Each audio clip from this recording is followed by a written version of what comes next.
in a little while, but do remember to keep me posted in the comments on what video you want to see next, so that I kind of know what I should or should not prioritize. And if you really miss me very much, you can always check out GMODISM Relaxation, where we actually play Plants vs. Zombies from 2009 in a little relaxing fashion. It can be a little bit fun. Check that out and see if you enjoyed that or not, and you can still get a tiny little bit of GMODISM dosed there. And together with not making videos really properly, I haven't made too many streams either, so I can't say there are many videos on the GMODIST channel lately, but it will of course drop down. We had some really funny Battlefield 2 session where Lieutenant Powered by Greed jumped in and was acting co-pilot. That was a great time. If you haven't watched that, I would really recommend you check that out if you want some Midnight Sun helicopter with co-pilot action. That could be fun too. But until next time, I'll be back on GMODIST channel, GMODISM Relaxation, and GMODISM regular channel, which you are watching right now. Bartholomeus is indeed not dealing damage. Oh no, we're not. Now it's just maneuvering itself away. I think maybe the Bartholomeus would have been able to win this battle if the maneuvers were set up in a better way, but right now it's just not really doing that, does it? We'll be jumping off directly with Snivelord's Slabman boat, which apparently is using some... It fired some underwater pack here, as you can see. We need to check what type of damage it did, which I have no idea about. So we have some shots there. And ooh, look there, yeah. Not very strong though, but did indeed inhibit the roll capabilities of my heavy cruiser. So that will be quite interesting. Let's see here. It seems that I set up my weapons to basically fire above deck like this, not below. Kinda didn't really remember. We can see it's Sabot frag. Seems like a weird combo, but in some tests I found it to be pretty useful. Yeah, okay, so the lambs seems to be able to take out the cram mortars, but not much more than that. Now Snivelord has invested in some pretty decent cram mortars there, so it will be interesting to see what happens when they come down here. Ooh, oh man, that's... Could you see those frags? Wow. Crazy stuff. It seems that the original Slabman is trying to show its back to the enemy a little bit. Its lambs, however, seem to be able to hold up pretty well. The incoming missiles are dealing some damage there, and it seems that we can indeed not damage each other with the mortars there, because our mortars respectively are taken out by the lambs. Very interesting. The helicopter is still online, however, ooh, the lambs are getting busy shooting down those missiles that comes in. How is the helicopter doing up here? Well, it's pitching in. Guns are not firing for some reason. It's really hovering above the enemy. I think I really should have upgraded this. Now they go through though. It's not looking too good for Snivelord's Slabman boat rebuild here. And it seems that... Oh, are we firing blanks? Looks like we're firing blanks. Oh no, one shell came through. And the underwater pack is doing some damage, but that's like basically nothing important down here. it's mostly fluff. You shouldn't be turning this much, should you? Don't tell me we locked in this turret now. Hopefully not, because that would have been a miss. Ooh, bam, big hit. Oh, wow, fatal damage on the main APS gun there. Bam. Wow, okay, that was pretty dangerous. The main sniper cannon is down. We are having missiles, auxiliary stuff like the crams won't get through. Oh yes, they are. What's happening with the Snivelord Slabman boat? It seems that its lambs are more or less disabled. Not looking good for Snivelord here. Now the crams are getting in, and damn, they're doing a decent job to deal some damage there. The main gun is disabled, but it seems that the AOG 67mm dome turrets, 3 of them, are making pretty short work of everything that's sticking up over the surface. We have the Scorpions firing there, some diff guns, and the cram mortars seem to be going through as well. Even the small helicopters terrorizing small little nice missiles are dealing damage too.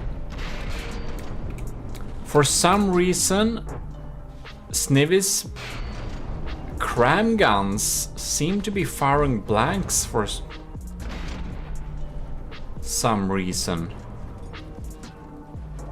Seems like they have nothing to pack here. Must be some disconnection in the pellets there to the turrets.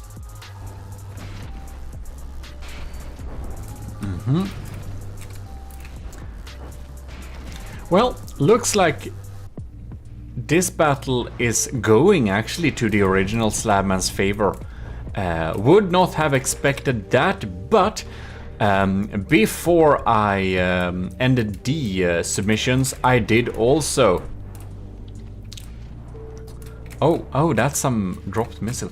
Yeah, I did also do some upgrades to the original Slabman, and I do think that my upgrades to the original is of course the thing on the workshop, and I added some small upgrades like fixing some LAM systems, making it stronger, stuff like that.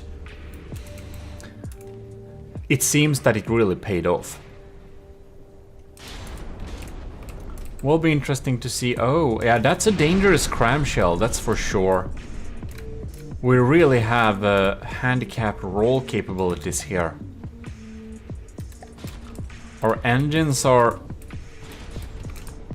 they kind of ish dead or something? We're moving slow, that's for sure. But the original Slabman is perfectly combat capable, which Snivelord's fix doesn't seem to be much.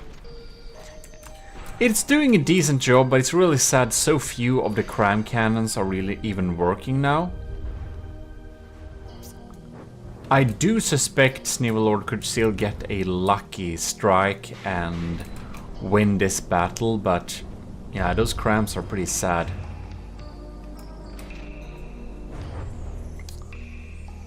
And here we go. 81%. It's not gonna sink soon, but man. Now we got 2 shots away here. If they're aimed well, they might... No. They could have limited this ship's like visibility of the enemy, that's for sure. Oh yeah, there we got another turret going. So actually the the score is closing in on each other there. Original Slabman is only at 89% now. So it's still 9% lead. But somehow Sneavelord Slabman boat seems to be a little bit more resilient than we first anticipated. Looked like this battle was pretty decided pretty early. So it's definitely a strong ship, but it seems it is not stronger than the original Slabman, of course. It seems not. It may still, of course, win, but it really looks like it's not an upgrade. At least not this initial battle. But since we want the submissions, we want to find a submission that's definitely stronger than the original Slabman. So it should be a very low chance of another ship to lose against the original Slabman if it is to be considered much superior to it. And of course, this was quite a challenge for many, because it was indeed not a hull of their choosing. They had to fill in their hulls, which might have led them to, well, force them to use a completely different building style than they would have used otherwise. Which is, I guess, the part of the challenge here. Yeah. The tiny turrets, they're really targeting the right thing here. You can see them all are just constant fast firing against that last turret. No, it's not the last turret. That one is kind of cut off from the pellets too. So it's only firing blanks. You can see here there are no pellets connecting, but the firing pieces are still alive, and that's what causes these blank fires. It's like gunpowder with no pellets. This one is alive though, even though half the turret is gone. Original Slabman is at 88 and Sneavelord Slabman bout down to 75. And its combat capabilities are really sad now. It looks like the original Slabman is pretty dead in the water though. Man, it might actually sink. I think that the underwater pack bombardment may have... No, there are still some engine powers left here. But I'm wondering if not the lambs have priority for the power. I'm not sure if I remember to set up the power prio. Pretty fun that my little irritating helicopter is still alive though. You can see they're just diving down there. Oh! Demortars. Well, GG Sneavelord. It seems, however, this is not an upgrade really. So we will have to... well, if it doesn't change, I will of course update you if it changes, but I'm thinking this part of the battle doesn't seem very interesting at all. It seems pretty decided now. It seems like it's almost only firing blanks. So I'll be back with you in a bit. Man, it's been over 10 minutes now. This is a slow one. And, ooh, the original Slabman gets kind of circled. It's really slowly tearing away at this thing. Somehow, this half of this turret is still pretty alive and well.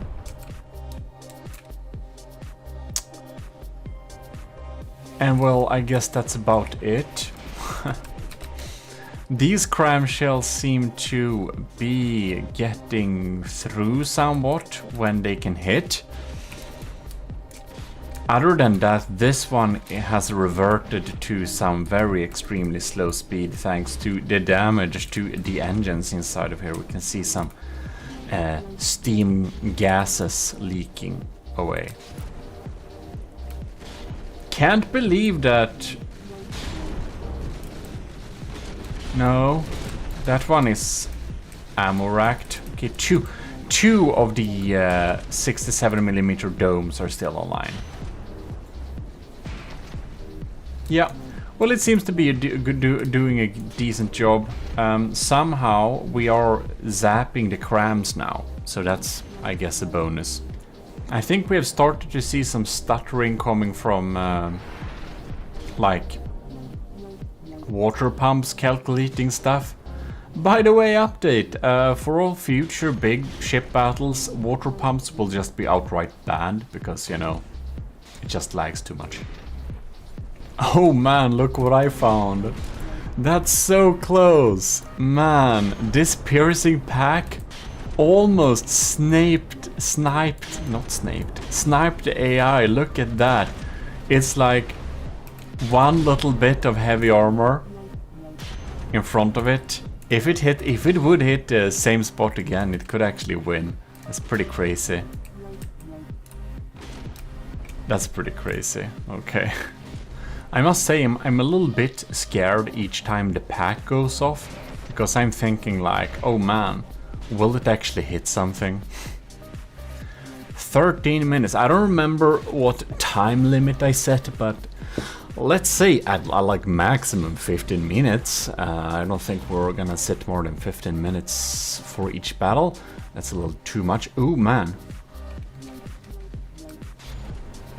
Was those... Was it a pack? I don't know the charge like rate of those packs either. Man, not a lot of our stuff is under is like over water. If we were a few percentage lower in health, I think, I don't know if this had would have been considering sinking. Oh man, what is that's a lot of blocks. Okay, the pack hit there. Nothing important. Luckily for us. Okay, wow. So we're really starting to get some. Oh, look. There's the pack. The pack went through here somewhere. It's like we're almost sinking here. Wow, this is a slow one. It really looks like mortars are like not very large mortars is like the last thing to go. That's what's doing the heavy lifting in terms of damage. 68%. I'm pretty impressed with this floating capability. And it's just, it's like it's not stopping to move and it's not sinking. There's some pretty good propellers or engine system there. Ooh, look at that. That looks like a fun little engine. Lucky for it, this engine has not been hit by anything. But since our big cannon was taken out early in game, early in this little battle, its deep penetrating power is of course not to be seen in like, yeah. This Naval Lord Slammer really got a good hit in the start there, so the penetrating APHE or AP frag or whatever I used for that cannon, that type of damage is not here. It's just some surface level mini crams, small cram mortar barrage, the missiles, constant bombardments of tiny missiles, and of course the domes sandblasting. Now they are underwater, so it seems that they are not getting the best angle to shoot either, so yeah. Well. Finally, domes are online, but they have to shoot underwater, which is really bad. They don't have super cabs. Look at that, that's so sad. All that ammo is absolutely wasted. Oh well then. Welcome to the episode of slowly grinding your enemy to death with tiny mortars and mini missiles all the time until it turns into Swiss cheese. 65%, 17 minutes, you know, I think this battle is pretty like over. It's been over time. It's the outlook doesn't seem to change much. This kind of ish submerged shooting. Some mortars all the time. Sometimes the other weapons work, sometimes not. But mortars, constant bombardment, like that.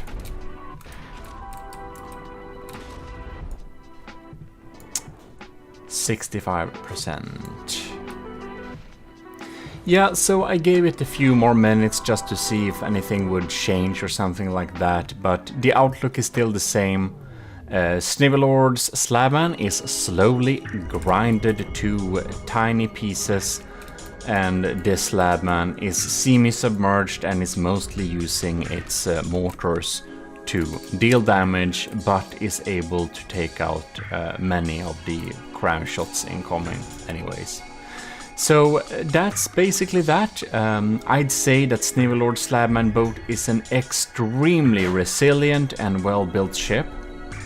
However, from the results of this battle, we can by no account say it is better than the original, which is of course needed. Now we stopped at 20 minutes, of course. So there we have it. It's of course in pretty bad shape. Trying to regain the correct roll here, but yeah. It's over 80%, so it's not gonna be 80% and sinking very soon either. Yeah, so GG, let's move on to the next battle. Snivelord Slabman was not seem to be better than the original. Next up, we have the ship which I believe is the thumbnail for this video if I didn't mix them up. Netrameira's NNV dummy, target dummy. We'll see what type of target dummy that is. Wow, these blue missiles look super cool. Poor helicopter. The helicopter is absolutely killed. Man, it didn't even have chance to fire its first volley. Wow, that's some vicious lasers. It looks like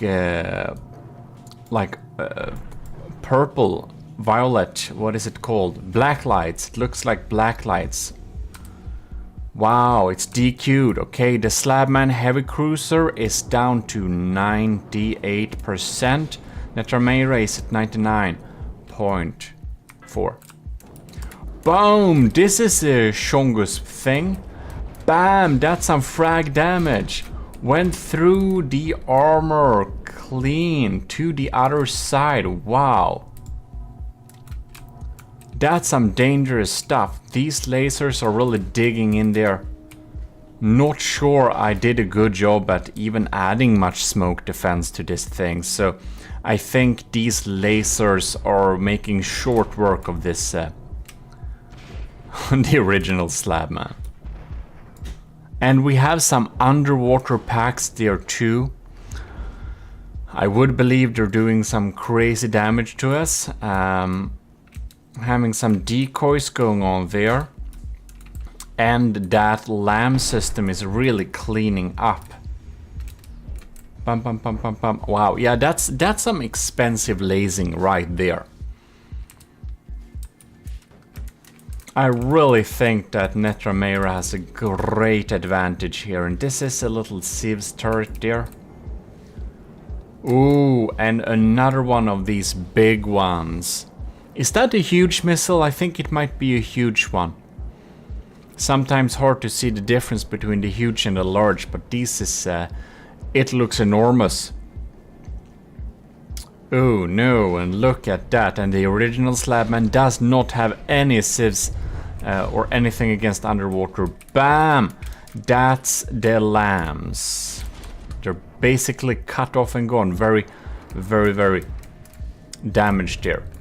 That's, yeah, that's huge. That are huge torpedoes, but man, that was a lot of laser stuff. Boom, what's happening?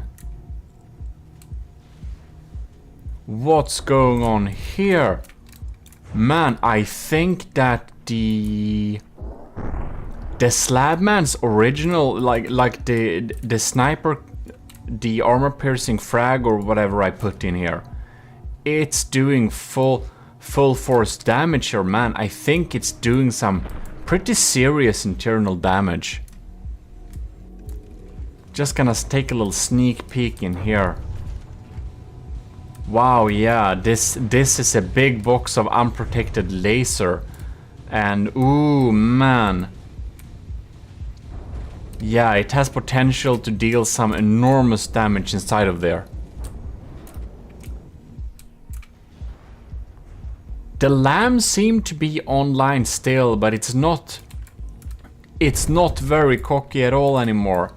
Look at that, more laser parts is dropping down. The deep penetration capabilities of the original cannon is not to be messed with. Even though the original Slabman is going to be is doing submarine moves, the old gun is still online there. Wow, yeah, better for Netramera that these huge torpedoes are still working, because they can still do big damage. They can still, I think they can single-handedly win these battles. I really think so. Yeah, there's another one dropped. I don't know. It seems that the left one is, I don't know what's going on with that. Has it ever launched? Because I'm wondering if anything is weird with the setup here. Wow, Netramera is down to the same percentage as the original, it seems. But that changed now with that hit, of course. But what's going on with that other torpedo? Is it not set up correctly? I think there might be a super long delay or something is messed up here. The big guns, they're really keeping us at the same levels here. Now the packs went off. Netramera is actually below the original Slabman's health here. It was not able to defend against that deeply penetrating gun. What happened here? Okay, it seems that the left torpedo isn't working. It's not checked to be working. Unfortunately, I really think that if Netramera had fixed that issue, I think it would have a good chance of actually winning this battle. That was a good hit. Really took out most of the crams here.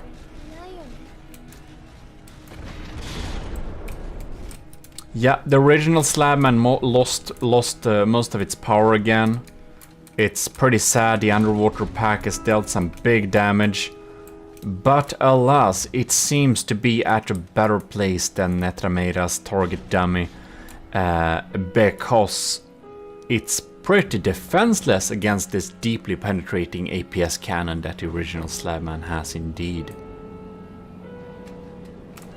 Now another big one is coming here. Oh, damn it. This is like, when you send in ships for tournaments like this, do a proper battle test, make sure that all weapons are working, because like, this is just sad. It's sad. It's sad to see. It's sad to see. Now let's see here. That's, oh, bam, that's a big shot there. You can see that the Slabman lost one of its, I think that's the Fang turrets or something like that. Don't remember the names. Well, with the main gun online, I feel that the original Slabman is having much better chance of actually taking this home. It's leading percentage-wise, which was very, very, very surprising. I really thought that Netramera's target dummy would do short work of the original Slabman, but that was not the case. One problem is the laser system was poorly protected, so the deeply penetrating cannon just went through. Should have had some era or we actually had some nice weapon, some nice defenses here with beam slopes, heavy armor beam slopes, but it wasn't enough. It wasn't enough. Yeah, we had that at least. Ooh, is that the AI? Man, oh my god, yeah, the Slabman, my original design was just so close of AI killing this thing. Wow, that's just pure luck it didn't hit there. Alright, man. So I must say that I'm pretty happy with this gun here. It's obviously pretty decent. Really dealing some deep damage there. Ooh, it's really heavy power problems there. But yeah, and the other problem, of course, was that Netrameda did not check that the other torpedo was working correctly. But wow, I think actually Netrameda has a small chance of actually winning this, because if you get Slabman 1% more, 1% lower, you can be... Oh yes, I think you can be winning this by sinking the original Slabman under 80%. And oh no, look at that! It looks like the other ship was sunken before. Netrameda's target dummy is sinking. It's sinking, yeah. It's losing by sinking. Man, that was a close battle.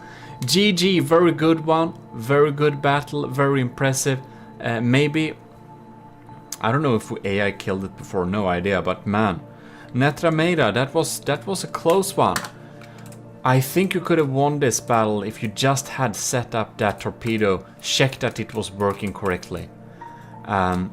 Look there, look there. Ha! My Slabman is look, it's gaining points like that. Wow, that was a close battle. That was very close indeed. Well, that's the unfortunate nature of things. Sometimes a little mistake, a little setting that you missed might make all the difference. And since you can tune ships to infinity, if the battles have started, they have started, so we can't really change, you know, update stuff like that. We might do a future battle when you can send in updated versions of your ship after each battle, but not this one, not this one. So GG, very good battle, very cool build, Netrameda, but nope, it didn't work. Moving on.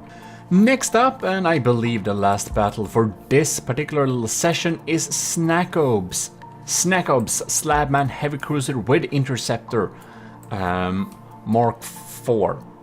So it will be very interesting to see how it would deal with this situation. I am not sure.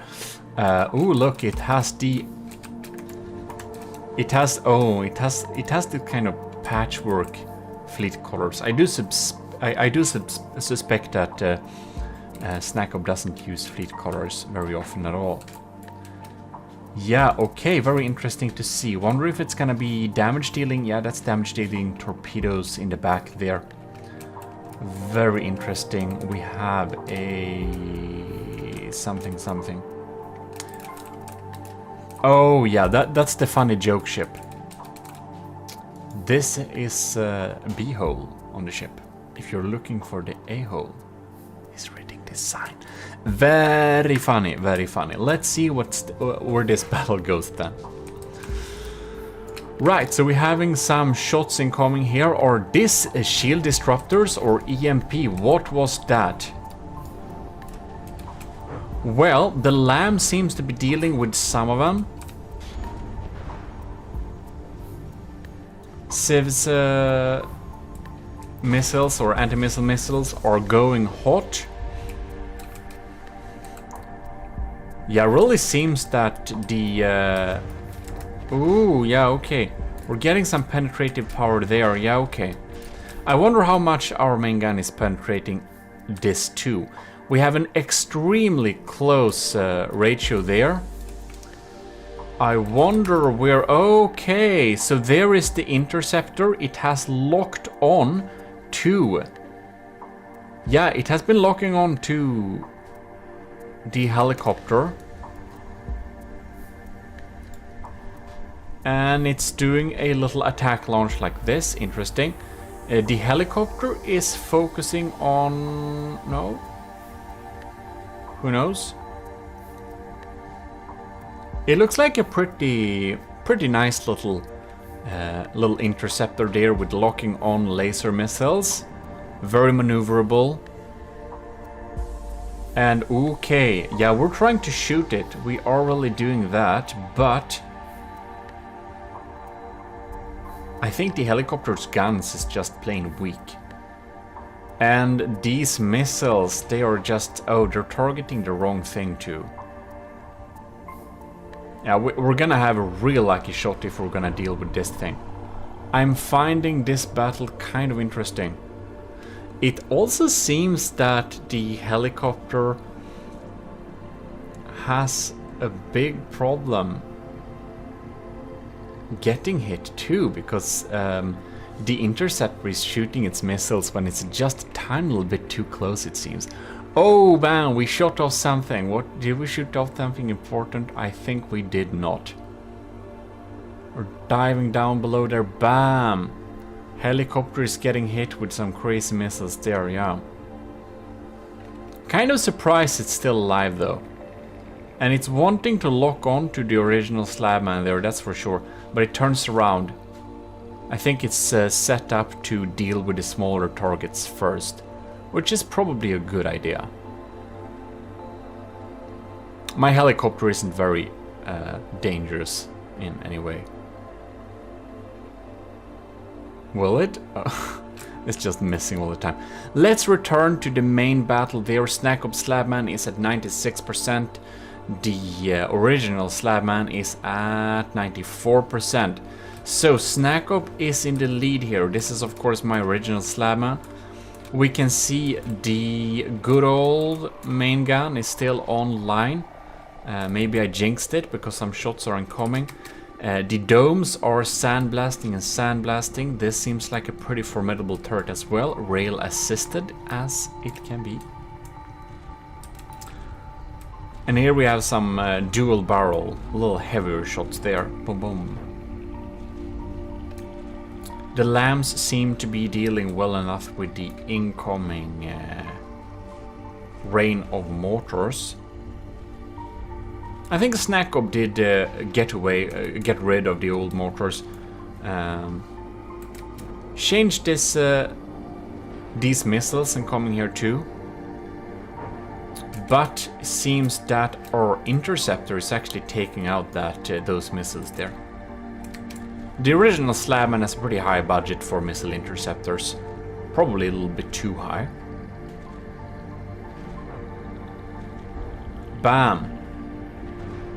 But it might pay off because Snack Up Slabman is getting pretty badly beat up by these missiles incoming there too. Well, it's definitely one of those slugfests. Let's see what's happening with these ones. The helicopter is trying to put up shots against the interceptor, and the interceptor is skillfully maneuvering around. Man, we only have one propeller blade left, poor thing, and the APS cannons are pretty sad by now. If it's not able to hit with its missiles, it's gonna be pretty sad. Oh, but it was possible to hit with its missiles. It's an aircraft, it's like a plane craft, so it's a little bit more susceptible to getting damaged, I think. This helicopter is pretty stable, but of course it's one shot away from falling down from the sky, so I don't expect the helicopter to win this. But I must say it's pretty impressive how long it has held this interceptor off. While we're only not even 4 minutes into the battle. Oh no, that wasn't a too bad hit. Okay, we're only 4 minutes, not even 4 minutes into the battle in game time, because of course with all the stuff is going on, it's the slime, the time is going a little bit slower. Whoa, what's happening over here? I think my original Slabman is doing the good old sinking trick, which is looking poor thing, man. What happened here? Look at that. Yeah, okay, I do believe we're gonna lose this pretty bad. Man, look at that damage. Why? What's happening here? Are the four propellers are working? That's why we're not sinking completely. The domes are valiantly fighting on. And my VLMs. My VLMs are pretty scary, actually. Look at that. A little crater. 86 versus 89. Yeah, well, the original Slabman still has some teeth, but not much. Okay, where are the aircrafts? Oh no! Look at that poor thing. It looks like the Interceptor Mark IV crashed into the water. It got some minor damages and it seems that it doesn't know what to do, poor thing. It doesn't have any balloons to save it. And the custom jet engines just won't help it. Poor thing, poor thing. And it's getting terrorized by a pretty not so good helicopter, which can't even deal damage much. Well, that's a poor destiny, poor end for the Interceptor. We should have some kind of balloon water lift system to actually save it from stuff like that, because that's just a sad, silly way to die. Don't believe the reach of these missiles is enough to reach, but we'll see. Well then, Snackob is at 88, original Slabman is at 85, and it's looking like it's sinking. So the moment it's going under those 5% more, I do believe that my original Slabman will suffer the fate of sinking. Death by sinking. But we shall see indeed, because it has straightened up itself now somehow, and yeah, I don't know how, but it looks like in a better position, all things considered. The mortars must have hard time to find a decent angle. Ooh, wow, we're looking pretty slow here. Maybe this is the ship that will be sinking. Let's see here. Ooh, so is this cannon even firing anymore? Oh, I think its failsafe is keeping it from firing, doesn't it? Poor thing. Yeah, okay, damn. I think it's failsafe handicapped. This seems to be the only cannon that's still dealing damage. And to be frank, that ain't much. Oh no, look! My original Slabman is officially sinking. Isn't it? I think it's not officially sinking, but its altitude is just too low. Oh yeah, there we go. There we go. I have a DQ. We went through the rules earlier, but there is a DQ if you're too much underwater for too long time. So man, oh, and it looked like what? The Snackob Slabman is also ticking up, but that ain't. I think that's only because the other object is too far away. I don't think that's quite fair, since the helicopter can absolutely not match this battle there. I think that we'll have to pause this battle here because this one is dead. This helicopter has nothing left to give really, and since the ships are DQ'd, we oh well, look, now it got hit by something, so that means that actually officially, even if we don't look to the proper things, the Interceptor could win this by the rules as well, just because of a percentage advantage sitting there. Cool!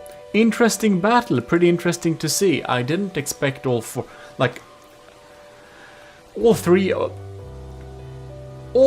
units getting DQ'd and the dead thing sitting in the water and just be a health point bonus thing.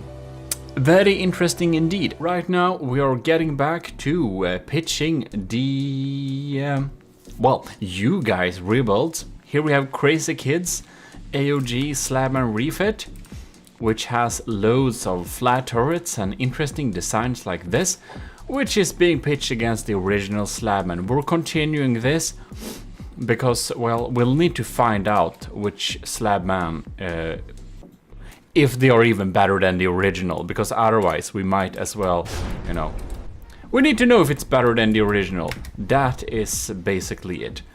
And after we know that, we can pitch them, the ones that actually can beat the original Slabman, against each other to see if which of them is the best.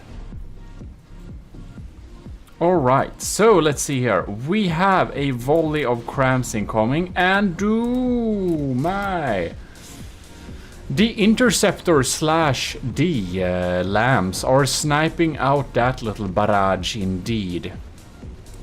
So here another shot comes, it's sniped. Right, so what's going on over here at Crazy Kids Slabman? I don't think Crazy Kid uses too much fleet colors either. If he did, I think it would have looked pretty much a lot cooler, to be honest. Or maybe it's intentional with this white and gray, I don't know. It's just hard to see if anything is intentional when it's left at original color. Some time back, oh my god, wow, okay. Them penetrating, oh my god, that's some scary stuff. Well, in any case, it can be hard to know if it's intentional or not with that. A while back, I really liked the unpainted wood color. I have since changed my mind, but those were the days. So who knows? Right. So these mortars, they're melting straight through the hull, and the lamps are not keeping up.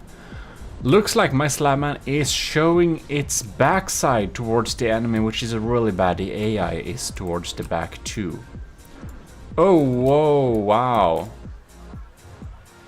Looks like Crazy Kid put in some very, very powerful missiles. Unfortunately, I don't think these missiles have anything in terms of reinforced bodies. So, the original Slabman spends a pretty big budget on missile interceptors, so it seems that this quite formidable volley of vertical launch missiles are basically taken out in its launch sequence stages, which isn't very good for Crazy Kids. Oh, look, isn't this cute? This little periscope detection tower thing. I think it looks pretty fun. Right, so the original Slabman is actually in the lead. Where is the hell? Oh, it's over there. The helicopter is straight above and is launching down some tiny little missiles. Well, ain't looking too good for Crazy Kids Slabman refit, but it's looking pretty nice doing it. If you want a more in-depth dive into all of the ships and its shenanigans and everything like that, you should definitely check out episode number 0, because there we go through each of them. Bam! You can see they have so low health, but they look very scary. Ooh, one is going through. One is getting through. I bet the lambs will kill it. No. Lost that bet. I kind of feel like it would have been probably a good idea if these cram cannons firing piece were just elevated one block and they would have been able to all of them at once like aim towards the enemy. And if they even had some what are they called? The flash suppressors, the shells would have been slower, which means that the angles would have been more steep, which means that two of them at the same level could stack up towards the enemy. Yeah. Well, having missiles with low health basically means that the missiles have maximum damage potential. Unfortunately, if the enemies has any kind of countermeasures, or not countermeasures, more, or actually countermeasures probably accurate, but more specifically close-in weapon systems, then well, you don't have any missiles. They do 0 damage. They have no potential at all. So not always a good idea to go for maximum damage potential, but actually go for shots that actually will reach the enemy at all. Crazy Kids Slam and Refit is down to 84%. The armor scheme looks pretty formidable. Unfortunately for it, the Slabman is using sandblasting tactics as well as a pretty deep penetrating main gun. This bastard, it's pretty dangerous, it's rail assisted, and it just wrecks big holes. So it doesn't matter much in this regard. With the original Slabman at 99.8% and Crazy Kids Slabman Refit at 81%, I do think it will not be able to have any chance to win. Ooh, wow, that was a fun bounce. That cram mortar bounced into the hole of the cram turret, which is, for the record, firing blanks. So yeah. Well, GG, I think the design of Crazy Kids Slabman Refit has a pretty good potential. One could make that be a ship that looks a lot cooler than the original Slabman, that's for sure. But it needs some paint, it needs some more shapes, but its combat performance does not live up to its design. It is unfortunately, it just has too weak VLMs here. If they had some reinforced bodies, or I think one problem is that they are all launched at once, and anti-missile missiles, they surround the area in a type of shroud of mini fragmentations, which means that when one of them blow up to one missile, they actually damage like 5 of the missiles. So if the stagger was a lot longer, I think they would, even by only that means, have a better chance of actually reaching through. Here we can see they pop up, and the first anti-missile missiles come in here, and bam, you can see they blow them up all at once because the frags are just doing loads of different damage. Well, this little thing is man, poor things. They don't know really how to maneuver towards the target at this distance. I don't think it's set up in the best way, but it does the job. It works. It just works. Looks like we are closing in on the end of the battle. 68%. We missed the 69 mark, but that happens. This turret is a tiny bit sad. This one too. Basically all of them. I wonder if it's even AI dead. It is not. Well, it probably has some extra AI then. Wow, this VLM system would have potential, except, well, it's pretty obvious. 65%, very cool design, but does not really reach the combat performance the army of GMODISM has requested for the Slabman Heavy Cruiser refit. So unfortunately it will be DQ'd in a few seconds, minutes, seconds for you. And there we go. Ba-dam! Anti-missile missiles are so great. Looks like a storm is coming. Oh look, they can almost aim over. Ah. Almost. Well, GG, it ain't got a chance. No weapon systems are able to reach it. You can see the VLMs are basically exploding in air, and the crams are going down one by one. So we will move on to the next battles. Well, hope you enjoyed it. And Crazy Kid, I hope you got some good tips of how to improve some future designs. Next out, we will have the very inspiring name Filled in Watermelon version 2. Which, I guess will not win, well, any painting challenge. It's completely unpainted, but I like the ass of this ship, it's pretty cool. So let's see here if it deals some damage. It looks pretty dangerous, that has to be said. Oh my god. Scrubbers lost 3% already. Somehow the original Slabman is in the lead. How did this happen? What are these shells popping in here? Is that...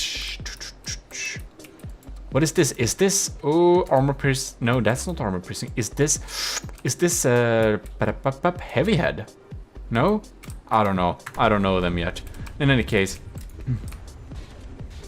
It's just swarming with... Yeah, hash. Okay, that's hash. That's hash heads. Okay. It's spamming us with hash. The original Slabman is down to 98%, but that ain't matter very much because Carabas Filled in Watermelon is at 94. We can see the shots are popping in here. Bam! We have some confetti here. Holy craps! Oh my god! Okay, we have some volatile turrets here. And this is why I do turret armor and why I don't do turret necks, by the way. I know I am in the small club of doing that, but whatever. I will prove my point when it arrives. But in any case, we can see that the very penetrative capabilities of the main gun of the original Slabman does reach quite far into the hull and are able to cut off the heads of these turrets, which is a very costly thing that can happen to the poor Filled in Watermelon version 2. I don't know why it's called the Filled in Watermelon version 2. Or I think wasn't it setup that made the Filled in Watermelon as some kind of prefab or someone else that people could use? No. The Gutted Watermelon or something like that, who knows, because it has a weird shape. In any case, it ain't looking very good for Scrubbers. Look at these things. Oh my god, the mortar shells are bouncing off and dealing more damage than they would have done if they wouldn't hit anything. I really thought that Scrubbers Filled in Watermelon would deal a tiny bit more damage than it actually does. This is a disaster. Not for me though. I'm pretty happy with these results. That means that the original Slabman, or actually, I'm not very happy with these results, because that means that the original Slabman is better, and I am sad about the original Slabman. However, I did improve it before we started the battles as well, so it's a little bit better than the thing on the workshop. But in any case, I was pretty unhappy about it, but it's better now. I recognize this sound. I think this is for... I made a video before that goes through all of the sounds of the APS cannon sounds, and this is the plastic cannon sound. I think it's between 300 and 400 millimeter shell. You can see this. Oh, these were only deck guns. It seems that this deck gun armor did not do much for them. I wonder if that's because they are kind of volatile. Who knows? Oh my god, we're gonna have a collision. Dun dun dun dun. Oh no. Bomb. Poor turret. Oh yeah, okay. I think this is better for Scrubbers than it is for me at this point. No, it's not. Oh my god. Yeah, he has a lot of alloy, and alloy doesn't give you any weight, and weight is good if you don't want to get squashed by a wooden metal thing. Well, we took some damage there, we lost some turrets, and now we are showing the back towards the enemy, which isn't very good. Fortunately for us, he doesn't have very much firepower left. Unfortunately for us, we have the AI core somewhere inside down here. I don't know. It's down here somewhere. Kind of ish there. Okay, it ain't too exposed. Original Slabman is sinking a little bit, which isn't very good, but on the other hand, Scrubbers is down to 66%, and it doesn't even try to care about this little annoying thing that flies into the air, pitches down to the enemy, and fires a volley of seemingly not very dangerous missiles that snake down and sometimes hit. Well, looks like we are having a thing. Yep. Sinking! GG Scrubbers, better luck next time. We will be moving on because the filled-in Watermelon version 2 didn't do a better combat performance than it had a paint job. It kind of died.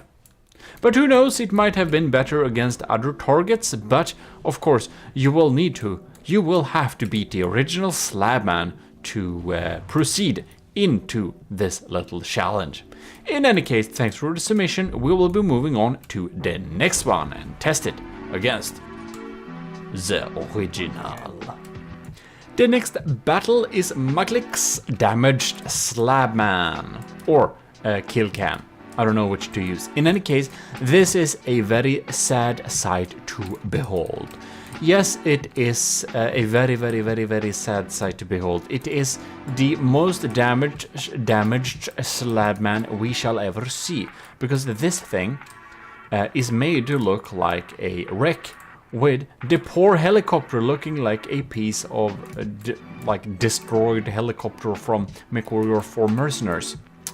Very sad. One of my favorite games, and you made my helicopter look like a wreckage from it. Oh my, so sad. So, in any case, this thing has an absolute crazy sandblaster.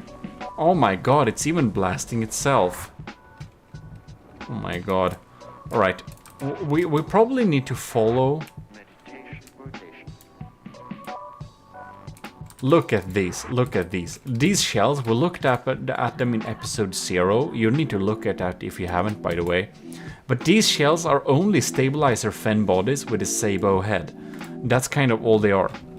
Ew, they are going for the helicopter.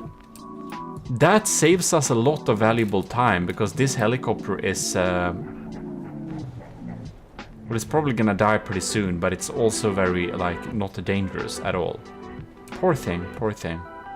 It's being sandblasted away. So even though these stabilized fin, whatever, shells look very tiny and they shouldn't deal any damage, they kind of do a lot of damage. Wow. It was so good of us to have a to have a helicopter that could draw away the attention here. So let's see if Maklik has any sieve system. I think not. Everything is basically stripped away.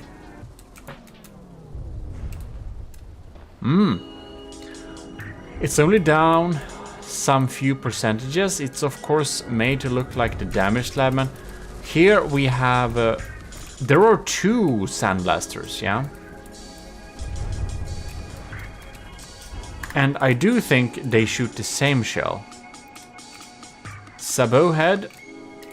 Stabilizer fin bodies. Yeah, it's the same. And super cabs, of course. God damn it, this is the least decorated turret I've seen in a while. It also has a huge system for shooting at... what is it? It has a huge system for shooting rails. Like, they're rail assisted, and that can be seen somewhere in here. Whatever, it's visible in episode 0, of course. We are not doing a too bad job ourselves either of sandblasting Maklik's Damaged Slabman. However, oh my god, it seems that the... Oh, look at this sandblasting. Oh, it's already through. At least we have... Man, it's already sandblasted its way through, hasn't it? These are scary. If you didn't notice, the helicopter is DQ'd, not very surprising, so now we are taking the full damage of all of the damage dealing systems, which is pretty scary. Maklik. I will suspect that Maklik will win this battle, but we shall see indeed. Look, we have civs, we have anti-missile missiles. They are trying to take out the incoming missiles. Unfortunately for it, it doesn't take them out good enough, so they reach the target. On the other hand, I do think that almost all of the damage dealing systems that even remotely matters, they are underwater under big amounts of heavy armor, so it doesn't matter too much, does it? Here we have an anti-torpedo thing, don't we? I think we do. Also a bit less decorated. So Maklik really likes these types of sandblasting ways of dealing damage, as we could have seen in the Filke challenge as well, because there we really had some we had the paint stripper, which I believe was Maklik's build too, which has kind of the similar idea, except it flew and it kind of sandblasted and shot down incoming shots as well. Funnily enough, my original Slabman, which is this thing in front of us, is indeed in the lead, percentage-wise. Oh my god, I think we actually... No, it's still alive, okay. Yeah, there it is, okay, it's still... Both of these sandblasters are still blasting away. Man, I don't know. He might win, actually. They, like, they just bore through this ship. It's just a matter of time before all of the turrets and everything is down. But I wonder if our original Slabman, since we have turrets on different locations, if we can deal enough damage to sink the darn thing before the battle is over. We're only 3 minutes into the actual battle. Man, that cramshell bounced on the underside of the superstructure. I've never seen something like that.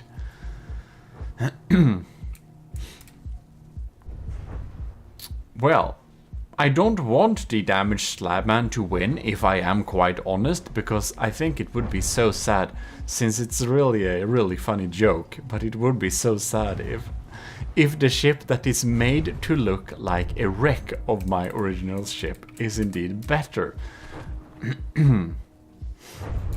It's like made to look destroyed. Oh my god, I think we might actually shoot off this superstructure altogether.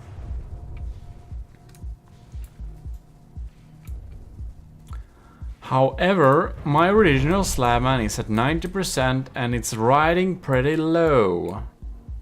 Very low, actually. We might get some problems here.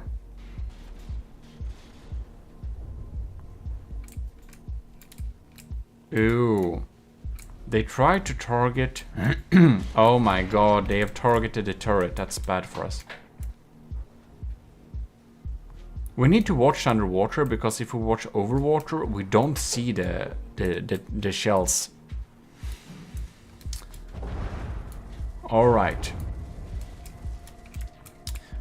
Like, it looks like I'm using sandblasting tactics, but I kinda am. I also use sabot heads, but I use 67mm frag sabots. Does any one of you know what deity this is? Is it some made up thing or is it a real deity? I don't know. Tell me in the comments if you do know. I've been asking this before, but I haven't gotten an answer yet.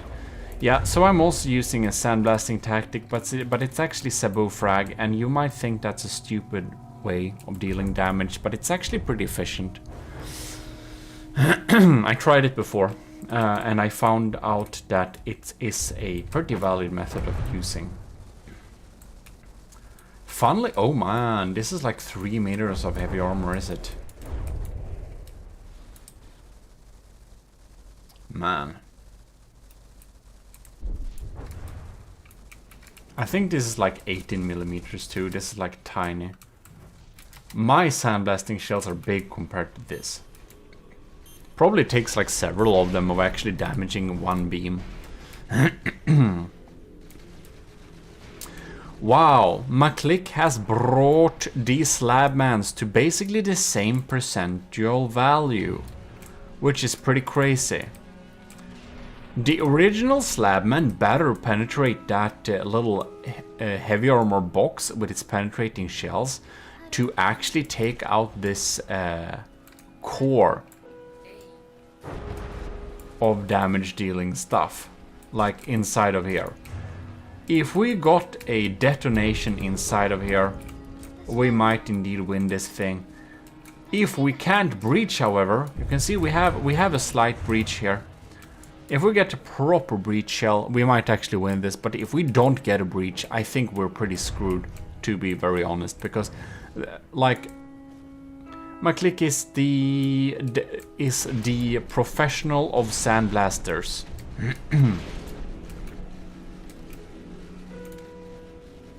Can't believe how much damage they can do. They require a huge railgun assisted system though.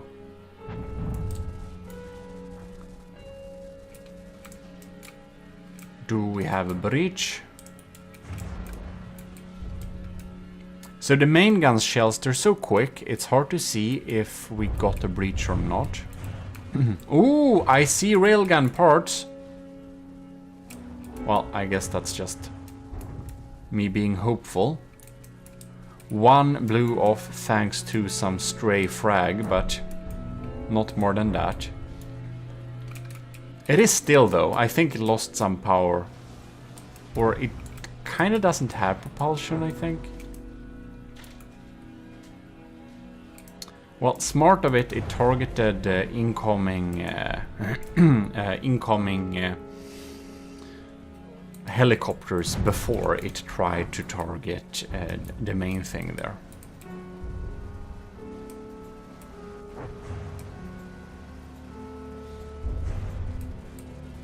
This is the area I want to see damaged. Wonder if the main gun is still online here. It is. How are we faring here? How are the sandblasting measures affecting us? If we're unlucky, it will try and sandblast our AI, and that will mean we're kind of AI deaded. Wherever the AI is, isn't it here? That's the LAM system, which we can't use anyways. Laser. It's somewhere in here, I think. Can't exactly remember somewhere. No, it's one level up actually. Nani? It seems to be sandblasting a little bit slower. Do we have... No, we don't have a big reach.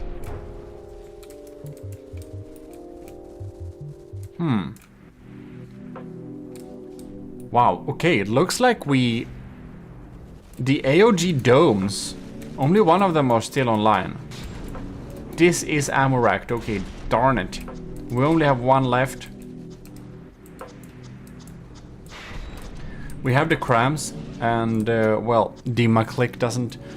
Damaged Labman doesn't use any lamps or anything, stuff like that, so it's probably a matter of time. I think it's very even right now.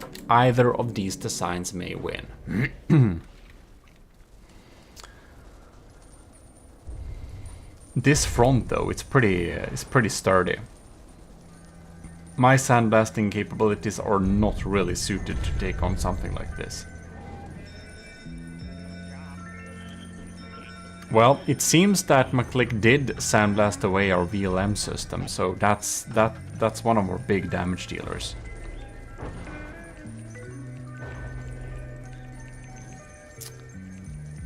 And... okay. The mortars are missing. Do we fire mortars anymore? Oh no, we're ticking down quickly. We're below, oh my god, we're below 80 in health and sinking. So, Demaclic's damaged slabman is actually the winner of this battle. Well, congratulations. We'll see more of the damaged slabman because currently this slabman is the more damaged one. Darn it. And the damaged slabman is extra damaged. Isn't that very funny? This time we will pitch Hedgehog's Slabman the Lad, which is this beautiful design we can see in front of us. And now it's getting repainted to my colors. Alright, so we got a drone and he does not, and we shall see what happens. The mortars are launched. Now Hedgehog's Slabman look pretty cool. It looks pretty Slabman-y, but it's pretty own little touch design there. We got a pack turret there. Very interesting. It got a quite unfortunate hit on it, however. We should see the original My Slabman design, which is of course upgrade from the one in the, well, the one that is on the workshop. It is upgraded. But in any case, it's not very good. Ooh, we have got some green stuff in there. Oh my god. I think that the Slabman... Man, the original Slabman seems to have the upper hand here. The mortars are getting through. It seems that Hedgehog did not put the budget into active defenses. Oh my god. Lucky deflection. Yeah, well, in any case, not so much resources has been put in active defenses, and a lot of people do actually promote this idea because it can be better put at dealing more damage. But I'm a little bit unsure that it has been put in dealing a lot more damage. Let's see here. The pack turret is a little bit sad, it seems. And oh my god, these poor turrets are getting sandblasted away. Well, this Slabman version has some great campaign capabilities, but it seems not to be really... it's already 5% behind. It does not engage the helicopter, which it could have been a good idea if it dealt with that. It's only dealing minor damage, but it's also provide better detection for the Slabman main ship here too. So it should help with getting mortars and stuff like that hitting. Hopefully. That's the thought, at least. It should do that. I don't know exactly how much it provides that. It should in theory, but you know that from the depth theory and reality is not always the same thing. Alright.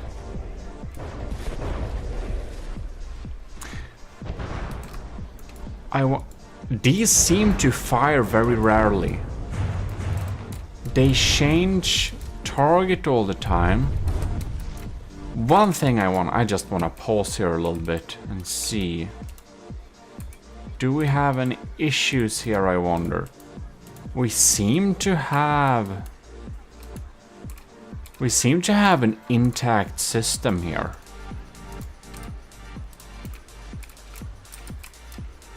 Yeah, okay. It doesn't seem to be any problems. They do have ejectors and everything like that. It would be very sad if it says... I don't remember seeing them fire, but of course they have fired, because the original Slabman does miss 1% of its health. So something has been coming in and dealing its damage, and it's most likely more than packs, that one pack. In any case, who knows? It's not dealing much damage now, that's for sure. I think we can go and assess the damage on the original Slabman to see what has happened over here. So, the 3 AOG Dome 67mm check. Check in my Teespring store if you want to see the water bottle that I modeled this turret's caliber after. In any case, that sounds really weird. It is, but it's also funny. The main gun is still online too. Oh! If he had gotten a really lucky strike, maybe he could have AI sniped us, maybe. But I think this looks like impact packs. And here we got probably some damage from APS, yeah. Looks like some APS damage there, okay. But otherwise, it's pretty much intact, and of course, its repair bot is due repairing it slowly, so it's like a little bit more healthy nowadays. Well, and we're just sandblasting it away here, so I think it really looks like this this battle won't turn or change. I'll let it run a little bit more and come back soon. Alright, the battle has been going a little while longer, and it hasn't fired a single damage-dealing shot even once. And the helicopter, as well as the main ship, is still alive and well, pumping in damage towards the Hedgehog Slabman, the lad. I really like the design of this Slabman rebuild, but unfortunately its combat capabilities does not really reach up to its good design. So it will not be making it through to the next battles, and we will be going on to the next battle, because indeed this ship has not fired once towards the original Slabman yet, after its initial heavy damage it received. So we'll have to conclude that it will not either, and in any case, a very beautiful build, but the combat strength is a little bit lacking. So let's move on. Next up we have Lieutenant powered by Greed's HC Minuteman, very close of winning the design challenge. It looks absolutely beautiful, does it not? It does. And it is indeed a hydrofoil, and you may have seen from an earlier video I have actually built a hydrofoil for Lieutenant Powered by Greed, because Lieutenant Powered by Greed is supporting the channel and has thus gotten a little small build built for him. Now I think his hydrofoil is probably better than mine, but we should indeed see in this little video what it can provide. Right, so here it looks like. It looks absolutely amazing and has a top speed of like, I think it was it like 100 or something? In any case, it has a very fast top speed, and I'm pretty excited about this battle. And by the way, thanks a lot to Lieutenant Powered by Greed for supporting this channel, of course, together with the other commissioned officers in the army of GMODIST. We'll be listing them at the end of the video. Alright, so the Minuteman is going in, and oh, it's trying to zap those. That is something we need to look at, yes. This is a little, I think it's a short-range laser meant at taking out incoming big stuff. I don't think the Cram has fired yet, have they? No? Interesting, interesting. Well, the interceptors are popping in there and trying to intercept. Are we aiming? Okay, the Minuteman is doing some weird motions, and it is going for the helicopter. Oh my god, That is some big explosions, down to 72%. It is falling out of the sky like a very sad thing. Well then it doesn't have to bother with that thing anymore. Will be interesting to see if it takes out that missile. No, it does not, but I think it may damage it. Really looks like our lieutenant has put some frag on the missile interceptors, and I will have you know that putting frags on missile interceptors does not increase their performance. Alright, so what's happening here? The helicopter is DQ'd. The slabman is behind at 5%. Really looks like the Minuteman is going to do some pretty good results here. Oh yes, that missile did take out, that missile did get taken out rather. I think these are diff guns, are they not? The small ones, I think they are anti-munition diff guns probably. What do we have here? Let's see here.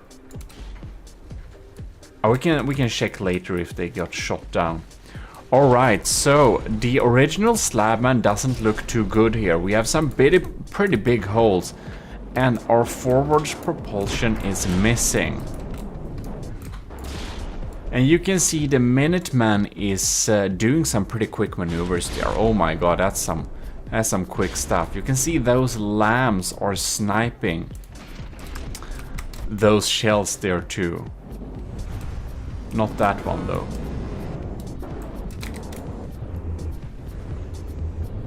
Alright, and we got the diff guns popping in there. I don't know how much damage they do. We're really trying to sandblast off the Minuteman, but you know what? I think it's gonna win. And actually, I think Powered by Greed made such a cool little Minuteman out of the Slabman shape. I think it's almost not Slabman, but it looks so cool. It's I'm kind of hoping for it to win. Oh man, did you see that? Oh my god. Yeah, well, that's the power of cram for you. You can see this crater inside of here. Oh yes, that's some big damage. Our engine power is severely taken down. Original Slabman is down at 87%, while Powered by Greed's Minuteman is at 97%. Well, I do think we already know who is going to win this battle, but again, we shall see. And the dual barrel design on crams is something that some people don't like for efficiency reasons, but I do think that the redundancy added by doing this is just definitely worth it. Man, these turrets look cool. It's like some polished steel here that works very well together with the white. Yeah, well, I'm really stuck at my gold color, but maybe I should start using some silver as well. Well, we're coming in with the next batch of shots. They're aiming for the aft of the ship. Well, those missed. And it's, of course, again, dealing some big damage and a little bit of EMP on there too. Well, that's something I like to have as well. Oh darn. We are receiving heavy damage. I think that Powered by Greed's Minuteman is so fast that it probably doesn't need to worry about our cram mortars at all. This one could hit, but I think its lambs are, yeah, I think that got shot down by diffs or something. I didn't see that lamb coming in there. I think the lambs focus more on the larger penetrating AP frag. thing we got on there, most likely. Pretty smart idea too. Somehow we are still sandblasting away some parts from the Minuteman, but right now Powered by Greed is really acing this. Well, that's some nice damage going on there. Okay, next Cram Barrage. This is absolutely terrifying. Look at that. Big frags. Big holes. Missing turrets. Oh my god. Indeed, the army of GMODISM's original Slabman heavy cruiser has indeed lost, which is a win for Lieutenant Powered by Greed. Congratulations indeed. But as all of my ships, they tend to continue fighting even when despawning. That's how I like to build them. Pretty resilient like that. It's gonna be interesting. Will it reach through? And oh yeah, this is a pretty cool little laser system. It looks absolutely super cute and it works pretty well too. EMP insulated and everything. Good job. Well, let's move on to the next battle. Next up we have Justin DVD AOG Slabman, which is this fantastic army of GMODISM and Deepwater Guard amalgamation, which we might have to use if we ever team up with the Deepwater Guard when we play the campaign. We'll might need to drag out this particular build for the fun of it, just for that occasion. But of course it also depends a little bit on how it performs, because we don't want it to hit itself. Oh my god, this looks a little bit... oh no. That was very sad. Wow. We seem to have some issues there at launch, and that missile popping in there, darn it. That feels quite unlucky. Well. Damn. Poor thing. Looks like the original Slabman put in some penetrating capabilities there other than blasting. We're gonna follow this little cram barrage here because I do believe that these crams are pretty strong. But are they strong enough to get through the defenses? And the answer is kinda, yeah. Did not reach through further than the surface layer, however, which is unfortunate for it. The Wanda on board is already very sad. But that happens. Now I don't know what my missiles is doing here. Let's look at these missiles, however. Oh, we have... oh, okay. Justin DVG spent a lot on the Deepwater Guard Slabman's little interceptor missiles. Or no, it's actually the... I think it's I that spent so much on the interceptor missiles. It probably just retained them. I don't quite exactly remember, but probably something like that.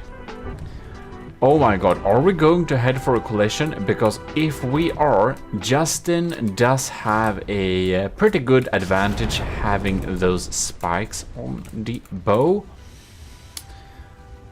The helicopter, wherever that is, it seems to be alive and well, trying to combat those interceptors. I don't think my little helicopter will get through the Slabman's interceptors or lambs anytime soon. I should clean up some smaller missiles like that. Okay, it looks like the original Slabman does some pretty bad moves, showing its backside to Justin. Not very smart, but that's what it does.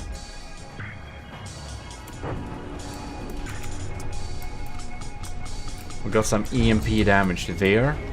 Well, one thing I really thought about a little bit, that's of course that it would probably be good if The Wanda was a little bit expelled using a tractor beam before it launched like that, because I think it had some collision that made it explode on the landing pad. It looked cool though. In any case, let's see how it progresses. The original Slabman is at 93% and Justin DVG's AOG Slabman is at 93% as well. It's completely even. Isn't that quite interesting? We are really throwing similar setup to each other. However, oh, here we have a Sieves cannon. Justin has a main cram cannon and the original Slabman has a main APS cannon. Bam, it is getting through. I wonder if that's hollow point. It kind of does look like hollow point. The original's turret here is still there and it is indeed providing some penetrative shots, I believe. Question is if the DPS from the cram or the APS will be holding this battle on or not. Well, we shall indeed see momentarily. Some big explosions is happening. Justin DVG is indeed in the lead. We're gonna follow this cram shell once again to see what's happening. Ooh, those large VLMs are quite scary indeed. Looks like an explosive shell mostly. Right. Another one is popping in here. And this one is a... that's probably... either it got through a hole or it's a AP explosive with a fuse. Alright. It seems we are quite even once again. I think it's going to depend a lot on where those cram shells will hit. Because if we can disable the main gun, I think that would be pretty... well, I do think that Justin would win this indeed. However, if my armor-piercing frag setup will be able to target this turret soon, it is already damaged and open, but thanks to the dual barrel and 3D Tetris design, it does have some versatility. I think it's... no, this is 2D Tetris. It's just the damage made it look. In any case, its vertical connection rods does provide it with some redundancy, so it won't be taking out just like that, which is very good for it. Justin DVG 89% and original Slabman 87%. Wow, it's really close. And I do think that Justin DVG has made a proper refit of the Slabman. I think this is like a proper refit. This is not a rebuild. This is like a refit, which is very fun to see because a lot of people made some pretty cool rebuilds. And that's cool too, but it's really cool to see a refit, because, you know, renovate the Slabman. Well, in any case, some people did try to send in ships that didn't even use the Slabman hull, and that just loosely resembled it, but those were declined. And we did request them to send in some ships that indeed was somewhat based on the Slabman. So that's that. We had some rules. We're not super strict like that, but we do need to follow some rules. Right, Slabman is at 87. Justin's DVG is at 86. Oh my god, it seems that it's pretty close still. The battle is turning in no particular order, indeed not. This is quite interesting. This could go either way.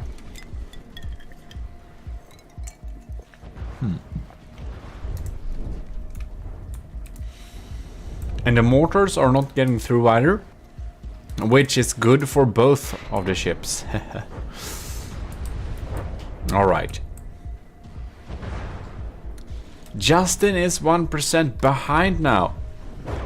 Will the cram cannon suffer too much damage? What will happen next? Can the original Slabman's APS get through the lamps? I think they can. Oh my god, Justin is starting to let in some mortars. That might not be very good. Ooh, dealing some nasty damage here. I wonder if the power is a little bit hurt. Big missile coming in there. It seems it's been a while since the cram cannon fired last. No! Talking about the trolls, as we say here in Sweden. Here they come. So... oh, darn, that is very close to the laser core there. And oh, wow. The main turret is hanging on a few blocks of heavy armor. Well, while that's not a little, if we get a similar hit in a similar vicinity, that was so close, the entire turret would fall off. Alright. The turret is online still, but it is somewhat damaged here.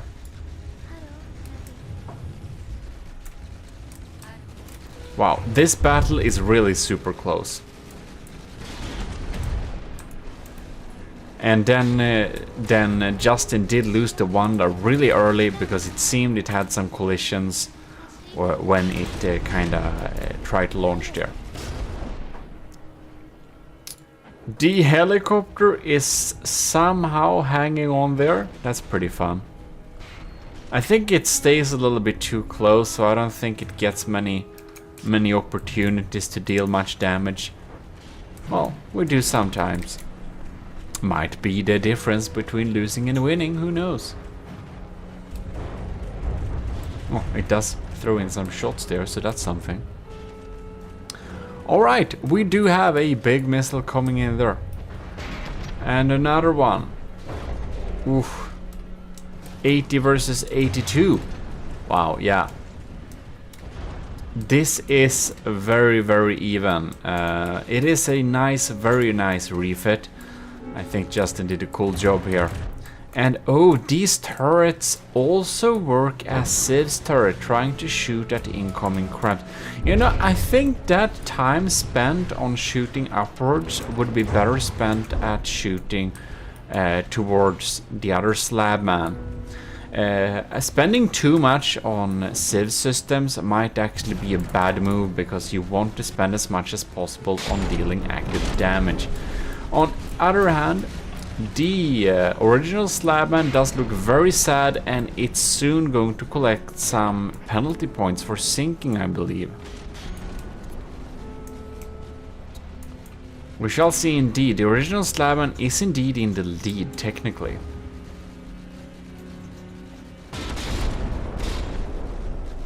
And seems no of the systems are really completely disabled or anything like that.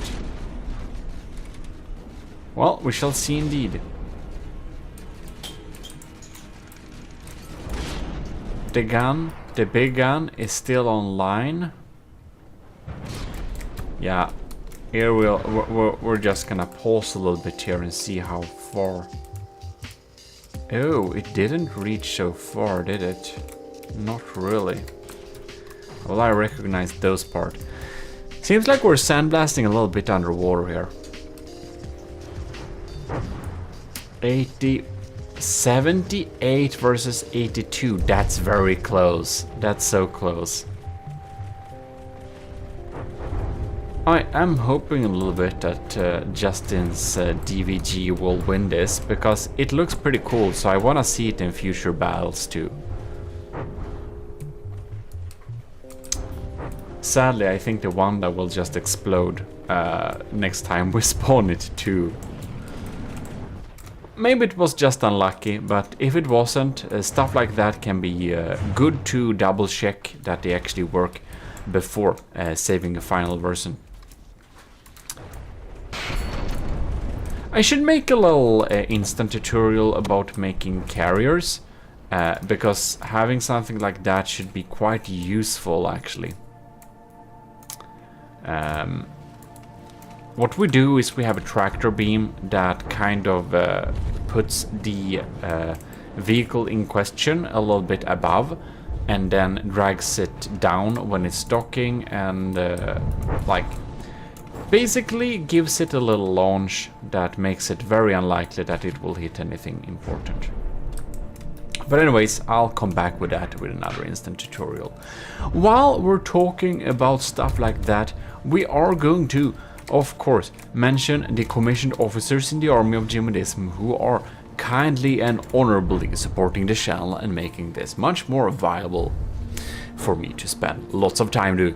So thanks a lot, Commander Ike the Boaster, Commander Eugene, Lieutenant Asteria, Powered by Grid, Tyler Ross, LCG Canyon, Vincent Veritas, and our cadets Robert and Shark93.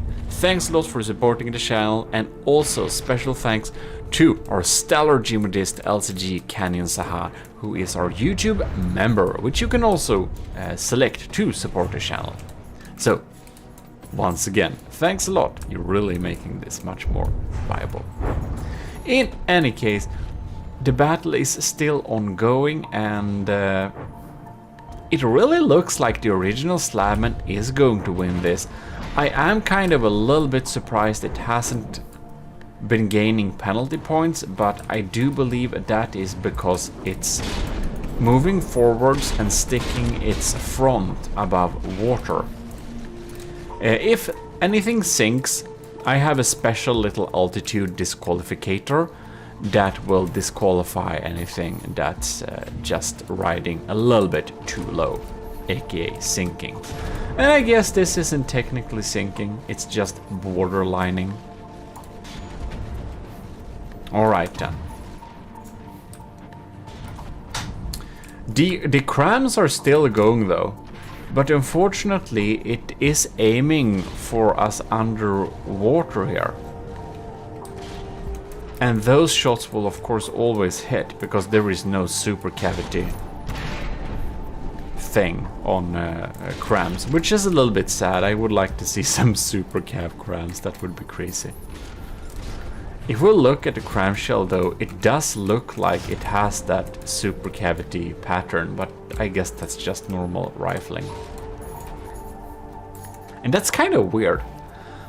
Doesn't the... Wow, I never thought about this, but the cram shells, let me pause here a little bit. Doesn't the cram shell look like shotgun slugs that are made for smoothbore shotguns with like rotating rifling like this on them? So yeah, they look like shotgun slugs, don't they? Made for unrifled barrels. So I guess because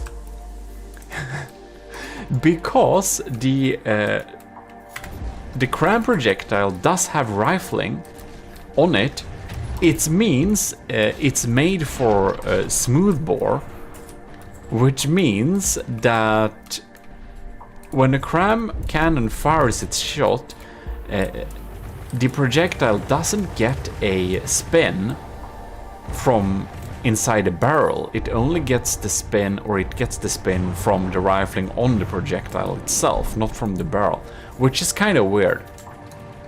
Yeah, well, any case, that's apparently how it works. Oh my god, I completely missed. Man, I completely missed. The original Slabman got DQ'd. Man, when did this happen? I was just talking too much. Well, congratulations, Justin GVG. That's a clear win. Awesome.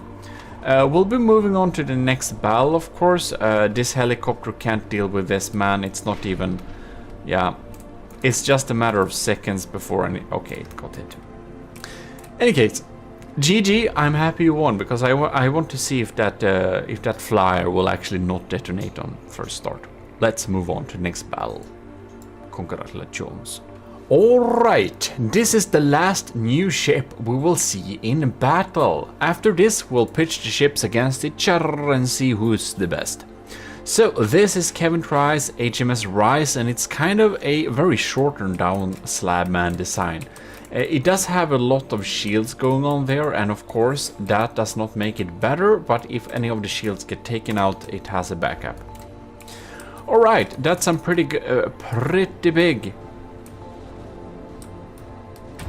big shells coming in there. Ooh, that's fast.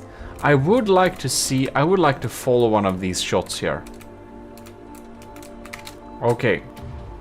Man, they are fast. I think they are closing in on something like 2000 meters per second. What is this now? This is a sabot frag. What is that now? It's a timed fuse, is it not? Bomb. Well, it's deeply penetrating, alright. Well, most people use AP frag, and that's very good, because if you use sabot frag, you really decrease the detonation capability of that shot. But on the other hand, you can get in really deep if you use sabot, so putting that payload down to 25% might be a worthwhile investment if your enemy has some juicy interiors, which I do believe the original slabman does indeed have. It's also kind of spacious, so we'll see. The lamps are really trying to take out these ones, and they're doing a decent job of doing that, actually. So, Kevin Try opted for some more long-range lamps. The original slabman used some more short-range ones. So that's some different design choices we can do here. Kevin Try is 1% in the lead. We'll see how it develops. It's still very early, so it's hard to say. Seems like one of the AOG 67mm domes are indeed already dead. Wasn't that very fun? It looks... Man, the lamps took out one of my missiles from the original slabman at launch. That's quite funny. Oh my god! We got a lucky hit, and one of the turrets are completely gone. Man, that is a thin turret neck. Okay, this is why I don't do turret necks, by the way. This never happens to me. Wow. When I'm unlucky, my local weapon controller gets sniped out from inside the turret by a loose frag or something. But this will not happen. This will not happen. Alright, well, some people really like turret necks. I don't. And I guess maybe I'm biased because I'm only seeing things that prove my point, but, well, I don't do them. In any case, let's see here. It could have probably been a good idea to surround the area around the neck with heavy armor instead of alloy and wood. If you're doing turret necks, I would probably do that. Alright. Well, that's not looking too great for Kevin Try, because when we disabled one of his main turrets, it's gonna have a much harder time dealing some proper damage there. This cannon is of course online still, and it's absolutely possible that he gets a lucky shot. Now, they fire so fast. I'll need to stop time to even ride on this thing. I just want to see what type of damage it does. Not sure. Well, again, the payload is a little bit lowered because of the sabot head. I think that's a sabot head, though. Yeah, I think so. Or did I mix up the sabot head with the armor-piercing head? Oh, who knows? Who knows? I think that was sabot. But in any case. Sometimes I'm wrong, but the good thing about me is that when I'm wrong, I will tell you in a later video about it, so you'll know what's proper. Well, we'll see how this battle ends up. Original Slabman at 91.5% or Kevin Try's HMS Rise at 90.4%.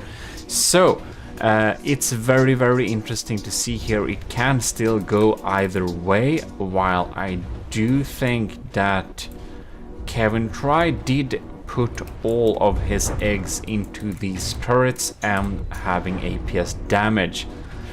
Is no way of combating our tiny helicopter, but I guess the lambs will take out most of the things this little guy throws at him. Alright.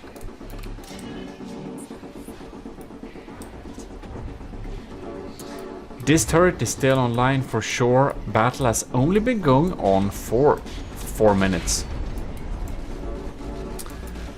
Right, this AOG dome is online, but these two are disabled, and that's because they're ammo racked. These are belt feds, so if they get hit by a tiny little thing, we can dive in here a little bit quickly.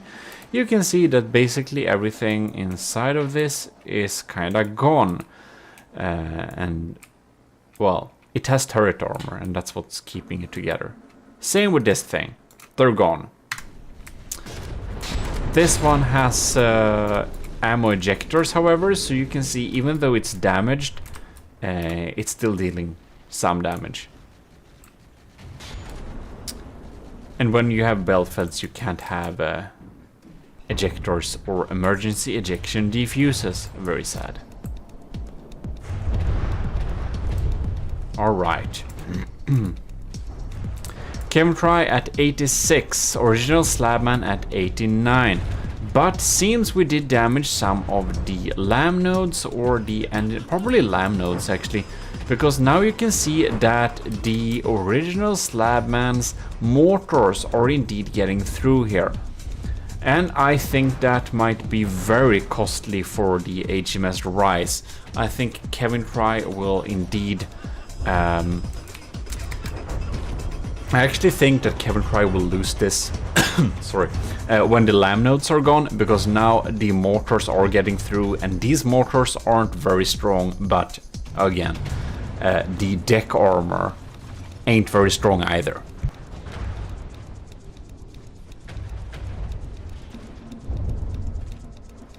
Well, 5 minutes and the Original Slabman is in the lead with a few percentages. It might still go either way. This cannon is still alive and well. And the Original Slabman has started to dip a little bit. Well, the swarm that comes from my helicopter looks a little bit more dramatic than it actually is. Are you still shooting? Yes, you are. I think that's Super Cab 2, so it's probably doing something.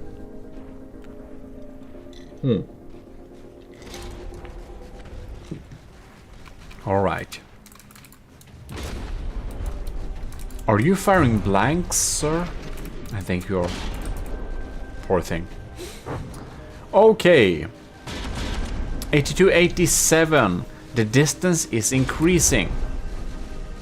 Is Kevin Try... Yeah, we're still doing damage here. I think we need to be underwater to do this. I do believe Kevin Try has a good chance of sinking the Original Slabman and thus winning. If he doesn't, however, I do think that he'll lose this. Right now he's shooting at the turrets, it seems. Yeah. Wow, we're really dipping. Look, it doesn't have any barrel. It shoots my armor-piercing frag thing there.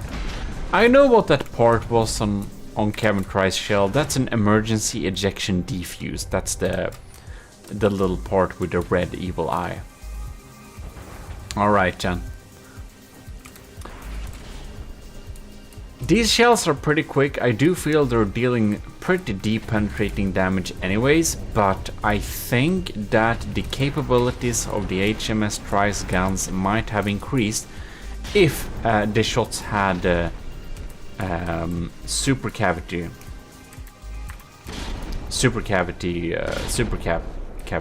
caps, or whatever they are called. I'm trying to watch out for these shells underwater here, because parts of the original Slabman is indeed residing underwater now. Oh, we're getting into a weird angle here. Oh no! And Kevin Try didn't set up the turret movement. Didn't set up limitations on moving the turret so it can spin around, because now it tries to steer to the right. And he has his superstructure blocking there. So the ship needs to turn like 30 degrees more. And it doesn't. And only after that the turret can start aiming at us again. Yeah, well, that's why you need to set up on the turret block the angles the turret can't shoot. You'll need to set it up so that it can turn that way, because otherwise you'll lose valuable damage time like this. About that, let's see here. Let's see on these shells here. Is this a base bleeder maybe? Oh, I can't make out these shots. This is armor piercing solid warhead body frag. Armor piercing high exp. This is frag EMP. No. AP frag EMP. AP high explosive. Sabot frag. Sabot frag. So they're a little bit of a party mix there. I wonder if these shells really have the same velocity, but seems to be working good enough. Well, that's a nice little party mix. I will agree with that choice. But due to some of the other shortcomings, we will see if it is indeed enough to win this thing. It really looks like the original Slabman's lambs are able to take out some of these incoming shells, and they are pretty strong. Now, why are you dragging in the helicopter? Ew, is it? This is just a mystery, to be honest. Why are we docking? Oh my god, the original Slabman. The original Slabman has a AI damage, don't we? Oh man, no, health below. Oh, it's sinking. It's sinking. Poor thing. Wow, okay. Kevin Try's HMS Rise is indeed a winner of this thing. Looks like during this little session, the original Slabman had some pretty poor results, which is to be expected. And I'm happy about that, because this is Renovate the Slabman, not making it worse. Ladies and gentlemen. Not making it worse, making it better. So that's actually a good thing. Well, this means that we have been going through all of these Slabmans, and we will be getting back with pitching these Slabman, the winners, against each other, and by that finding out which is the strongest Slabman of them all. So we can promote someone a little bit to a Matros second class instead of third class. Very nice. Today we will check out the different ships and pitch them against each other, because some of the ships are better than others, and all that killed my original Slabman has gone through to the double elimination challenge, where we will find out which of these ships are the best of them. So first up we have randomized the list, and this is Kevin Try, who will meet Powered by Greed, HC Minuteman. So let's go. Combatants are in the seas and the battle has begun. So here we have Powered by Greed's Lieutenant Powered by Greed's HC Minuteman. running in here in very quick speed, closing in on 100 meters per second or something like that, I believe. Very fast indeed. Here we have Kevin Fry's HMS Rise, which has gotten some heavy cram shots on the side here. Well, those things can be very hard to protect oneself against. Oh my god, why is Lieutenant powered by greed showing its back to the enemy? Not the best. It's turning around and the crams are closing in for another shot. And there he come. A big volley. Some of it missed, some of it hits.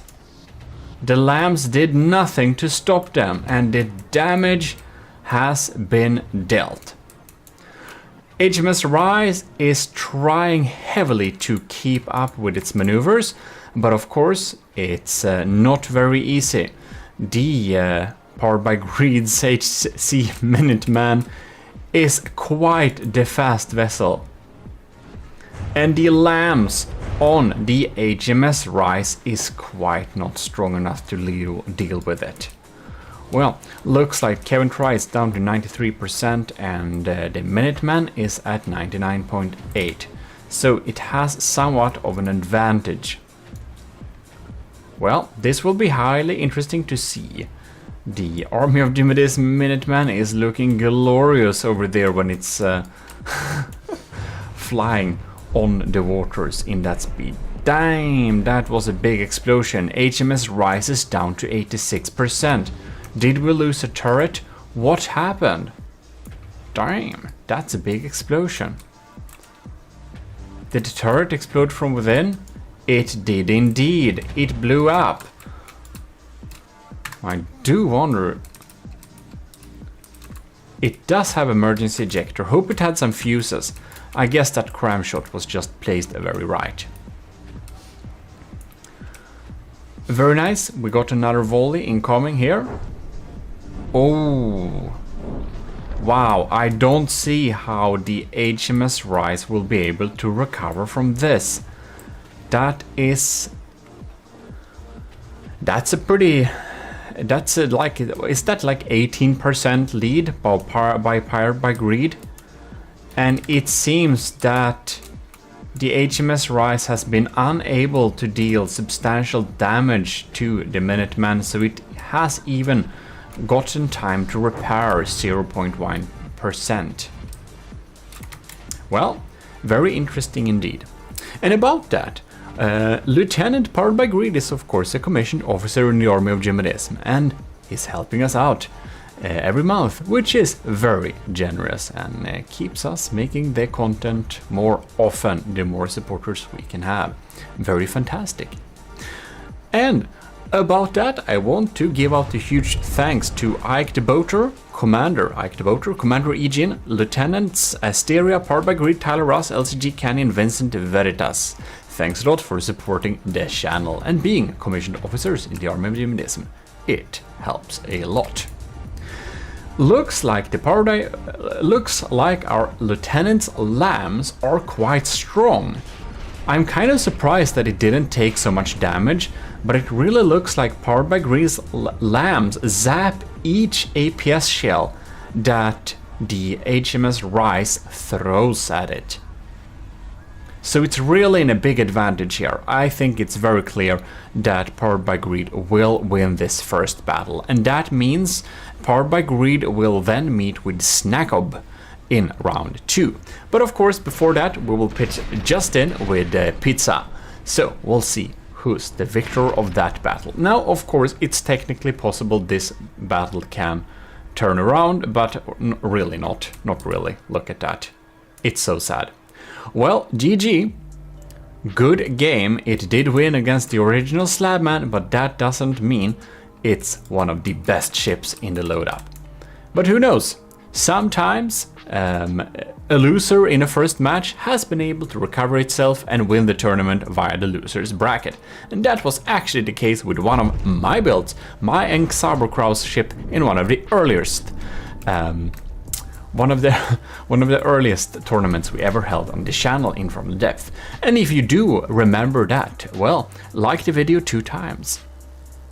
The battle continues, and here we have Justin DVG AOG, Deepwater Guard Army of GMODISM Slabman mix-up.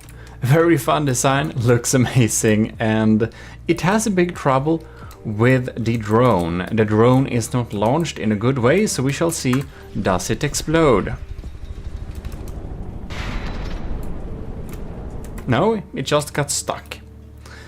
Against the Justin DVG, we have Slabman Pizza by Pizza Summoner, which looks like the most interesting Nerf gun I've seen in From the Depths, and it's probably not very Nerf either. So let the battle go, and we shall see. And I must say that both of these ships are quite the lookers. They look pretty amazing. Looks like the missile got DQ'd, but I don't think it reached its target, did it? I don't know what happened with the missile, because I do know the Pizza Summoner does have a missile that is a nuke, guided nuke, but well,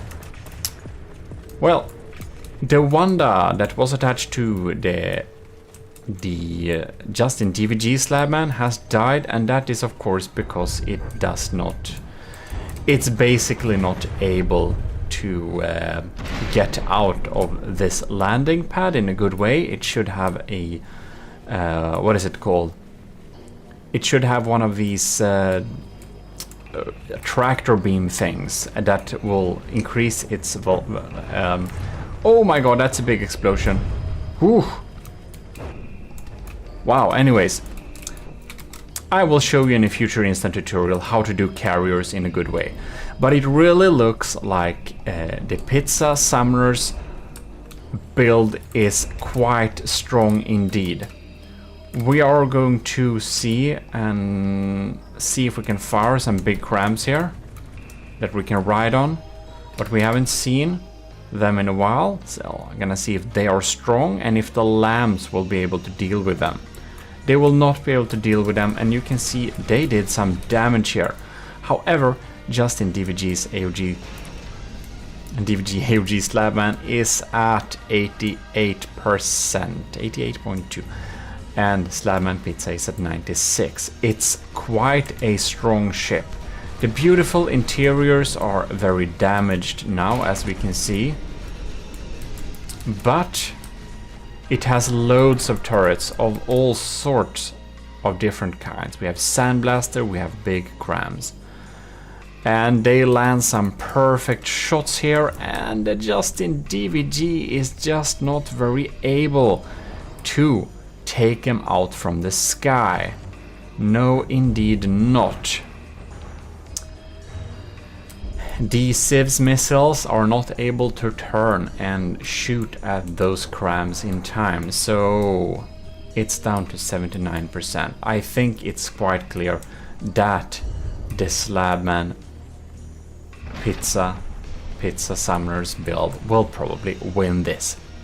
But again, this is double elimination, so Justin DVG will appear in the loser's bracket. And of course, it's still technically possible that the tides can turn in this battle, but like not really at this point. It's very unlikely. I don't think the ship should reside in this angle. Do we have a sinker? Well, we're down to 59%, so I guess, oh yeah, we're health below 80 and sinking. We have a sinker. Well, that's that. Congratulations, Pizza Summoner.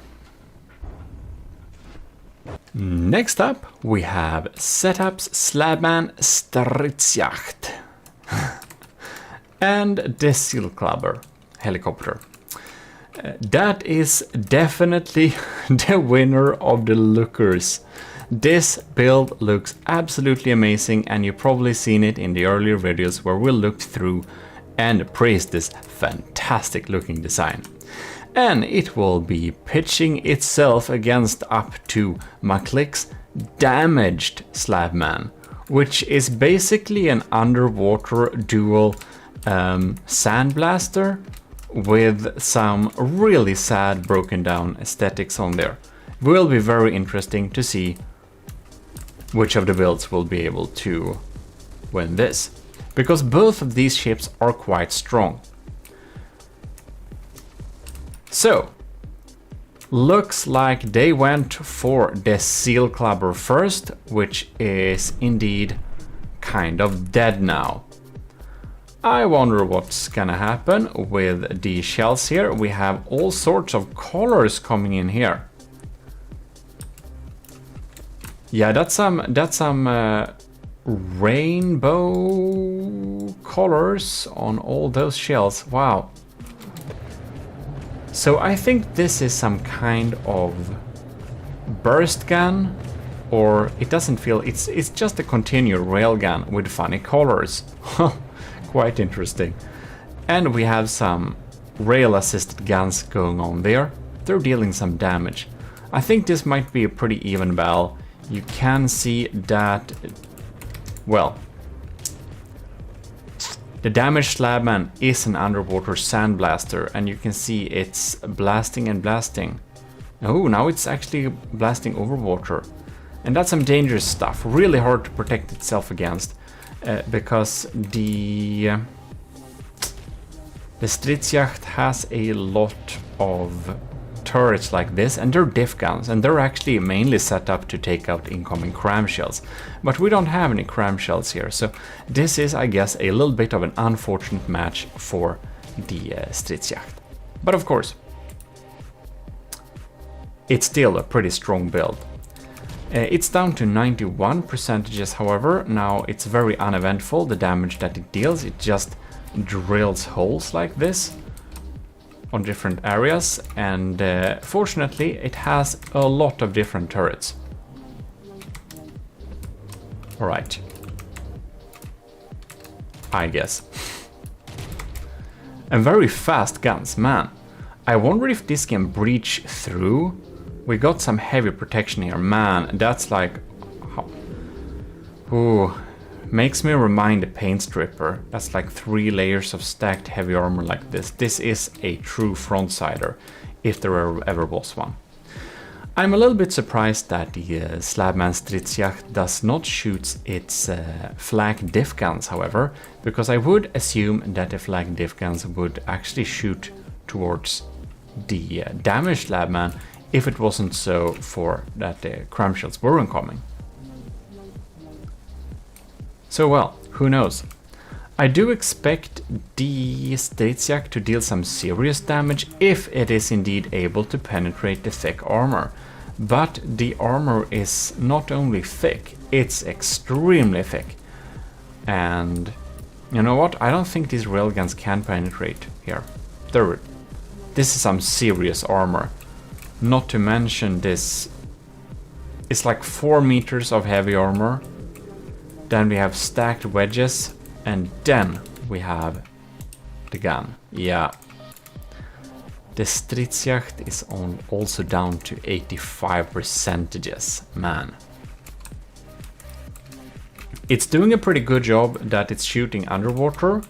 It actually looks like, ooh man, look.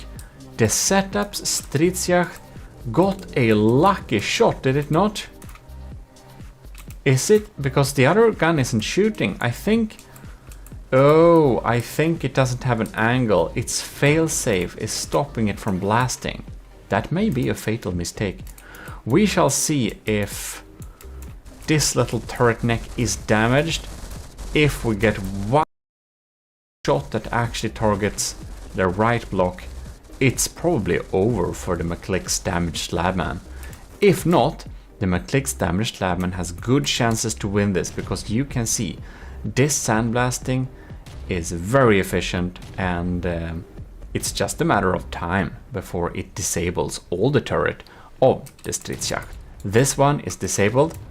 This one is probably a bit sad, is it not? Does it have interiors? No. This... Not a dead turret, no. But almost. But yeah, I really wonder what happened with those flak guns. Well, we are really closing in terms of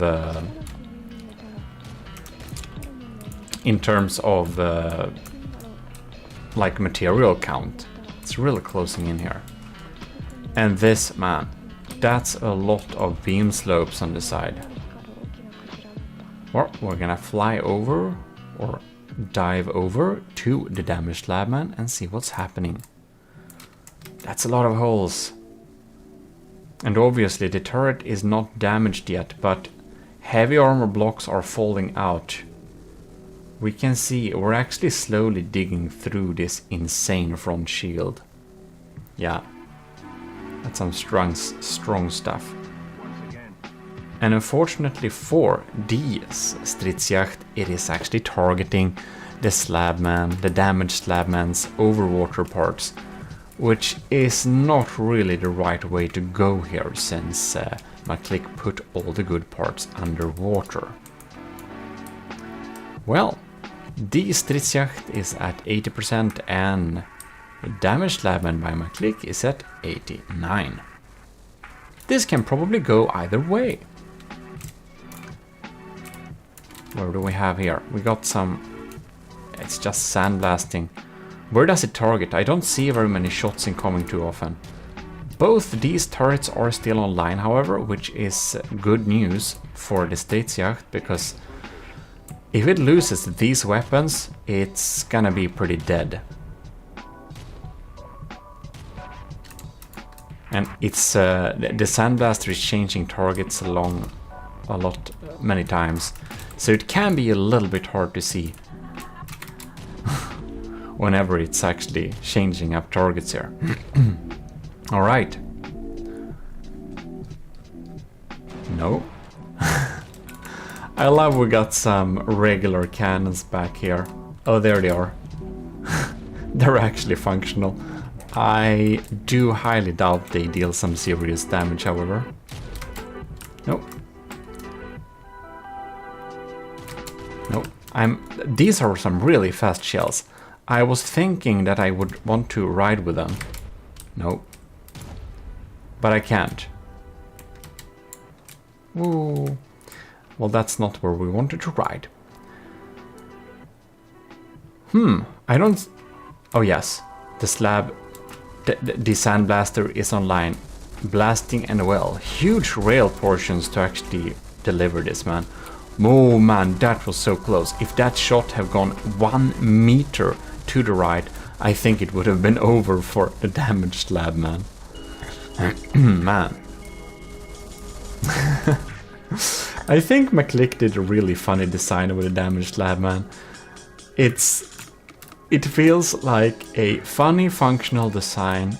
At the same time, it feels like a complete mocking of the the slabman hull, which I understand because it's not the best hull. 76% versus 88. Well, oh my god, did you see that? That's so close. Oh, it targeted this block. It tried to target it. It's just hanging on 2 connection points here. 2 connection points, and if it gets hit, the damaged labman will not blast anymore. If it doesn't do this in time, well, the damaged labman will be able to continue to sandblast the Stridsjacht until it's very dead. So we shall see indeed. Right then.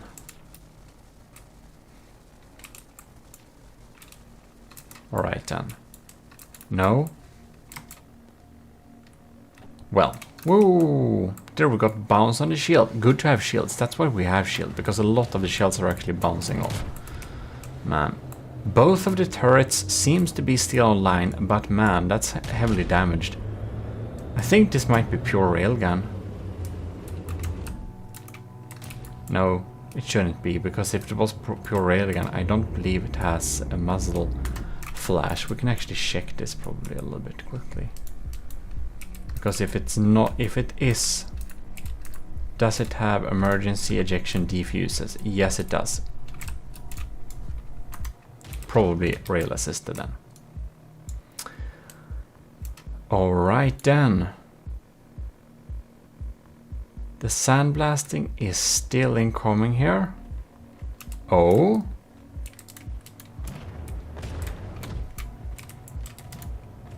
Oh, it found a tiny gap to actually shoot through. That might prove to be quite no. That could have proved to be quite important for the Stridsjacht, but oh, it found some room again. Man. We're up to 8 minutes. I feel this has been a pretty exciting battle, but now it's kind of stagnated a little bit. I'm gonna see if anything changes here. Do we target down here now again? No? It's so weird, you can't see the shots underwater and overwater at the same time. You have to kind of choose. It's so weird they're not like displayed. But well. 70%. The Stridsjacht is down to 70 and the damaged Labman is at 87. And it's the same setup as before. If setup is able to shoot off this particular block, well, then it's pretty much over for this Labman, damaged Labman. But oh, setup is down to 69%. I think setup might lose this, and the damaged Slabman will be literally hanging on a thread. Look at that, sandblasting is coming in here. This turret is alive and well, however. But it's 68%. That's so much damage. We can see loads of the beautiful interiors there.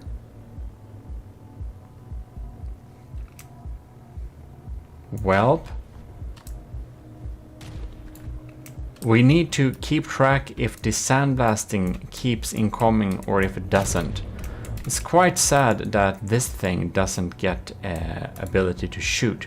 Perhaps the Stridsjacht should have some ability to face toward the enemy. And I really wonder what happened with those diff guns. Why they didn't switch over to deal some damage. Because that might have been like the thing that would pitch the battle. We're still undamaged below here. I think, oh, we got some of these shots incoming, down to 66%, but McClick's damaged Labman is at 86. So it quite much looks like the damaged Slabman will win this first battle. Well, in any case, one thing I do want to tell you, that is that you should absolutely check out our merch at our spring store, link in description, because we have a little sale here. That's actually offered by Spring, so it's a sale that doesn't, yeah, it's on them, not on me, which is cool for once. And we got like 25% off until I think it's some week from now. So if you're interested, you should definitely check out. Oh, and there it goes. There it goes. It is a win for McClick. Setup Slabman Stridsjacht is down under 55% and despawning. So congratulations, McClick, for doing this meme build, a damaged Slabman, which definitely provides some terrifying sandblasting and from a sad carcass of a ship. In any case, do look at the merch. 25% is a lot, because if I do that sale myself, there is basically nothing over for me, and basically almost all over for the Spring company. But since it's on them, it's like 25%, but good for everyone, according to us. So you should definitely check out if there is something you like there. It can be a good time to check. Like for example the 67mm water bottle, or my desk mat, which I have been using quite a lot. It's pretty nice. It's actually a good desk mat. So here we are in the depth.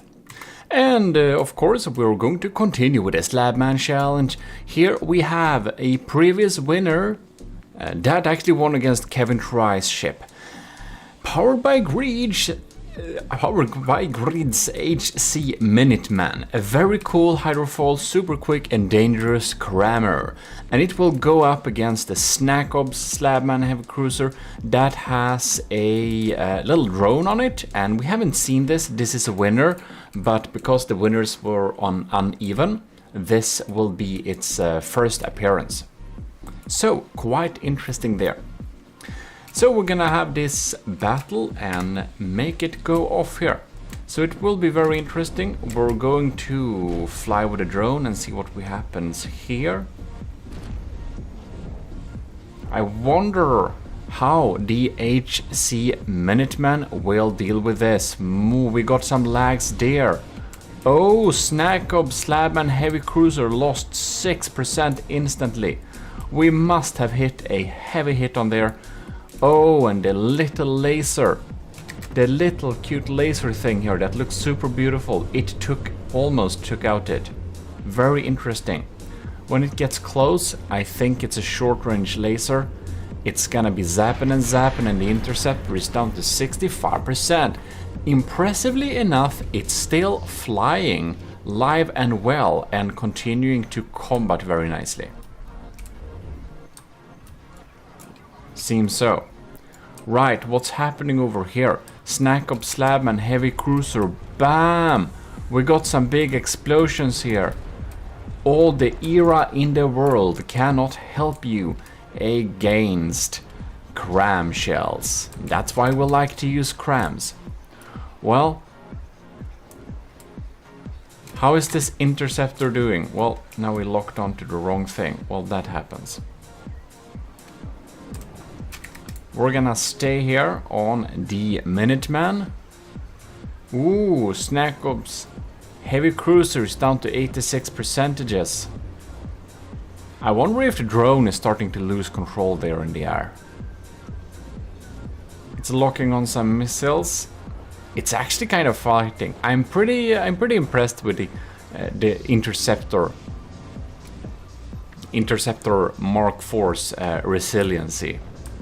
But man, we're gonna fly with this. Got some bad weather now. And whoosh, we got a full barrage. And we have dealt some damage there. Well, Snackob, it ain't looking good. Powered by Grid's HC Minuteman is truly the powerful little thing. In any case, I just want to, this is like the little last reminder here, on to our merch store, our Teespring store. It should be the 17th of April today, and that's the last day we actually have a discount on the Teespring store. So if you haven't checked out my merch yet, please do check it out. I designed everything myself. I'm quite happy with the designs. I did them in late summer, autumn, designed all of them, and do tell me what you think about the designs. The thing is that Teespring is basically offering a 25% discount. Like, I can also do discounts, but if I offer that much discount, it's not much at all over for me. But when they do it, it's good for everyone. Good for me and good for you. So you can get 25% off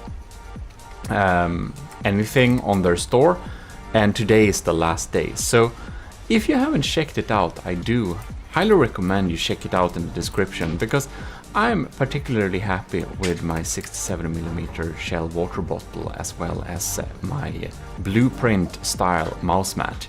I think it fits very well to have on my desk when building from the depth things.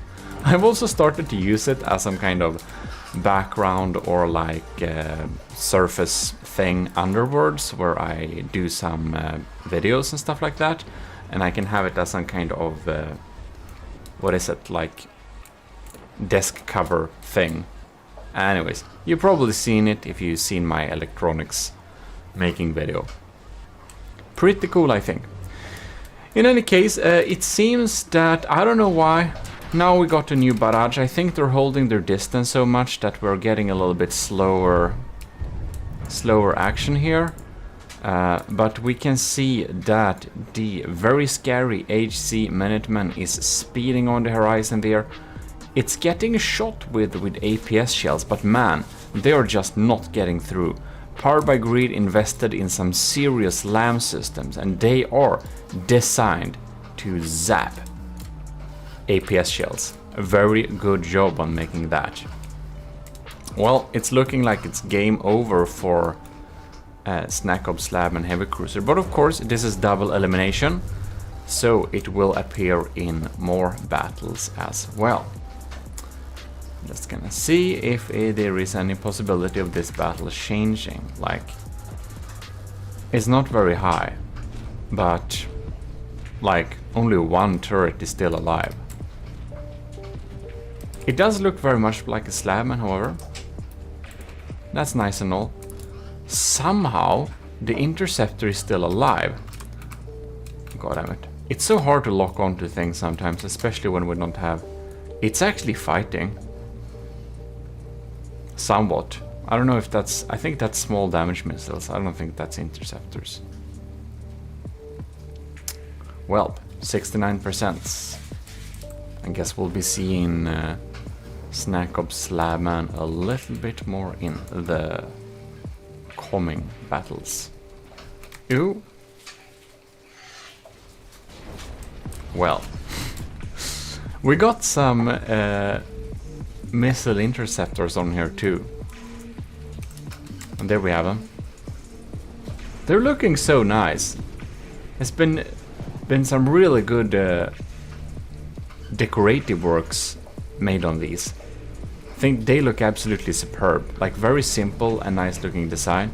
Of course there are so much mimics, we can't even see what's originally on them, but well, I don't know if they're even armored. Who knows? 52%, it's officially over. Congratulations, Powered by Greed. You have completed, Lieutenant Powered by Greed, I should say. You have completed this, you won this battle too. So, we'll be moving on to the next one. Alright, here we have Slabman. No, this is McClick's damage Slabman, as we can see here. And we'll pitch it up against the Slabman Pizza Summoner, the Nerf gun. And this time I think we wanna keep track on what's happening with this intercontinental ballistic missile here. So let the battle begin. And this is a sub-object. You can have one sub-object, and of course this is a nuke. So I wonder if it will try to if it will try to sandblast this thing. Man, it's moving real weird. Oh my god, this is some cool coding, man.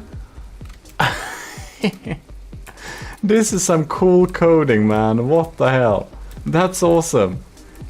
If it hit a little bit further in the front, this would have dealt some serious damage, man. Really serious damage. But it still did deal some damage, so that's probably really interesting. McClick's damage Slabman down to 95%. Since I do suspect this will be a kind of grinding battle... oh no, actually, those crams go through. Yeah, that's how you beat sandblasters. Cram them up. In any case, what I was going to say is that previously we of course had Lieutenant Powered by Greed, and I forgot his rank. How rude of me. So, in any case, I just want to give out a huge thanks to our commanders, Ike the Boater and E-Jin, as well as our lieutenants Asteria, Powered by Greed, Tyler Russ, LCG Canyon, and Vincent Veritas. Thanks a lot for supporting the channel. It really helps me a lot to do this more often. Wow! Those cram barrages are not to joke around with. That's some serious damage. Boom. Are you even sandblasting anymore? No, you are not. The poor thing is not sandblasting. Oh, I thought it was sandblasting because I was listening to the sound of the rain. I thought that was the sandblasting. Wow, McClick's damaged slabman is actually completely disabled. Down to 82%, but these explosions have reached where they absolutely could not reach. They dealt some damage and we have incoming stuff there. Wow. Well, that's the first loss for McClick's damaged slabman. A very sad looking, but alas, a very strong design. I'm just gonna double check. Does it deal damage? It doesn't, does it? No. It's completely dead. Okay, it can't win.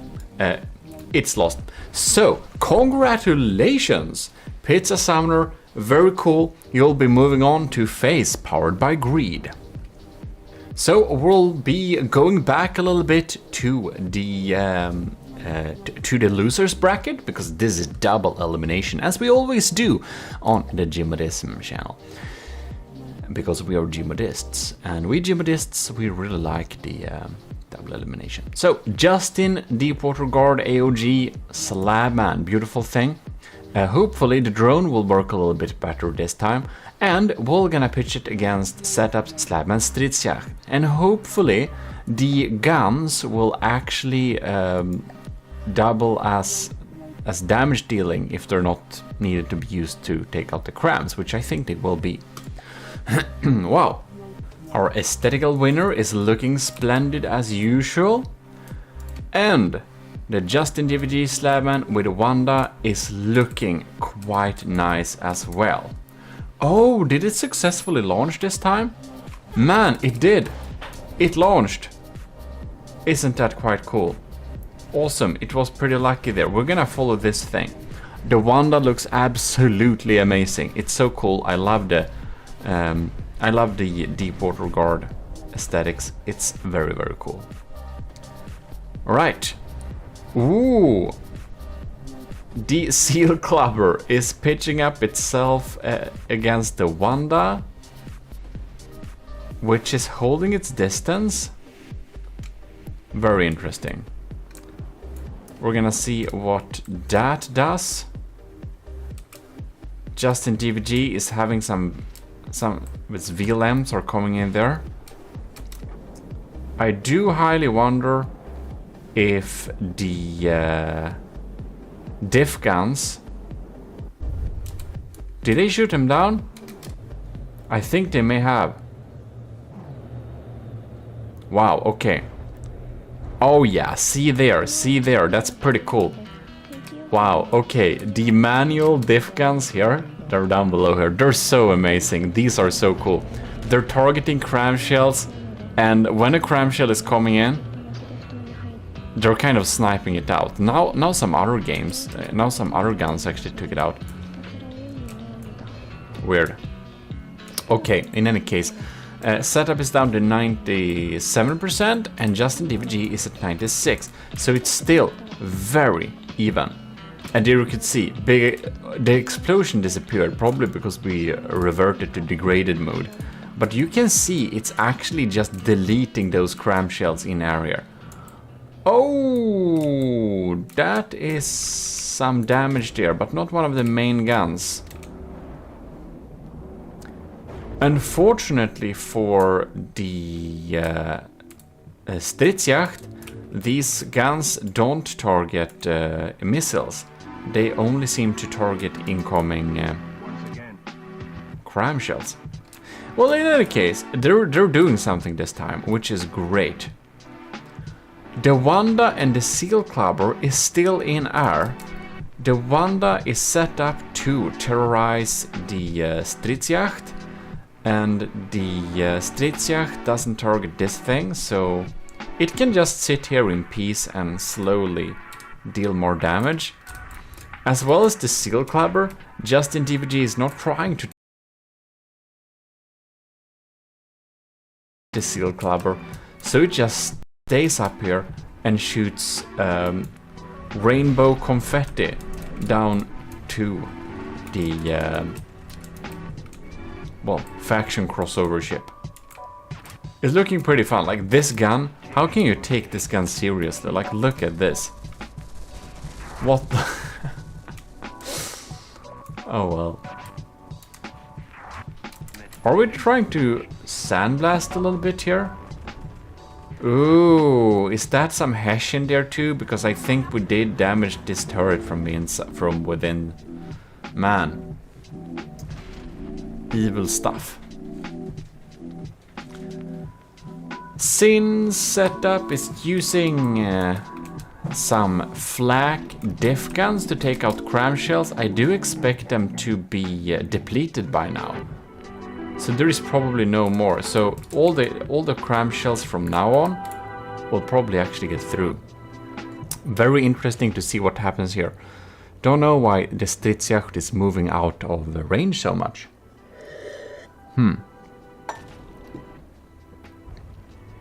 Now there we got an explosion in the air there.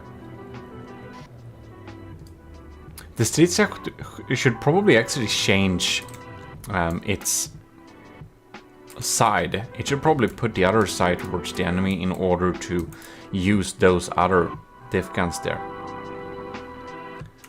Now these guns are so darn quick. We need to pause the game here. Here we have a sabot. These are both sabots. So you can see we're penetrating pretty deeply. And of course, if they're pure kinetics, they will go through the era as well. So era is no protection. It's not a very good protection against kinetics. Don't know what the Wanda is doing. Is it still providing damage? Because now it seems to be turning and going back to... Yeah, who knows? Who knows what that's doing? No, it's actually facing the enemy. It just didn't shoot in a while, did it? Man. This sandblasting is not to joke with, because you can see it shoots on the AOG 67mm dome turret on the backside, and on the backside we have worse HESH protection. So ambushing the turrets like this is a really good strategy, I feel like. Is it just me, or did it just the DVG not fire at all in a while? Okay, it was just me. So, Justin DVG down to 87%, and Slabman's Stridsjacht is up at 92. Man, that cramshell didn't explode. Does it not have a fuse? What's going on here? Somehow got deflected. Well. 87 versus 92, but these crams, they keep coming and they're still dealing damage. That was one of the smaller crams, I believe. One of my small guns that still reside there. Well, we're gonna fly over there. No, that's not my guns. That's of course some new guns, some new side-mounted guns. And what are... Ooh. No? Justin the DVG hasn't changed sides, has he? But he got some crams on both sides in any case. Man, it would be so beneficial if Justin DVG had some little secondary AI with a little gun that was maybe only like a couple of shard cannons that were just designed to shoot this thing, because it has been having free range with mini tiny sandblasting here from like since a while, and I think he really disabled all of the dome turrets by disconnecting them from the rest of the turrets. I don't think these turrets actually blew up. We can check that. No, the turrets did not blow up. Yeah, they're still intact. So the only issue with this turret is that a tiny little block, yep, kind of right here, got disconnected because it's not meant to dealt with HESH from behind. Wow. Well, I think these are the untouched turrets that I had on design, so that design fault is on me, but, well, it's specifically designed to take out things from the front. So maybe, perhaps, one of those turrets could have been set up to target a smaller thing instead. Ooh. Nice. I think some of that div guns has reloaded again. So setup Slab and Stridsjagd is still at 91%, while just in DVG AOG ship is down to 82. So it's looking pretty good for setup in this. Well, will setup even win the battle challenge? Will he be superior in both design and combat performances? Who knows? Maybe I jinxed him. Ah, the Wanda is providing some damage too.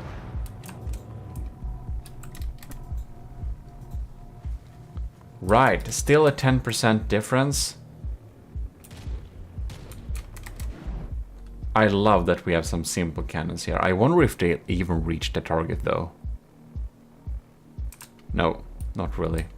Well, that's sad.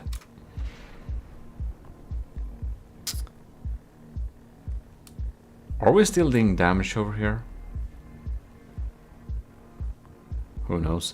Justin DVG is actually trying to shoot these APS shells that are coming in here, but only when they have already went through the entire ship or over it, since this LAM node over here seems to be a little bit disabled, or the detectors are. Who knows? 78%. All right.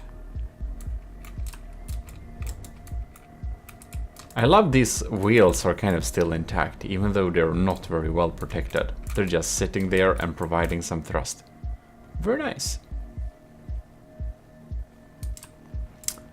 Well, this battle really slowed down, didn't it? Well, we're shedding blocks, alright. It's going through there. And it's like only this cram cannon that's still alive here. If it successfully shoots down this cram cannon, if the railguns are gonna target it, the entire ship will be very sad. I'm kind of surprised that the Seal Clubber hasn't tried to give a go for the big turret yet. Ooh. That's the detection turret. Man. Oh. Speaking about the trolls, as we say. So, yeah, it started to target in. Only one barrel is still alive here. That's like so many blocks. If one of these blocks gets shot at, man, this thing is dead. It has no capabilities of dealing damage anymore as soon as this barrel gets shot out. Which is probably just a question of time by now. I think it's still active though. I think it's still connected. It's a pretty good. I don't know if that's probably some 2D Tetris, but I think it's a multi-barrel design, so it has some ability to withstand getting shot at a bit. That's a nice thing with crams. They can be somewhat damaged. As long as the firing piece and barrels are not damaged, it can still fire. And if you have multiple firing pieces, well, then you have more chances of not getting completely disabled too. Well, it hasn't shot in a while, has it? I don't think so. I don't think so. Oh my god. It's despawning. I don't know why. I don't know why. But yeah, it got shot out. Man, the turret got killed.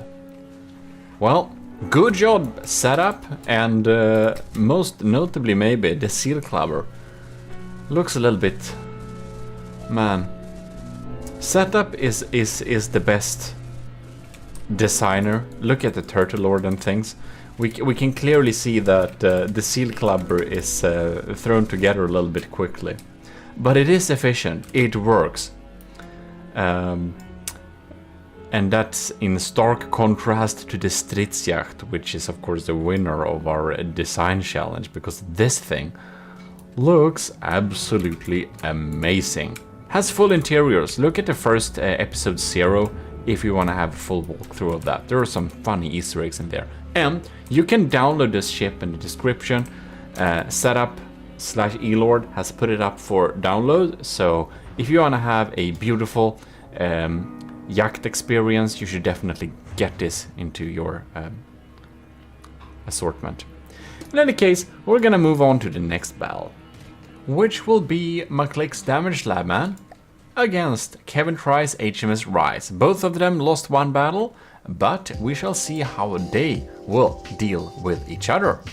Damaged Slabman and the HMS Rise here, a little shorter down, smaller version of the Slabman. Or basically cut off. I don't know if it cuts in half or something like that. We're gonna continue. We're gonna start this battle here, and the sandblasting has started to sandblast. Ooh, scary thing, the sandblaster. Kevin Try only has 2 turrets as well. He must be able to shoot out some vital components quickly. Otherwise, I highly doubt that he can win this battle. If he puts his shot in the right places, however, I do think he has a good chance of winning, because I think these railguns are pretty strong. Oh yes, you can see there. These railguns are has shot out so many heavy armor blocks here. But it's a lot of them. It's like stacked layers on layers on layers like that. So we'll see. We're gonna follow the sandblasting over back to the HMS Rise. Oh, nice. All of the guns are still online, are they? I think so indeed. Oh my god, is that the AI? Holy moly, the AI is almost exposed, man. Oh no, this is gonna be an AI kill, isn't it? Oh, bam! Whew. That is sad indeed. Well, that AI wasn't properly protected, and McClick's Damaged Slabman did sandblast it away. The AI was sandblasted away. GG, but man, this thing is pretty scary. Very scary, actually.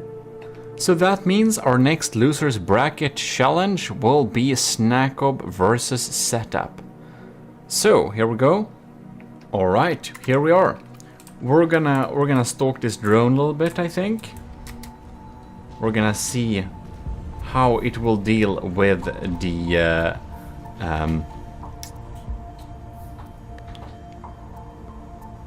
how they will deal with each other, these drones. Ooh, poor thing, it's getting sandblasted away. A lot of sandblasting in this little episode. What happened with the seal? No, it just dived. It did some artful dives. So there is nothing to target the Seal Clubber. Well, that's a mistake. The Seal Clubber is scary. So, Snackob is using APS as its main weapon.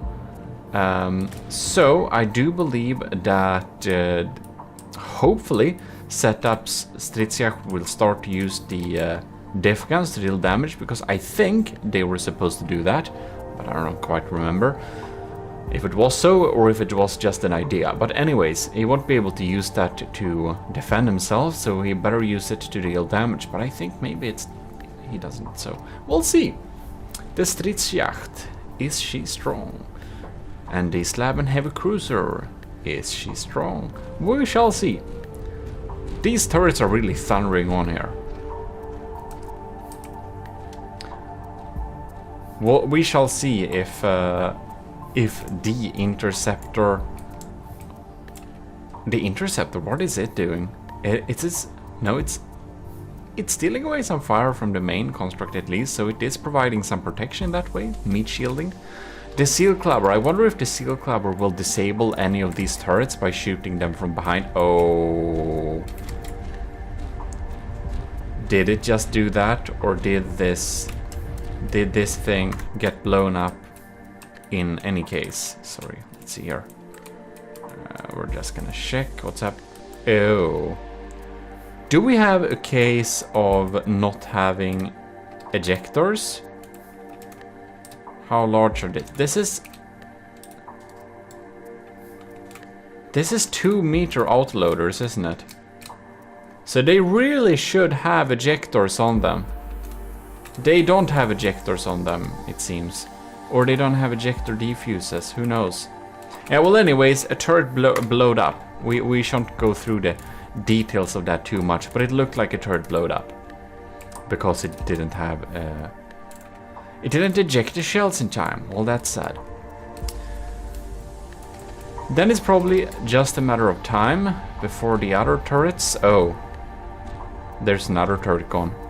Because these railguns penetrate pretty deep, and if we can eject things, the entire turret won't explode. It will just basically continue shooting, but at a lower rate. So it's really good to have ejectors. Have I done a safe APS tutorial? If I haven't, I should probably do that. Because safe APS is very important to do. You want to have ejector defuses, and you want to have ejectors, shell ejectors on each outloader. Otherwise, you'll be very sad. This railgun looks to be pretty strong. Oh, it doesn't have recoil. So we basically don't see when they shoot. I just missed that, since it's pure railgun. Pure kinetic railgun, that's another way you can get away with not having ejector defuses. Whoops. My super battle carrier uses this method. Well, setup is in the lead by somewhat like 4%. So that's quite interesting to see how this develops then. Yes.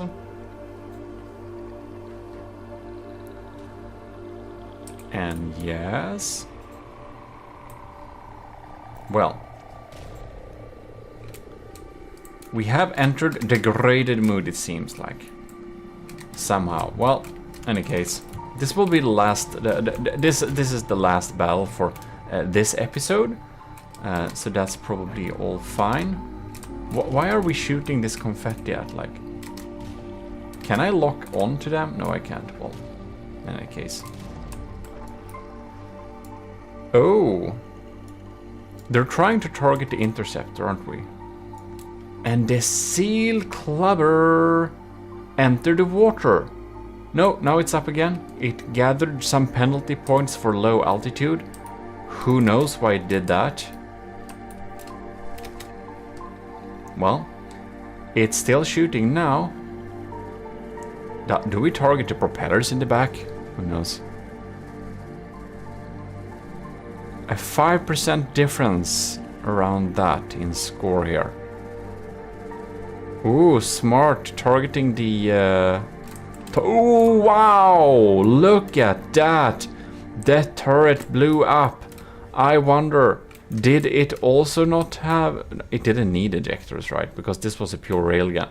So basically the turret block itself must have been shot at. Well then.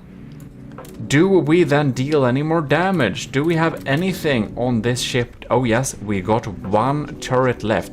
And it's probably just a matter of time before this turret gets shot out, because it doesn't have ejectors. And what is happening with the seal clubber? It flipped over again. What? That has some serious maneuverability problems, that's for sure. Well, in any case, those Stridsjagd railguns are pretty deeply penetrating. They're pretty scary. So it's probably a matter of time before it gets through to deal some damage here. Because right now I think it's targeting underwater. I don't know why it's doing that, but it does. Forget it. It's done. Bye. It has super cabs, so I mean, why not? Yeah. Snack up Slaban. Basically I don't have a chance right now. It's probably out of the tournament. I don't expect it to win this since we only have a small turret dealing damage. The Seal Clubber is disqualified. Okay. Things may turn because the Interceptor is alive and well at 94%. I don't know if it will recover. I guess that's too much to hope for. But I think it can provide some damage wherever it is. Oh, it's up in the sky. It's actually coming in here with some missiles. They got shot out. But the APS guns are still online though. Well, it's not over yet for Snakob. Despite that, as long as this turret and the Interceptor is alive, I guess there is a slight chance I'll actually win this. In any case, thanks a lot for watching. Congratulations, Setup is winning this battle, which means that Setup will be meeting my clique again. Wow, wonder how that will go. We shall see indeed. Welcome to the semi-finals. It's getting close and soon we know which Slabman has the best combat capabilities.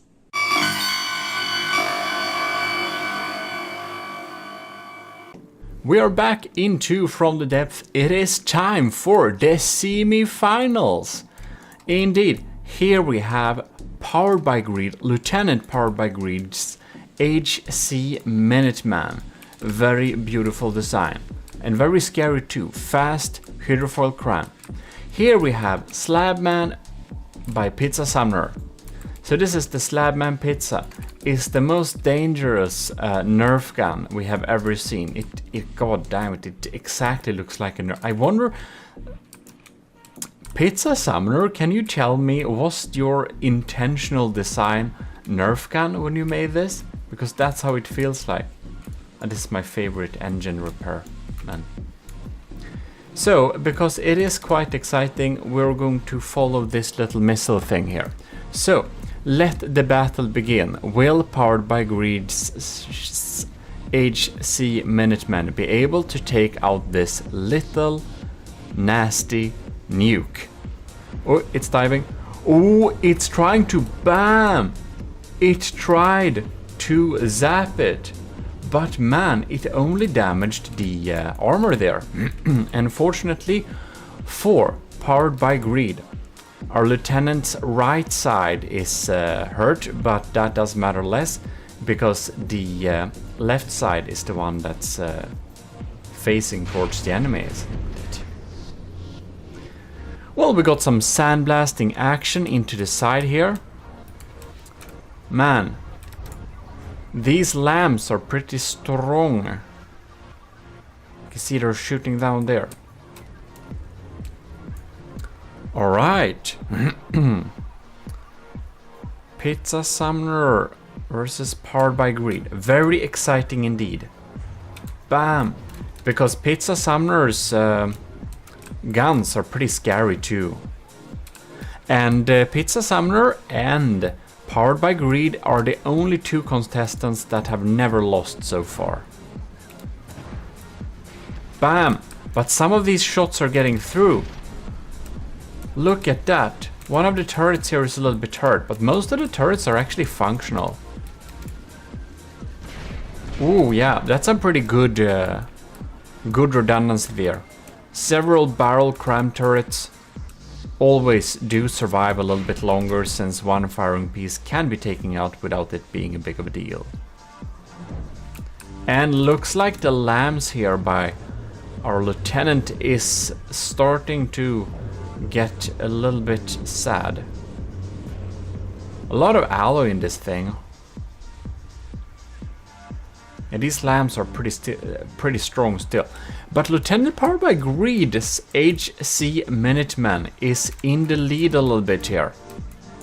It's to 96%, whereas The Slabman Pizza is at 88%. 86 now with that blow.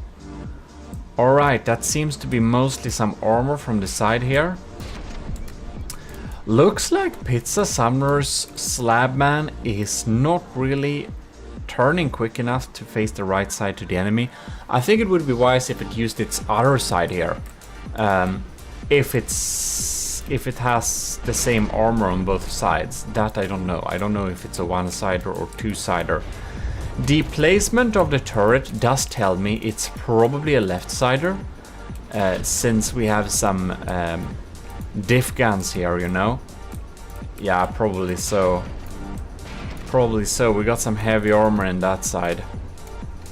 And we don't have any heavy armor. Yeah, it's a left-sider. It's a left-sider. But it's going the other way around, so it's oh no, it's showing its backside to Powered by Greed's HC Minuteman there. Man, oh yes, that's, oh man. It was not able to protect itself from that. That's some major damage. 80%, we're down to 80%. Well, these missiles are frenetically trying to deal some... Wait, are those damage missiles? I thought they were interceptors, perhaps. Yeah, these small anti-cram turrets shooting some small units like that, they really help with getting rid of those cram shells incoming there. The damage done to Powered by Greed's Minuteman is minimal. You can see its repair bot has already started to repair that damage there. Wow, okay, let's follow these barrage. 76%. Now the front side is at least facing the enemy. That should be an advantage for Pizza Summoner. But oh yes, we're shooting a nice little barrage there. Unfortunately, the lambs are quite strong. So the Slabman Pizza can't really get through those defenses. I do suspect that we will see the Slabman Pizza in the losers bracket, I believe, because I think it's gonna lose this one. 70% versus 69%. That should be pretty decided. It really should. Okay. We're doing some fancy maneuver shenanigans here. Missiles incoming. Ooh, cram shots incoming. Well, Powered by Greed has some really slow reload time on those crams. Oh, bam! Did you see that one? Knockout. That turret is completely gone. Poor thing, indeed. Man, yes, that's some serious damage.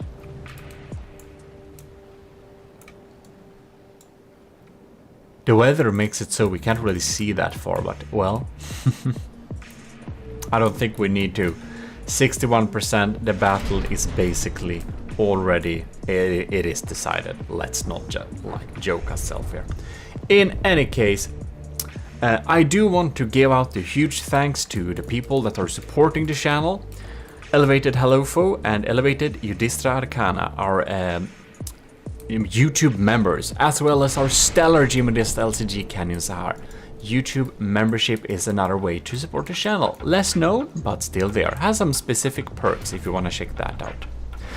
And of course also, huge thanks to the commissioned officers in the army of GMODism. Namely Commander Ike the Boater, Commander Egin, Lieutenants Asteria, Powered by Greed, Tyler Russ, LCG Canyon, Vincent Veritas. Thanks a lot for supporting, and if you want to support the channel over at Patreon, you can of course join them there. And you will get some cool perks, so you can check out what's in it. Let's move on to the next battle. This means we'll need to move to the losers bracket. It's McClick versus Setup, the rematch. And there we have it, the winner of the design contest. Setup has done some really beautiful designs here. It's completely insane how cool this looks. Anyways, we have the specific tour of that earlier on. Then we have McClick's damaged slabman. So according to McClick, he likes to build some ships that is using humor like this, and the main reason because of this is apparently that he doesn't like his aesthetic skills or something like that, so he goes the route of being funny. But I don't know, man, I think this trash pile is a pretty cool design. It really looks like a scrapped helicopter, like Nighthawk or whatever, from MechWarrior 4 Mercenaries. It's very believable. My favorite 2004 game. Anyways, I've seen McClick doing some cool designs too, so I'm not sure how true that is, but that's apparently the reason. So let us move on here and see what the sandblasting will do. Man, it's really sandblasting over here. Oh right, it is trying to target the I think it tries to target the seal clubber. The seal clubber is officially down. So let's see what's happening here. Where are we sandblasting? It's going straight for one of the turrets, which is some quite bad news for setup, because these turrets, there are only 3 of these main turrets, and if they get down, he has a very bad chance of winning this, of course. So let's see how it goes here. This is basically like several meters of heavy armor and some very expensive railgun parts in it. It's a really basic system like that, but it works very well too. So I think this battle is mostly up to if setup is gonna be lucky where the railguns shoot. Because if it's real lucky with these railguns, he can probably deal some damage to the main system. You can see we had some explosion inside of there, but of course nothing important went out. So if he can shoot out and get some important bits to fly off, he can pretty quickly disable the McClick's damaged slabman. But if he doesn't, it's gonna be a pretty lost cause, because what happened? Excuse me? Excuse me? What happened here? This is strange. Okay.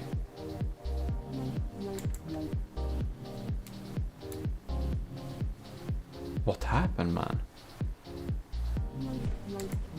It's not AI dead. Oh, it shoots again.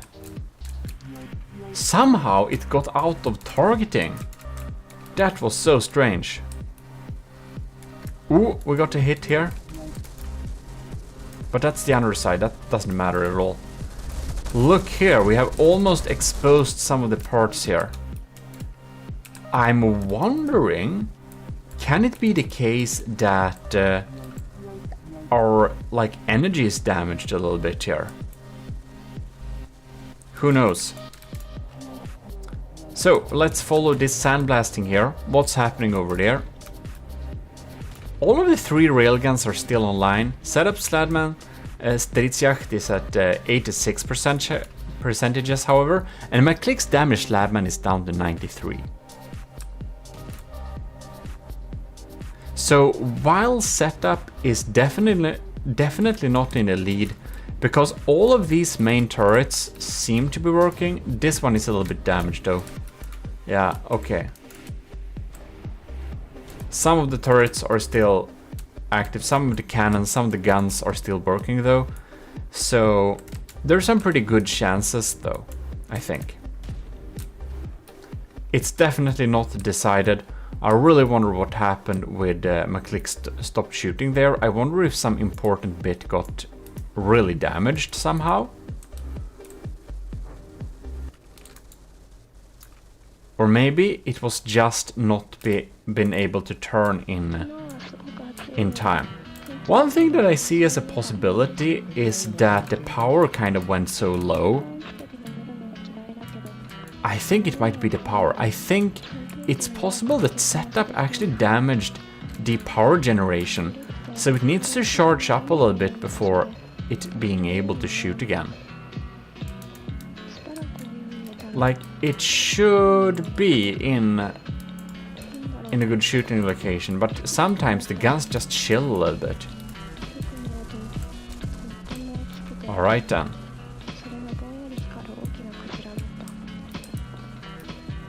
Well, they're online again, and the setup's Stridsjacht is down to 80%. Ooh, and the turret is getting targeted itself. That's bad news for it. So McClick is actually leading with 10 percentages. But again, we don't know what happens with this, because we do know that these railguns, they're pretty deep. They are, it's not pure railgun, they are rail assisted. So gunpowder and rail. Yes. But I'm really a little bit spooked about why are the diff guns not shooting, because there are no crams to target here. Why are the diff guns not trying to target? That's a real mystery. We're really not getting through here, are we? This heavy armor box seems to be pretty much intact still. We don't have any damage inside of here. The gun itself is completely safe. I think the thing that could be taken out is probably the local weapon controller. If you get some lucky shot, that could take it too. Both of these guns are, however, completely active. I'm not sure I've seen a shot coming in here in a while, have I? Let's zoom over to the poor Slabman Stridsjacht. There we got a shot.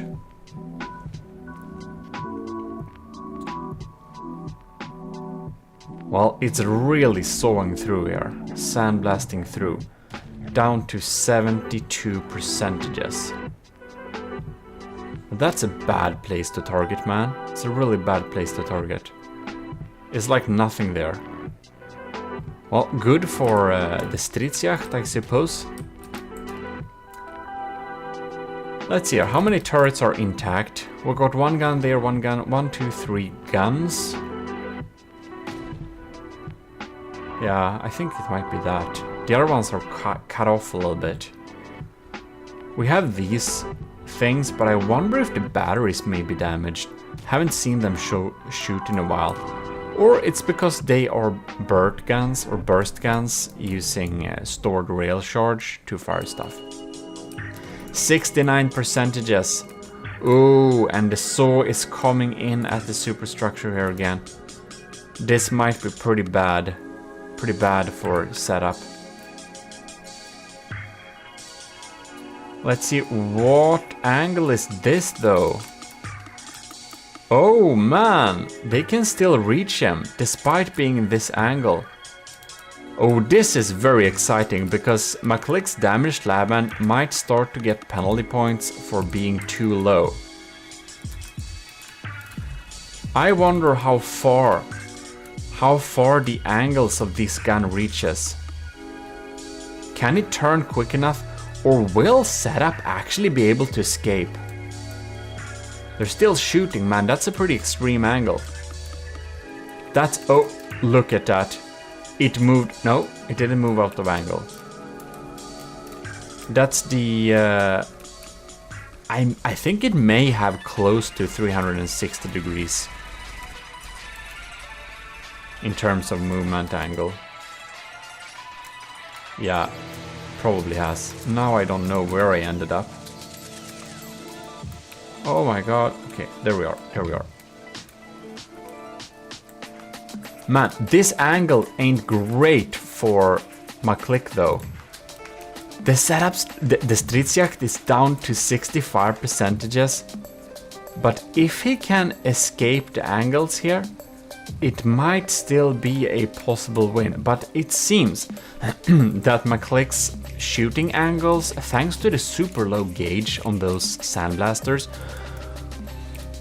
the firing arc angle is so wide that I think he probably won't be able to get through here. 63%, 62%. My click is still at 87. Yeah, I think it requires a pretty lucky hit to get to win this now. Now that was a pretty good hit though. If it had aimed a little bit to the side there, it could have taken out the turret too. What happened now? Oh my god. Oh no, it started to aim again. Whoa, it's so hard to understand when they are... Sometimes they just stop working. And it's so weird. But now setup is down to 59%. I'm so... Oh my god, is it gonna be cut in half? Because it kind of looks like it is. Ooh, it's hanging on a few beams there. 58%. It is extremely unlikely that the Stridsjacht will be able to win this by a lucky shot now. I think it was actually very close of getting out of the McClick's firing lines. Damaged Slabman were almost not able to shoot at it, but now it's down to 57%. It's so unlikely.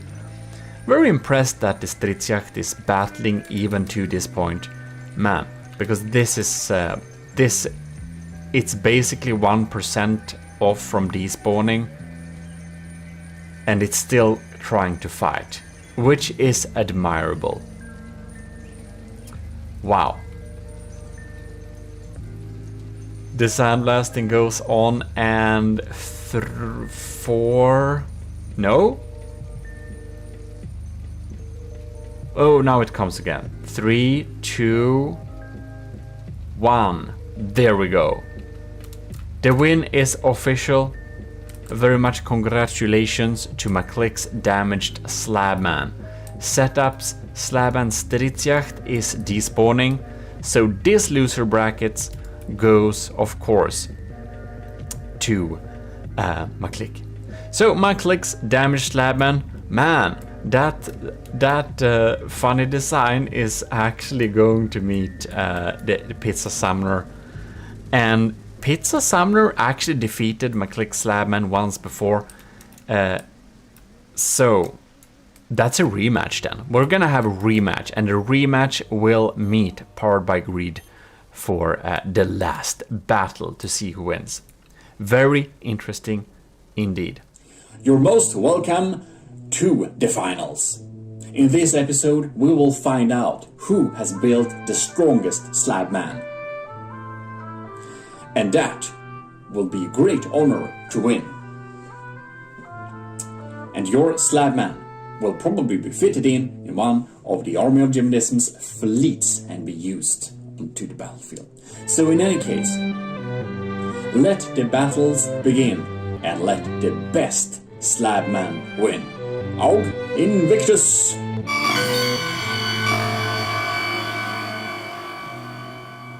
We're here with the finals of the Slabman Challenge. Today we will crown the victors of this challenge. Is it just me, or does this boy's camo change every single time we spawn it?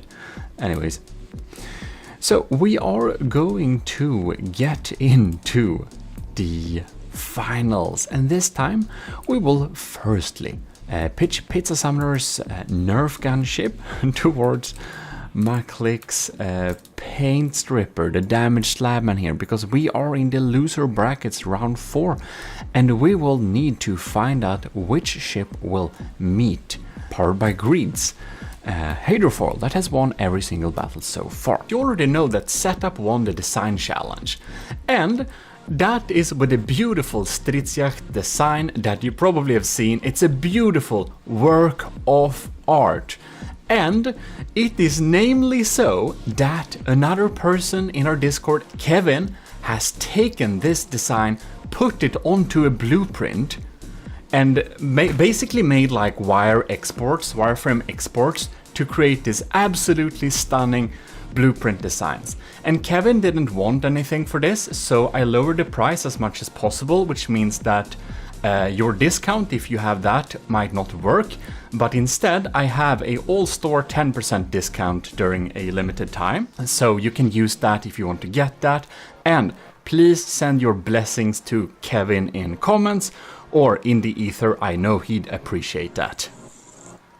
And if you didn't know that, you can join the army of GMODISM if you want to by signing up for Matros 3rd class in our Discord, and you're officially in the army of GMODISM. If you want to be a commissioned officer in the army of GMODISM, well, you can support the channel monetarily. Let's get going, and don't forget to like the video. By the way, we're gonna have new challenges coming on, so please make sure you are in the Discord so you will get notified for sure, and also that you subscribe to the channel so you will see the results.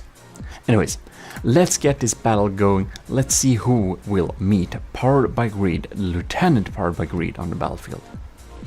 So we're incoming here. We are following this little very funny nuke thing that's going down, and oh my god, are we gonna hit?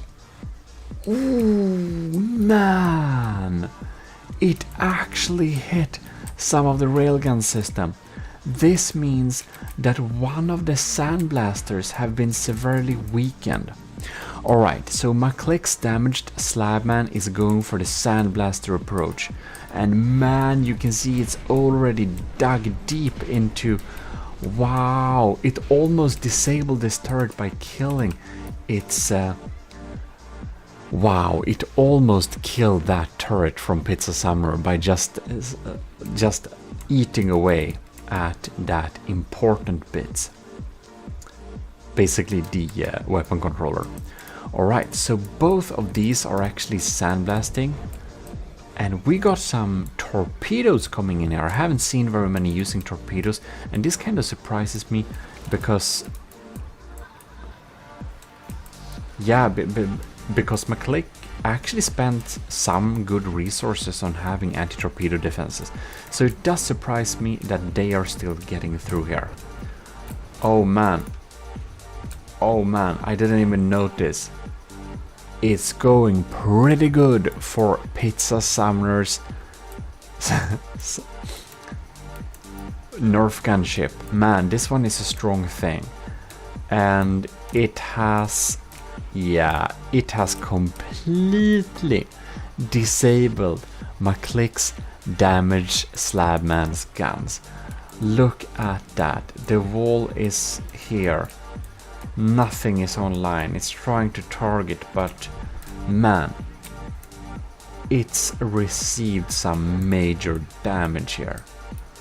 We're even starting to eat through here. I think this battle is very much over because McClick does not have any other ways to deal damage. But of course, there is a slight chance that the block that is missing, whatever block that is, I'm not really sure why the system isn't working at all, because I think it should perhaps be working a little bit here.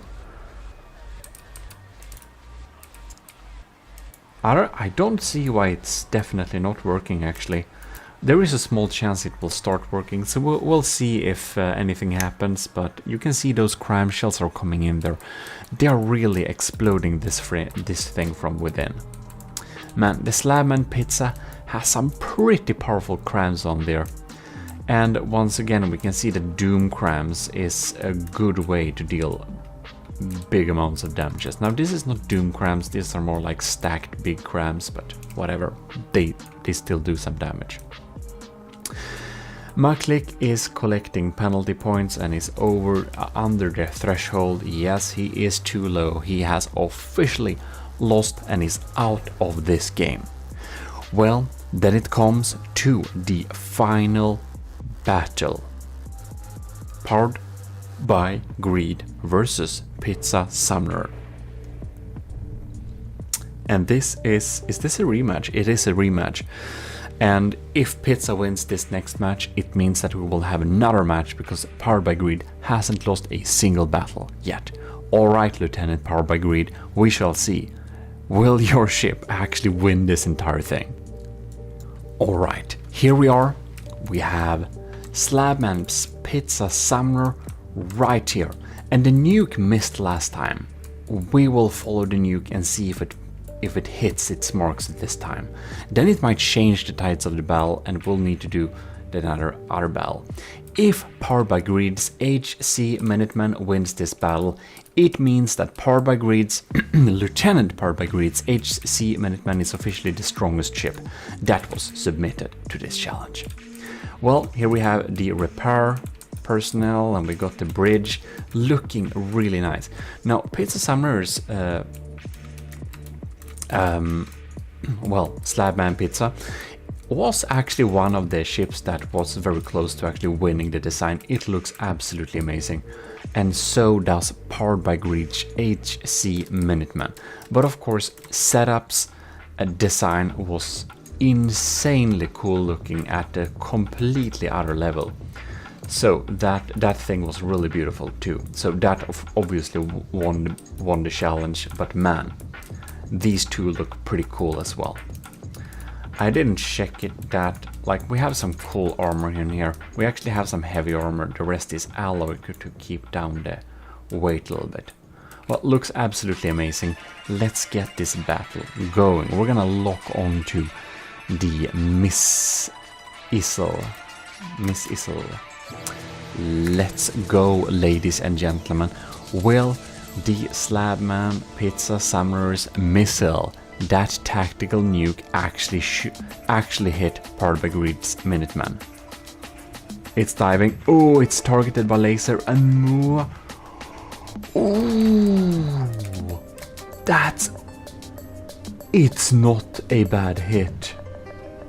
It disabled some of the engine a little bit, but man, the armor is so thick on this thing, it really ate it up. Alright, rematch indeed. The missile, the glove has been thrown. Let's follow these shells here. They're coming into the Slabman Pizza side. The lambs are trying to take it out. They got deflected. This shot got through. The turret is damaged. We are sandblasting and sandblasting. Are we sandblasting anything important here? Looks like the shields are doing a good job of keeping its armor up. We're stripping blocks here, but no major damage. I wonder if Slabman Pizza's crams will come in to deal some damage. Powered by Greed's crams definitely deal some damage. Bam! Really do some big explosions there. And look at that. That's actually a hit. Now Powered by Greed spent some big money on that lamb system. It's not to joke with. That's some strong lambs, man. Slabman Pizza is behind a little bit in terms of material, but it's still pretty even here. Now we go to the next volley. This might change with this volley. They are aiming for the front of the ship. Ooh, but they still dealt some serious damage here. No? We're mostly fine. We're mostly fine over here. Did I hear blank shots? We're firing blanks over here. Some of the shots are blanks. Are we gonna hit now? Or oh, the lamb system zaps them out. Powered by Greed's lambs are not a joke. They are some serious lambs, sniping out cram shells, APS shells, whatever is incoming. We could see that when the Powered by Greed's Minuteman did defeat the Kevin Price ship that has some really strong APS shells there. It did some serious damage. Well, it will be very interesting to see how this battle develops. I do think our lieutenant will most likely win this because he won the previous battles, and it seems that it's developing in a similar way, especially with lambs shooting down those crams when they're coming close. Man. Now we are even having a little bit trouble to turn from Slabman's Pizza side. You can see it's stuck in there a little bit. Man, look at that. That's some serious damage. This is, after all, a left-sider. You can see the offset setting of these turrets and the thicker armor on the left side. So it really doesn't want to change to the right side. But when opposing something crazy like Powered by Greed's HC Minutemen, it can probably be a good idea to actually be able to use your both sides, because in this case, well, the Minuteman she's able to get on the bad side of the pizza summoners. Well, this pizza is soon to be cooked. Look at this. Look, fireworks. Pyum pyum. Oh my god, Powered by Greed's HC Minuteman is really acing this battle. Good job, great design, that's quite amazing. Now Slabman Pizza's design is very sturdy, but it seems that some of the cram cannons has a little bit of connection issue. Some of them seem to have been disconnected from their pellets, because we are firing a lot of blanks over here. As you can see, we're shooting blanks. Sad firing pieces, not connected to the pellets in a good way at all. Yes. Well, we'll of course need to see to make sure this battle can be definitely decided to be a win or a loss. But man, I almost already want to congratulate Lieutenant Army of GMODIST, Lieutenant Powered by Greed, for making such a strong design. Very beautiful looking too, looks like an absolutely cool spaceship boat thing. That's a real cool hydrofoil, and man, the damage it delivers is strong. Now of course, I do want to say that Slabman Pizza, our Pizza Summoners build, it's absolutely stunning. It's the coolest Nerf gun I've seen from the depth, and as you can see, these cram cannons has officially became Nerf guns too, because it seems like all of these barrels are shooting blanks by now. Sad.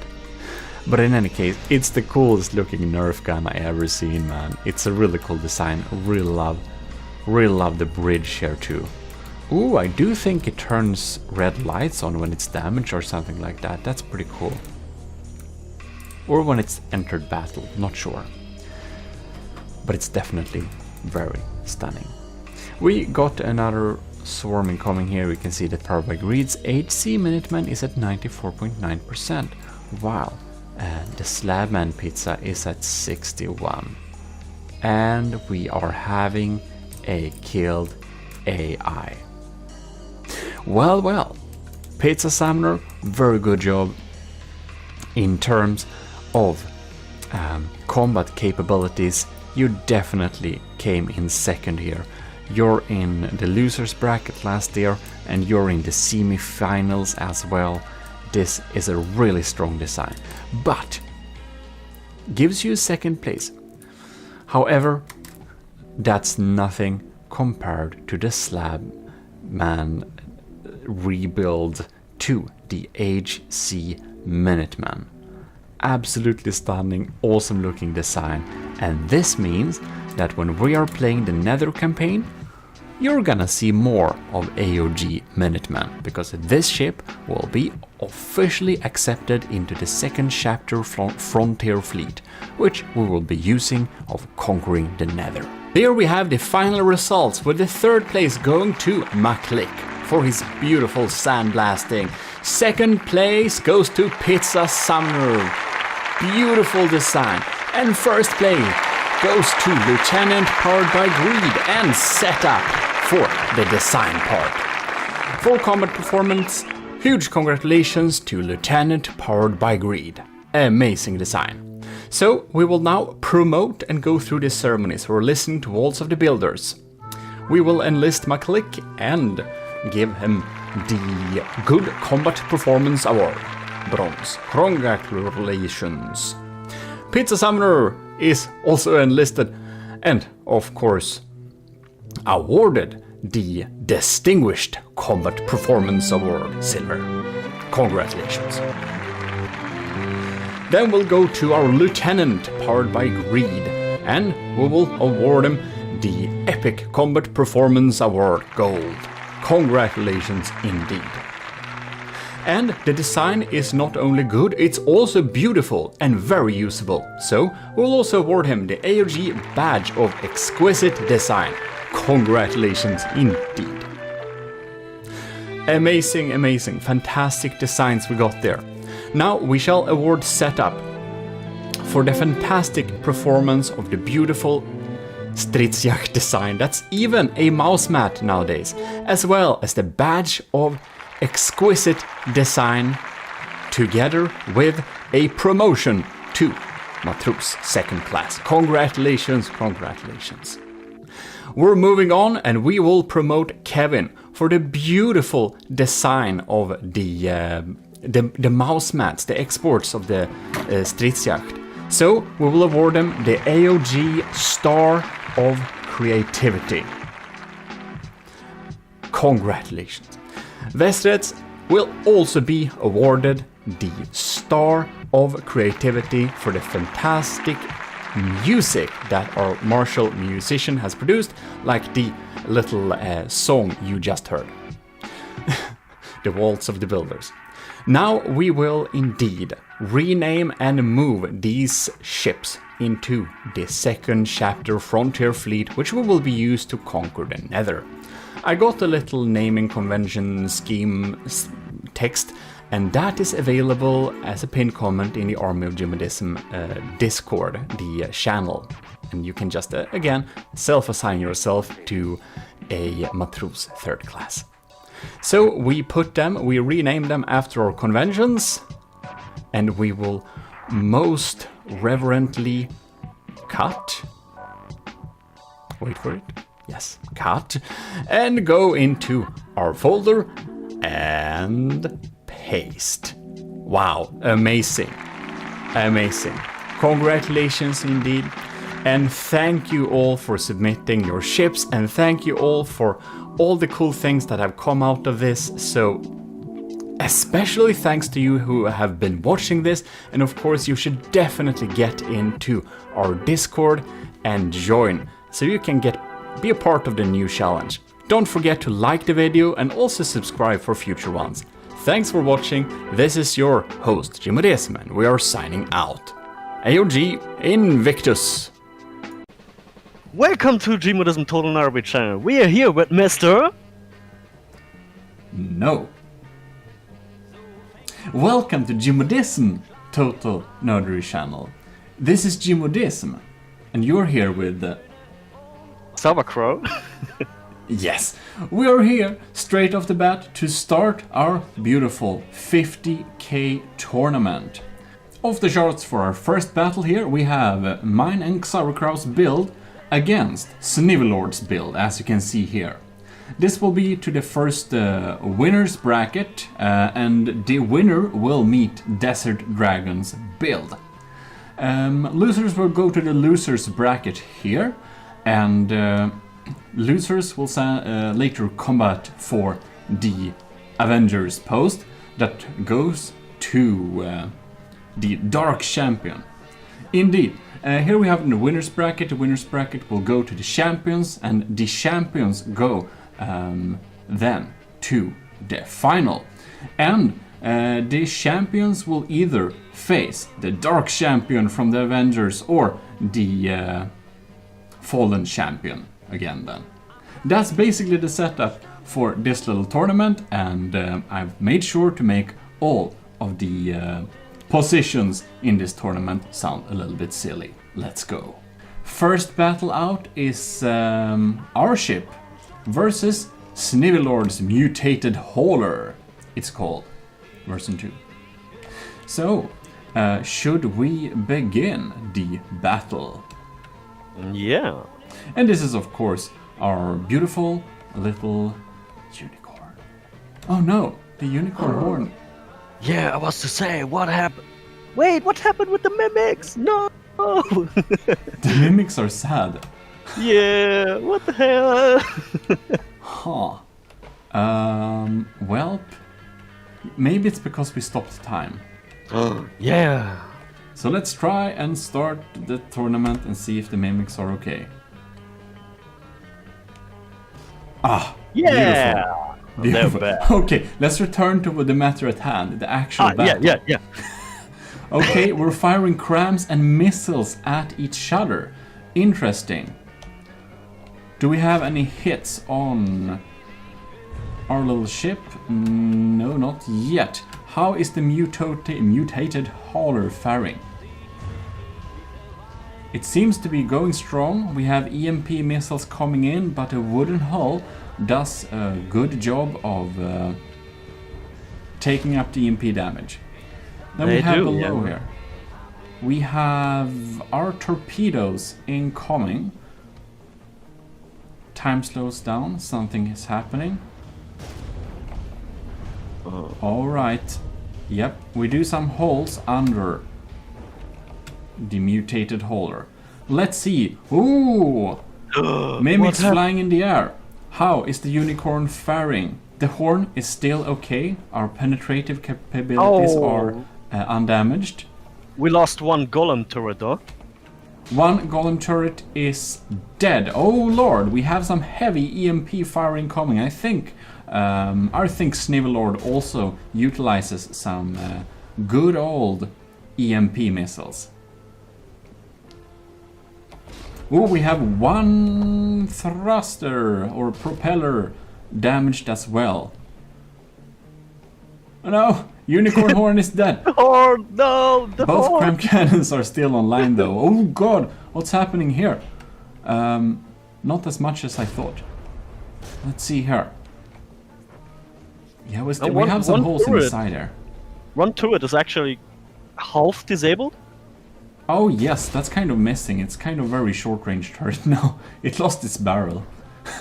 Crams are shooting completely. Oh, one more could actually hit. Okay, Yeah. cool. Oh, Beautiful. that was a good hit on the front though. Oh yes, that was... I think... Okay, interesting. Snivelord chose to armor the turrets themselves with quite a lot of stone, which does make them live a lot longer. Good move. And then we have... ourselves. Do we have any ability to see anything? Yes, we have one camera tracker online there. And we have our sonar going strong still. Alright, seems we have depth, like altitude fuses on our cram there. So, oh yes, they blow up beneath us. Oh. Well, that's pretty smart. I think we are... Yep, he might actually take out our ammo. Oh no, our unicorn horn went again. The horn again. The Seems mutated Valhalla hates unicorns. I think so too. Oh lord. So we're 3 minutes in the battle here. Mutated hauler is not sure what happened with the propellers here. They're kind of stuck. I think maybe the engine is dead. Yeah, it kinda looks like it. Or the fuel is dead. Which means our nasty mortars are probably gonna take its toll sooner or later. Question We don't is have if... mortars anymore. But that's pretty sad actually. Oh well. Our mortars are taken out. Oh, look our front here. Seems that our torpedoes are still online, but they're not gonna be online very long. We are disabled. Uh-oh. Uh-oh. Ooh, this is... Oh no. No! This is very bad news. Oh, this is so sad. Okay, it looks like we're not going to make it. Looks like the mutated hauler is going to take home this battle. We shall see. We still have our repair bots fighting valiantly, and maybe we can bring some weapons online. Our main turret is disabled though, which is a problem. Yeah, there's like no weapon left. No, not really. Do we have torpedoes online still? No, we do not. Nope. Nope, nope, nope. Oh well, this will be interesting. See how this ends. Yeah, those depth crams do really do a lot of damage. They do, yeah. Team 2. Unicorn is at 54. Oh no, Unicorn is down. Unicorn is down. Mutated Hauler is on. Still, 78%. Well, there we have the outcome of the first battle. Our Unicorn loses against the Snivelord's Mutated Hauler. Can we have some sad music, actually?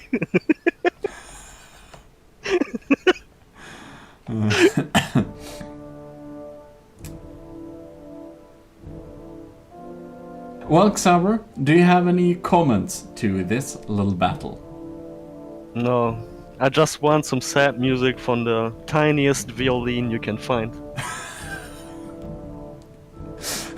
Well, anyways, it was fun to spin off this battle, and let us hope we can have some revenge in the losers bracket future battles. Welcome to GMODISM's Total Nerdery Channel! This. What? This is the second installment of the 50k tournament. Yes. So here we are. This time, Fate Oris, Freya, is fighting against the Destroyer from Elzu 13. Indeed. Should Looks slick though. it is. And we should start the time and see the battle unfold. Indeed.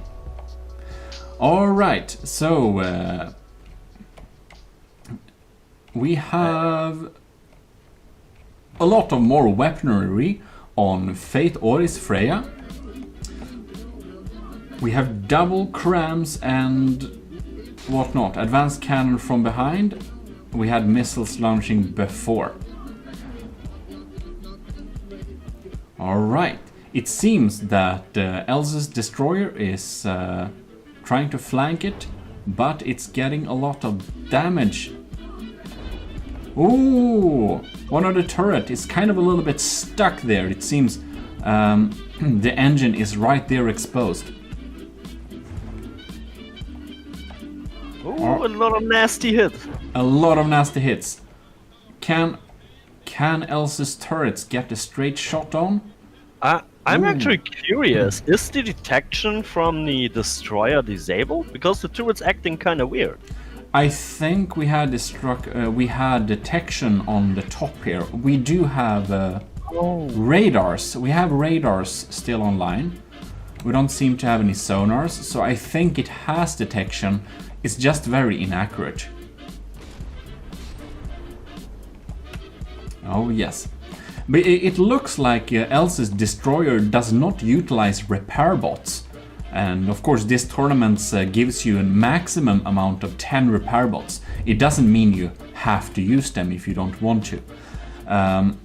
So I do not think we are regenerating here. And the firepower and accuracy is kind of already taken out. So it looks like the Freya is going to be the victory. But we shall see. Kind of quick.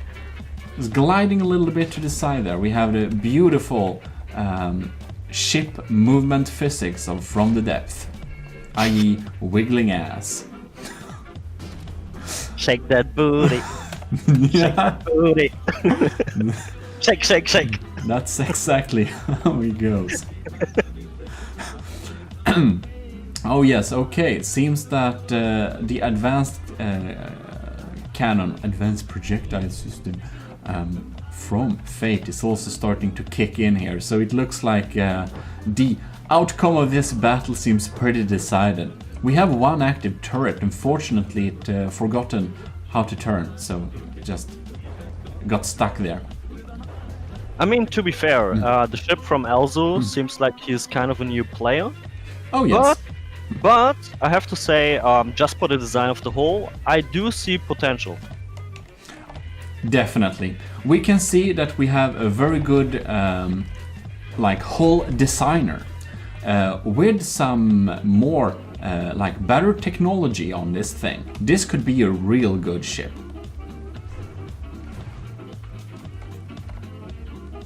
Right. Yep, seems that the damage that Fate Ori has taken so far is already repaired, and I don't think we'll have any more damage incoming there.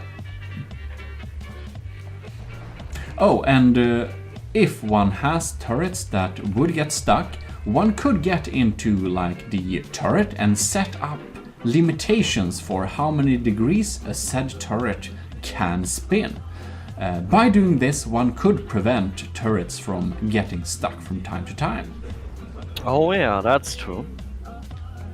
I mean, especially when you have like hull behind the turret or another turret behind the turret. With the limitation, you can kind of avoid that the turret's getting stuck. Oh yes.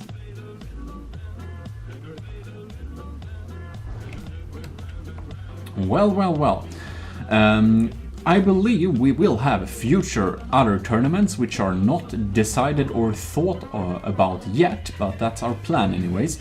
And at such a time, we will hope that Elsu would want to submit another ship and perhaps put some repair bots on it and stronger turrets. And I think we'll have a better survivability of the craft. Yeah, that's true. But the shape of the hull, this could be a really fast ship. Yeah, Could be that's really fast. That's actually what I said, because I do see potential. Yes. Here we have Fate Ori's ship is kind of goes pretty close to the surface, so it is also a pretty quick ship. And we have some big propellers on the... a lot of propellers actually, so... I don't remember the top speed of it, but it's one of the quicker vessels, as you probably can see. Oh well. 63%. We have a lot of alloy blocks here, and one would expect alloy blocks to be weak since they are so light. They're not. They're actually real good armor, so it does take a little time to kill this beast. Even though it's pretty much defenseless by now. No turrets are alive. We do, however, have the AI well protected there, so it hasn't died yet. But we're reaching close to, I think it's 55% where things is officially dead. But of course, we're not going to be sneaky, so we're not going to cut away anything of our battles. And there it goes. Oh, there it goes. Yep, here we have it. The winner is Fate Oris. Freya. Oh wait, I can't resist this because this has such Warhammer vibe. Walk! Oh, who are you? Alright, the audience! Fantastic! Welcome! This is GMODIST Total Nerdery channel. We're here with... Sauerkraut. Indeed, and we're going for the third battle of the 50k tournament. GMODIST Industries 50k tournament. Double elimination. Tournament. Oh yes. Anyways, this third battle, as you can see on the charts, we have Snivelord winning the first battles, and Snivelord will be facing Desert Dragon. Wait, what is this build from Desert Dragon? Just show it. We have the Nautilus. It's so tiny. Oh, it's so cute. Kawaii! God damn it. So, Desert Dragons for the Nautilus has gone for all firepower, no armor, tiny size, a lot of weapons. Snivelord we lost at before with our unicorn, got totally decimated by its pretty heavily armored crabs, but it's not heavily armored. It's wood and stone, but it's pretty efficient. Indeed. Let us start the time. Let's go. Alright, we have tiny shots coming from the Kawaii Nautilus and missiles incoming. Ooh. Mutated Hauler does utilize a lot of EMP. This might be the demise of the Nautilus, because I don't think these crabs will hit this tiny thing very often. Oh, god damn it, what are they doing, the crabs? What? It's kind of off-shot. Okay, we have the second volley of missiles incoming. Play the music. Well, ooh. Oh lords, do that? No, it didn't hit. Okay. Ooh. That's kind of close though, they're closing in. Turrets? Turrets? What? Wait, what happened? The Nautilus is gone! What? When did this happen? What? Dude, I literally have nothing seen! What the hell? What happened? I don't know. God damn it. Wow, under 1 minute. That's, yeah, probably the shortest battle at the moment. Well, if nothing weird happened, like this is the result. Mutated Hauler wins again. We're just going to throw up just to see what happened. We need to stalk the Nautilus to see what happened. Totally missed that. Wait, we throw up? Okay. Alright, let's see what really happened here. What really happened here? What was the demise of the Nautilus? We're gonna stalk this thing very closely now. Oh yeah. Oh!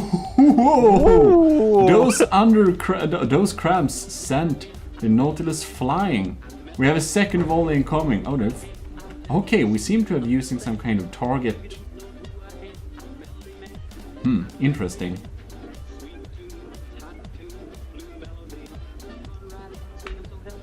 EMP missiles incoming. Missed. Missed, but Oh, no, never mind. That damage. Whoa! Maybe the AI got taken out. Oh, 52 seconds. You know what my guess actually is? It just sinks. Yeah, it got hit by the complete volley from the EMP missiles. Then it have sunk, and so the game decided to pull it out because it was kind of dead. Maybe so. It now regenerated and starts to kind of float again. It kind of has few blocks, so I hope it does have a lot of like material storage and repairables, but we'll see. We have a second volley of EMP. It lasts, like this time it lasted a lot longer.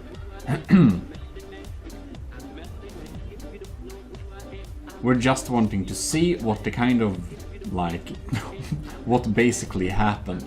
The earlier results are still valid. Okay. Oh, there it goes. All right. Whoa, all right. yeah, I really think the game decides to pull it out because it was not capable anymore. Yeah, I think the AI was dead for too many seconds. I think the EMP takes out the AI and then it gets repaired. And if it doesn't get repaired quickly enough, it just dies. Well, that's a clear victory again for the Mutated Hauler by Snivelord. Welcome back to GMODIST Total Knowledge Channel. We're back in From the Depth with Mr. Summercrow. We are here for our fourth battle in our 50k tournament. We have Ad Nekrias on the left with the Blundersome monitor, and we have again Fate Ori on the right with the Freya. The Warhammer theme. Warg. That's right. Let's kick the battle. So we are now live with the battle. Missiles are incoming from the Freya, and Blundersome gets his first shot here. Do we have a hit? We do not. Oh, we had a close hit there. bouncy one. Ooh. Alright, looks like the Blundersome is trying to maintain some distance here. It's a pretty quick ship. Ooh, I think we got a hit there. Oh, yes. that was a nasty hit. Well, a little bit, but the glass armor seemed to took the most of the blow there. Oh, and there we have a second explosion there. We have a lot of blocks flying there, but it's not the heavy armored blocks there. Right, the Blundersome has some damage.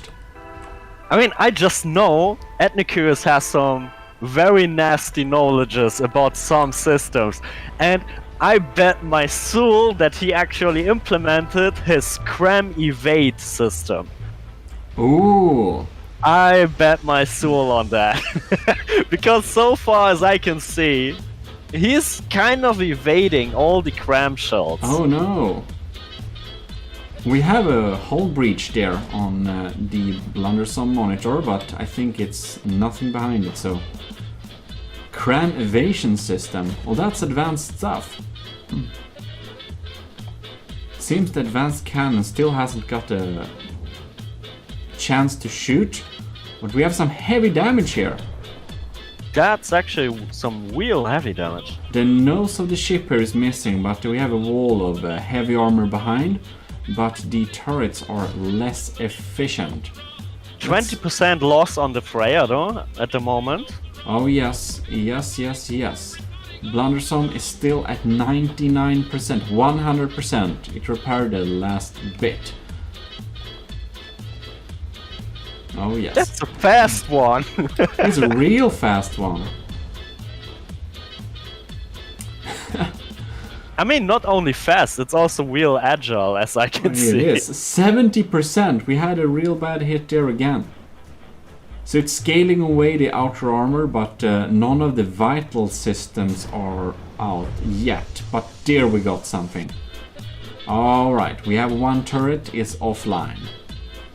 Well, the Freya goes actually blood for the blood god. Seems so. We don't have much weapons to pitch against it. Seems the advanced cannon is limited in movement. Now it gets its first shot, and we also have a few missiles. Will they do enough damage is the question. Seems Whoa. like a EMP combo. EMP explosive combo. Yeah, it kind of was a good hit, but I mean the front of the ship, it's pretty much empty, so it hit it literally nothing in that case. It is. I think the only chance that the Freya has in this battle is its advanced cannon to take out the detection of the Blundersome, and it would get a lot less accurate. Oh yeah. Well, it's slowly trying to fix the hole here, but it's not really repairing it. Woohoo! The detection tower is hanging on a loose thread, basically. Yeah, we are almost 30% loss on the Freya, though. Yeah, a little more than 30%. Yeah, well, it's slowly eating away there. Advanced cannon is trying to take out, but it seems it has been unsuccessful to take out the detection. But damn, you see the barrels of the turret is gone. Oh so... yeah. Alright. Oh no, we had a big explosion there. Oh lords. Probably one of the ammunition boxes exploded or something, Yeah, I don't know. seems so. They seem to be compartmentalized at least, so the whole thing didn't blow up. I mean, the only the only good positive side at the moment is for the Freya that the Blundersome monitor actually lost its barrels. It did, so we can see we have a little worse accuracy there, but it still does shoot in its vicinity. Oh, another nasty hit though. Slow time. Something blew up, but it didn't seem to do a lot of damage, did it? Oh, look at that! Ooh. The front is back. The front is back online. Okay, we passed 5 minutes. Longest battle so far. Yep. Still haven't regenerated its barrels there, but I think the incoming small firearms is slowly just eating away at it. Yeah, possible. I think if the Freya had some flak there, it might have been able to take out the detection. But that's not the case, so... ooh, the back is a little bit exposed there now. Oh, yeah. Another volley of crams incoming. Bad miss. But did you just saw the cram shells did... They just did still a pushback. Oh yeah. Ooh, this looks like a hit though. Oh, yeah. Oh, No. it didn't. It's Wow. narrow. Yeah, this is probably gonna be the longest battle so far. Yep, this is the most evenly matched battle, but I guess that's the reasonable too, since Fate Ori did win the previous battle, and Adnekrias is a very experienced player. Oh, getting short on materials on the Freya side. The Freya is heavily repairing at the moment. Oh yeah, definitely. Another cram incoming. Oh yes, it just continues to eat away, but it still seems it has not been able to put its beautiful crams online yet. Oh, that shot looks good. I mean, the first shell. Oh yes. Oh, damn. I think they do some good damage. I think the explosive damage is increased also if the explosion takes place underwater. Yeah. Alright.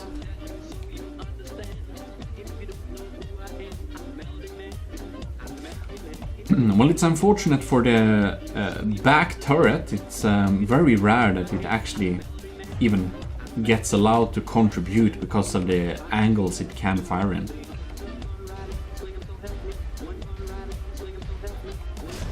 Oh well.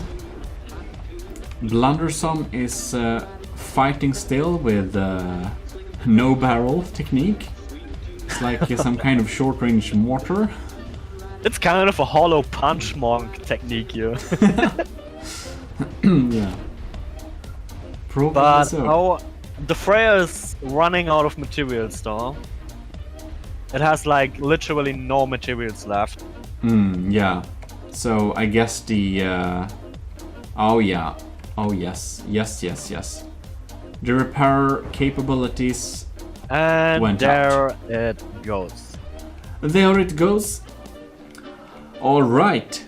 Adnekrias goes as the champion of this battle.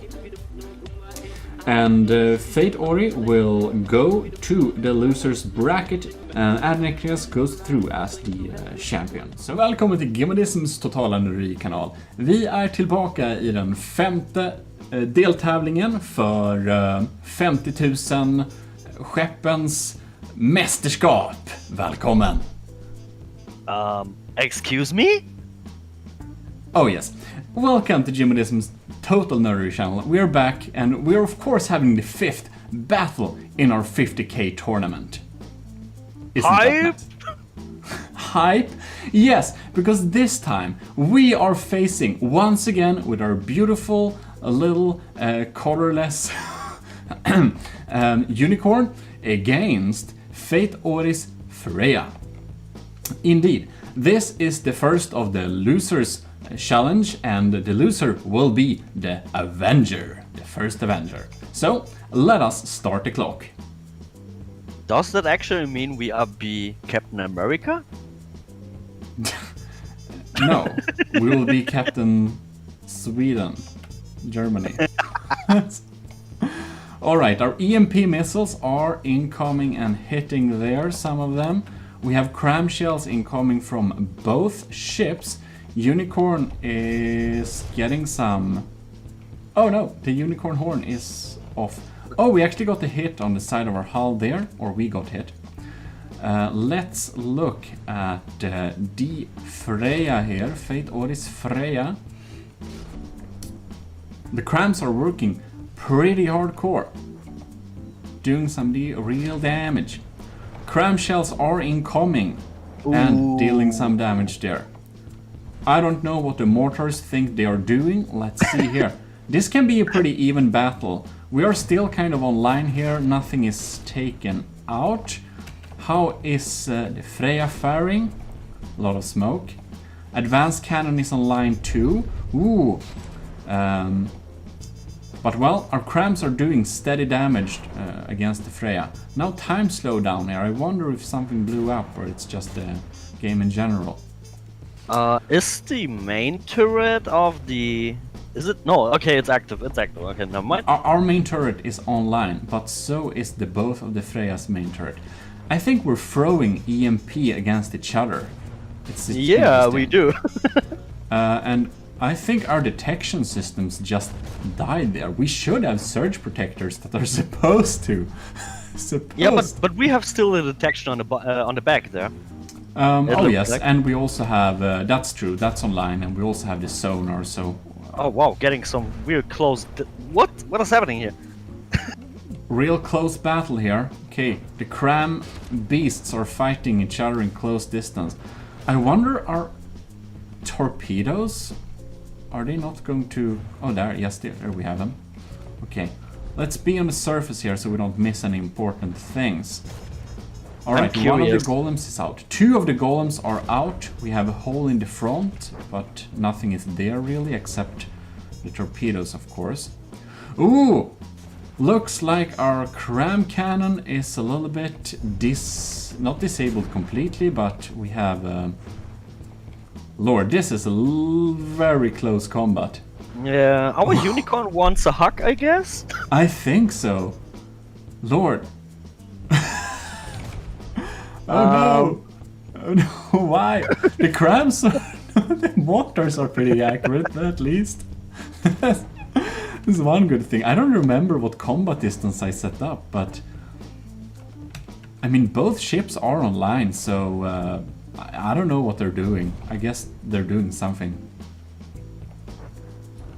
Oh no, crams are getting less accurate. Seems our detection system is out. How is the Freya faring detection system wise? The front turret... Oh no, that's still active. Oh lord, there we have the big explosion. Oh lords. Oh. Can't see shit. Can't see shit. There are lots of explosions there. Oh! Tilting! The Freya is tilting. Something is broken. Something in the maneuverability is broken. Oh no! Oh yes, I mean, this is our ship. We're winning. Oh yes, I mean, but I'm supposed to be... Oh yes. And that's it. Alright, the unicorn is the first Avenger. Fantastic. I am not biased in this battle, but I think it's nice that we at least won one battle. Do you have any more comments about this, Sauerkraut? Our ship looks awful damaged. Poor It was bastard. actually really close though. It was really close. I mean, Fate Oris Freya has already won a battle. We should be glad we succeeded to win against a ship that already won a battle. But it was close. It could have gone either way, as it often is in From the Depth. It's a bit of luck too, of course. Oh yeah. Willkommen bei GMODISM Total Nerdery Channel. Ich bin hier mit Mr. GMODISM, what? Welcome to GMODISM Total Nerdery Channel. We're here for the 5th installment of our 50k tournament. And this time we're back onto the losers bracket, and we're selecting the second Avenger by battle. And that is Desert Dragons Nautilus against the Destroyer from Elzu 13. Oh yeah. Right, then we shall let the battle begin.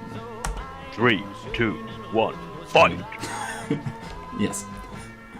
Okay, so as we know, Desert Dragon went for all firepower and little armor. And Elzu went for a very big bulky ship, but not the strongest turrets, as he said himself there. Oh yeah. So we shall see if the What? bulkiness- Slow-mo? What the hell happened? There was slow-mo. Yeah, well, let's see here. It's possible. Like, the interesting thing with this battle is that Elzu's destroyer should have good survivability, except it doesn't regenerate. But the Nautilus from Desert, it can't sustain a lot of damage, so Elzu could get some lucky hits and take it out by that way. Oh yeah. We should indeed see how this battle unfolds. It'll probably be a pretty slow battle. It's like no cramps here now. No, not really. Oh well. How much damage has we sustained here? Not too much there. It's like everything is online, though one turret is, as before, a little bit stuck there. Yeah, sadly. Really bounce off, kind of. The shells kind of bounce Yeah. off. There. I do have the feeling this battle takes ages. I have that feeling too. Hey, GMODIST, want to get outside, get some coffee? Maybe when we are back, we are finished. So we can time lapse this battle or something. Oh lords. Question is, will it get some lucky hits there? So, I mean, if Elzu hits Desert's Nautilus, it could potentially get a lucky hit and take it out, but we'll see. Otherwise, it will probably be the Nautilus slowly grinding away from the Destroyer. Yeah, and I mean, the Destroyer does not have any repair bots, which is sad. I mean, it also looks like that the Destroyer does not have any material storage. No, it doesn't know. That's right. That's right. Well, the ship is looking good, though. There's not very much damage on it yet, either. Nope.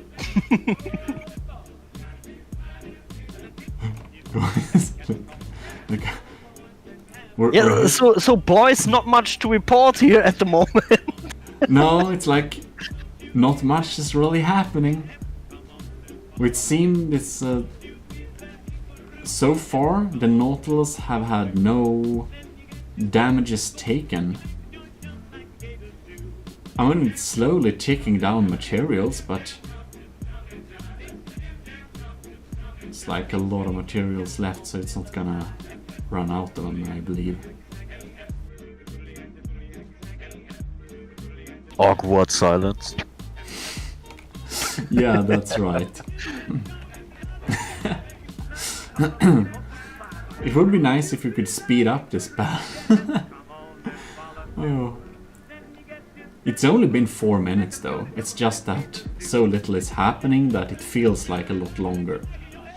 I mean, the problem here is probably in a couple of minutes, or maybe just seconds, the Destroyer is running out of ammunition as well, because it can't regenerate ammunition because of no materials. Yeah. So in the longer side, I do think the Nautilus is like probably 100% winning. Yeah. I mean, it can get lucky if the destroyer is just getting a lucky hit, and it can change everything, but it's very unlikely. Well, we'll see. There is some interesting rules in the game, so it might be so that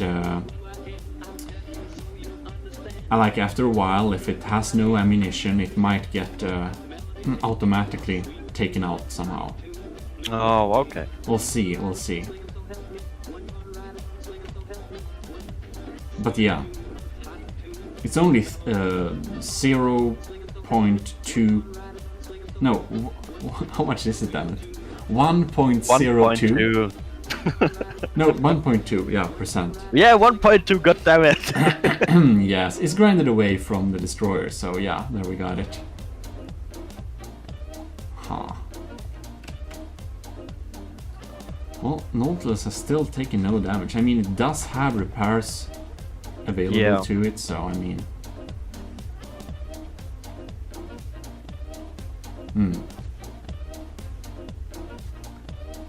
Well, yes. I think we can be pretty sure that the Nautilus will win this. I think. Yeah, I mean, as I said, it's very likely that the destroyer is shortly running out of ammunition and stuff. Yeah, exactly. Destroyer for battle. You can see some stats here even.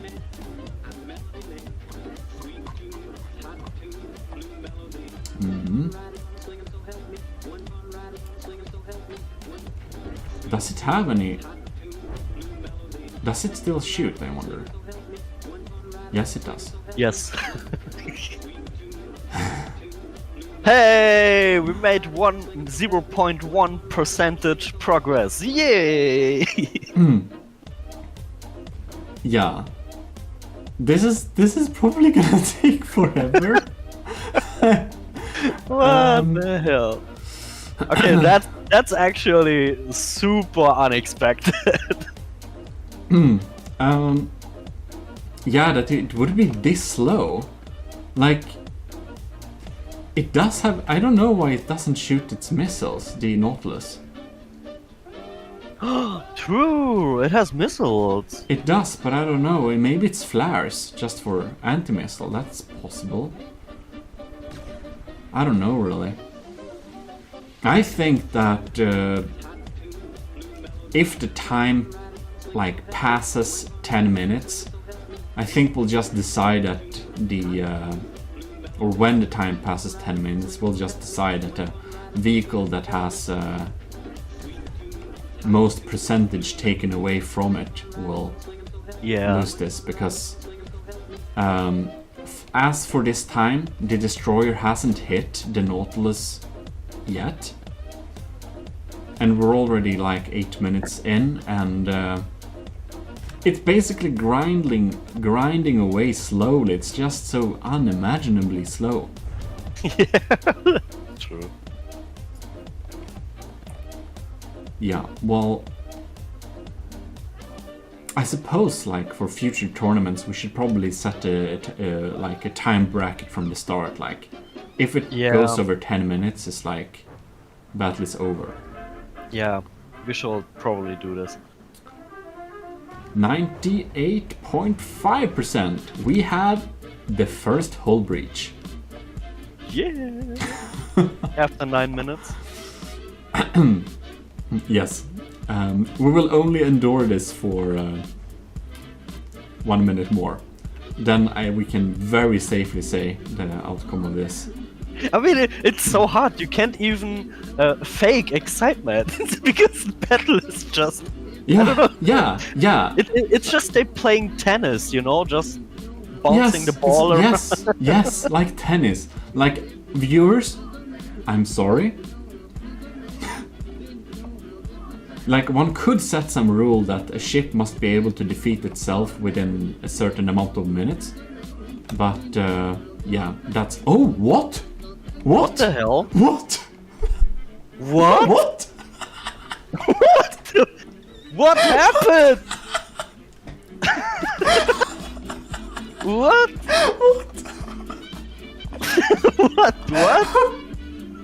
What? What the fuck? I think the destroyer gets its first lucky hit, and it happened to be fatal. Oh my gosh. And look at the timer, like literally just in time.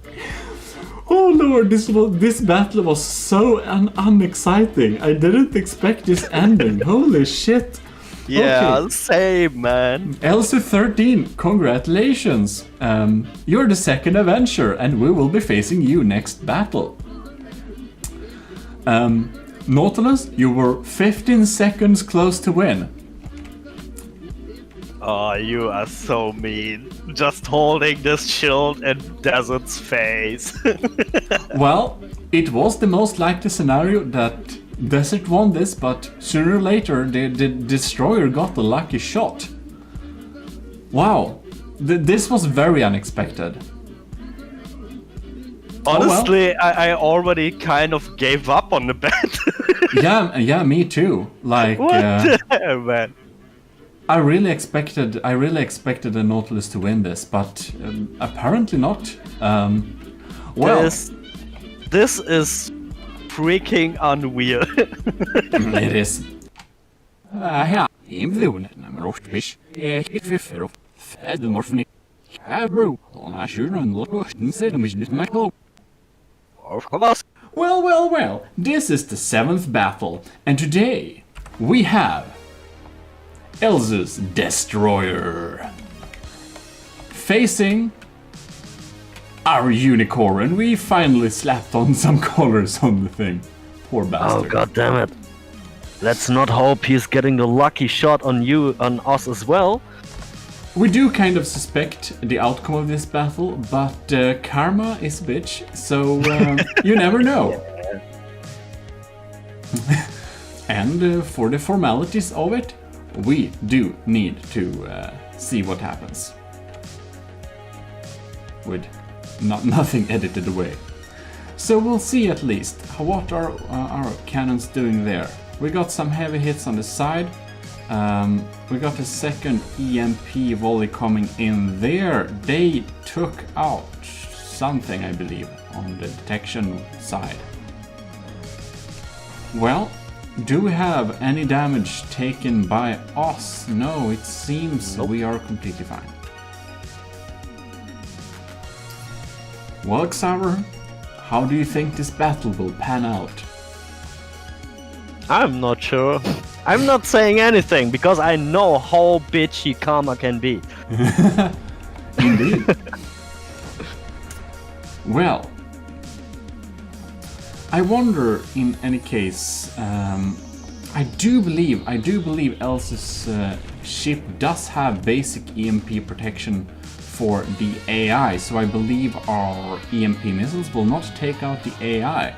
So most likely in that case is that we'll just deal so much damage that the ship goes under. It's still at 90%, but well.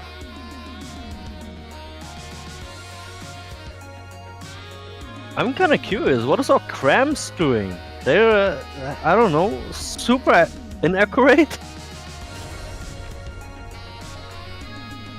Yeah, that's a good question. We do have all our detections No. online, so... Now it seems like that it hits. But the earlier shots, holy cow. No, don't still, know. what the hell? That's a good question. I guess we could check it a little bit in detail. It's of course a possibility there is some kind of some jamming equipment in Oh, this. wait. Did you maybe forgot to set the AI on, on the target prioritizer or aim something to try to target blocks above water? Did you forgot to actually set this? Possibly. Nah! I don't know. I don't remember. Because especially for naval ship battles, that's pretty important though. Well, it's very much too late to do any changes. So. Yeah, I mean our ship is acting weirdly as well. Like getting this close, I cannot remember we set it so. such a combat range. I can't remember that. Oh, we didn't. I don't know. Because our ship is getting weirdly close for no reason, actually. It does. I don't know if it's maybe just inertia or something. It's a very good question what our ship is doing, but yeah. Well, what can you do? That's things we can think about for our future Next. tournaments. Yes. Ooh, looks like our EMP took out some important thing in the weapon controller or something on the remaining turret. And our cramps are doing a steady job of eating this thing up, still at 70%.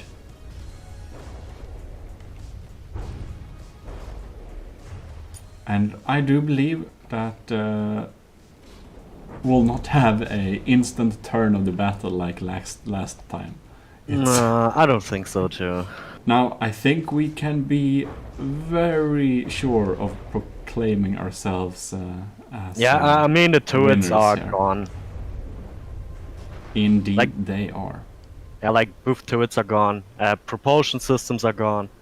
It's AI like just a is matter of time. completely exposed, and our cramps are probably going to blow it up sooner or later if the EMPs does not finish it. 63%, 62%. It does have decent survivability though, one must say. Like, I think that comes from the size we go. itself. that's true. It is, of course, the Elsa's destroyer also was around 50k, so I guess the most of that materials was spent at bunches of alloy.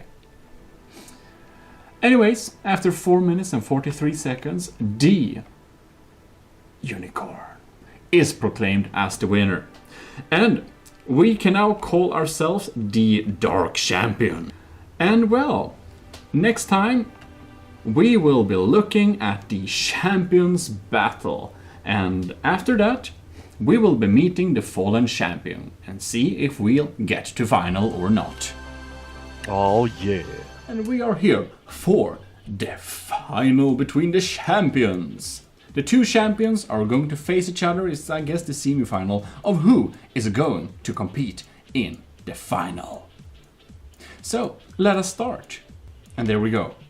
We have the Blundersome Monitor and Snivelord's Mutated Hauler, we can see here.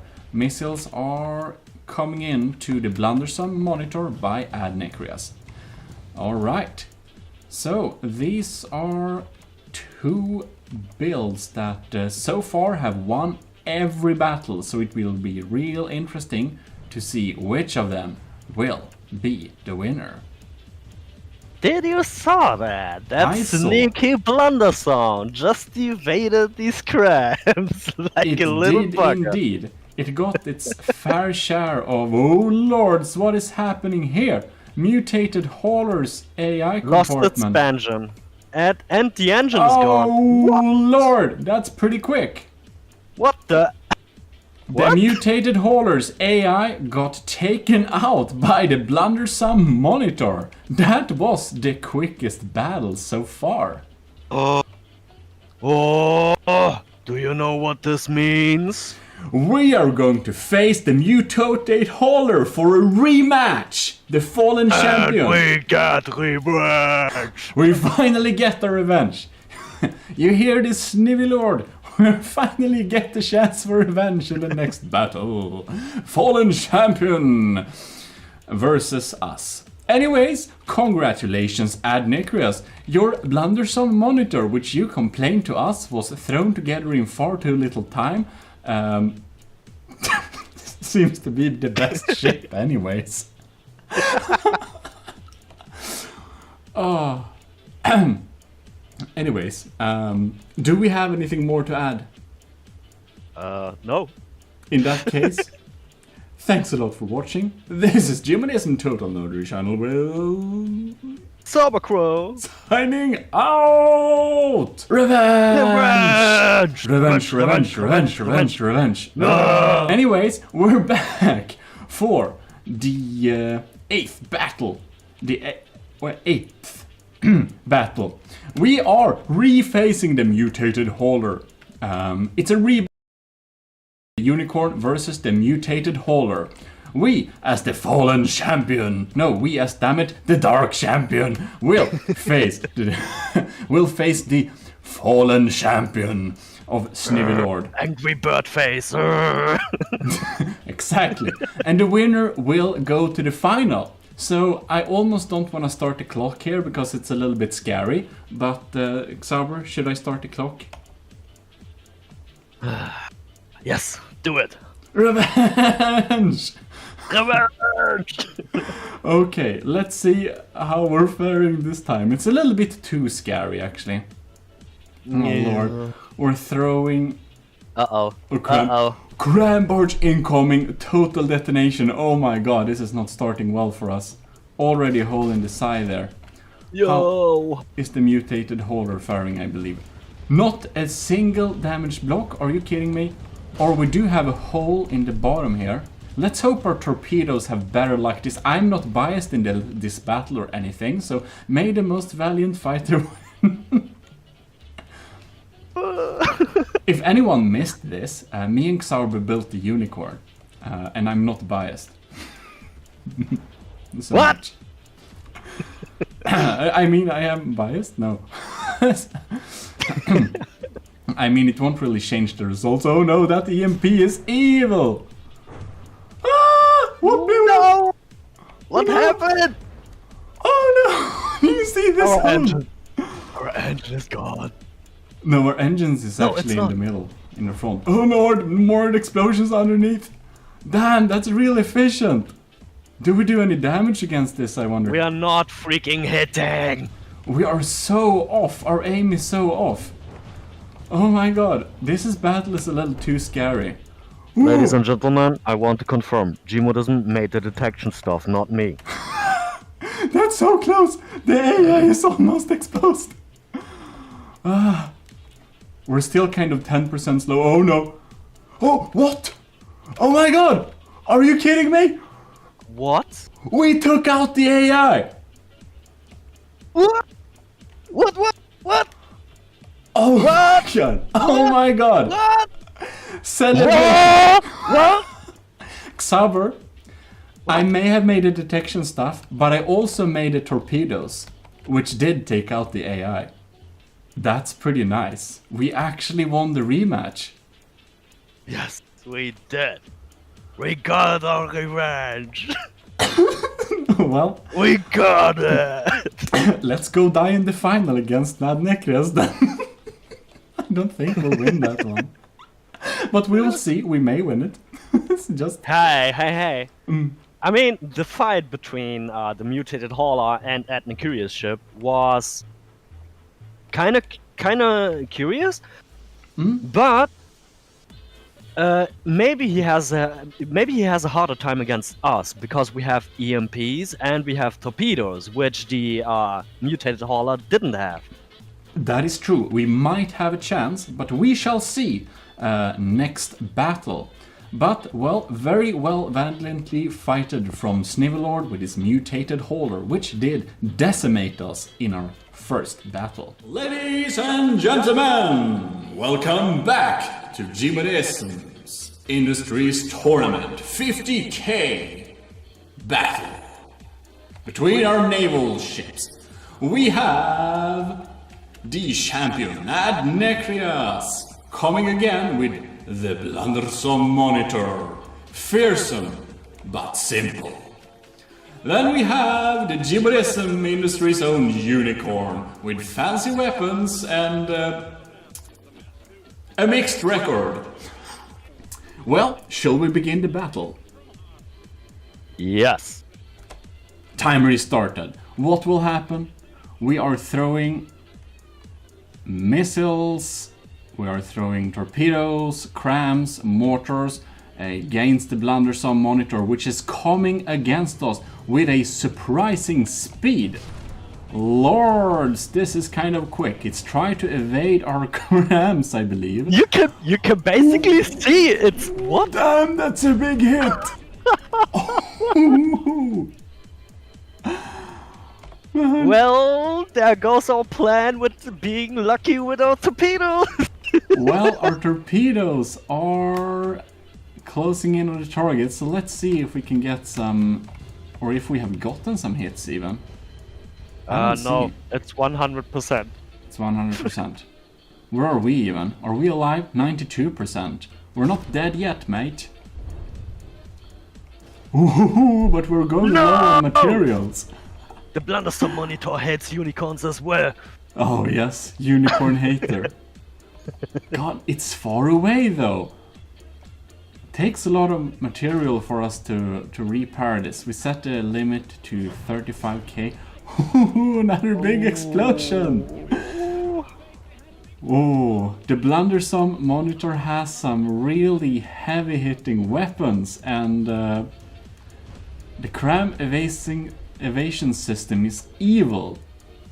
I tell you. Look at this! Ridiculous! This just wiggles away.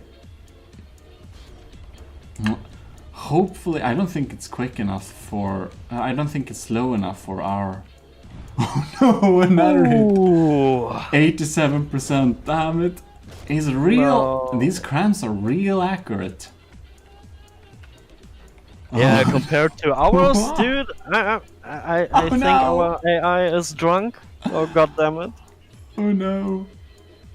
No. Well, 99.9%. We did do some damage. I suppose one of the torpedoes hit after a while. Oh. Our hope is gone with the torpedoes. No. Oh man. Look at this poor bastard.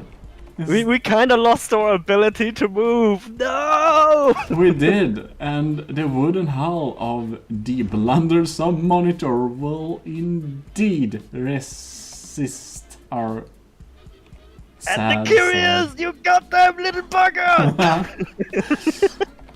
And this is supposed to be a thrown together quick build. It's like... Yeah, 2-3 hours? God damn it! How much time do we... A couple of days? This sad, simple gun is still... Yeah. Aww. 3 minutes.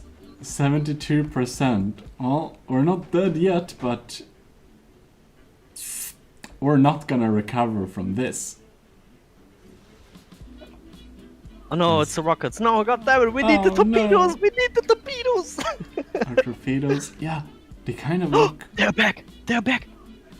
Oh my god. We need them. We need them so badly. We do. Come on, miss, hit. No! 68%. We're trying to repair God that. damn it! Do we have any torpedoes incoming on this thing? Oh, this is so fucking exciting! Oh no, we feel Dude, our crams are shit! yeah, but the cram Our evasion crams system is evil. Yeah. I guess he uses that. It's just a theory, but do you see any motion detector things though? No. As I said, I know how his cram evasion system looks like. It's a spin block with ACBs and stuff and else. It's probably somewhere inside. Is it this one? No, I mean he's... Wait. No. On the front there's something, like... I mean underneath, like on the bottom, there's something. That's the exhaust. Really? Yep, he throws the exhaust right into the ocean. 62%. There goes our... Yeah. Dude, how can he be so fast and so freaking accurate? This is unfair! And Nekias is a very experienced player. There goes the unicorn! No!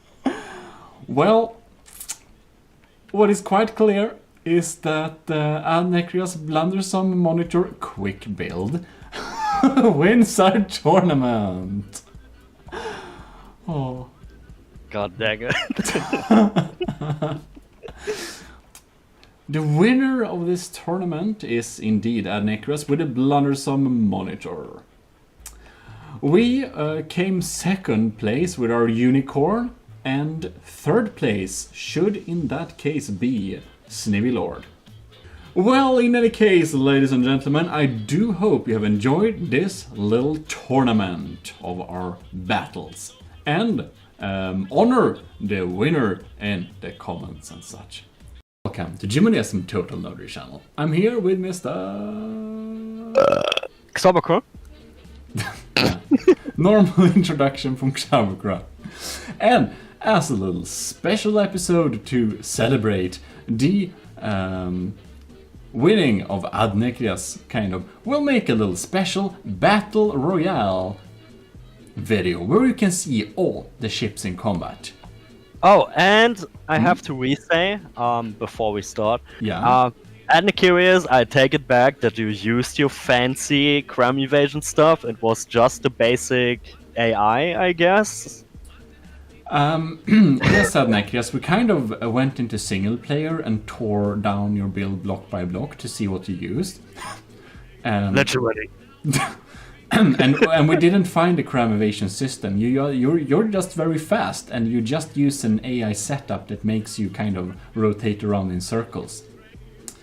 So we were wrong. You were not using a crime evasion system, but you could have. Yeah. You have the skill to make it. I mean, to be honest, I was not expecting that he is using bombing run AI. No, that was kind of a surprise. Right. In any case, we have, of course, the winner, Adnecras Blundersome Monitor. we have the, what did you call this one? Kawaii! Yes, indeed, the Nautilus from Desert Dragon. And there we also have, of course, the Mutated Hauler by Steellord. No, just the angry bird face. But we got our revenge. And yeah! Unicorn! Hey, wait, why is there already a missile? Because I kind of set it to play just so that all ships would load in. And mimics. There it is. Whoa! Wog! Indeed! Fate or is Blood for the blood god! And, of course, the Destroyer by Elsa, which did survive surprisingly long. We didn't think it would win against the Nautilus, but it did. And there we have the combatants. Let's start. A battle royale! Battle Royale! Well, we're throwing crams all over the place. Missiles are going in every... Oh, lords. Why is everyone targeting us? What the hell? I think they hate unicorns. It's probably... Yeah. Yeah, that's probably a thing this tournament. Oh, lords. It's going to be hard to keep kind of track here. Yeah, Oh, I'm just looking at the percentage though. Yeah. Oh. Did you see that Fate does utilize anti-missile? Yeah.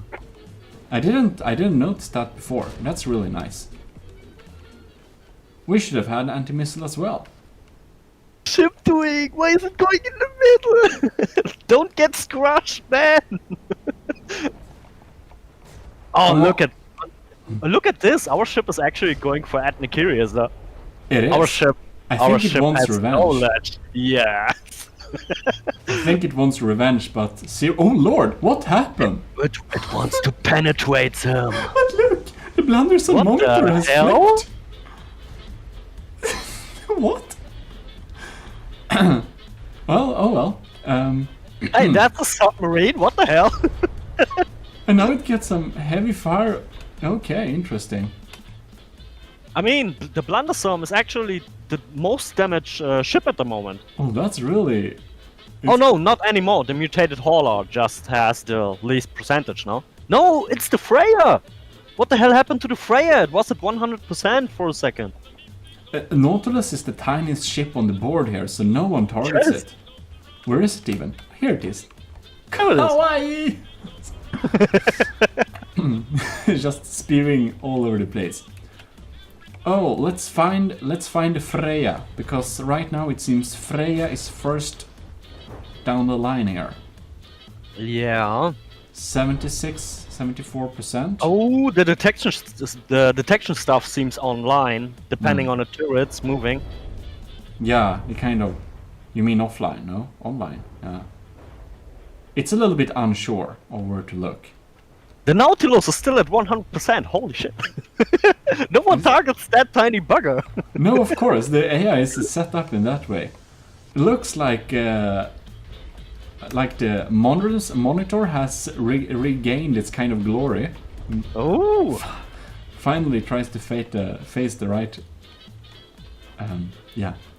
I mean, also the missile launchers from the Nautilus are working now, because we thought that they're not working, probably, because we haven't seen them in our battle. Yeah, I went into single player and I looked a little bit at the Nautilus, and the Nautilus missile system, they're all set up to the same missile controller, and the weapon controller controlling that is only set to activate at 750 meters of range. Oh, alright. So the Nautilus demise was probably that it wasn't fast enough to get in range of the closer ships to use its missiles.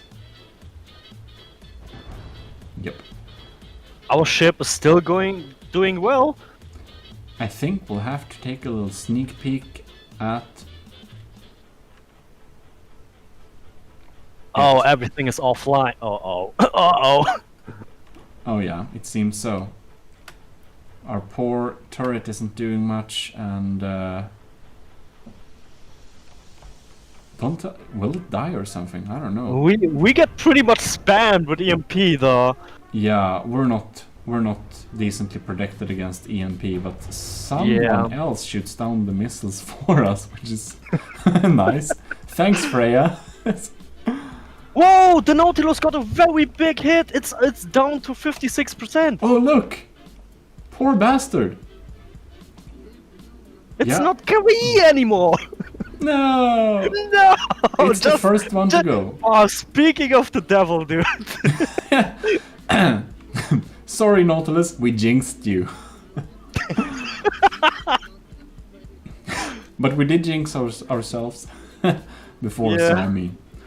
Alright, and it seems that the Freya is still at 65%, but I don't know if it lost enough blocks for no one to kind of target it. I guess it's still alive. It is. Oh, the one destroyer for battle? What was it? That's LZ13. Oh yeah, he has no material storage. Oh yeah. That was kind of sad. I mean, the Freya is down to 2,000 materials. It's running very short on materials at the moment. Yeah. Yeah, it seems that Freya will be second to go, probably. Oh lord, we got a nasty don't say that too incoming. early, though. Huh? What? Don't say that too early. No, that's true. We thought it would be first to go before, but Blundersome Monitor isn't actually very far behind it. We have almost repaired our ship again, according to our turrets are working again. Our turrets are moving. Well, but it's offline. we need more armor on our turrets. We just learned. Yeah. Yep. Yeah. So what we talked a little bit before about is that we spent a lot of resources on armor, but we didn't spend enough. Oh, Freya dropped under 60%. Freya dropped. Oh, Freya's maybe going. Oh, there we go. And there it goes. Speaking of the devil again. Freya is down. Blunderson Monitor at 76%. You got jinxed. We'll jinx everyone. Yeah. We got hit pretty badly there again. Yeah. We kind of have no functional weapon system except our... Maybe, but the controller is maybe gone from the torpedoes? Maybe. But we do have our penetrative horn back, so... Yeah. Oh, so sexy. I do kind of want to see if our missiles are Oh, Yeah, it kind of looks like that the controller's gone. yeah. I should have armored them better. I mean, it's quite funny. Nothing happened really because everyone has lost its weaponry, kind of. Yeah, everyone is so damaged. And Hey, Elzu, where you going? come The back! battle's here. Come back. Come back! The battle is here, not there. Oh well. Is not coming back, it seems. No. I guess the... Oh, Our Poor missiles Nick. are back. Our small missiles are back. I think they were back before, but why are we going so close to our demise? It doesn't target us. I'm happy. I mean, yeah, it's funny that he's not targeting us. Uh-oh. Wait. Let's hope we do not eat the shot. Yeah, Uh-oh. Uh-oh. No! kind of. No! Wonder... And you know, now it's like Adnicurus is actually helping us here. Yeah, it seems so. He just wants to be kind again against us. God damn it! But the thing is that... yeah, I don't know, but... Well, we'll see, I guess, but it's probably gonna destroy us later We are again, back at but 100%! that's amazing. Wait, how can we be back at 100% when the turrets are still what? I think maybe the percentage is only calculated exclusive of turrets and stuff then.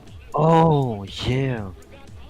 Because we're still going down in materials a lot, which means that something is rebuilding, Oh, yeah. or perhaps something And is... we're gonna start to be shortage on materials as well. I mean, 3,000 is not much anymore. Yeah, we repair this thing a lot of times, and I wonder if we'll ever get those missiles going. Oh, yes. Yeah! Torpedoes are back! I'm gonna stalk this little bastard. Do it!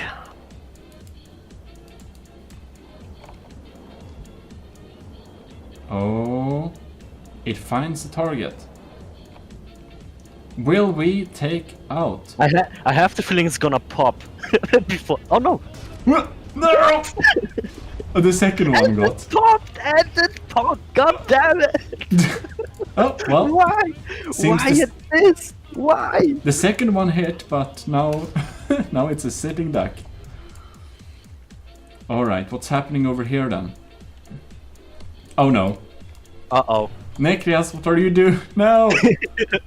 Oh look, Don't- his barrels are too short. He can't shoot right now. Yeah. Or his detection is gone. Yeah, or underwater, I don't know. Uh-oh.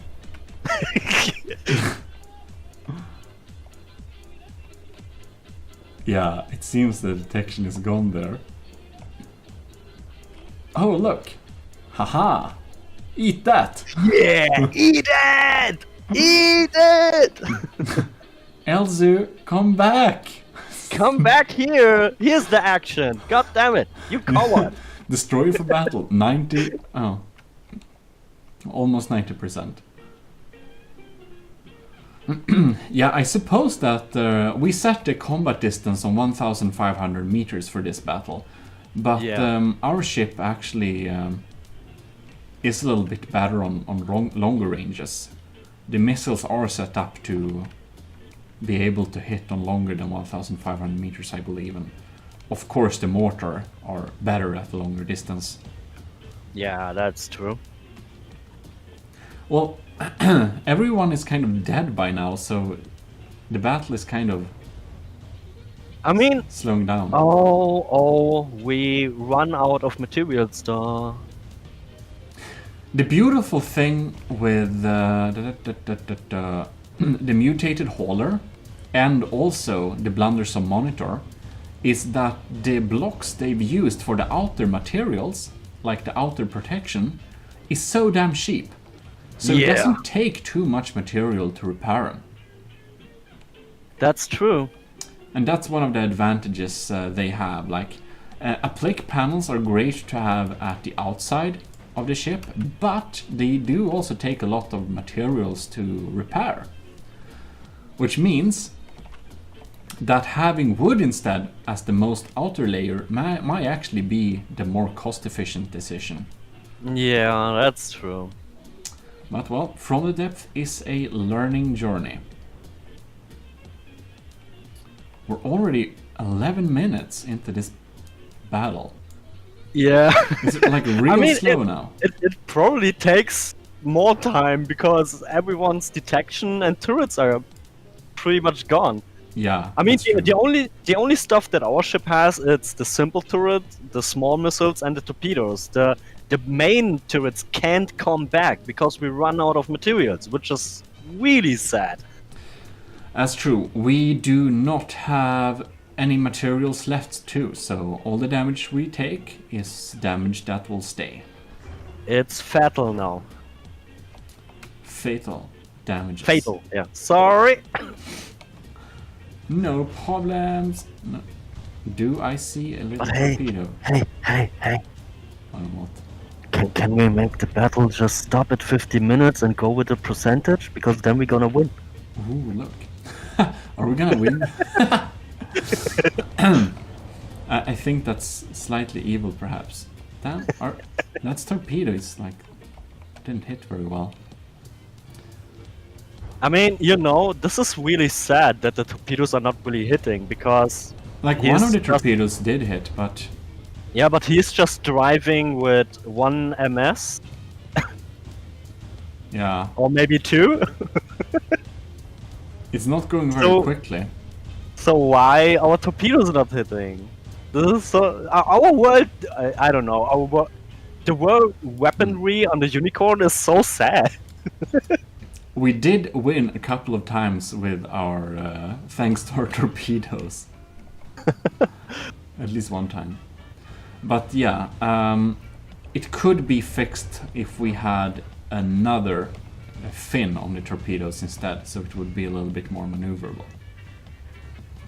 Because I suppose the sonar doesn't see infinitely far, so it's only in a certain range where it kind of finds the target. So, and if it's too late, it will be kind of Yeah. not have enough time to turn.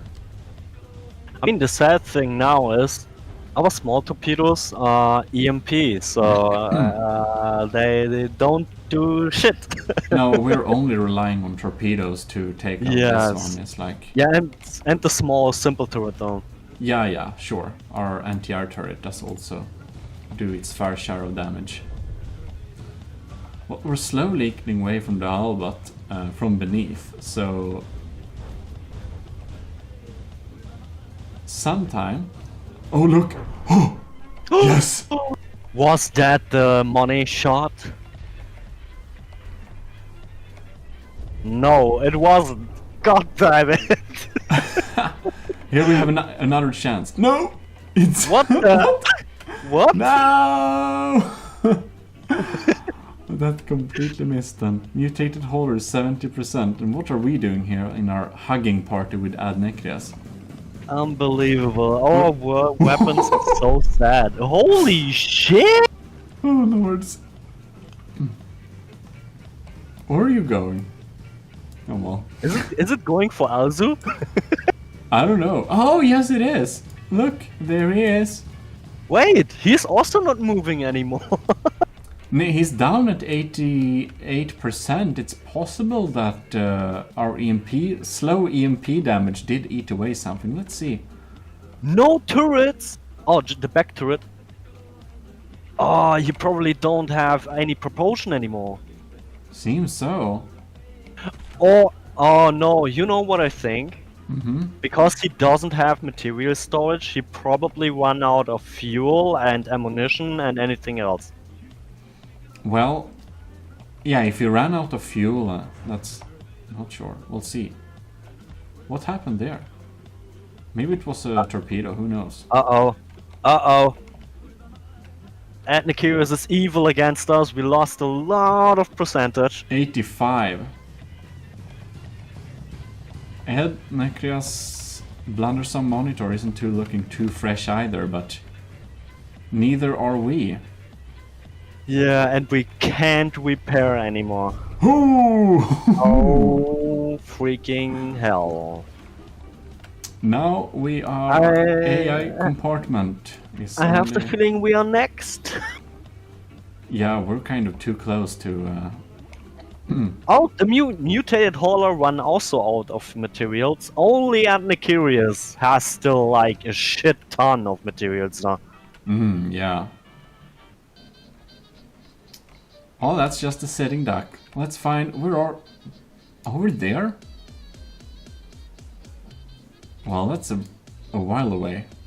I mean, it's like funny because the only ship that can move, the only ship that has still the capability of moving, it's our ship. Sad thing. Oh, you see the AI. Whoa! I think we were so close on destroying this thing.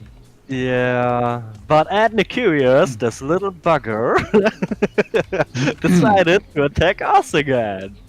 It And he seems probably- so. He probably took out our torpedoes. Oh no, yeah, then we can't repair them. Oh, Yeah, no. they are dead. Seems so. We have only the small missiles on the back, and they are EMP, Yeah. so our warcraft is useless. Oh, yeah, wow. We do have the detection still, but Oh, I do think we run out of ammunition oh because yeah. the small turret is also not doing anything. But we're still shooting missile stars, so maybe not. Yeah, that's true. I don't know. Maybe it's just the.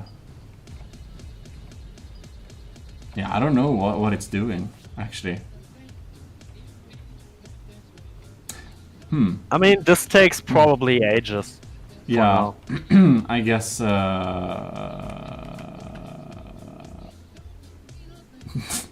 I don't know how we should pronounce the.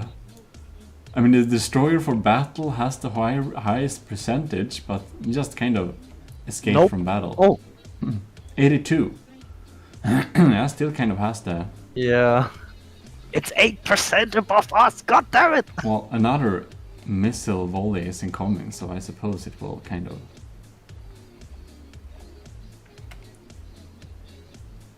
Go down. No? The problem is it's pure EMP damage. Yeah, we only have EMP missiles. Well, this one is doing nothing at the moment, but why? Does it have... It still has materials left, though. Yeah, it's probably repairing the hull. Yeah, I think he uses 2 repair bots or something like that, so it's kind of slow. But it's pretty likely that he'll win.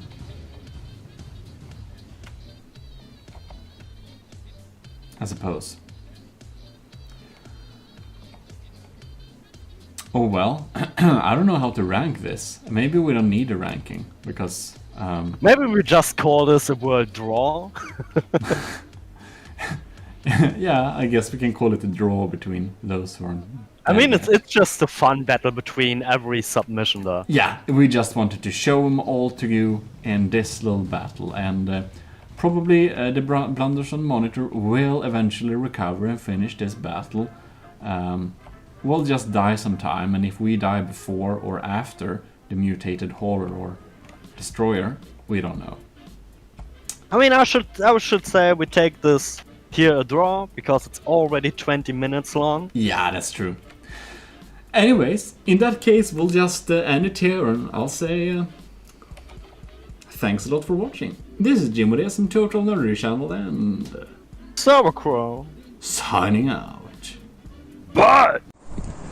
Well, hello folks, this is GMODIST. My From the Depth audience probably don't see me very often, but here I am.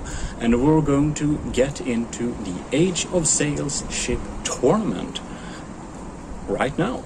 So let's get into the brackets, which, because it's Age of Sail, is of course handwritten. And, well, let's go.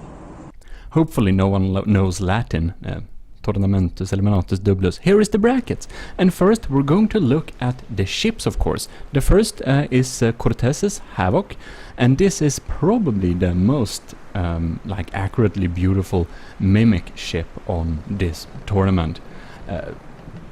Just, I mean, look at it. It looks like a proper ship. You can even walk around below deck. We have a lot of interesting automated stuff. We don't really know exactly what they do. But it's a beautiful ship with a beautiful deck, and the mimics are stunning. Good job. Best looking ship. Amazing. Next we have Favfol's Storm Galley, and this looks like a pretty sturdy and powerful build. It's compact, but it has a lot of guns. I think this ship will pack some true punch, but we'll see about that, of course. It has a full crew ready to board. Unfortunately, I don't think these boys will ever board, but well, here we have a beautiful door. I believe it's mimics, if I didn't... Oh, anyways. And this is a beautiful Crazy Steve's The Well-Shaven Lady. Very beautiful name. Feels very piratey. And it's sure very streamlined, it's super fast, and it's also quite nice and realistic. We can just walk around on top of this thing, and it's just pretty nice. It has a little below deck with some ammo, but well, for the like small size of this, it's absolutely beautiful. And of course this ship is small, so when we do the tournament we'll have 2 of this ship, because it's under 10,000 materials. So it's very, or it is 10,000 materials exactly, but it's very beautiful and very sleek. Next up we also have a double one. We have the Adnecrias sorry. It's a very like interesting, like modern-ish design. It feels a little bit steampunky in some way. I never seen this design. It definitely looks shippy. That is a mimic as well, if you wondered. It feels quite unusual. It looks like a rhino, kind of, but with like sails. And it's sturdy and it looks efficient. Like this looks like a min-maxed type of build. But next up we have Snivelord's Rainboat. And a rainboat is a rainbow, but it's a boat. And, well, it's pretty, like, standard, but it has this beautiful, like, interior space that's painted white. But in terms of, like, how it works, it's a pretty standard ship. Except it's a rainbow. But we have 2 broadsides, it's wooden. It should do the job. It looks really powerful, and it has a lot of sails, you know, so that we basically don't have an issue if someone shoots them off. And we have this beautiful little watchtower as well, with a little guy on top. So it will be interesting to see the rainbow. I think it will be very powerful. Next up we have Elsa's The Red Trident, which has a beautiful little galleon or front figure hanging out there with a little trident. Very beautiful. This ship, like the Cortez's Havoc, is quite realistic looking, with a beautiful deck you can walk around on. But it only has 1 deck, this one. But it's definitely good looking ship, and it looks really realistic, and the front figure is just amazing. Our next combatant is of course Game Boy, and this is the quite sturdy build. And as you can see, it's a traditional ship kind of as well. It's not as decorated, but it does look quite timely as it is. And this is, you know, the Exodus class. Next up we have Sauerkrau's beautiful animal, Derpidissimo. And it's a Simo, as you can see. It's boaty, and it's absolutely beautiful. We shall see if this is the face of death of this tournament or not. Last time the face of death was Jono 1928, who had a real face of death. But you look at it, it's beautiful, and it has a lot of blast guns, so it should be really dangerous at close range, even though it looks derpy. Next up we have this beautiful ship. And this is made by Alec Gigakio. Gigakio? Yes, Alec. Very beautiful build. It's also very shippy. You can walk around on it, and it has lower and upper deck just like that. And well, it's like its own style, but it's I like it a lot. This is, by the way, a mimic. It's kind of hidden, but this has a beautiful like little area space with this guy freaking out. I don't think that guy think they will win, but we will see. Maybe Alec will win with his beautiful Trieste. So next up we have Jono 1928, the winner of our last tournament, and it also has a beautiful front figure flying there. And everyone on this ship has, almost everyone has cat ears, so I guess we have these Neko boys trying to spin this wheel here. And by the way, this is Age of Sail, it's only powered by sail. That thing that's spinning around down there is just railings. They don't do anything to propel the ship in any way or protect. Yeah.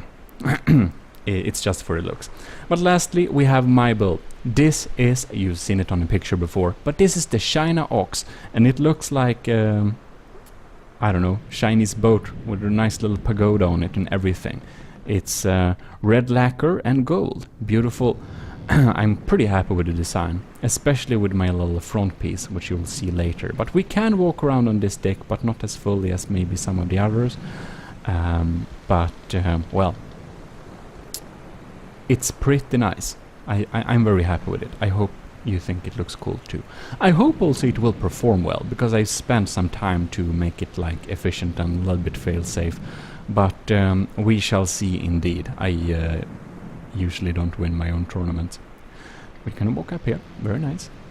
Well, anyways, that is my China Ox, and we'll see how it performs. I was very inspired by the junk sail types and from the depth, so I thought that I want to make a Chinese looking ship with a nice oxen head on top of there, and unicorn horn, of course. Anyways, let's get into the brackets. First out is me, GMODIST versus Snivy Lord. So let's get into our first battle. And well, we're closing in. It's starting off just like that, and Snivylord's rainboat is in the horizon. We shall see who fires the first shot. Looks like the Snivylord is going in for a full broadside already. And I think my AI is a little bit sadly set up, so the China Ox, oh no. We're taking heavy fire. Ooh, 2 masts are already out. This is not looking good for the China Ox so far, but it's only a little damage. We can still make it. But damn, we're slow now. Alright, so looks like we're going into a little chase. And we finally have turned a little bit. So I've just fast forwarded there a little bit, and the... Alright, we're going in for broadside. China Ox, come on, fire! Oh, we got the first broadside there. Beautiful. I've concentrated all my guns on the China Ox to a very low place there, so it does some truly concentrated damage. The rainboat is trying to get away from us a little bit, it seems. Now let's see here. Snivylord is turning to get into its broadside range. We're continuing to fire the broadside, so we're in a very good position right now. Oh, right. Rainbow Snivylord is taking its revenge. Oh, that looks dangerous. 87%, we're down to 87%. It seems that Snivy is in the lead. Not surprising, we got the first damage there. I don't think any of us have the blast guns. We only have normal cannons for this ones. So I made my hull real thick, but that my guns are concentrated is a problem as well, which we'll see if it causes my demise or not. Anyways. Oh, we gotten off a pretty big part of the side there of the rainbow. Broadsiding continues. Well, this will be highly interesting. Probably very smart of the Snivelord to have that many sails. I think this will be beneficial for him in like this tournament. I'm glad I built my main mast pretty sturdy because it's still standing. Oh, beautiful broadside there. A lot of shots. That's a lot of damage. Oh, I'm lucky there. If that broadside had hit, my detection would have been real sad. Oh, we're getting into broadside range here. We just jumped over some boring bits, by the way, if you wondered why the clock went up a little bit. And that's because nothing happened. But now stuff is indeed happening. Looks like the rainbow is gaining some distance. We seem to have some maneuverability problems on the rainbow. Perhaps the rudder is already off. Ooh. Oh, come on, Shinox, get into a nice position.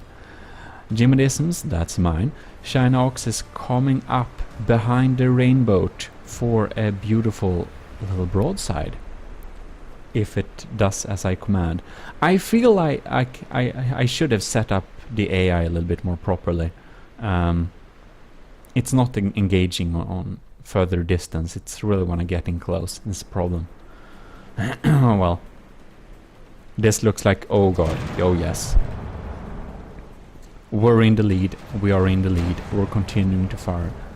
Oh yes, beautiful. Look like I have gotten the upper hand now. So the Shinox is getting some nice broadsides here on the Snivelord, which is trying to turn around to counter our broadside, I believe. Well, let us see what this develops into. Oh, nice.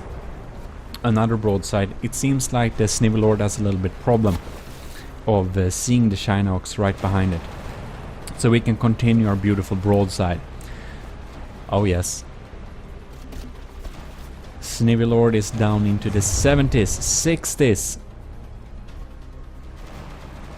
Oh yes, we're getting more broadsides in there. It's looking pretty good for the Shinox. Except, all right, we had some troubles turning there, so we're trying to catch up, and I think we're going to get into the broadside range now again. Beautiful. 7 minutes, says the in-game clock. We have some maneuverability problems on both sides here. Both my ship and Snivelord's ship is seem to have a problem to get into each other's broadside.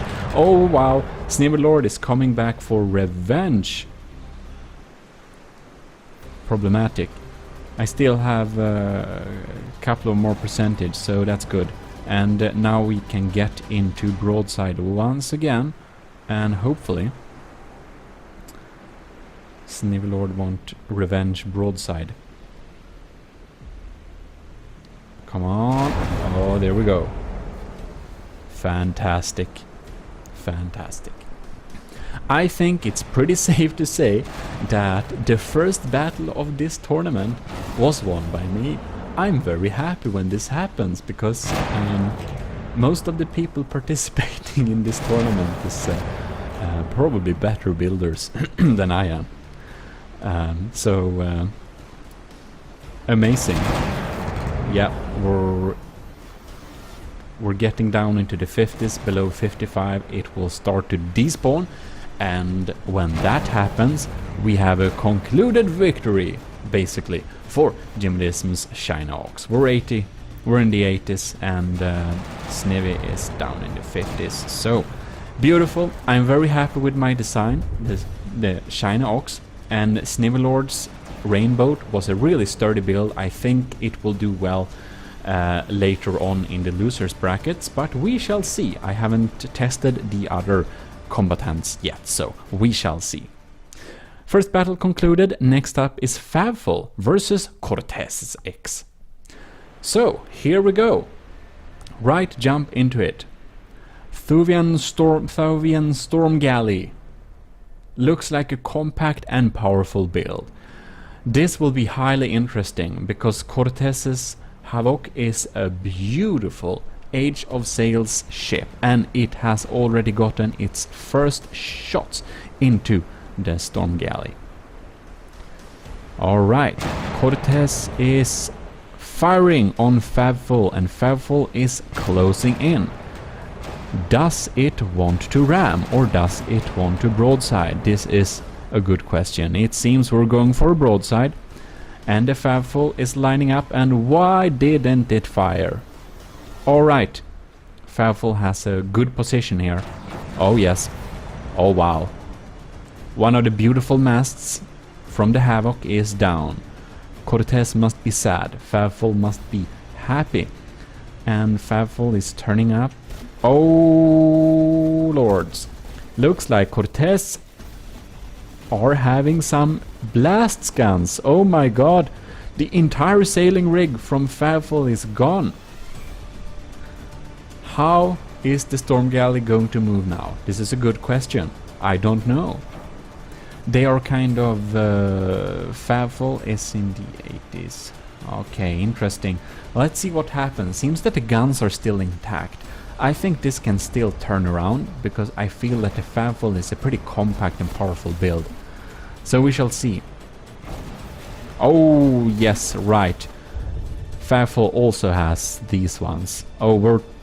God damn it.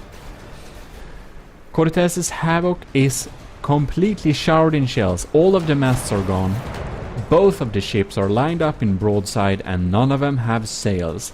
This match can really draw out on... take a long time. We shall see.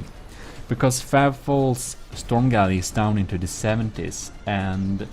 oh, Cortez is not feeling very well. Favful really did some damage there onto Cortez. Let's see what happens next. We shall see. I mean, it's still like pretty intact. It seems that problem, if Favful can turn around and make a broadside, I think the Storm Galley actually can win over the Cortez, because... but it's not... we shall see, because the Cortez still has a advantage. Cortez has a small sail still intact, two maybe. I don't know if one of them are mimics or not. But we also have the blast guns. They're still active. So we're slowly eating away from Favful, even though Cortez has quite bad health. They're both pretty close to despawning. Like everything is basically on if Favful will turn around or not. But it seems that it's stuck. The Storm Galley is stuck, and Cortez is just hammering on. Oh lords, there we had a little explosion. Next volley is coming in. Alright. Cortez is gaining the upper hand. It looks like Cortez is the winner on this little battle. Just if Favful had some other rudders or something like that, the Storm Galley could have turned around there and made a broadside and probably won this battle, but it seems that this is not the case. Seems that both are stuck now though. I guess we've gotta wait. We gotta wait a long time. They are stuck. They're just sitting here. And there we go. Finally, Cortez got into firing range or firing bearing and has fired some of those shots again, which means that Favful is down into the 50s. It really looks like Cortez is going to win this one. still, yeah. Truly. 57, alright. It was a really even match. If the Storm Galley had some more maneuverability, I think Fafel could have won this. But Cortez Havoc was the better ship, and it has pushed Fafel down into under 55, which means it will indeed despawn. Oh my god! Wow, Fafel is revenge shooting. He doesn't accept the loss easily. No, the Storm Galley is spraying more ammunition, and wow, Cortez is also down into the 50s. Wow, that battle could have turned around. When Fafel got into bearing, wow, look at Cortez Havoc. It's completely devastated, almost. Wow. Like it's like nothing left. It's like a perforated hull. Very cool. Good job, Cortez. This was an even battle. Interesting. And next up we have Sauberkrau versus Elzu. So let's get into it. All right. Derpy, the sea mole is closing in. Look at this menacing face. You don't want to mess with that guy. It has a lot of revolving blast guns. They're pretty revolting at close range. They're really dangerous. And Elzu, very nice job with that little galleon front figure with a trident. Very beautiful detail. Wow. I think the trident is a beautiful ship. It's also... wow. Oh god. Sauberkrau. The damage, holy! Sauberkrau just deleted more 30-40%. Sauber bro. Oh my god. This scary face is scary. Poor trident. It was beautiful. It barely fired a shot. It seems to have trouble turning because it has no sails anymore. Wow. Sauber really did some damage there. Very impressive. And Sauber is behind, but the revolving blast guns takes forever to reload. And jumping up here, Elzu has finally got into bearing to use the broadside, which we're doing. The trident is broadsiding Sauberkrau, which is very sad. The Derpy Sea Mole fires back. Yeah, we have some response fire. It finally had time to reload and fire back. Wow, Elzu is down into the 40s and will soon get despawned. It's a confirmed victory for Sauberkrau. Derpy Sea Mole, I know this was a fun mimic build, but Sauberkrau, you made a real powerful ship. Like, Derpy Sea Mole is legitimately a good Age of Sails battleship. It looks silly, but don't underestimate it. This one can flip tables when it feels like it. Very impressive. I'm sure Sauber will be happy. And next up we have Crazy Steve versus Ad Necrius. These two ships are both on the small brackets, and well, they're small and cute, so they're both under 10,000 each, so we can have like 2 of each. And that's how it worked this tournament. And oh no, they're all separating. And if truth be told, this is like the second recording of this battle, because the first recording wasn't possible to work with because Ad Necrius ships escaped and hid themselves in the bushes, and after like 30 minutes I didn't want to, you know, nothing happened. So this is another run of the same battle, because the first battle was no result, and this is not, it was boring, like no shots were fired. And this time we have some nice crossfire here, so looks like Ad Necrius isn't running away this time as much. Hope that it will stay this way, because small fast ships like this, battles with them seem to take a lot of time. And this time we don't have like an official time bracket, so I think I'll close off battles at around 10 minutes if nothing happens, if it's still like boring. If it's interesting, that's another thing, but we shall see. If stuff is happening, we'll keep the battle open. So it's a real long distance battle. Crazy Steve with the well-shaven ladies, 2 ladies, beautiful, are coming in here against Adnecreus's. It's a hard name. It's. Wonder if that's not like. Is that like rhino in Portuguese? Who knows? Anyways, they have done tiny damage against each other, just scraping each other's surfaces. So. All has taken some damage, but not that much damage. Well, this will be highly interesting to see what happens next. Oh, the well-shaven lady from Crazy Steve is getting a good lineup on Adnecreus right there. Okay. Yeah, we have some response fire. Looks like Adnecreus has opted for a long distance, unusual little vessel. Will be highly interesting to see if it actually hits shots at like that range. So Crazy Steve is chasing after Adnecreus, who is long range sniping Crazy Steve's build all over there.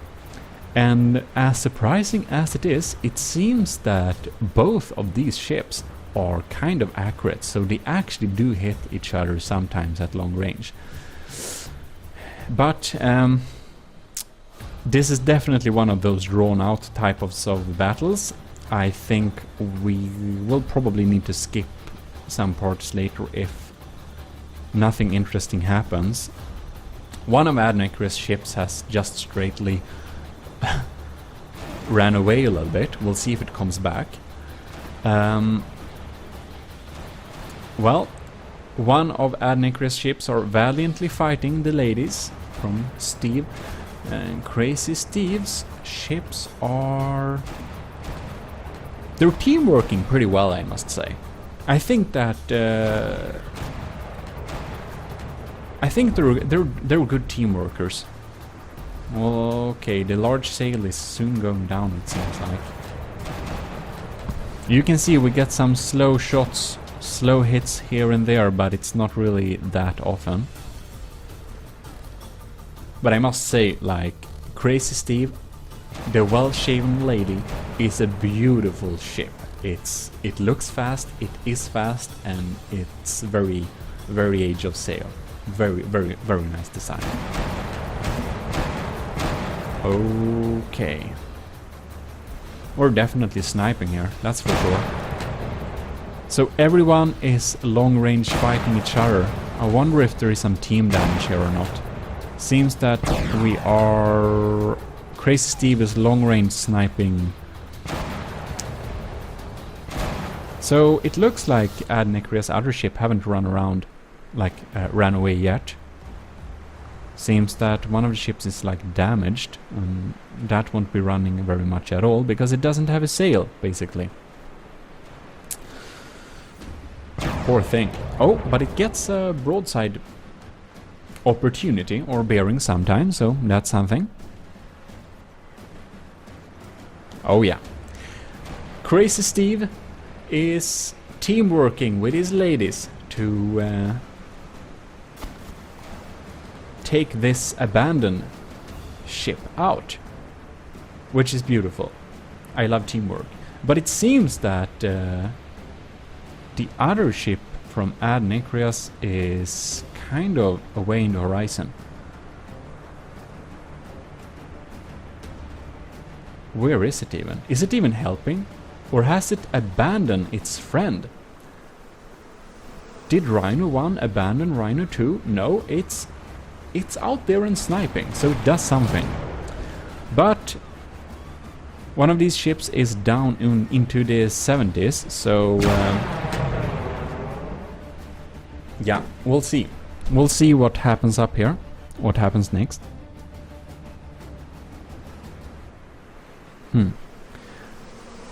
Do we get the sniping opportunity or not? Seems that... Oh yeah, okay.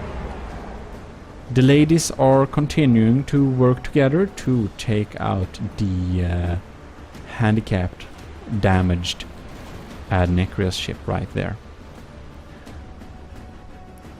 Alright, let's see the distance here. They're kind of circling... Okay. Looks like it's... Oh wow. Nice hit. So, that was the entire sailing mast of the already damaged ship, but one of the ships is completely untouched almost, so let's see what happens with that.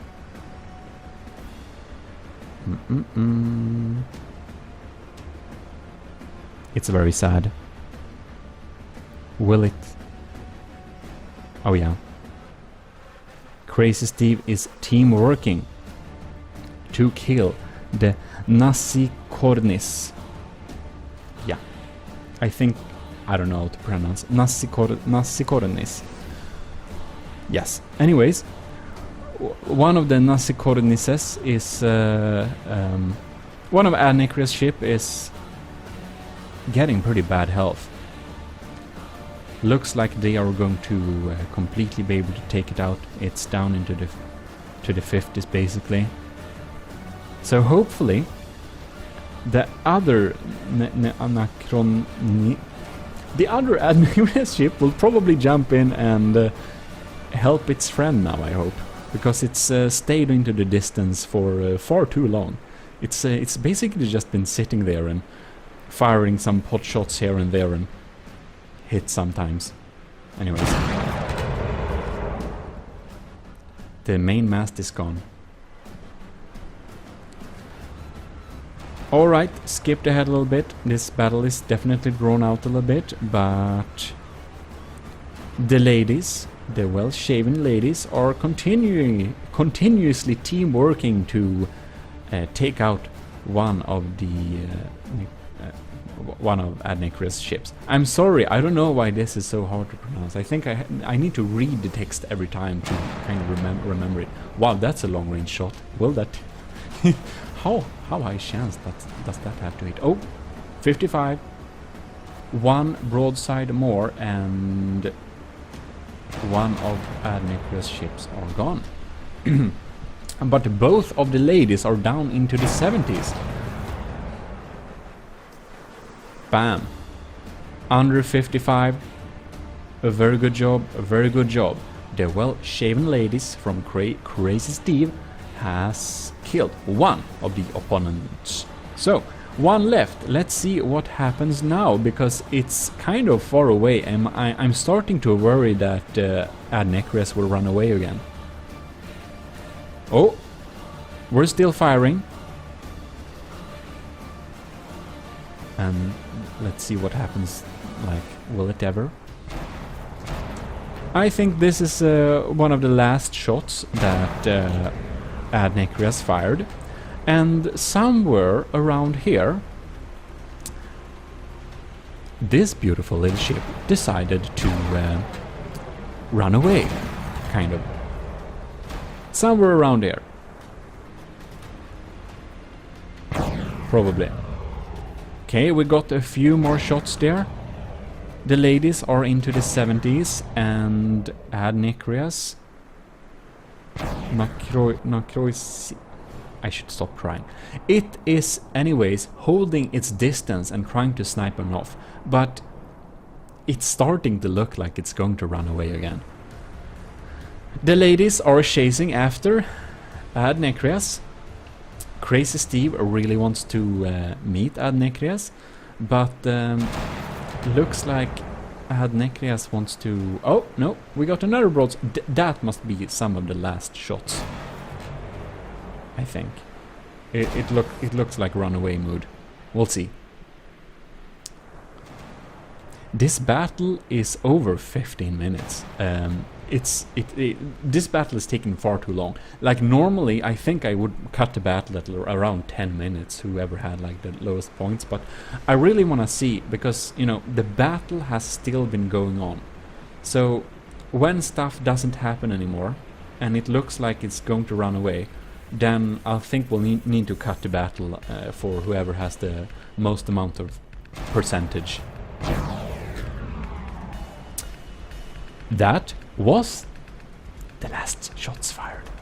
Now, unfortunately, it turns out that Adnecreas decided to run away, and Adnecreas is faster than Crazy Steve, so nothing more happens during this match, and I think 20 minutes is long enough, and since this already happened before, I think that we have to conclude and decide that Crazy Steve is the winner of this one, and Adnecreas was a coward.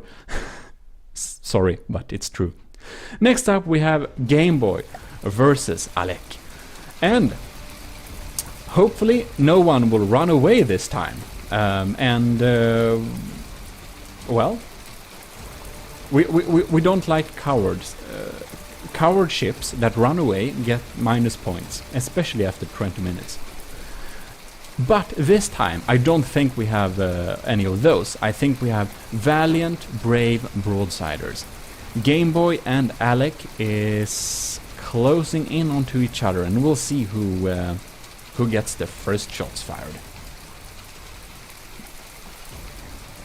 Oh wow. Alec is getting a prime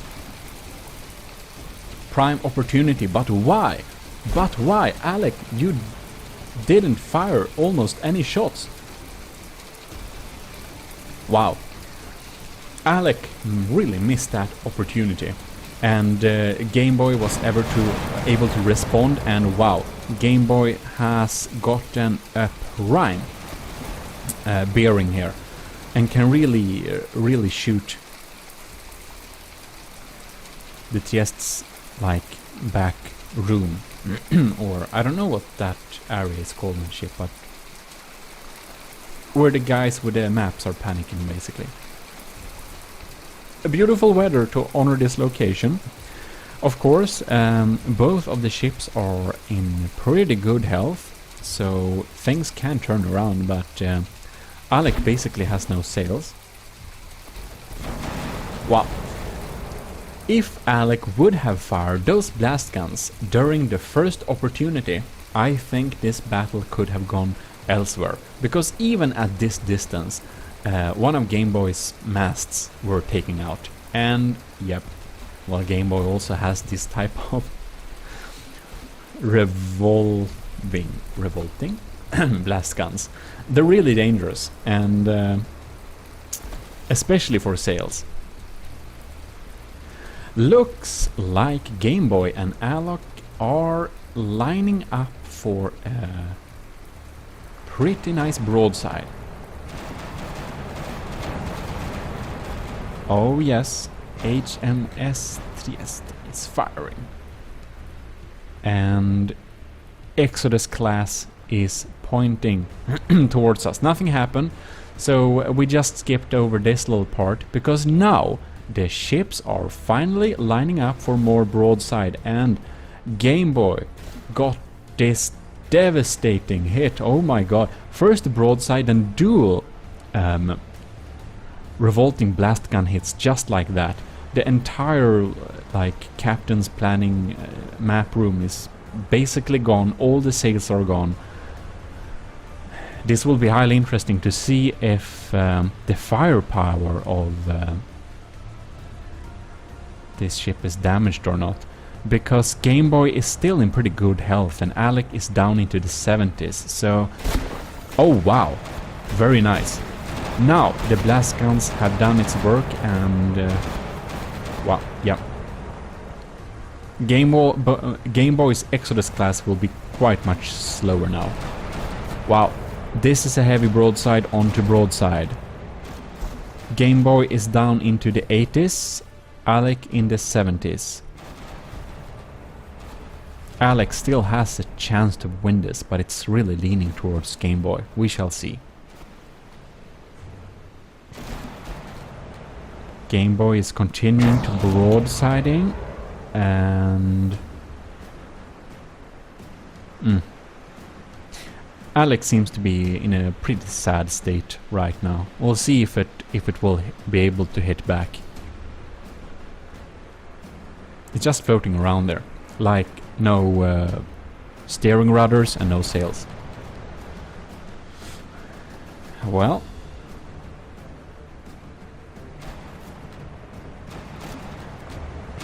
while the broadside is going on and Alex's health is diminishing quickly. HMS Trieste is very sad. Game Boy's Exodus class blast guns have blasted it to smithereens, basically. Not much left. I will be highly surprised if Alex somehow recovers from this. We do still have some active guns, but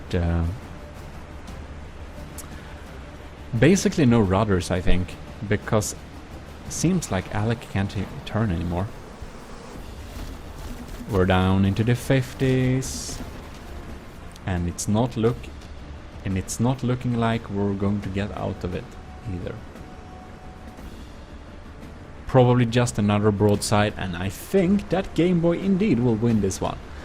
So very nice and powerful build from Game Boy. The Exodus class is quite powerful, but see here, Alec gets an opportunity to respond.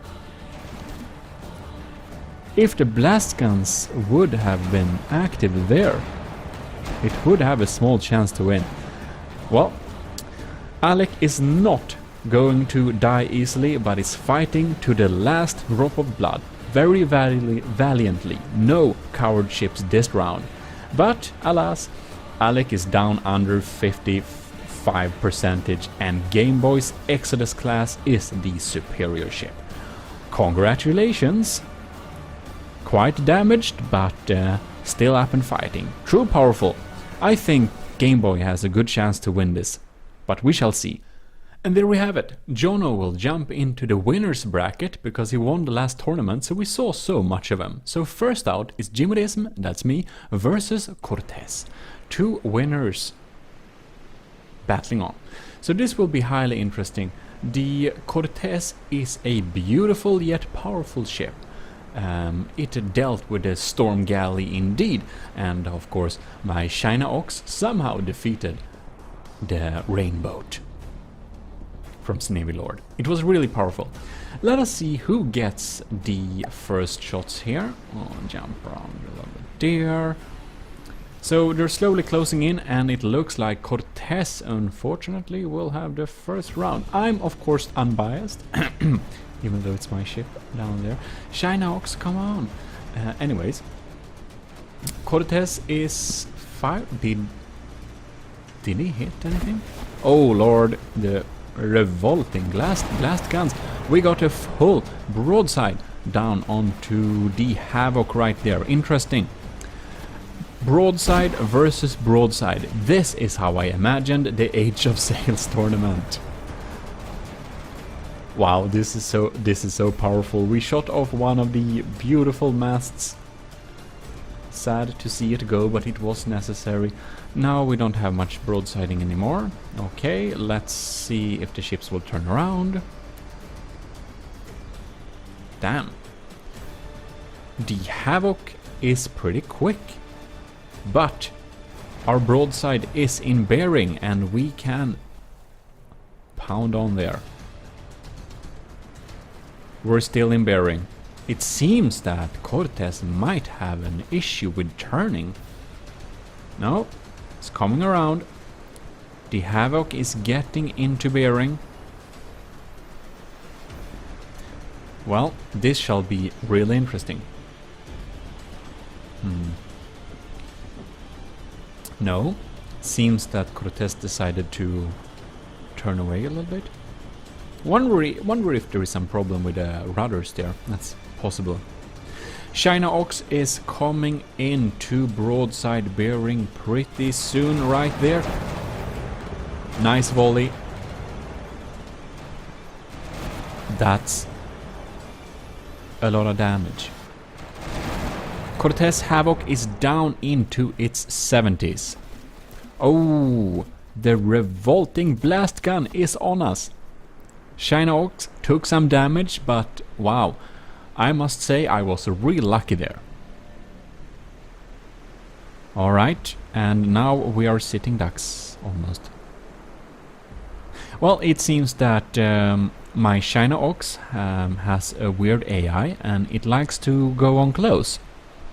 Probably not the smartest thing I've set up. I think my issue with my ship is my AI. That's the biggest. It's not set up. It should be working on longer distances because it's pretty accurate and pretty steady. But alas, it does work.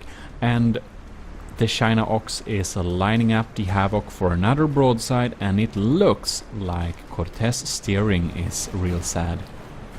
Oh, there we have the main mast. That took off some good percentage as well. Ooh, Cortez is down into under 55%. It seems like it shall indeed now despawn. The China Ox is still up in the 90s, and wow, I'm kind of surprised. The China Ox, I must applaud myself. It's a good build. It's kind of damaged. We indeed were lucky as well, but good job. Very amazing. Alright, cool. I don't think I'll win this, but maybe I'll do. We'll see. Next up we have Cybercrow versus Crazy Steve.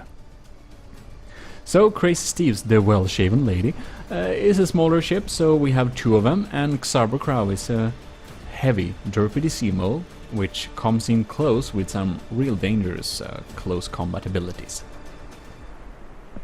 Indeed, now we shall see what happens. I think Cyber will be able to take down the sails and make them unmovable pretty easily. Oh, there we go. Just blast them off. Good job, Cyber. Crazy Steve. That lady is not going anywhere for a while, I think. The other lady is absolutely fine.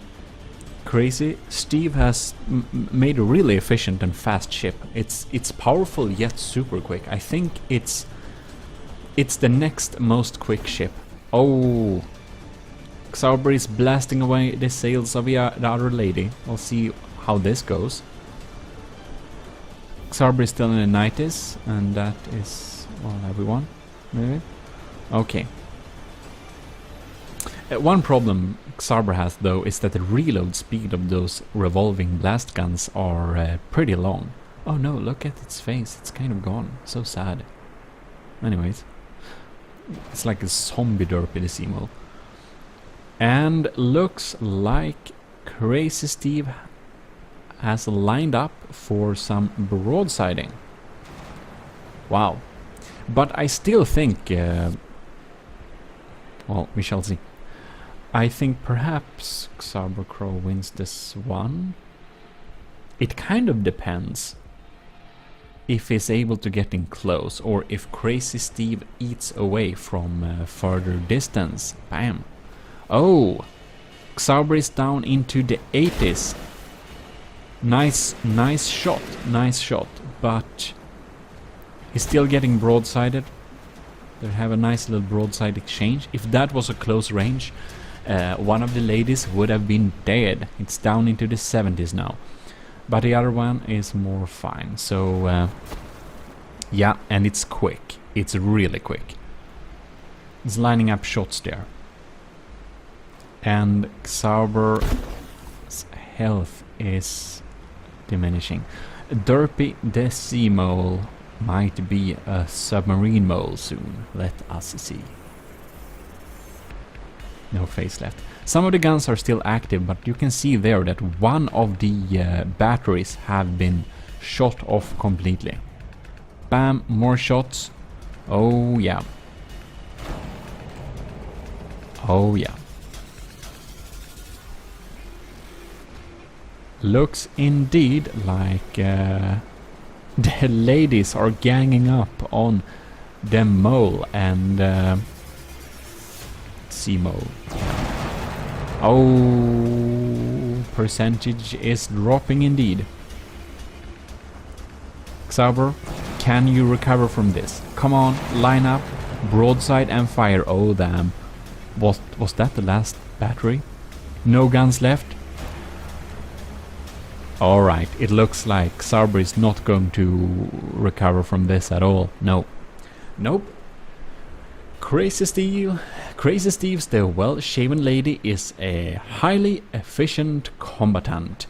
And even though it has no sails, they are ganging up and broadsiding the poor Derpy Decimo, which is soon below 55%. And there we go. I indeed am highly impressed by Crazy Steve's fast ladies. Really efficient. Xabercrow, well, you have a chance in the loser brackets. We shall see what happens there. Bam, that was the ammo. Wow, that's a win for Crazy Steve. Congratulations. Beautiful. Now we only have one little match left onto the winner's bracket. And that's of course Game Boy versus Jono. Jono is the winner of our last tournament and has submitted a tiny ship. Now we shall see how efficient it is, but we know that Jono can build really efficient and powerful cars at least. Wow, oh, what? Game Boy, that's... why do you use those at that distance? Well, it did something for sure. And these beautiful small ships are kind of 7,000 materials, so they're well below the allowed limit for a double submission. 7,000 each, that is. Oh. Felix Rex has gotten a nice broadside, but wow, the response and fury from Game Boy's revolving blast guns are pretty insane. I remember that those spinning water wheel is just for show. It doesn't do anything, so it's pretty slow. Maybe, yeah, okay. We got another broadside, very nice. But if Game Boy responds, this might be an issue. Looks like the Felix Rex. Damn! Wow. Game Boy hit the ammo. Jono is very sad. One of the ships said kaboom. The sail is a little bit handicapped right there, but it seems to be functional still. Will it line up? It won't. Oh no! One of the Felix Rex is going down into the depth. Oh, and it's gone. Right, so Game Boy is indeed down into the 80s, but Jono's other ship is soon pretty sad as well. So next time, oh yeah, indeed, already. Game Boy, good job. Lined up and took out Jono's, first battle. So that's interesting. He was the winner last time, but you never know. Well, we already know all the combatants and who was the best on the first round and who is the losers. And the losers, of course, will have a battle this time with each other, and we're going to see who's the best of the losers, basically, because this is double elimination. So let's get into it and see what the C's have for us today. And let's get into the loser brackets, and we begin with Snivelord versus Fabful. So, the Storm Galley is popping in, but here is, of course, the Rainboat. So it will be highly interesting which of the boats will shoot first, and it's clear that it is the Rainboat. And, wow, those sails are now dead and gone. And indeed, I believe that the rainy weather is a very fortunate little detail for the Rainboat. I think it gives the Rainboat a lot of luck. But now we see here, Fabful is slowly but surely swinging around maybe. But the Rainboat really has a super nice artillery. What? Oh wow, that's scary. That's like, oh, the last masts were gone. I thought Favful would spin around there, but it didn't. It pointed towards the rainbow instead, and that is, of course, not a very good sign. Because, wow, Snivelord is in prime time artillery mood and is broadsiding the shit out of Favful's boat currently. So... and there comes another volley. I mean, damn, those volleys are pretty powerful. When you just see those volleys incoming, you can really understand how scary it would have been to stand on one of those Age of Sail ships meeting an enemy vessel in naval combat. And one of those volleys is coming in right again. And Favful seems to still be completely unable to spin around, which is of course very sad, because I feel this battle is hopelessly decided. And there something blows up in the water and Favful is down below 55%. And this means Favful will indeed despawn, while Snivelord's rainbow is still at 100%. The win is absolute. Very good job, I must say, to Snivelord. It seems that Snivelord might be a pretty decent champion for this little thing. Loser's bracket, that is. So, I mean, Snivelord might still win, and Favful is out of this tournament. Next up, we have Elzu versus Adnikrias. So, the small boats are here, and Elzu is, of course, the beautiful trident. And looks like Adnikrias' small boats are fleeing the battlefield. Look at this beautiful, that's the trident. Nice galleon figure there. But it seems that Adnikrias' ships do like to keep some good distance before even engaging in combat, and I think it's this behavior that causes them to be a little bit cowardly. But we shall see, maybe they don't flee, but there we go, the first volley is off, and Adnikrias' ship is damaged first. And now let's see, looks like Elsa got some hit there. Will be highly interesting to see what happens here. Trident is firing another volley, but it seems that the Trident has some accuracy issues. Another volley. Oh, got a few percent or promille of that one. Alright. I don't know if Adnikrias will circle and engage in combat or just flee. I don't know if it's a circle AI, but oh, it fires back. It indeed fires back. So here we skip some minutes because nothing happened. And we can now look at this long-range battle. And as you can see, the Elzu's Trident does have some accuracy problem. I mean, it shoots volley after volley, but we seem to have issues of hitting it. Or it's just possible that Adnikrias' ships are just small enough to be a target that's kind of hard to hit. But as you can see, most of the shots miss, while many of Adnikrias' incoming shots do indeed hit Elzu's ship here. So we shall see. The other ship from Adnikrias is somewhere else. I don't know if it has... Oh, there it is. It's coming into battle. Fantastic. Now, both Adnikrias ships are in battle, and indeed we hoped on some minutes there because it took some time for them to do like that. But they are slowly lobbing shots against Elsa's red trident, which is very impressive. I'm very happy to see Adnikrias ships finally doing some type of cooperation, because they've been a little bit low on the cooperation scale and very high on the coward scale before. Trident isn't looking very happy, I must say. Alright. Little bit slow. Little bit slow battle indeed. We had to jump a little bit more time. And you can see the extreme distance that Ad Necreas is fighting on. It's pretty insane.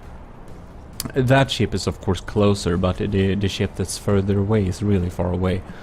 But they are keeping their distance, and you can see they are slowly but surely eating away from Elzu's Red Trident.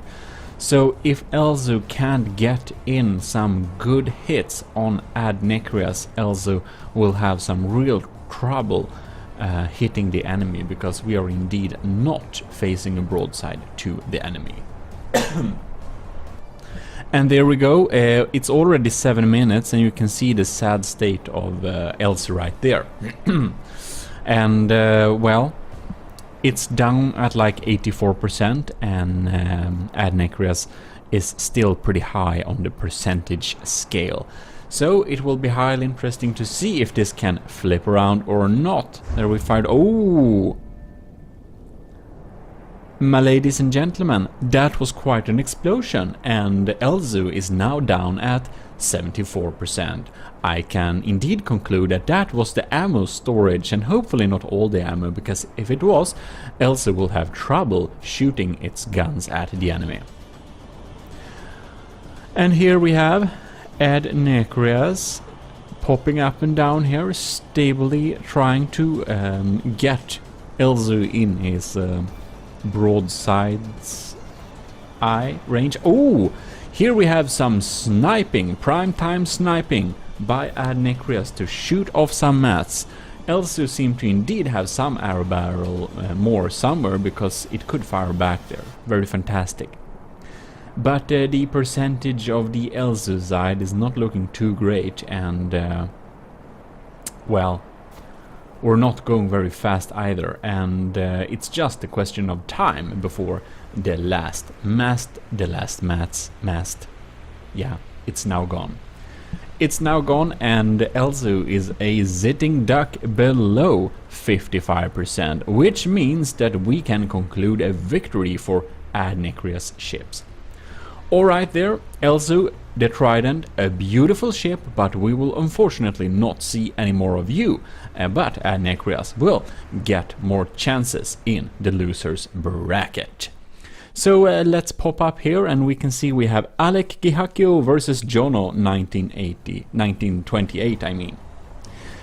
And here we are. Jono's ship are of course small ships as well. And oh god, that was a long range spray. Well, Alec goes in for hard combat already, and just sprays the first vessel, which is already down into the 70s. Pretty powerful range blast there. But we shall see if Jono can recover this, sniping off some shots there, but ooh, these ships are small. They're below, like, I think they're below 8,000 materials each. And look at these beautiful guys sitting there. You must admire their bravery. But you wouldn't want to meet Alec's broadside, because it's quite powerful, and it also has the blast guns going on there, like that. Pretty darn dangerous. Oh! Sad thing. They're sitting there. But again, you have to admire their bravery. And Jono is slowly sniping off some shots from Alec there before he comes into range, because when he do, I do believe that there will be blood.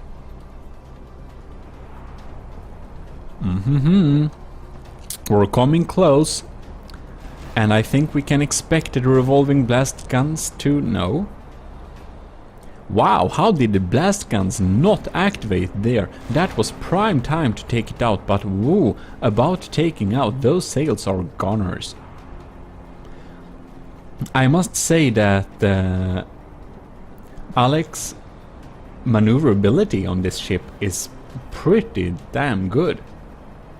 This ship is fast, and it is quite agile. It's fast, agile, and a little bit less agile now, because Jono shot off one of the 3 masts. Well, well, well. Hope the guys in the control room back there are not too sad. But now we are flying with blast gun shells in the air here, so it looks like one of the Jono ships are starting to look pretty sad indeed.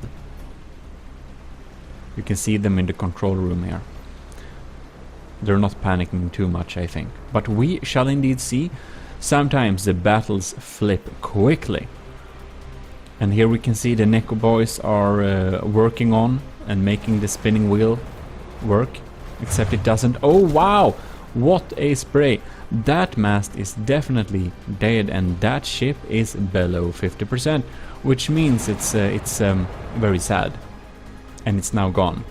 So one of Jono's ship are now gone, and wow, it's looking pretty dark for Jono here. I can't see him recovering from this one. Oh no, I do believe that Jono will go down and Alec will indeed win this. 2 Neko boys are working on the wheel, and unfortunately it's just railings, so it won't get us anywhere. Oh no, we're sitting there and waiting for Alex, who's coming in for another broadside. How brutal. How brutal. The naval life can be. Very dangerous. Bam.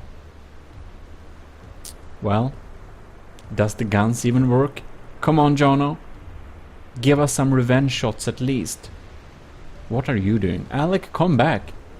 You're not gonna lose this. Come, it's not dangerous. I think you can come back. Okay, whatever. Let's look at the guys here. They're still working. I'm glad they're not dead yet. They're very cute working on there. Oh well, indeed. There comes death from everywhere. Revolting blast guns was the death of Jonas Felix Rex. So, congratulations, Alec. Very good job of taking out those ships. You weren't hurt that badly, but you never know. Sometimes luck is not on one side. Well, next up we have, of course, Cortez versus Xaberkrau, and we will see who is the most valiant fighter between these two. Will be highly interesting. The face of death is popping up there. You can see how dangerous that looks. You know that if it comes into close range, well, Cortez is not gonna have a good time.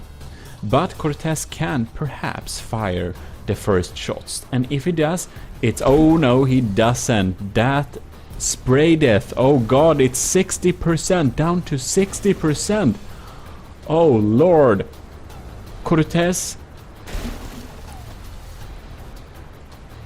I feel sorry for you, this beautiful ship. We'll fire some revenge shots on there, but damn, that was brutal. Xaberkrau, Derpy the Sea Mule, is a brutal killer creature. Look at that face. It's completely evil. Absolutely evil. Cortez Havoc, a beautiful ship. Thanks for submitting this beautiful vessel. I think it's the most beautiful ship in this tournament, but I do believe its combat capabilities are not in line with Xaberkrau's Derpy the Sea Mule, the brutal killer ship animal thing. I don't know. Look at it. Well, of course, there is also a small chance that Cortez will somehow be able to snipe Xaberkrau's AI or something like that, but the realistic ability of that is so low, I do not think it will happen. I think what will happen is we are waiting for Xaberkrau to reload those revolving blast guns to go for another killer volley. Because 60% versus almost full is not very good odds indeed. Look at that face. You don't want to have that face coming up from the horizon with loaded blast guns. And if you do, keep out of range. Ho ho ho! Poor thing! Poor thing! Oh, Cortez is down into the 40s. It's absolutely wasted. Absolutely wasted. Very impressive, Xarbercrow. I know you submitted a meme build, but that thing is dangerous. Look at its face. I think this could possibly even win the tournament, but we shall indeed see. We shall see. So there we have it. Snivelord will face Xarbercrow, but not right now. First, we will have Alec versus Adnekrias. So, Adnekrias have those small, cute, long-range ships, and, well, Alec just won. And of course, Adnekrias won before that. So, let's see, between these two winning losers, who is the best, most valiant fighter. We had some nice long-range sniping of those revolving blast guns, but wow. They should really do a better job closer up, but ooh, those sails are gunners halfway down at least, so Adnekrias, one of the ships, won't be as fast anymore. It's responding fire, of course, but I do believe that Alec has the upper hand in this little situation. You do not want to face broadside with one of those bigger ships when you are a small one. But they're lining up nicely, and Adnekrias isn't actually faster this time because the sails are so sad. But of course, there is also always the thing that's called lucky shots, and well, we shall see how this goes. I do not know where the other Adnekrias ship is doing or hanging around right now, but it seems that it fails to cooperate with his friend this time. And we shall see if this becomes Adnekrias' demise or not. It might come back and save the situation as last time, but it remains to be seen.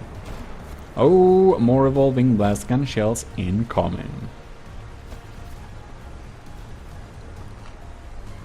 Wow, one of the masts is off. Adnekrias shot off Alec's mast, so he only has 2 left, which means that it'll be a good bit slower perhaps. Can't really say I'm seeing it, but whatever. Looks like Alex has decided to not face that scary Adnekrias ship and instead go after the 100% one a little way further down, which is still in range, which is a good sign, because otherwise it might have escaped the battlefield. But ooh, poor people in the control room. They're sniping. Well, we can indeed say that Adnekrias' ship is a real coward. But you can't say it's a bad sniper, because it's excellent at plopping down those cannon shells at the right places at the right distance. It's quite accurate. Oh well, we had to skip a good bit there, because damn, this has stuck in a little loop. Alec has been chasing Adnekrias here for a while, and unfortunately Adnekrias decides to run away again. This is not very good, but what can we do? But now we can see that Alec is spinning around and trying a broadside. I'm really quite impressed that... Oh, nice hit. I'm really quite impressed that Alec is able to keep the same pace as Adnekrias' quick ship, even though one of the masts is off. Alright, broadside this coward before he escapes. Broadside him. Oh well. Adnekrias has built a really fast ship, so yeah, we had to skip a little part more there. And well, we're continuously trying to broadside Adnekrias, and I'm starting to become partial, because I almost want just Alec to kill this Adnekrias ships as fast as possible, because I mean, it's already been 7 minutes. We're still chasing after Adnekrias, and I think indeed that Adnekrias thought that, oh shit, I'm not gonna win this battle, so I'm heading off into the storm. Oh wow, poor people in the control room. Oh well, Adnekrias has been running away for far too long, and his percentage is a good bit below that of Alex, so we will decide that Adnekrias loses this battle because of cowardice. Now we have Snivelord versus Xarbercrow. Also, congratulations, Alec. Very well fought. You're good at taking out those small ships. Here we have the Rainbow and there we have Xaberkrau. And we shall indeed see. Oh, Snivelord actually got a good broadside on Xaberkrau.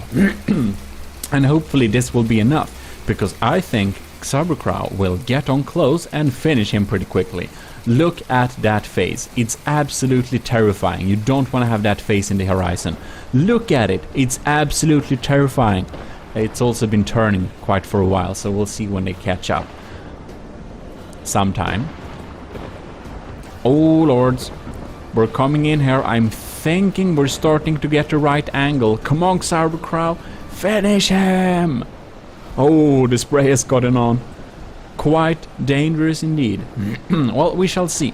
If Snivelord can answer with a better broadside at this range, perhaps, then that would be quite fine. Oh, wow.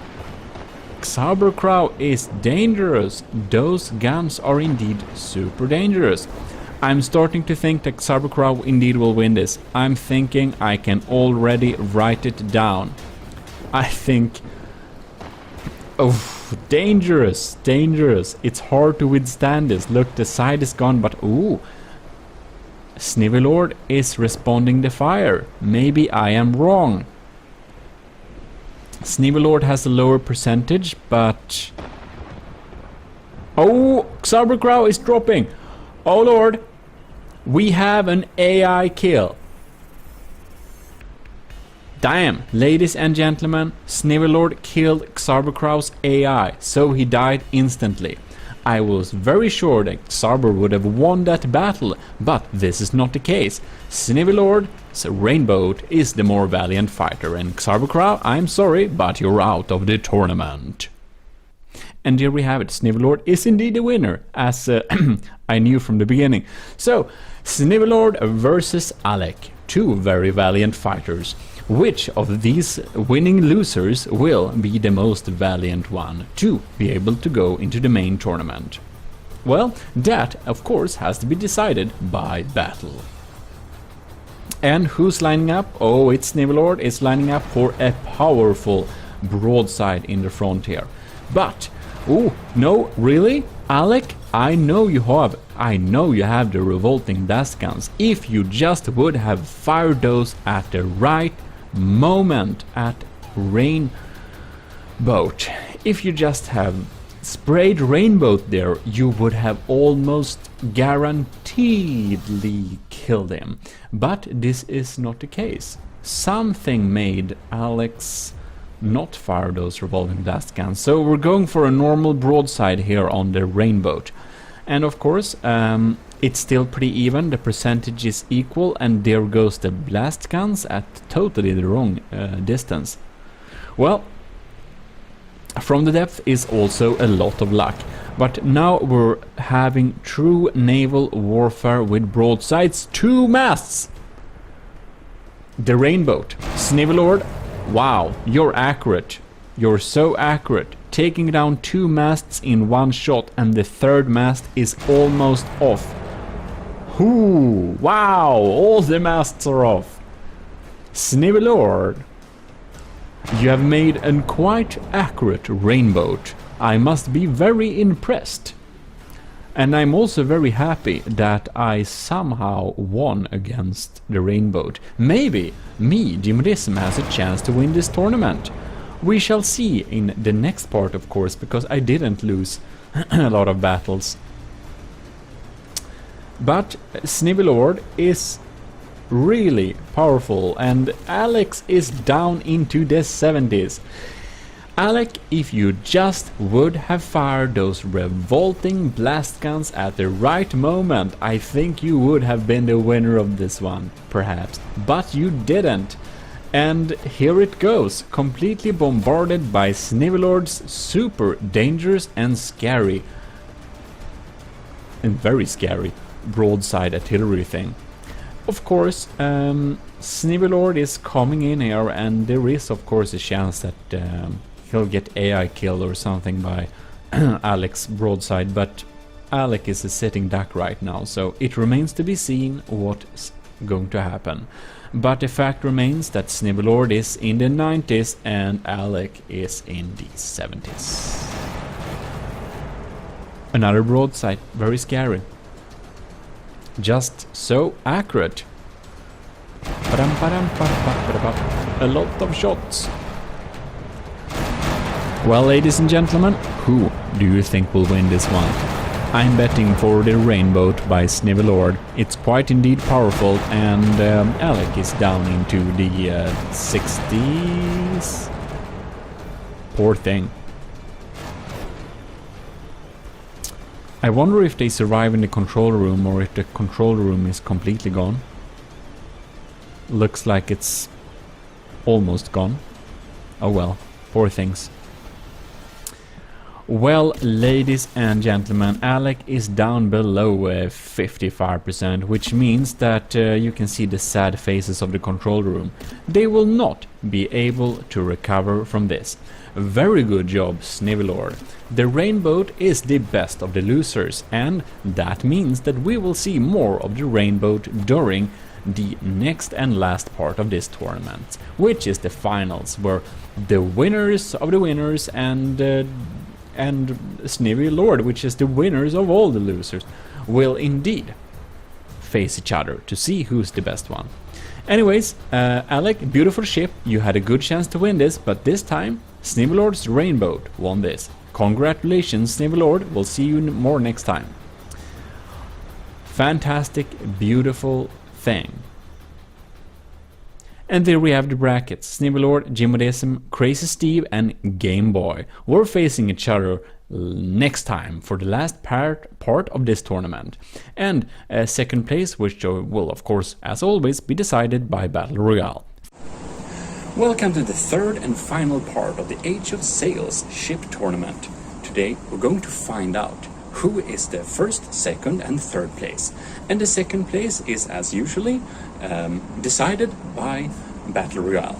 But the first and third place will be first out. So let's go. Jumping into the brackets, and we can see here that first off we'll have GMODIST versus Crazy Steve. And GMODIST is of course me, and Crazy Steve is the well-shaven ladies, two of them, because they are smaller. So we both have won all the battles so far, so it will be highly interesting to see who is the more valiant fighter. And it seems that I get my first broadside off, and there we have some shots incoming from one of the ladies, and the China Ox front mast is now gone. Alright, looking like I'm sniping off some sails there, and we have back and forth broadsiding there. They're lining up nicely, and it looks like Crazy Steve is gonna teamwork his way here. We shall see in any case. There goes a mast. I'm quite happy with the accuracy of my guns, but my speed is decent, but we'll see if I can match the ladies. Probably not indeed. Shots incoming, and well, the China Ox is out of broadside range at this moment, which is not very fantastic for me, but very nice for Crazy Steve.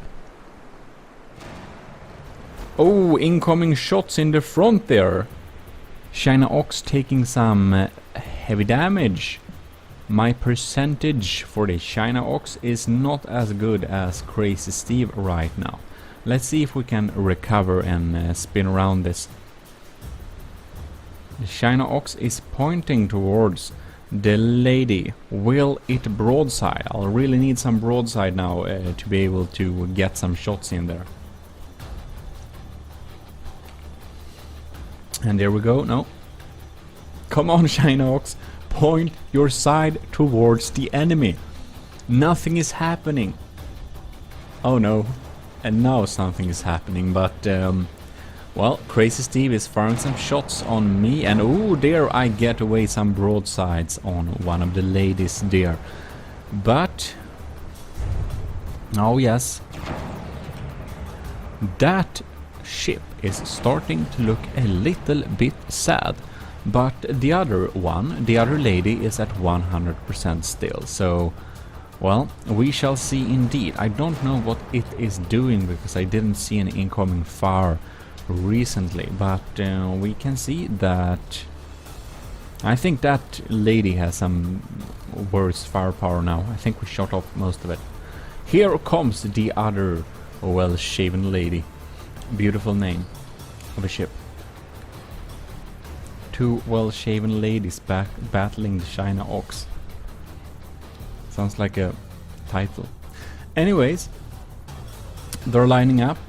I think we can expect some incoming fire here pretty soon.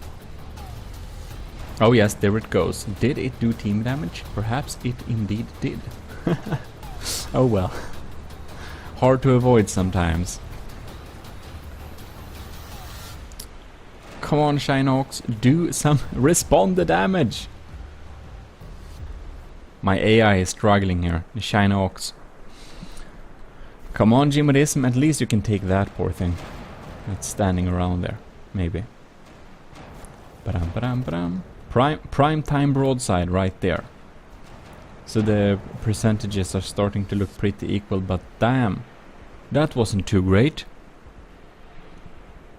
Well, my China Ox is taking some damage, and we are chasing after the completely unharmed lady. And we shall see if we indeed can counter this in some way. Alright. Come on. Come on, spin around. Spin around. Not you. Well, Crazy Steve is spinning around and is lighting up a perfect broadside. And the China Ox is in its 70s. Not looking too good, but we do some respawn fire there. Oh, yes. Oh, we're taking some damage. Oh. One of the masters off of the damaged lady. Crazy Steve will be very sad. Unfortunately, the China Ox doesn't line up to battle both of the ladies at the same time. Oh, wow! Yeah, I had an ammo barrel there. Now it's no more. Hope my guns will still fire. I do think I have them in different places, but... Well, well, well. It says still pretty many parts left on my Ox, so it might still turn this around, but it remains to be seen, of course. Come on. Oh, yep, we're broadsiding the damaged one. Doesn't do me very much good because it's not even firing. If this would have been manual control, I would have focused all the firepower on the undamaged one. I'm down into the 60s now.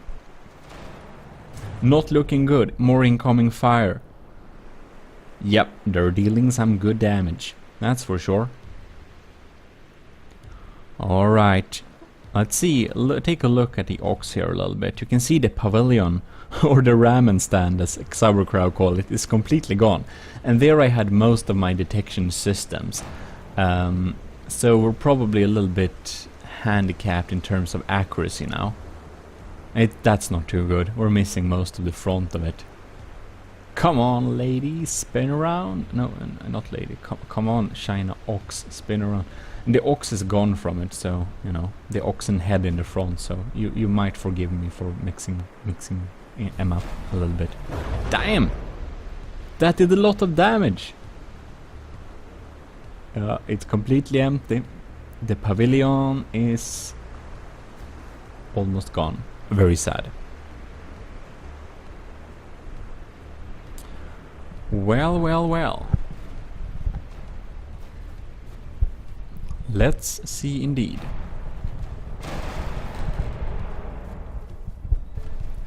Alright. Come on, Shinox. Line up some shots.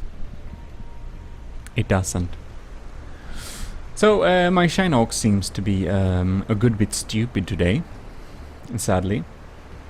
Oh, I see primetime broadside. Come on here. Come on here.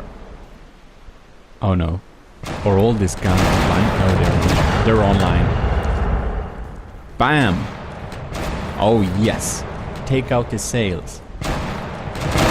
Oh yes, now we're speaking. Take out those sails. Come on, Shinox, snipe the AI. Do something. Don't just stand there. Fire! Gurg. Come on. Alright, I'm down into the 50s.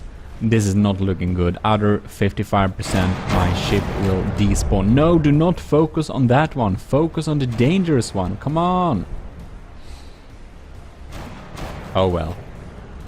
Yeah, my ship fights until the last bit. I must congratulate myself for building a sturdy build, but we're 55.1%, which means one shot more onto our China Ox and we shall be gone. We are indeed goners. Crazy Steve, the well-shaven ladies, is the better ship.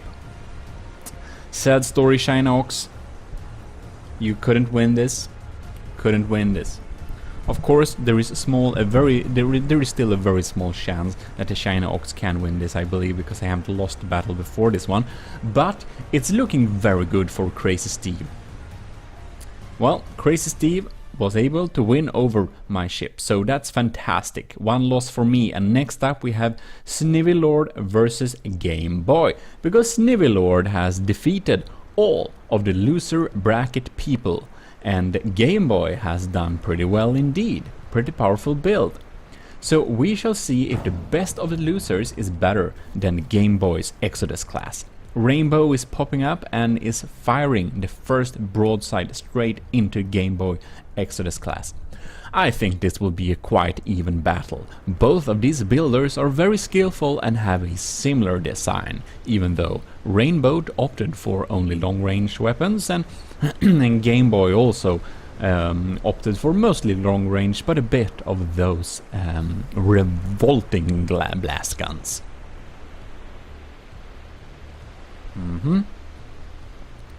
Oh yeah, Game Boy is lining up for a broadside and is filling the back part of the Snivy Lord's Rainbow with a lot of cannon shells. Interesting indeed. Both are into the 90s and the Rainbow is spinning around to respond fire, I believe. Well, now it looks like we're starting to have a boat chase. We'll see how this goes. Oh yeah, okay. Game Boy is indeed lining up for a broadside instead. Look here at this angle. He will soon be able to fire his broadside, and Snivy Lord is not responding this one. Oh! Short distance revolving blast guns come on there, and I'm surprised to see that none of the sails were removed. Oh well, should have waited with those for a little closer range, I believe. Alright. Now we have one of these beautiful boat chases again. Scary Exodus class popping up in the horizon, but whoa! Wow! That's one mast off! Snivy Lord really made a nice broadside response there and took out one of the sails. Interesting. And for some reason, why? Snivy Lord, you should have continued doing that broadside. You should not have escaped that one. That was a prime opportunity to deal a lot of damage. Well, the Game Boy is popping up straight behind, so Exodus class is closing in on Rainbow, and we shall see when the next opportunity for broadsiding happens. So Game Boy's Exodus class seems to be quite the brave fighter, and Snivy Lord with his Rainbow tries to keep a little bit of a distance. Can be understandable, because those revolving blast guns are not something you would want to play with. No indeed. You know, you know what happened with I think it was Cortez versus Sauerkraut. That was some real damage, really scary. Oh, Game Boy is lining up, and who will fire the first broadside here is popping up. Rainbow is a little bit slower. Exodus class, I think you will do the first... No! Rainboat. Snivelord is doing the first broadside and is completely tearing up the side of this Game Boy's vessel here. Oh wow! Why? Game Boy, respond fire! Respond fire now, before it's too late. Oh, revolving blast guns, come on, just 2 shots. Oh no, now we have some more. Too much for Snivelord, which is indeed trying to escape, but 3 of the masts are already gone. Game Boy is continuing the normal broadside, and Snivelord is lining up for another response fire. Very powerful one, and you can see that mast on the Game Boy was removed, so we only have 2 tiny bits left. This is an extremely even battle. Snivelord is in the lead in the 80s and Game Boy is in the 70s, but not far behind. But look at those sides, it's completely gone. I do not think that Game Boy will be able to recover from this one. Game Boy, oh, Game Boy responds with some revolving blast guns, and those really took out almost the rest of the sails on the Snivelord's Rainboat. Wow, this is an even battle. Snivelord is still in the 80s, but not anymore, down into the 70s, and Game Boy and Snivelord is now at equal levels, I believe. I still think that Game Boy is a tad bit more damaged, but it seems that Snivelord has some maneuverability and propulsion problems. We still have a rudder there, so it's good. That it can still turn.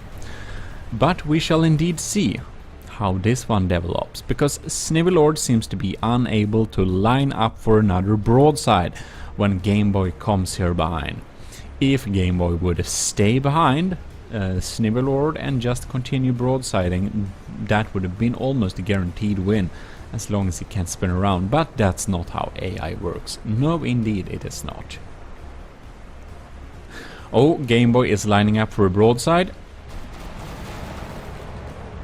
And indeed, Game Boy is now in the lead terms of material-wise. That was a lot of blocks from the aft of the ship. And ooh, revolving blast guns are popping in again and removing some more percentage. Oh, and even more. Those are dangerous, but damn, if he got in more close and just fired them at point blank, it would have basically removed the entire ship. I don't know if it's smart programming or oh wow ho ho. Snivelord is really pounding on the side on Game Boy here. It looks like the boat is almost going to be cut in half. We shall indeed see. It's really damaged. Both are into the lower 70s and anything can happen because they're lining up broadsiding each other here. Both very powerful. Yeah, this will be very interesting to see indeed. Rainboat has some problems swinging around and Exodus class is popping up for another broadside. I don't know if this is luck or if it's smart programming, but it seems that the Game Boy has tilted its less damaged side towards Snivelord, which is a very smart opportunity because otherwise most of the guns would have been already removed.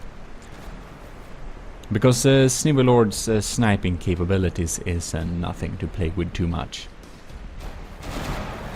But alas, Game Boy's good side is on to the Snivelord, so we shall see what happens when they pop up into broadside here, because I think it looks like Rainbow's guns are basically all intact, so things can flip over very quickly.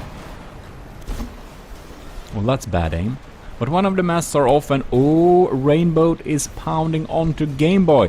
They are both down into the 60s. Amazing. Well, this is some beautiful broadside battle we came here to see. Holy moly, let's see what happens here. Snivelord, you need to turn. Turn now. Wow. Game Boy is still at an extreme speed. I don't know how he achieves this speed, probably luck with the wind or lower payload because of all the damaged blocks. Revolving blast guns are popping up again. Both are down into the 60s as before, but we shall see what happens, because I think that Game Boy will line up with Snivelord's broadside again, and that might indeed be his demise, because Snivelord's side is full of loaded cannons and Game Boy's ship is almost a wreck. Basically a wreck. Look at this, guns are ready, but the rudder is now completely gone. That explains why it won't spin around. Alright, we have some slow maneuverability here, and both ships are not very quick. So let's see here when they pop into broadside mode once again. So what have we been? Oh, 9 minutes. Oh wow. Oh, Snivelord is taking damage but responding. This is what I thought would happen. This is very interesting. Snivelord has the upper hand in terms of firepower. Oh yes, it's just pounding on. Game Boy is being pushed down. Snivelord is now in the lead, and yep, Snivelord is in the lead and is just continuing to pull artillery onto Game Boy's ship. Very dangerous. Oh yeah, Game Boy is pushed down into the 50s. Under 55, Game Boy will despawn. It looks like Snivelord is going to win this. 57%. Oh, 50. Oh, no, 50. Whatever, it's lower in the 50s. It's almost about to despawn. Snivelord is still alive, but it's not much left until he was also on the brink of despawning. The one that fires the next volley might indeed actually win. Maybe Snivelord will not win this. Maybe Game Boy does. But if Snivelord lines up for another shot, Game Boy is gone. It looks like he's maybe out of bearing. He is out of bearing, and Game Boy is indeed responding. Responding fire with a few guns he has left. Alright. What will happen now? Oh, Snivelord can't line up those shots. Oh, and there we go. Releasing those revolting blast guns. The last mast is out. And Snivelord can't even move an inch. They're both now down into the 50s, and we had to wait a little bit there for the next broadside opportunity, because this one takes a little bit of time when both of the ships are so damaged. Alright, nothing is decided yet, and it all depends on which will line up in the right direction and have the right opportunity first. This battle is extremely even. It's not looking too good for the Rainboat, because he can't turn. The guns are ready and loaded, but not into bearing for a while. So if Game Boy can take him out before he gets into broadside, Game Boy will probably win this one. But Game Boy has so few guns left, this is not a guarantee. Alright. One shot. More shots? Let's see here. Oh, Game Boy is soon popping into the bearing of the Rainboat's broadside, and when, if he does... Oh, look! The revolving blast guns came into exactly the right moment. Game Boy, that was very lucky and very well made design. Snivelord's Rainboat is down under 55% and does indeed despawn. This means that it's a complete victory for Game Boy Exodus class, who is also just a few small tiny percentages away from being despawned, and has been that for a good while. This is the most even match we have had so far. Very well fought, and congratulations, Game Boy. This means that Snivelord is out, and it's time for Crazy Steve to face Game Boy, since both of these guys have won every single battle so far. Alright. Game Boy is lining up. And no, it looks like Crazy Steve is firing the first broadside and rolls some of the first blood from Game Boy's Extras class. But the response fire is quick and sturdy. Oh, and he sprays him. He sprays one of the ladies with those dangerous revolting blast guns. And now I don't even know when I say revolting or revolving blast guns. They're a bit of both. Alright, Crazy Steve is team working his way here. And he's lining up, and Game Boy comes real close to one of the ladies. Very close indeed. He's lining up a prime broadside. Oh yes, revolving blast guns, but why did not the other guns fire? Come on now, line up and fire. Oh, there we go. It's just a few shots. I don't know what happened with the rest of the guns, but it did do some good damage, of course.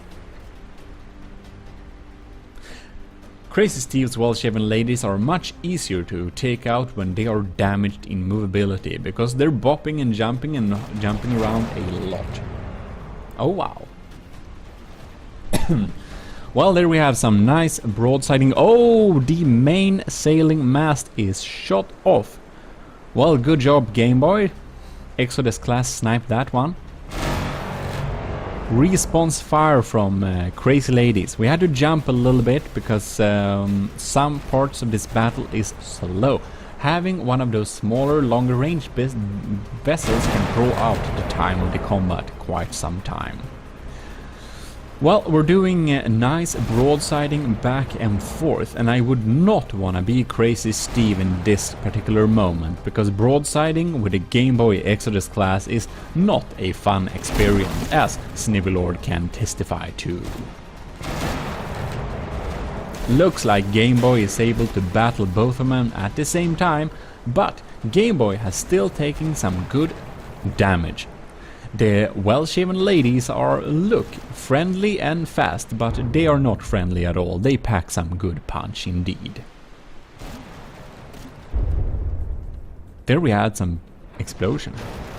Wow, Game Boy is down into the 70s. What a twist. I think that Crazy Steve must have blown up one of his ammo crates. But Game Boy is still able to broadside quite some bit, and it's still looking like not a very fun place to be at the broadside bearing of the Exodus class. And Crazy Steve is standing there, and if he can't get out of there, I think that ship will be a goner. Oh no! Oh lord! Look at that! Look at that! I thought it was a little bit silent and dead. Looks like Crazy Steve was able to AI kill Game Boy's Exodus class. Very good job, very good sniping. Congratulations, Crazy Steve, that is quite amazing. But now, me and Game Boy will meet for a little battle to see which of us, which of the winners of the winners of the losers of the winners, will be able to face Crazy Steve again to see if we can decide a final winner. Because the China Ox, my ship here, GMODIST, and Game Boy's Exodus class, we have both won all battles except one. And this battle will be deciding to see who can fight for the first or third place of the tournament. Probably. Alright there. Looks like, oh yes, China Ox is lining up for a prime broadside.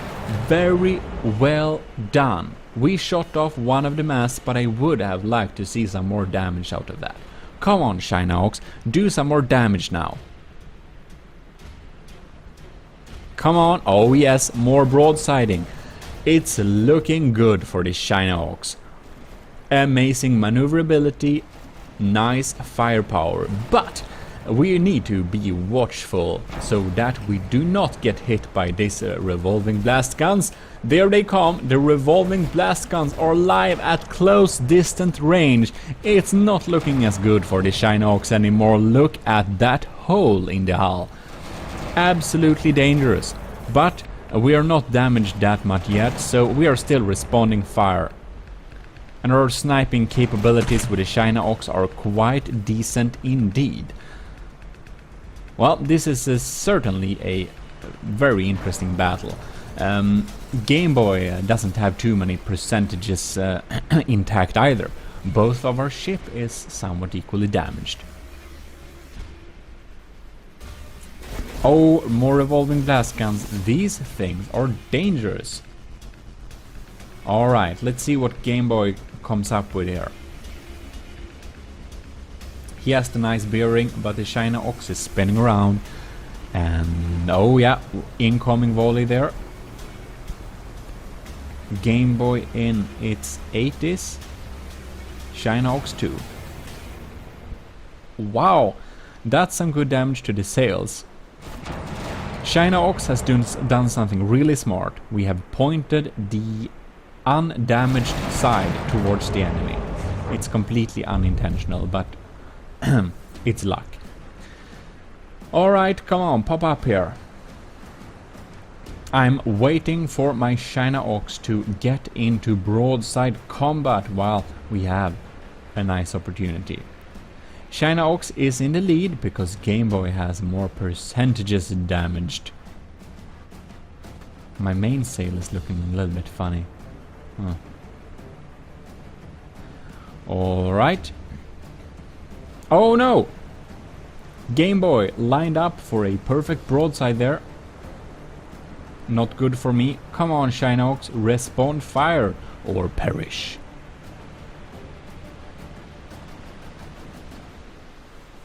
What will it do? Alright, we are popping in to having a boat chase, it seems. China Ox is trying to get hold of Exodus class, but Exodus class is, oh wow, broadsiding us completely. Those revolving blast guns are real dangerous even at this distance, and Game Boy is now in the lead. Oh well. Come on, China Ox, line up for a broadside. If you don't, it's not looking too good. Of course, our percentages are quite equal indeed. Damn, that's some good damage. China Ox is down into the 70s.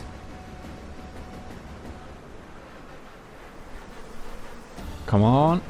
Oh yes, we're lining up for broadsiding.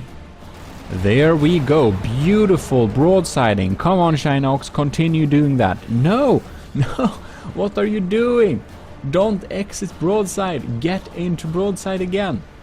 Well, that's very nice for the Game Boy's Exodus class, because he can just pop in here and do his own broadside. And he's saying, bye bye China Ox, I'm too fast for you. And that's because my mainsail is very damaged. Now in retrospect, I think I should have mounted some of those revolving blast guns on my ship as well. But I didn't, and it might be a winning trick for Game Boy. We shall see. Alright, China Ox is coming into broadside range, but oh no! Oh, Game Boy is broadsiding first, and the revolving blast guns tears a big hole into our side there. Not very nice. Are any of my guns still active? I do not know, but I do know that many of my sails seem to be quite sad indeed. Yeah, that's a hole. That's a big hole. At least the pavilion, or the ramen stand, as Xaver calls it, is intact. Oh yeah, wow, wow. Okay, China Ox is down into the 60s and has been unsuccessful at lining up a decent broadside against the Game Boy's Exodus class in a good while.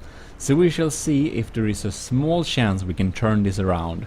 Come on, China Ox, broadside it out. Thank you. Do some damage, fire more. Well, we're eating away at the Game Boy, but I think his revolving blast guns, or revolting blast guns I mean, might come into or have reloaded pretty soon, and that would not be fun. Game Boy is in the higher 70s and I'm into the higher 60s, so oh no. Look at that. Now the revolving blast guns are in and we are in the lower 60s. Damn it, we're very close to despawning. Looks like Game Boy's Exodus class will indeed win this battle. Yeah, it's continuing broadsiding. I think we may lack rudders now. Or it's just because we have too little sails. Oh no, we are still turning. Might just be the AI that's not very smart. Ooh, we need an extreme amount of luck to turn this around. We're down into the 50s. China Ox, do what you have to. Oh yes, more broadside. Why did I miss that one? Yeah, oh well. My China Ox is just a few percentage of being despawned. I think indeed that Game Boy's Exodus class is the more valiant fighter. And another broadside. Oh wow, there they go off. The revolving blast guns are live and has pushed down the China Ox down into the lower 50s. Which means it will despawn, and this is a complete victory for Game Boy's Exodus class. Bye bye China Ox, you're out. You will not be able to win this one. This means that Game Boy's beautiful build, a lot of holes in it, but damn, it's still active and fighting 70s. Yep, it's good. It's really good, and it will fight Crazy Steve again to see if it can defeat it. Because this means that Game Boy will face Crazy Steve again. Crazy Steve haven't lost, but Game Boy can win still. But if he loses this match, Game Boy will indeed be very sad. So it will be very interesting to see what happens now. This very battle will decide who is the best fighter on this tournament. Game Boy is spraying one of the Crazy Steve's well-shaven ladies with a lot of blast guns, and the sail is almost devastated.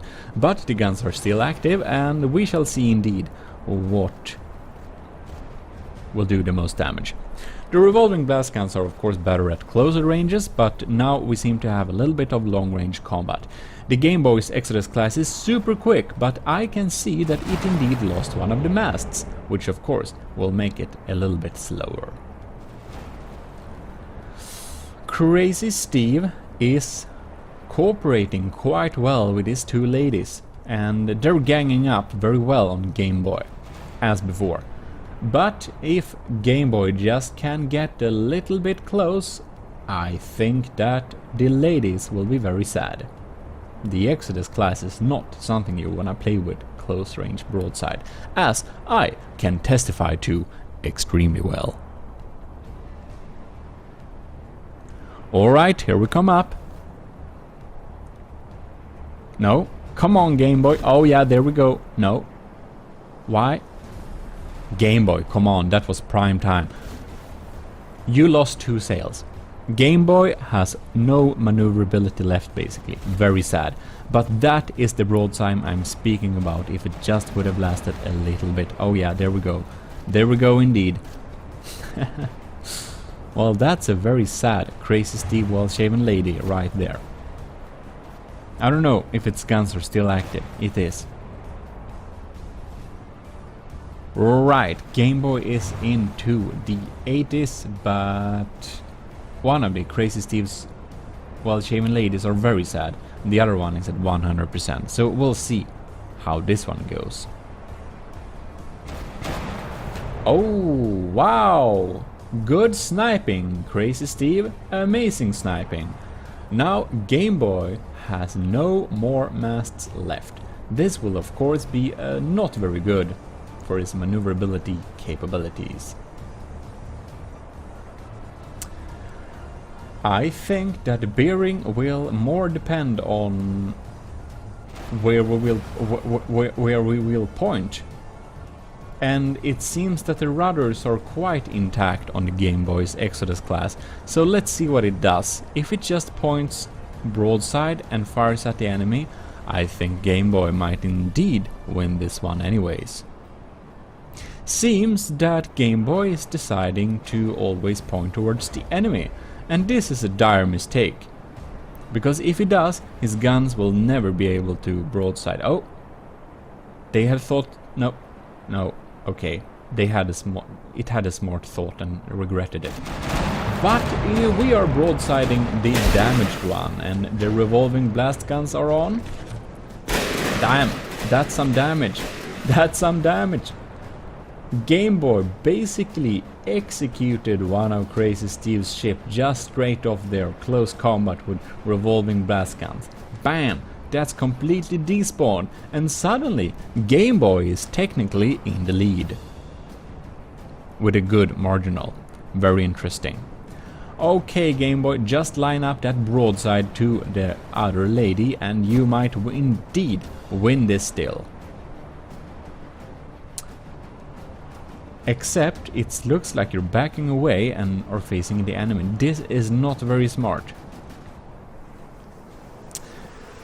Well, Crazy Steve's well-shaven lady seemed to have a good time. It's still at 100% and is just sniping off there. We do know that the Game Boy's Exodus class can be AI killed if we just hit the right spot.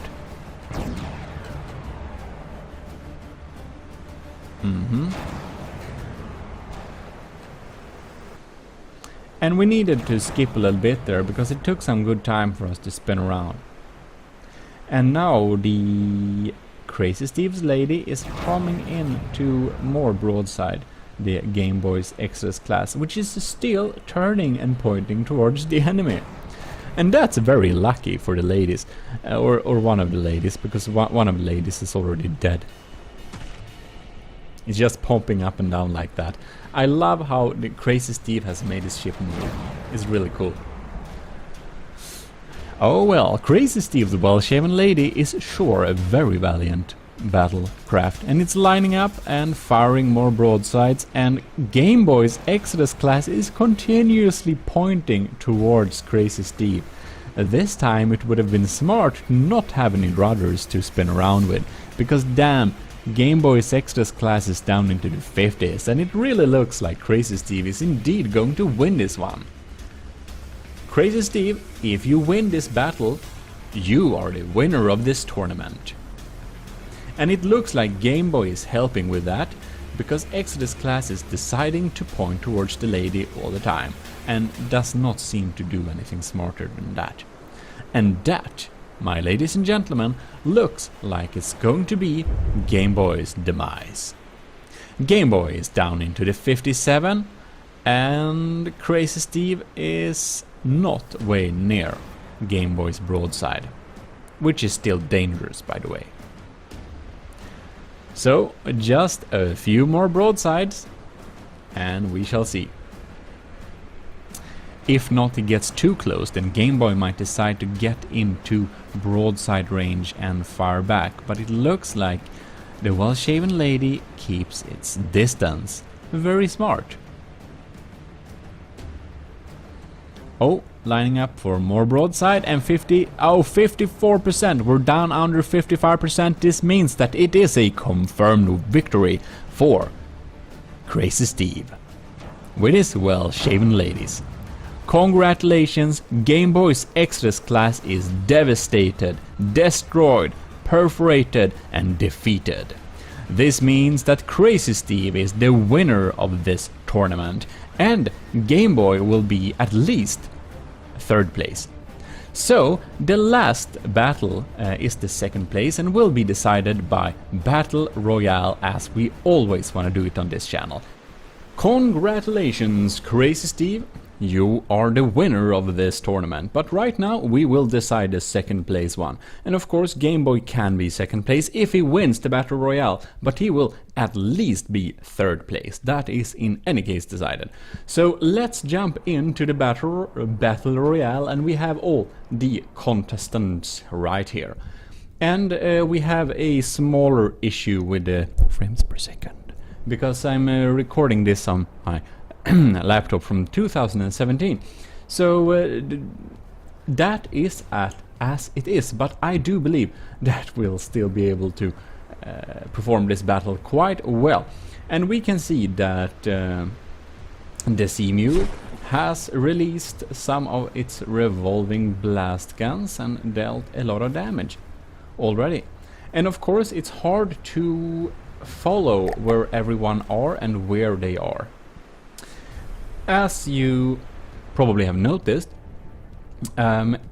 Adnecreas and Crazy Steve only got one ship each. They didn't I didn't let them spawn with both of the ships in this type of submission. And you may think it is unfair, but I thought it was more fair, because most of the AIs in this tournament are set up to prioritize larger targets, because they usually do that. Which means that Crazy Steve and Adnecreas has an advantage being smaller, that less ships will target them.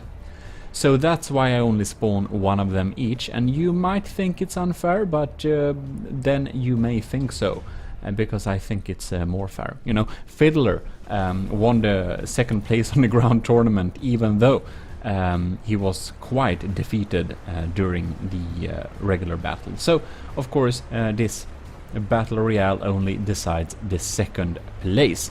I think it's a little funny thing we have there. Looks like the Trident has lost its main mast and is having a little fight here with the Game Boy's Exodus class. Quite interesting. And as you probably notice, the speed is a little bit slowed down so that the processor is able to calculate everything that's happening all at once. Oh lord. Sauerkraut's Derpy the Sea Mule is popping in here, and this thing is dangerous when it releases its stuff. Oh, there we have Jono 1928 Felix Rex tiny ship. And since John also has the small ship, I only let him have one of them. And it's now dead. It's the first one to die. Sad story. Ooh. Sauerkraut and GMODIST, we are fighting a little broadside battle here. I hope that I will not get hit by those revolving blast guns indeed. No. Oh, there it goes. Dangerous. My entire side is fried. Poor me. That's not very fun. Sauerkraut just destroyed my entire side. Look at my poor ship. The China Ox is down into its 70s.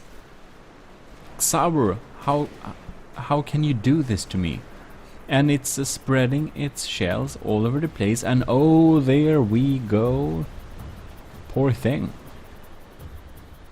Favfol's galley didn't like that too much. Adnecreas is cowardly keeping his distance. I must say I am not surprised. Here is the battle, and Adnecreas is sniping from far away. Taking it safe.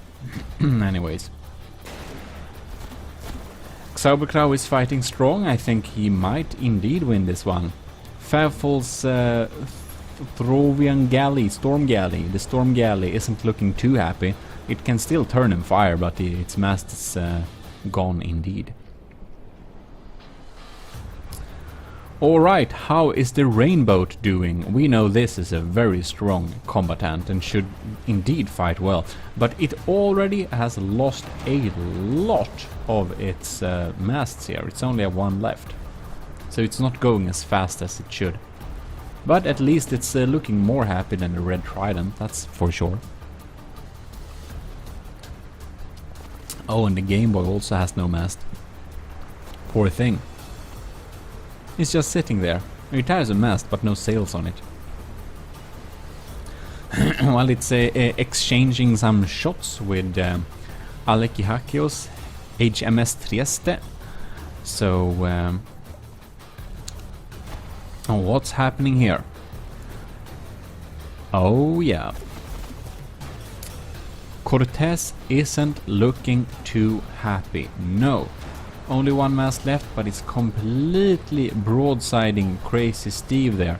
It looks like it's not going too well for Crazy Steve this time. Oh! I missed that one. Sauerkraut Derpy the Sea Mule is KIA. Killed in action. Very sad. Well, I thought it might would have won, but it seems that one of the long distance boys took it out completely. Maybe you saw what happened. It's hard to look at all of the ships at once. Oh well. This beautiful ship, Cortez Havoc, is below 55%, which means it is despawning. Poof, it will say in just a few seconds, and it is out. Fired a last volley of revengeful shots at me, how dare it. Anyways, I'm standing here with the storm galley and having fun, it seems. Not that I need more blast guns to my side, because it's completely missing after Xarbrocrow's evil attack. Game Boy is still fighting strong. Maybe he will indeed secure a second place. We shall see. But the turning and speed doesn't look too well right now. And Alex's ship is still fighting strong, but Game Boy's Exodus class is very dangerously close to despawning, I can see right now. Scary indeed. There it goes. And the assumption that it would win, how wrong could I be? It's completely dead. The Red Trident doesn't look too happy as well, but my China Ox is fighting on still, even though we only have one tiny mast that's kind of hanging on one pole, and poor thing. Our entire side is like missing after Xarbra's attack. Well, indeed. I'm broadsiding something else, and the storm galley from Favful is broadsiding me. How unfair! I'm very happy just it turned away from me now, so it doesn't bother me. Oh no, my mast is like always dangerously close of getting killed. It's just hanging on one tiny block. And as you probably know by now, repair bots are not allowed during this tournament. Crazy Steve is still alive, but, well, Alec too, but in the same condition of not doing anything, just standing there. So we have a lot of like boats just sitting around there and thinking about something else, it seems. Yeah, like everyone lost their masts. Adnecrias is even damaged, but it's the one that has the highest health, that is for sure. Well, indeed, I wonder how this will develop, because the ships are quite far away from each other, and not too much is indeed happening when it can't move. That's very sad.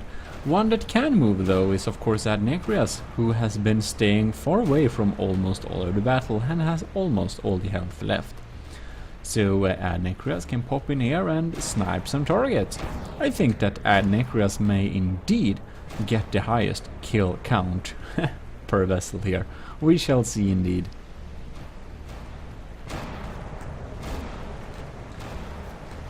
Oh wow. Well, looks like the China Ox is indeed fighting Adnecrias, even though Adnecrias do fight some other vessels. Very interesting.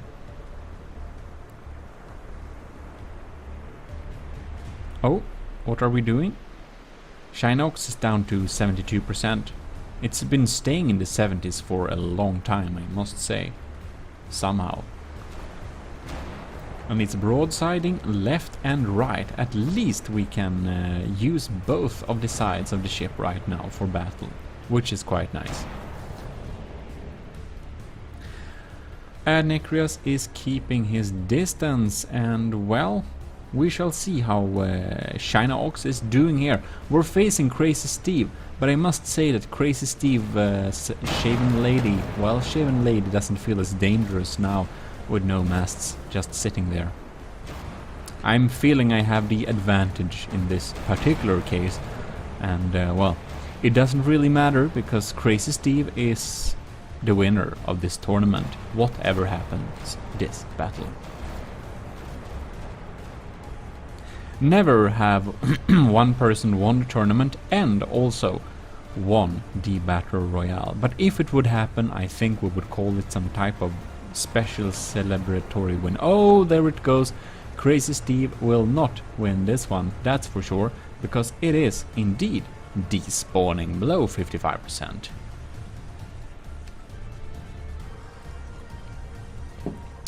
There it goes. Alright, one more down. Ad Nicrias, the Red Trident, and Snivelord's Rainbow. Oh yes. Alec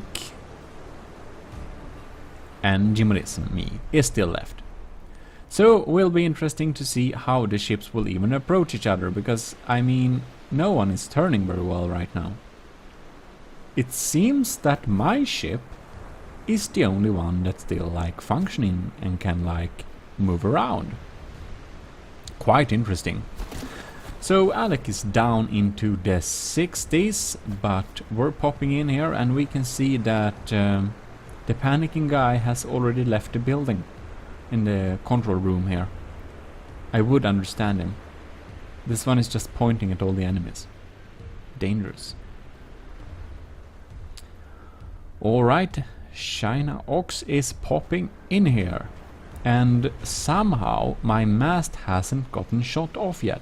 This is just extremely lucky. It's resting on one tiny pillar. And if it gets shot off, then I'll be like the rest of the boats, just sitting there and doing nothing. Let us hope that this does not happen. And indeed, we are continuously bombarding Alec. And wow, we took it down into the 50s. It looks like Alec will be destroyed. But before that, it looks like Elzus, the Red Trident, isn't doing very well. It's indeed trying to turn towards us, but the China Ox is continuously bombarding it. And it is indeed not having too many percentages left, indeed, no.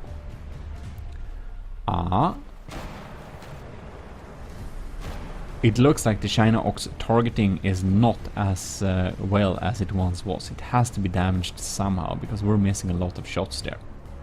Can't decide on what target to choose.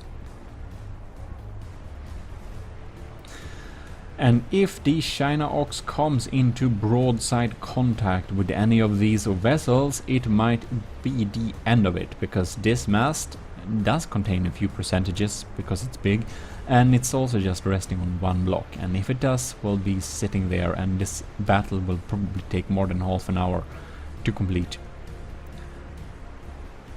And I'd rather play out the entire Battle Royale battle instead of just deciding it by percentage after 10 minutes, because this is a special battle that takes a lot of time and we might need to accept that it's a little bit slow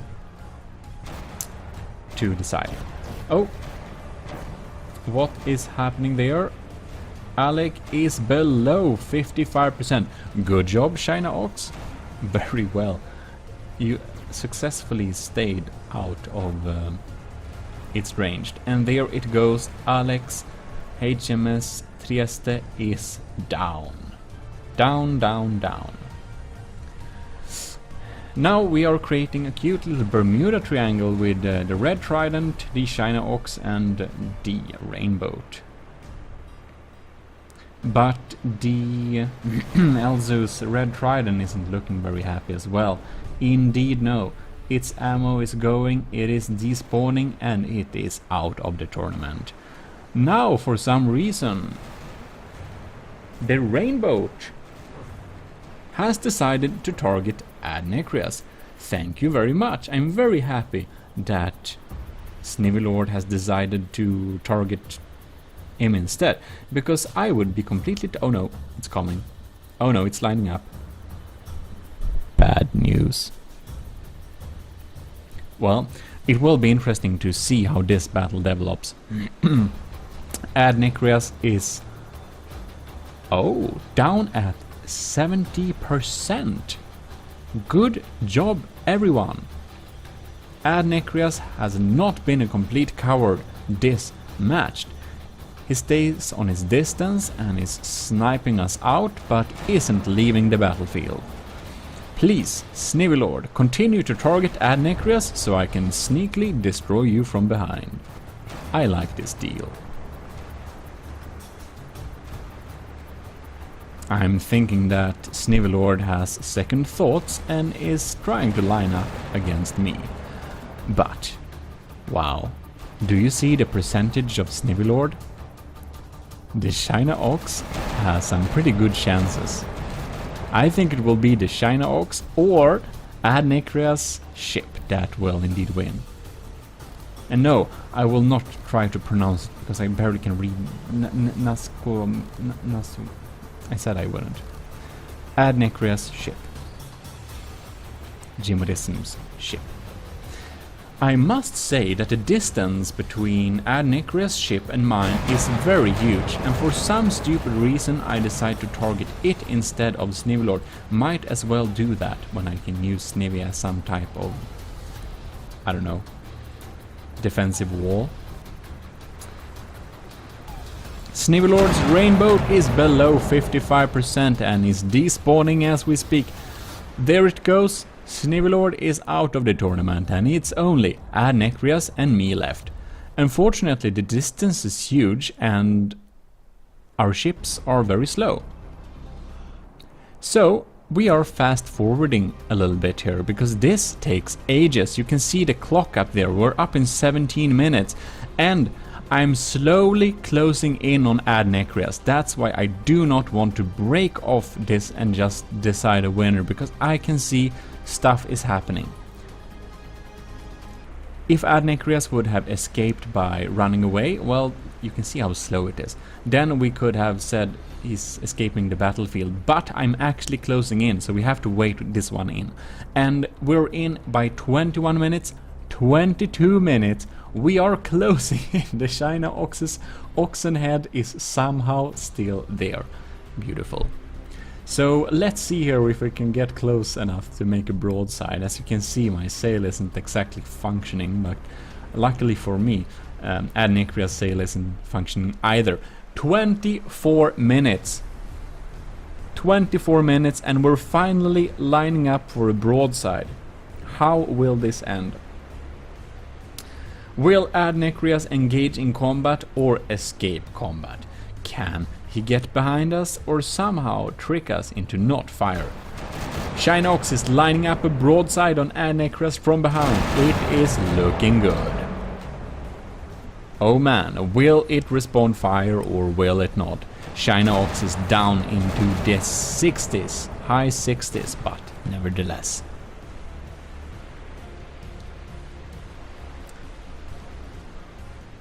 This is intense and slow and intense at the same time. Come on, China Ox, broadside it. Broadside the coward out of this tournament. Don't lose. Adnecreus, your ship is fantastically accurate and it works, but it's still a coward sometimes. Just so you know. And there it goes. We are soon closing in on another broadside, I believe. Come on there. It looks pretty sad. It looks pretty sad indeed. But so does the China Ox. Come on now. Broadside. Broadside it. Turn. Just a few degrees. You can do it. China Ox, I'm believing in you. First shot fired, and here comes the volley. Ah. Oh yes, the damage is quite extreme. Going in for a second volley to push it down below 55%. There it goes. Fantastic. Not every time I get a high placement in my own tournaments, but this time GMODIST's China Ox somehow secured a second place by Battle Royale. I never won the Battle Royale once before, and I'm quite happy. Amazing, fantastic, cool. I'm very impressed with the China Ox. It's quite big. I didn't think it would survive this long. I thought one of the smaller boats would win. this Battle Royale. But anyways, there we have it. Shinox is almost dead, but he did one. Which means that Crazy Steve is the winner of this tournament. Second place goes to GMODIST, myself, by Battle Royale. And third place is Game Boy. And I do hope you have enjoyed this tournament, and if you did, please stay tuned for future tournaments. GMODIST. Well, hello and welcome. You are watching GMODIST. We are back into the depth, from the depth. And today we're going to do best of 3. The AOG Fred class battlecruiser versus the Stronghold. And the Fred, it's 700k materials, and the Stronghold is 1.4 million, as you might know. If you look here, 1.4 million. So it's an expensive boy. And Captain Scoobrox, who is a commissioned officer in the army of GMODIST, which means he's supporting us every month. And we are super thankful for that. So thanks a lot once again to Captain Scoobrox for supporting the channel. It really helps me out to make more videos for you and be more consistent and stuff like that. And about that, I'm sorry for the lack of content this week. I had to do some other stuff, so I couldn't really find some time to record and stuff like that. But on the bright side, the more people who will support the channel in the future, I hope, if you can and are willing to do so, well, then look at the Patreon page, see what perks are in it for you, and see if you think it's a fair deal or not. In any case, that said, I think we should be checking into this little thing here. So, we're also gonna take this little opportunity to release Lieutenant Asterias Flygfisk. And Flygfisk is also part of the Army of GMODIST's second chapter Frontier Fleet, because the first chapter Frontier Fleet was annihilated in my last try against the Nether. And I'm going to play through the Nether, and we're going to go through the Nether using our Army of GMODIST's second chapter Frontier Fleet, which is our new build-up of fleet who is not going to be annihilated. And the Flygfisk is a patrol diver. So this is a diving patrol boat. It has some area of the radar dishes are hidden here, but there are a few of them there, and they're hidden. It's a pretty cheap system, 14,000 materials. I don't know if you think that's pretty cheap, but it basically flies and dives. It's pretty hard to hit, detects the area, and doesn't require any fuel. It's completely powered by, well, what it has. First I wanted to have ion thrusters, but I realized that having both propellers and thrusters is actually cheaper and more material efficient. So that's what we're doing. So it basically dives and flies to evade, you know, any detection, missiles, stuff like that. Against submarines, they're probably not going to be able to hit it with its torpedoes. And against flying things, they may shoot some missiles and they will end up in the water, and, you know, we might be safe. So Krams, of course, is pretty safe from Krams. But anyways, this is a patrol diver, and we are sitting inside of here right now, as you can see. And we made it for Lieutenant Asteria. So of course, for our lieutenants, we make really small projects. If you are willing to support us as a lieutenant, and we're very thankful. So, special thanks to Asteria, of course. You can download the Patrol Diver in the description too, if you want to check it out for yourself a little bit. We made a little building video of it before. Now, we should be going to... We're going to go through the Fred here a little bit quickly. We, of course, walked through it at the last building episode of it. But this is the best of 3, so we're just gonna check out one of the requests. So basically, a little bit quickly, Captain. Okay, let me go back here a little bit. So when people become a commissioned officer in the army of GMODIST, I will basically say that, okay, what game are you interested in? So of the things we'll build stuff in. And Captain Scoobrox said that yes, Very nice, I like From the Depth. So I would like you to build a large ship in From the Depth, and because the classes kind of decide the size, and Captain Scoobrocks is a captain, of course. So that means a larger ship like this, 700k. This is a pretty compact design though, but it is built for speed, so that's why. And then we basically had some kind of wishes, like basically it's going to be APS, Advanced Projectile System based. So we have an APS based system and we have crams as backups. I first wanted to have diff APS as backups, but he prefers crams as backups, our captain, so we did that. We have AA crams as backups here. We have vertical launch missiles, because that was also a request, having some missiles as backup systems too. So we have some cram mortars here as well. We do have our mixed bag little Type N APS, and it shoots, well, it shoots loads of things. And we can check the intakes. We have an armor piercing frag EMP mix. We have, we have a, well, a squash head.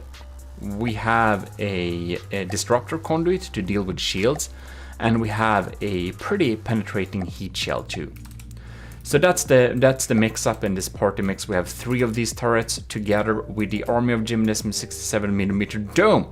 And I chose 67mm because I designed a water bottle that looks like an ammo shell, and I thought it was funny, and you can actually buy it if you want to.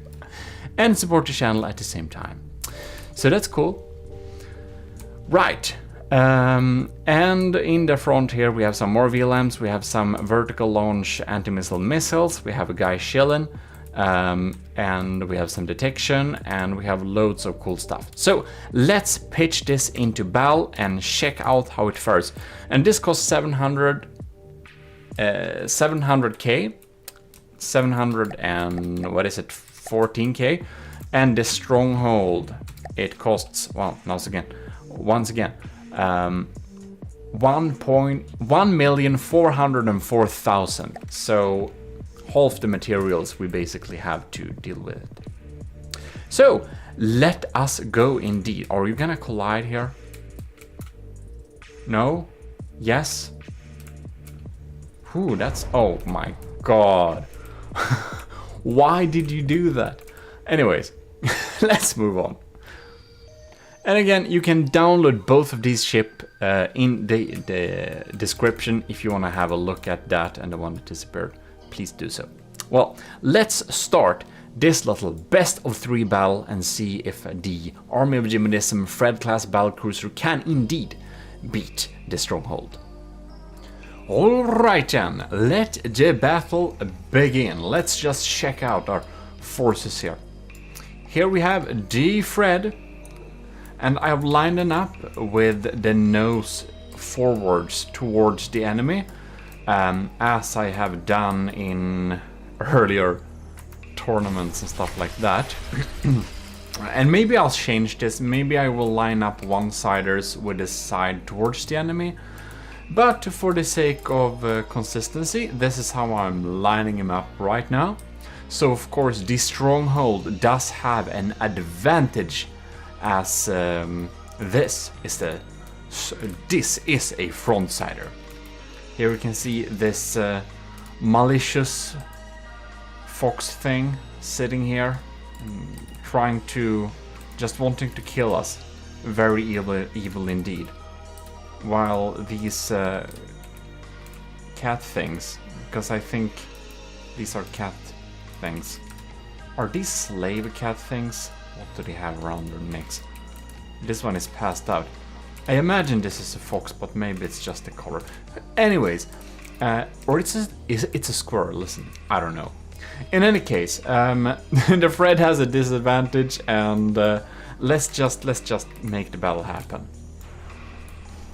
All right, first volley is coming in there.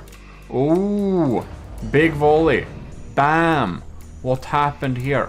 We got some substantial damage to the front, but nothing deep it seems. Alright. We are popping in shells, the automatic cannons are going full force. The mortars have aimed in towards the enemy. We are lining up the armored side towards the enemy, because remember, one side is basically not very much armored. The torpedoes are in the water here. Oh, the lambs are helping too. Oh man, it's getting through. No way, it got through. I shouldn't be so surprised. But wow, okay, we got one of the torpedoes, but this is a deep hole, as you can see. The anti-torpedo system and one of the diff CWIS or like diff anti-torpedo defenses are actually compromised. So let's see what damage we can do. The stronghold is at 96%. The Fred is behind with 0. Oh no, not anymore. They are on very equal terms anyways.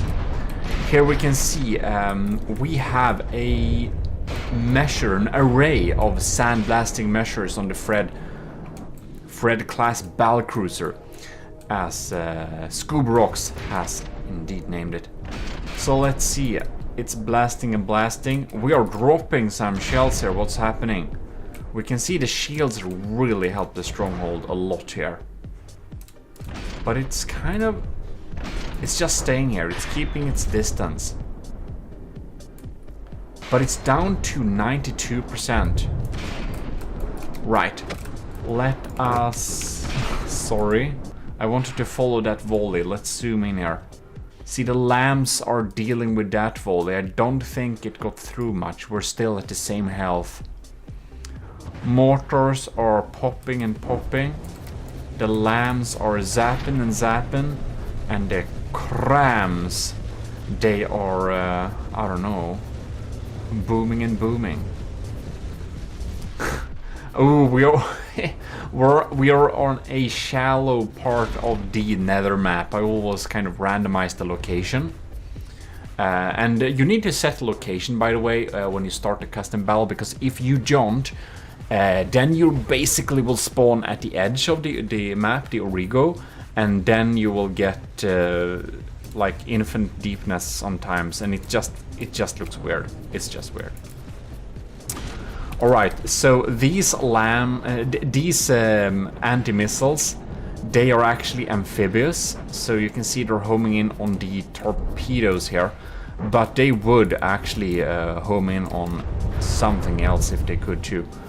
The kinetic CWIS, it's firing there. I think the flag CWIS system is already offline.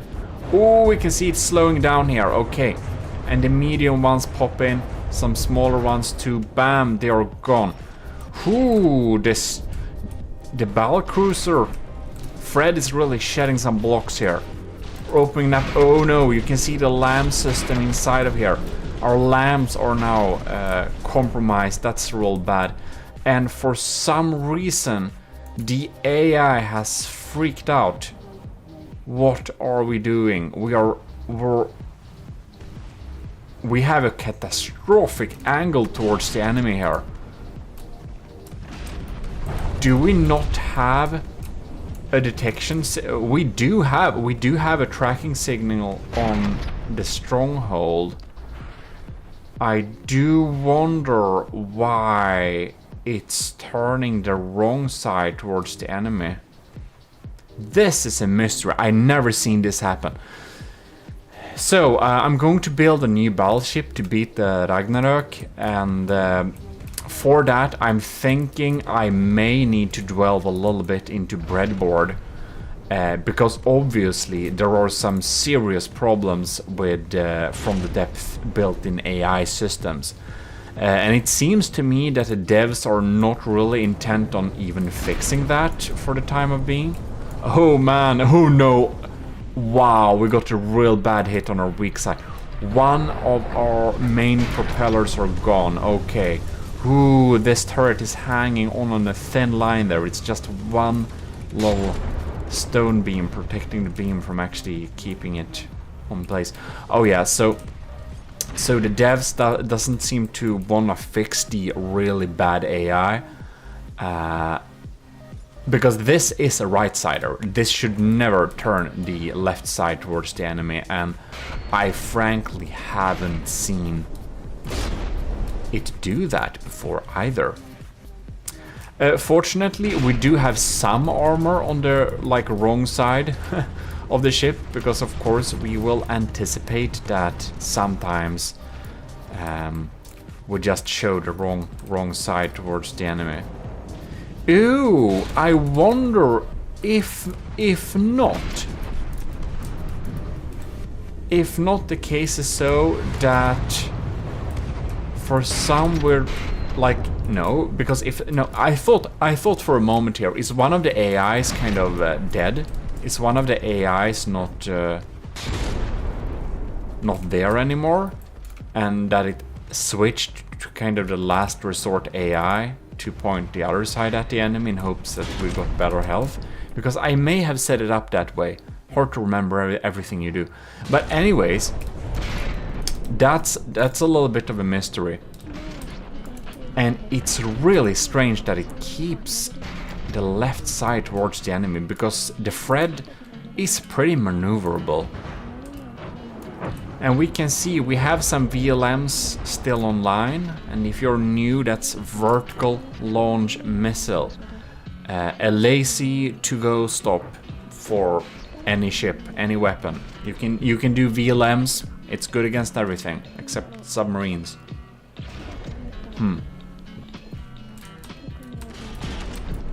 The stronghold is in a pretty sorry state though.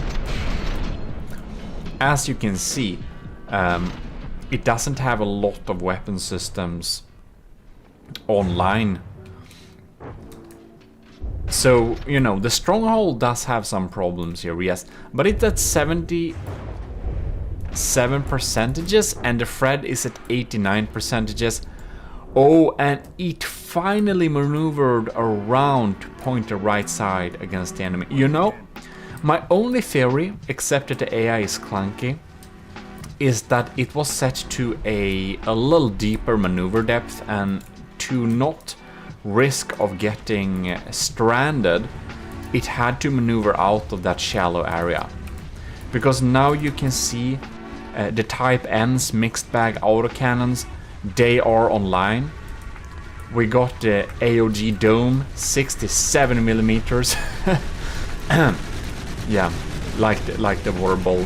It's funny because Anyways, I don't know if you think that's funny. I think it's pretty hilarious, but maybe I'm just strange. In any case, that's what I did. The Dome 67mm Dome and the Vigoletta Marksman 5, also 67mm, but longer shells. They are really sandblasting away here. Well, the interceptors are doing a pretty good job. These are the amphibious ones. Ooh, and they are popping down to take out the strongholds VLMs. Alright, we got the right side towards the enemy here, and we can see that this stronghold is looking pretty sad indeed. 73%, but now that we maneuvered with the right side towards the enemy, I think it's much less of a chance that the Fred is actually losing this one battle. Which would be very sad, because it's of course built to take on the stronghold, even though it has only half the materials. So, we'll of course need to run more battles before we can reach some kind of final results. Ooh! It looks like this stronghold is only firing blanks. Oof. Only firing blanks, my guy. That's a sad sight to see. What can we do about that? Says the stronghold. And, well, you should have had some more repairs. Oh no, the sad fox thing is sitting there in his loneliness and crying. Poor thing, not even a chair to sit on. Well, I guess we should put him out of his misery. And Like, seriously, does the stronghold... The stronghold doesn't have any weapon, right? Oh, we do. It does have a weapon.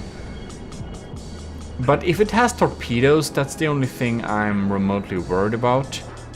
Because my anti-missile missiles generally seem to be able to take out these. Let's just see if they're still online, and they are. Fred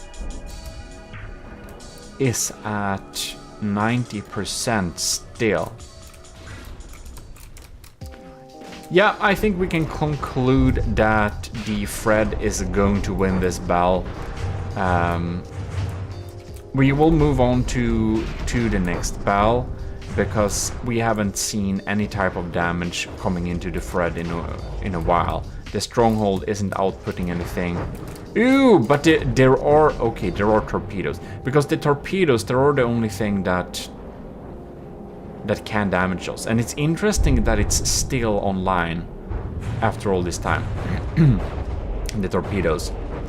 Ooh, but okay, we get a pretty good focus on this torpedo here, so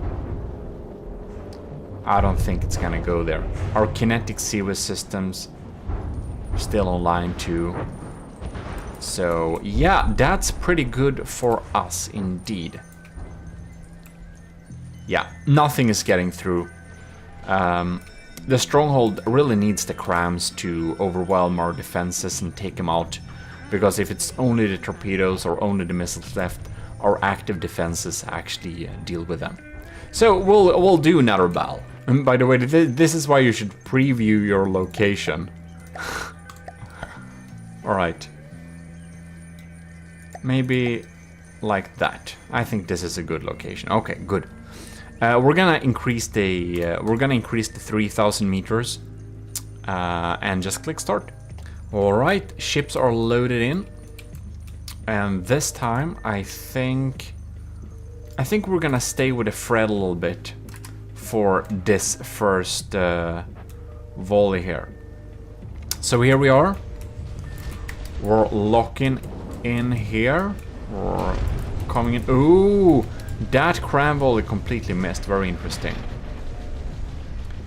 So now, okay, we're turning and turning. We can see our jets are helping to turn a little bit there too. They're going pretty low today. Why are their jets low like that?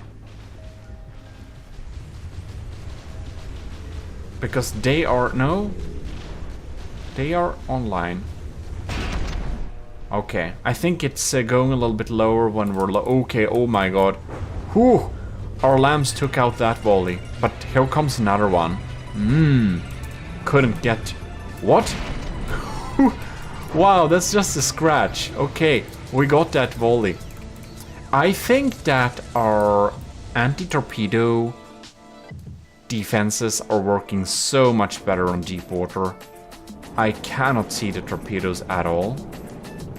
And Stronghold is down at 95 and their Fred is at 99.9. Alright. Well, we're gonna fly in with this volley here. We can see our turning thruster crams. Ooh, they kind of went for the superstructure there. And this is why we want to have high superstructures, because the enemy can aim at them all they want and they're not gonna deal any substantial damage to anything. Of course, our kinetic Sea-Whiz system, it's pretty useful. It's a pretty good one. That has to be said. Excuse me. But now they couldn't get through, so that's nice for us. Okay, let's see here. What are our active defenses doing here? They're popping in there. Yeah, they're really... Oh, yeah, okay. The torpedo just got executed by our Super Cav Civs diff guns there.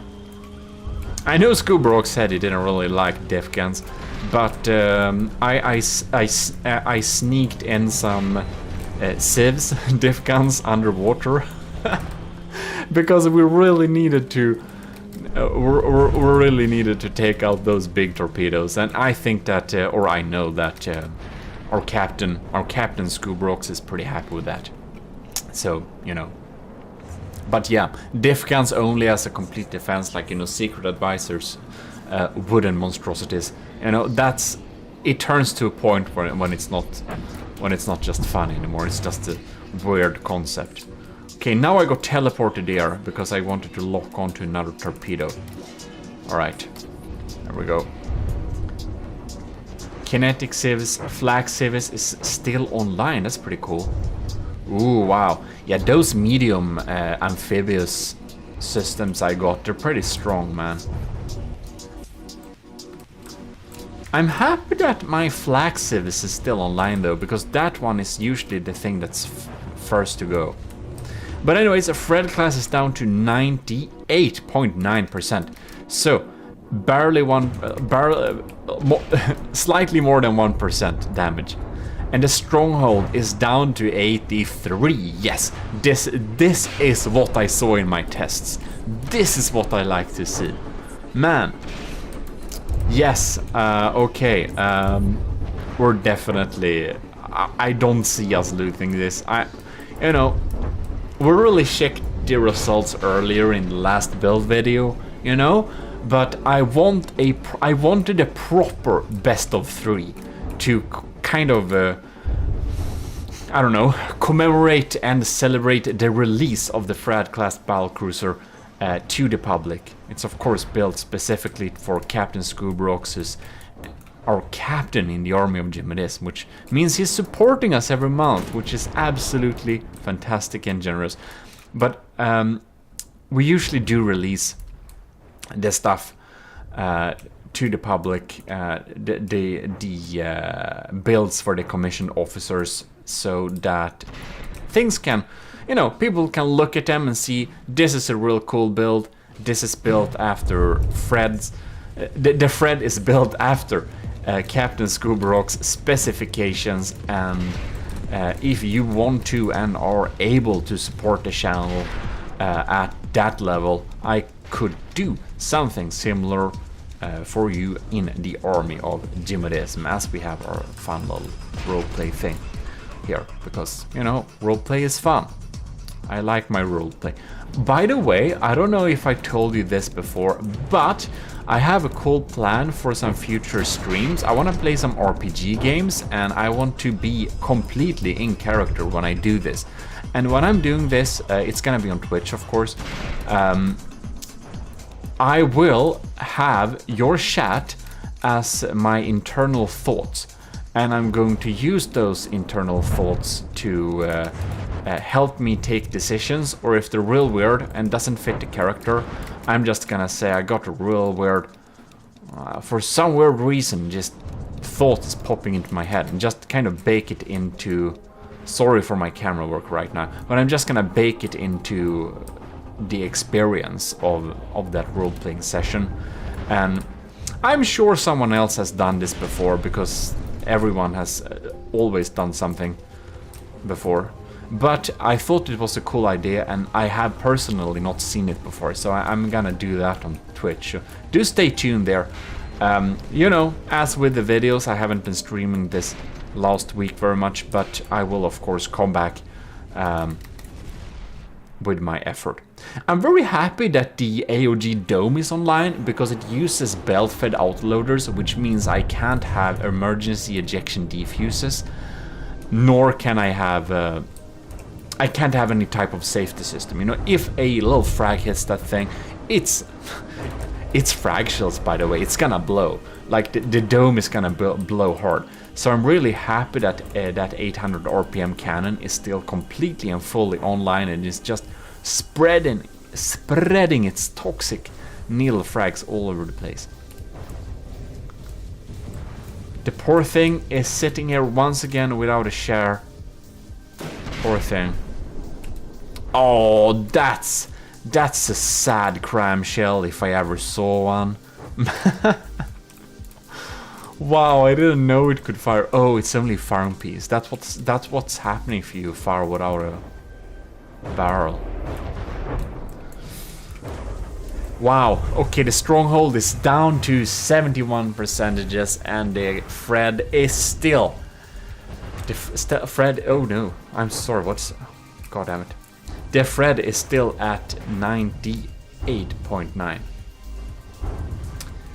That's pretty amazing. That's pretty amazing indeed. You know, I don't really know.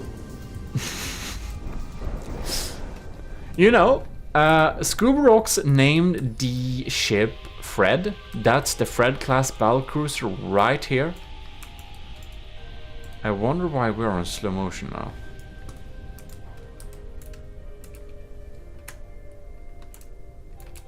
Did we accidentally slow down time? What's happening? Why is it in slow motion? Something must be lagging. That's probably the only reason I can see. In any case, because I tried my unless. In any case, the Fred class battlecruiser, it has kind of a male name, yeah, but ships are usually called by like ships are female for some reason. I don't know why. It's just the way things are. So when you're talking about a ship, you usually talk about her. But since it's named Fred, I'm not really sure if is Fred still a her because it's a ship, or does a ship suddenly become a he if the name of the ship is, you know, I don't know basically. In any case, so I found out while we were slow motion. I accidentally pressed some button and you know, took down the window. I should actually press my little gaming button so that I can't press the Windows key when I'm gaming. I have such a key on my keyboard, I just don't use it. But in any case, when I filled around with that, I accidentally switched my keyboard to Japanese input. And when you switch from Swedish input to Japanese input, all of the keys kind of move. So I was pressing minus and plus, and you know, when you switch that type of input, it's just other keys. So it just became weird. In any case, that's that. Stronghold doesn't have any ability to shoot back as does it seems, and it's down to 68%. So we must definitely conclude that the Stronghold is losing this best of 3 battle, considering that the Fred is up to 99% now again because of its repair bot. So that's pretty cool. Yeah, sorry about that sound, but anyways, that's basically that. We have our results, and we can happily conclude that the Stronghold indeed gets beaten by the Fred class battlecruiser every time, and that's pretty cool because in all my testings, online and offline, the Fred has never lost.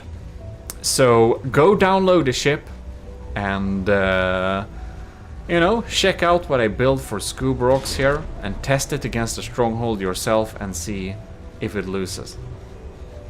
Question is, does it lose against 2 Strongholds? You know what? It should. But we need to try. This is just insane. We're really encroaching a little bit on what my system even can do. But man, like, it's gonna lag a little bit, I think. Oh man, that volley, look at that. That's, oh, ha ha ha ha. Ooh, full hit. We instantly lost 3%. Yeah, wow, okay. Double barrage. I can't expect it to win this. That would be too crazy. Anyways, we're gonna lock ourselves onto here. See, did they take out any serious systems with the first volley? It seems they didn't actually. That's good. Alright, in any case, I just want to take this moment to not only thank Captain Scuba Rocks for supporting, but also... Oh, no. Poor thing. This is scary though. But also, oh no. Also supporting our other... Also mentioning the other people who are supporting the channel, and that's our YouTube members, which is Elevated, GMODIST, HelloFo, Elevated GMODIST Yudhisthira Arcana, and Stellar GMODIST LCG Canyon Sahad.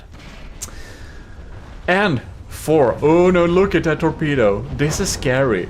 And for our commissioned officers in the army of GMODism, we of course have Cadet Shark 93, Cadet Robert, Lieutenant LCG Canyon, Lieutenant Tyler Russ, Lieutenant Powered by Greed, Lieutenant Asteria, Commander Eugene, and Captain Scoobrocks. Isn't that quite amazing? Thanks a lot for supporting the channel every month. It very much helps me be able to do YouTube more and more, and hopefully better quality and more consistently. So, here we are. What is happening here? The Fred Battlecruiser is down to 86.5%. The lambs can't really keep up with two volleys. That's just insane, man. Oh, look at those torpedoes. You know, worth a shot. This is 700k versus 2.8 million. It's almost 3 million. This is an unfair battle if I ever saw one. Look at that poor thing. 1 minute and 30 seconds in. Yeah, we're not gonna win this. We are picking up a few percentages of... They are really tight here. Look at this, I don't know, sisters in crime. Man. They have double lambs too. I would almost expect that our crime overwhelming tactic does not work against two strongholds. They're pretty vicious. Their Fred is down to 66%. Man, okay, yeah. We're not gonna win this thing. I would have been pretty shocked if we could beat two of them, because that would just be completely insane. Ooh, but not at 700k. Now that's a challenge for you. A lot of you was very skeptical that I would be able to build a thing that could beat this stronghold with only half its material. But of course we can't build two strongholds. That's only like a quarter of the materials. That's insane. Well, maybe that's a challenge for you if you want one. But in any case, thanks a lot for everyone who's supporting the channel, and special thanks to Captain Scoobrocks, and go into the description and download the AOG CC Fred class battlecruiser for yourself. Try it out against the stronghold to see if you can make it loose, and try it out against your own ships at a similar cost and see how they fare against it. So, with that said, thanks a lot to everyone who is supporting and liking the videos and everything like that. And I do really hope that you enjoyed this little video, and excuse me for not really being very good at like content this week, but I really had to focus on some other stuff, so I couldn't really find some time to make some videos for you all, but today I was able to. And of course the Slabman challenge is coming pretty soon. No surprise, the strongholds, they won, but well, 4-1 in terms of material. That's hard to beat. Welcome to GMODISM Total Nerdy channel. We're here with Mr. Xabacrow.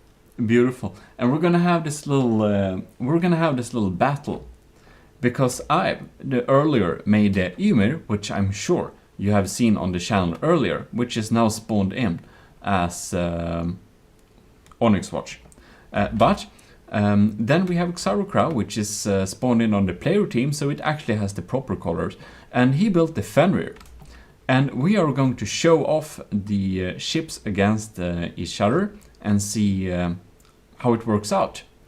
And we have done a little half, offline test kind of, but it was a little bit sketchy on multiplayer, so we have now tried to spawn them in on single player and see if the results are different. Let's hope. Yes, and that's why Xarber is very happy. Anyways, should we get this battle going? Yes. Right, we now click on unpause. No countdown? What? No, we just run straight on. And, well... Now, of course, the Ymir has some weird color scheme because it's on the Onyx watch right now, but it looks fine there too. We can see Fenrir has launched its first volley. It's going towards the Ymir. Second volley. Pretty quick cannons there. It's incoming fire from the Ymir to the Fenrir. First shells miss, one hit. Other hits. Okay, Oh, there was a nasty hit on the Fenrir. That was a nasty, nasty hit. We're going to check it pretty soon. Let's see how the Ymir is faring. We have some holes in the outer hull, but it seems to be no substantial damage so far, except at one of the big barrels.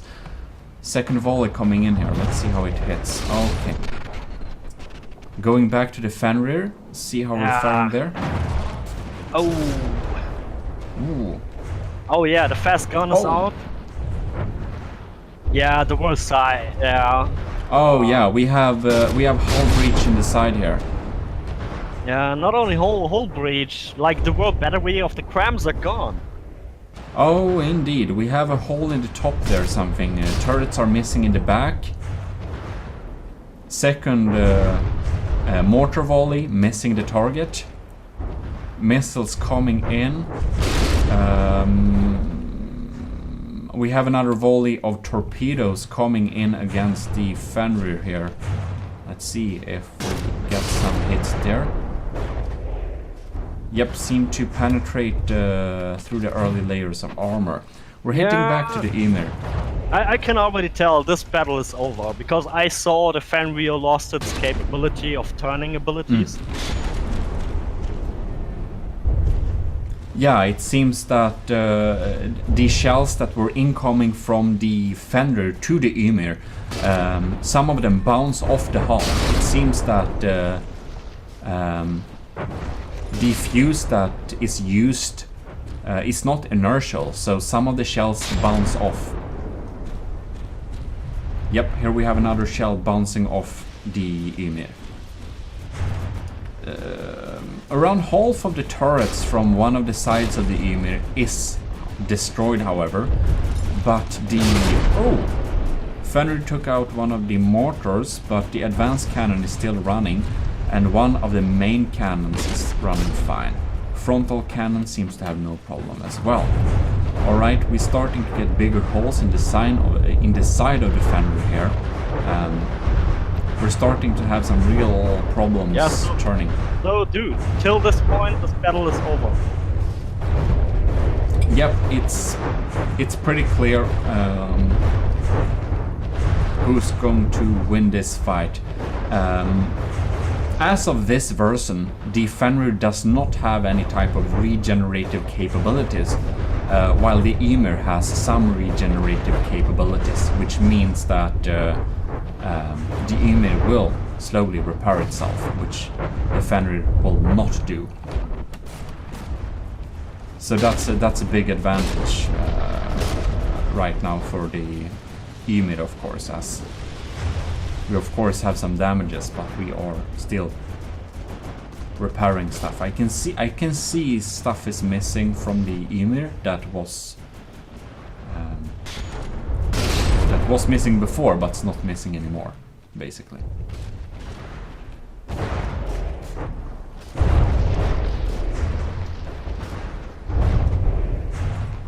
Yep, I suppose we can say that the Fenrir does not have any way of defend itself anymore, and it will not regenerate. So we can be pretty sure that this fight is won by the Ymir.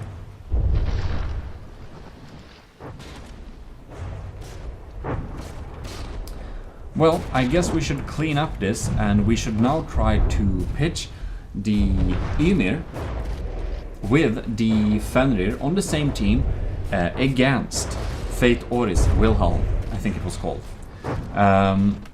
As it has double the material value, it uses a lot of advanced armor, it uses a lot of regen, and with tests that I done a little bit before with Ymir versus it, and he did as well, it versus the Ymir, it was pretty clear that it won, and it also has the double material value, so it makes a lot of sense too. But we're going to see if our ships together will be able to defeat it. Alright, and here we have it, Fate Oris BB1 Wilhelm, which is the same size ship, but a little bit like kind of twice the, like basically the cost of our ships together. But you can see we have a lot of repair bots inside, and we have some pretty heavy armor, advanced armor, and a lot of lambs. It is able to take out many of the incoming cram shells, so we kind of expect this build to win anyways.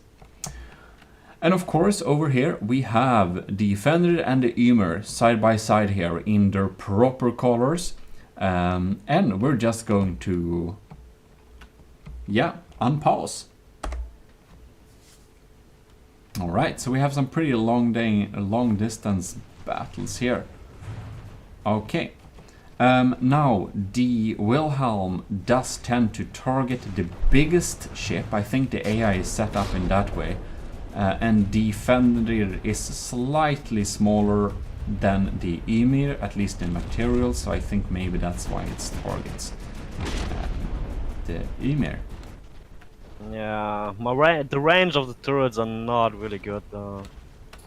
Alright, it seems that the AI is perhaps set up to be on a closer range for the Fenrir. Yeah, it is.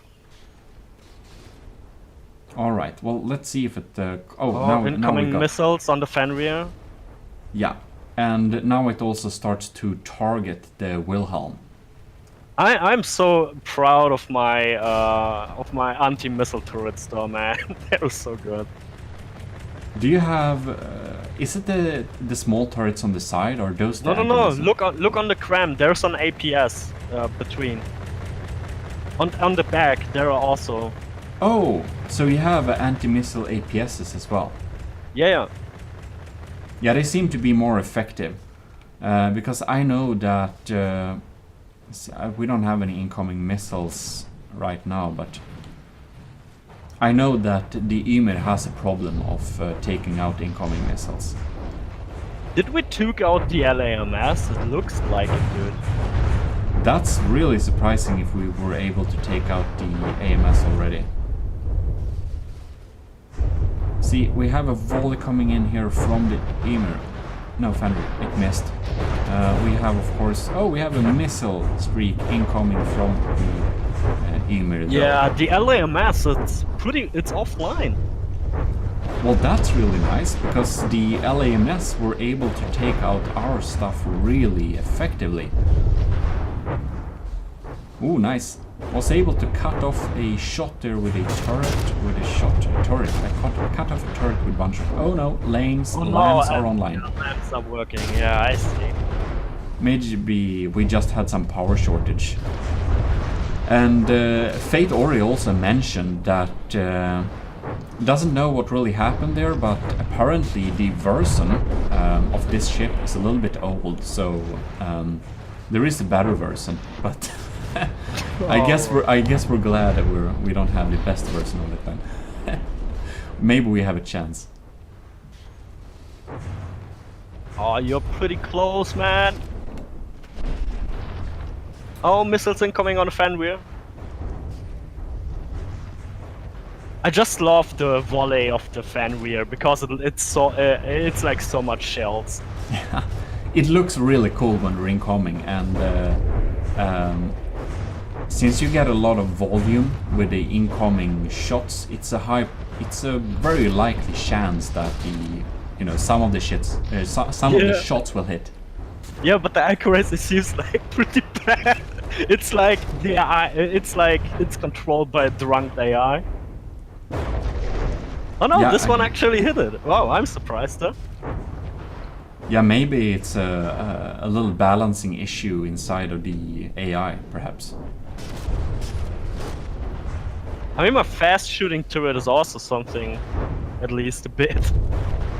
Oh yeah. Well, we're lagging a lot, kind of, with all the explosions, incoming projectiles, and all the lamps, EMP damage. I mean, this is pretty much at this point. I would say this is pretty much on a stamina fight. Yeah, and thing is that Fate Oris Wilhelm has a lot of stamina. The repair bot count in this thing is pretty insane. But My cramps came in. Did you see that? I saw that.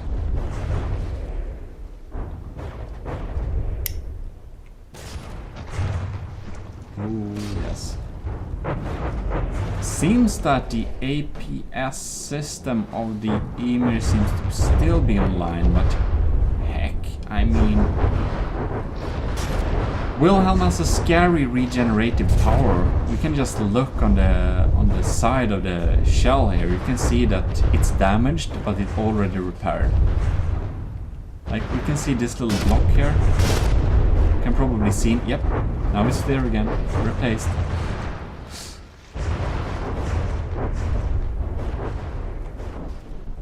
I mean, for the tournament, we should make a rule for having like a maximum amount of repair bots and no shields. I mean, repair bots is really good to have, but I mean, if we have 50k, I think it's perhaps harder to make it sustain, be alive so long. I can like already see someone is submitting one block with 49,000 repair bots.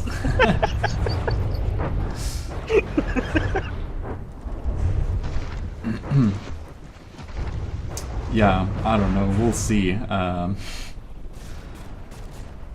Damn, this is a hell of a long battle, dude. Yeah, it's gonna take forever as well. You can see the Emir here. It's still going strong, replaced a lot of the damaged blocks. But hey, at least, Yeah. my Fenrir proves he's a very good support ship. Yeah, I mean, we have a lot of good incoming artillery volleys coming in there that can't get shot down completely, like all of them. But it's as you say. we basically can't take this out because all of the repair stuff and the shields and anything else, it's like No, but nuts. we did take out the radar tower now. Oh yeah, I see. So I mean, I wouldn't say this battle is over yet. I expect the Wilhelm to win, but we do have an equal material matching. The Emir yeah. does regenerate, the Fenrir does not regenerate, but it's not the largest ship on the battlefield, so the Fenrir is still completely fine. So we have a small chance of just spam killing this ship. At some point, yeah. Yeah, I mean, the strong point of the Emir is that it's able to deal a lot of damage in a short while.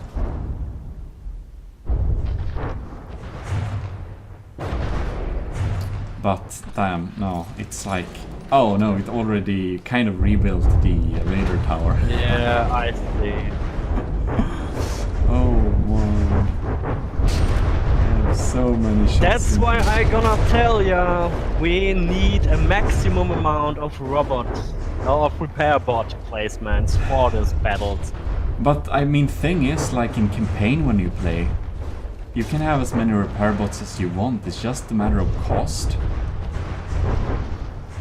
And if the best way is to have a lot of repair bots, I mean, I can't really say that's wrong.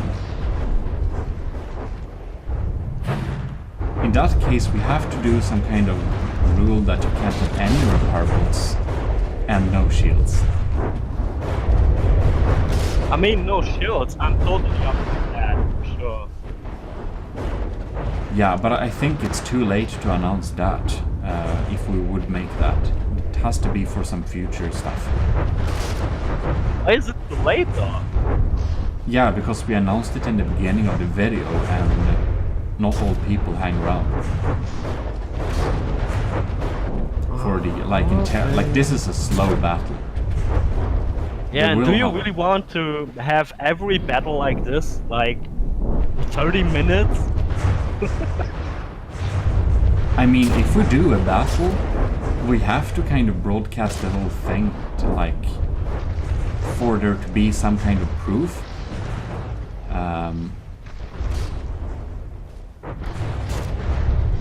Kinda, it's like, if we don't, it's not really telling. But yeah, having a lot of repair bots makes the battles so slow. They do. Let's see how the Ymir is faring on here. Main turrets online. Some of the turrets on the side damaged. APS online. Some missing blocks, but no substantial damage so far. But of course we do repair it all the while. Where's the Fenrir actually? Oh, all the way back there, okay. We can fly up there and check it out. It's keeping its distance, you could say. Yeah, but that's weird. It seems to be doing completely fine. I don't see much damage. Oh, Two on of the back, barrels. there's one turret missing. The crams are a bit damaged. Oh, right. Yeah, where we have one turret missing. Some damaged, and some of the turrets are indeed down.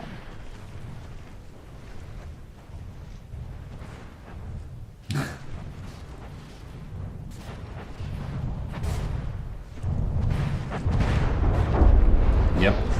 God damn it, I gonna call this a draw, man. Yeah, like, it's pretty, it regenerates so quickly, it's, yeah, we don't have a lot of damage on this thing. I think that because of earlier tests, it is likely that the Wilhelm will eventually win, but I think it will take kind of maybe an hour or something. Yeah. Because the Ymir has also quite the repair bots, and because of the armor layering and compartments inside this build, the Ymir can take a tremendous amount of beating before it gets unworthy of battle. So yeah, I guess we'll call this a draw, but Yeah. we'll say that it's likely that the Wilhelm will win in the end. But since we have a kind of equally matched like cost here, and as long as the Ymir stays online, the Fenrir won't really get too much targeted, so it will take very long time before the ship starts to target the Fenrir. And since the Fenrir won't regenerate, I think the battle will turn at that point. But yeah, as said, the Ymir can take a tremendous amount of beating too, but the Wilhelm can take even more. And it regenerates so quickly, like, oh my god. Oh my god, yes, I just saw that on the stone blocks right there. Yeah. Instantly, in 1 second, like 11 blocks got replaced. What the freaking hell? Yep. This is no fun, man. Yeah, repair bots, like you can see all the repair bots flying around here on the Ymir. We have a lot of them. They're repairing the outer hull here. Yeah. And I mean, it's not really practical to have a build without repair bots. But if we have very much of them, like, a battle can be never ending. So it's a little bit on like good and evil with the repair bots. You kind of need them, but they also prolong the battle so much. You can see the lamps there just taking out some of the cram shells incoming. Really powerful stuff there. That's some heavy lambs. You know, lambs are really useful and good like that, but I think that the kind of diesel punk feeling of just having heavy cannons and some missiles maybe, but just big cannons and ships and wood and metal is so kind of cool. I'm a little bit reluctant to use shields and lamps and stuff in my builds, but yeah.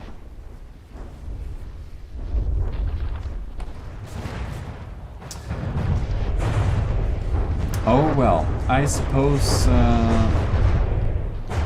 we might as well call this battle a draw to the favor of Wilhelm to be a likely win.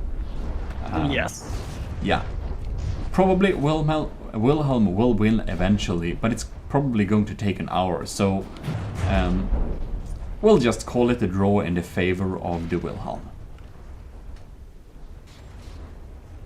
Well, thanks to Fate Ori for submitting this ship, and hope folks will wanna submit ships of 50k cost limit, and that's of course in the load save vehicle menu here. You can see the cost of the build,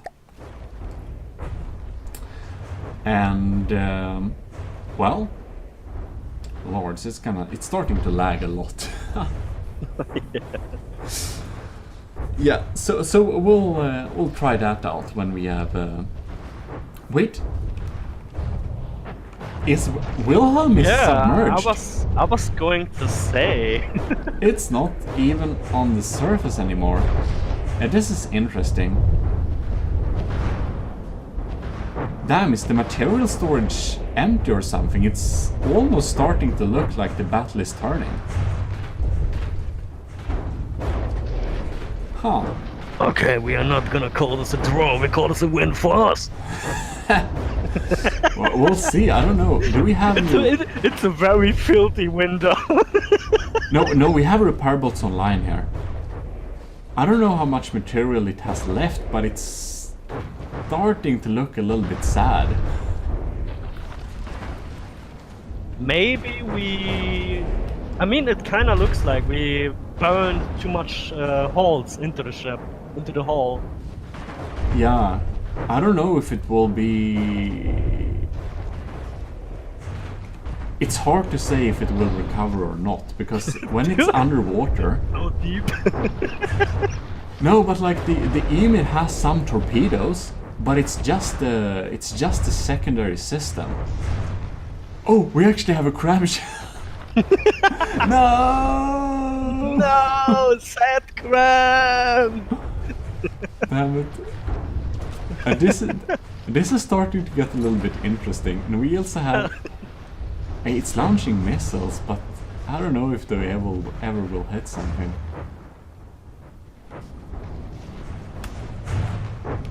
Like, is it regenerating anymore? It's hard to say. I don't know if it lost too much material or whatever. Oh, big chunk of the turret there. Yeah.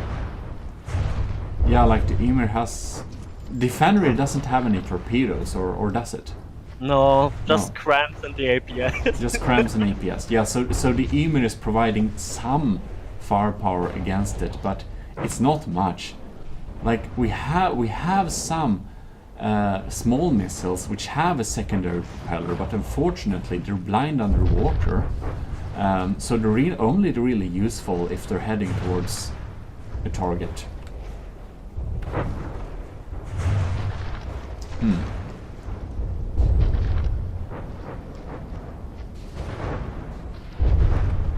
It's looking like it's not regenerating much anymore, so it's a little bit hard to say.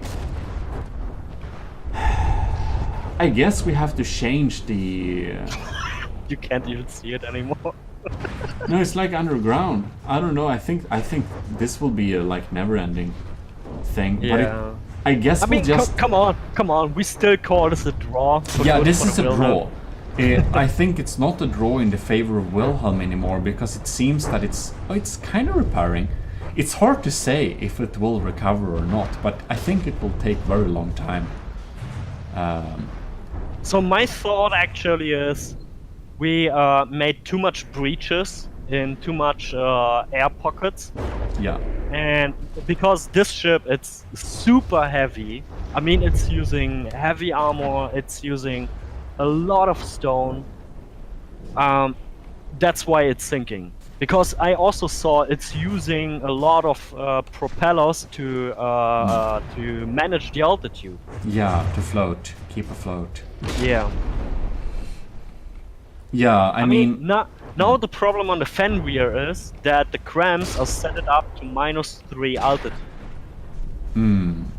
yeah, they will never reach the target.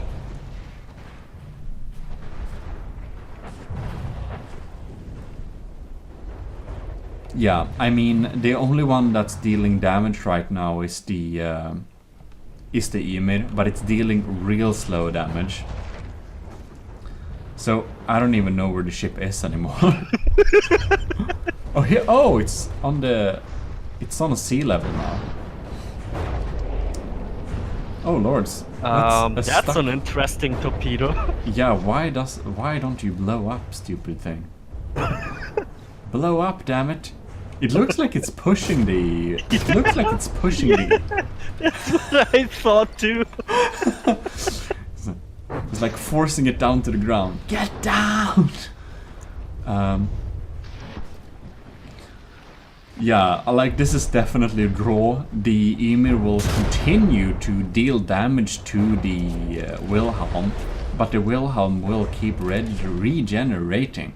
It is a possibility that the Wilhelm will eventually get well and get up to the surface and start fighting again, but this is a draw.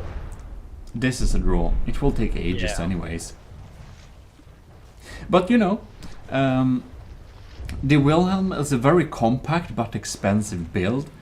But you know, the general values between the Wilhelm versus Fenrir and Ymir together is kind of the same, so it's a fair fight. But that's just a draw. Interesting turnout in the end there. I was really expecting it to not sink. Yeah. So that's a little bit happy surprise, because I didn't think this would happen. We are back into From the Depth. So I am building my super cool, hopefully superior battleship. We haven't built so much, we don't know yet. In any case, what I wanted to check out is basically between these beasts. This is the Turtle Lord made by Setup. And over here we have Brenzo's Ragnarök 2.0 remake. And what I basically want to do is I want to pitch these two battleships against each other, because I know that the Turtle Lord is immensely strong. It's like a crazy build. It's so strong and so cool looking. And here we have the Ragnarök, which has so much fame and history and has really been made to produce a much stronger and more dangerous behemoth. This is truly a beast to beat, and basically I want to build my battleship to definitely beat the Ragnarök. However, I found that the Turtle Lord is immensely strong too, and its crazy stacked cram, damage and diff guns and mortars, all of that is just so immensely powerful. I kind of don't know anything that can beat the Turtle Lord that costs less than it. This is literally one of the best ships ever. So, I want to know, is the Ragnarök better than the Turtle Lord? Will it be able to beat it? I don't quite know yet, and I see we have a collision incoming here. Oh my god. Yeah, well, in any case, we might do a proper walkthrough of the Ragnarok sometime too, but we will just check a little bit quickly into the Turtle Lord so we can kind of see it has some cool interiors. It has some plates and stairs and different floors. It's a very nice build. We have gone through and looked at this in more detail before, so I suppose that this ain't new. But I think it's very cool. I just love the feeling that we can actually live on this thing. It really makes me think about Philip Reeves' Mortal Engines books. Very good books, by the way, if you haven't read them. In any case, this is the Pilkington Fleet's HMS Ragnarok 2.0, and the original design is a Swedish YouTuber you probably know more well than me, which is Robas, who unfortunately doesn't do from the depth content anymore. But in any case, in the day he built a very powerful ship called the Ragnarok, and due to things getting updated and stuff like that, it's not very powerful anymore. So Brenzo basically remade the ship and made it much more powerful and a formidable thing. So we should check this thing out. Just take a little look at it, a little bit quickly in the interiors. We'll probably do some more proper walkthrough sometime.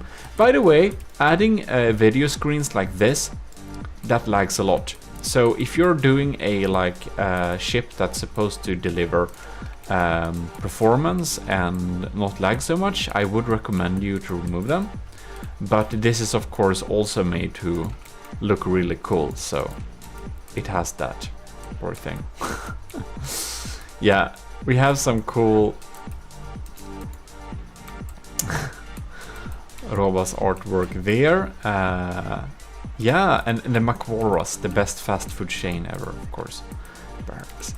Yeah, well, in any case, this has so cool interiors. We'll probably look... Oh my god. We'll probably look at this a little bit in more detail in some future video. We've gone through it a little bit before, but it's cool and all. But in any case, let us actually have some battles going. So we're gonna pitch these against each other. God, it just lags with them approaching. It's calculating the imminent collision. Bam. Yeah, well, in any case, this is not the type of battle we'd like to look at, is it? This is just collision. Poor thing. Poor thing. Let's go. And I'm gonna load my big naval battle rule set. It gives us 1 million material per ship, 10% thing like that. It has some rules. If you're under 25 meters under the water, you're probably already kind of dead, or you're trying to be a submarine, which kills you. Maximum distance 6,000. We don't want to watch anything else like that. So yeah. God damn it, Turtle Lord. Do you see this? Version 486? Oh my god. Yeah, well, setup saved us a lot of times, that's for sure. Up here on the, where is it? The Ragnarok, we have version 390. Oh man. These both ship has been polished so much, it's completely crazy. And there we go. So basically, Brenzo, we made this Ragnarok rebuild, and Setup, who made the Turtle Lord, they are both really skilled builders. So I'm not sure I'll be able to pull it off, but I would like to make a ship that can beat both these ships. Preferably with a material disadvantage, but of course I'm not sure that will be even possible. I'm not even sure I'll be able to make a ship that can beat both of them at like a lower material, but we'll see. I'm going to do my best, and of course the Turtle Lord, it is quite a bit more less like it's 1.939, so it's under 2 million. While the Ragnarok, it's actually over 2 million. So it's basically a little bit under 2.2 million. So yeah, basically the Ragnarök costs like 200k more than the Turtle Lord, which is of course a formidably expensive gun. Yeah, 39, yeah, exactly. That's like anyways, 200k-ish, not sure exactly, I don't have my calculator. So anyways, we're gonna let this spell play, and this is very interesting. And one thing you should know is that the Turtle Lord has smoke and it has shields, but it does not have active defenses. So it's not using lambs, sieves, or anti-missile anything there. Now, the Turtle Lord fires a swarm of diff rods. So they're coming in here. And you can see that the lambs, oh my god, the lambs can't take it out. Bam! That's a barrage! Oh my god, the damage! Oh god, the Turtle Lord is scarily dangerous, man.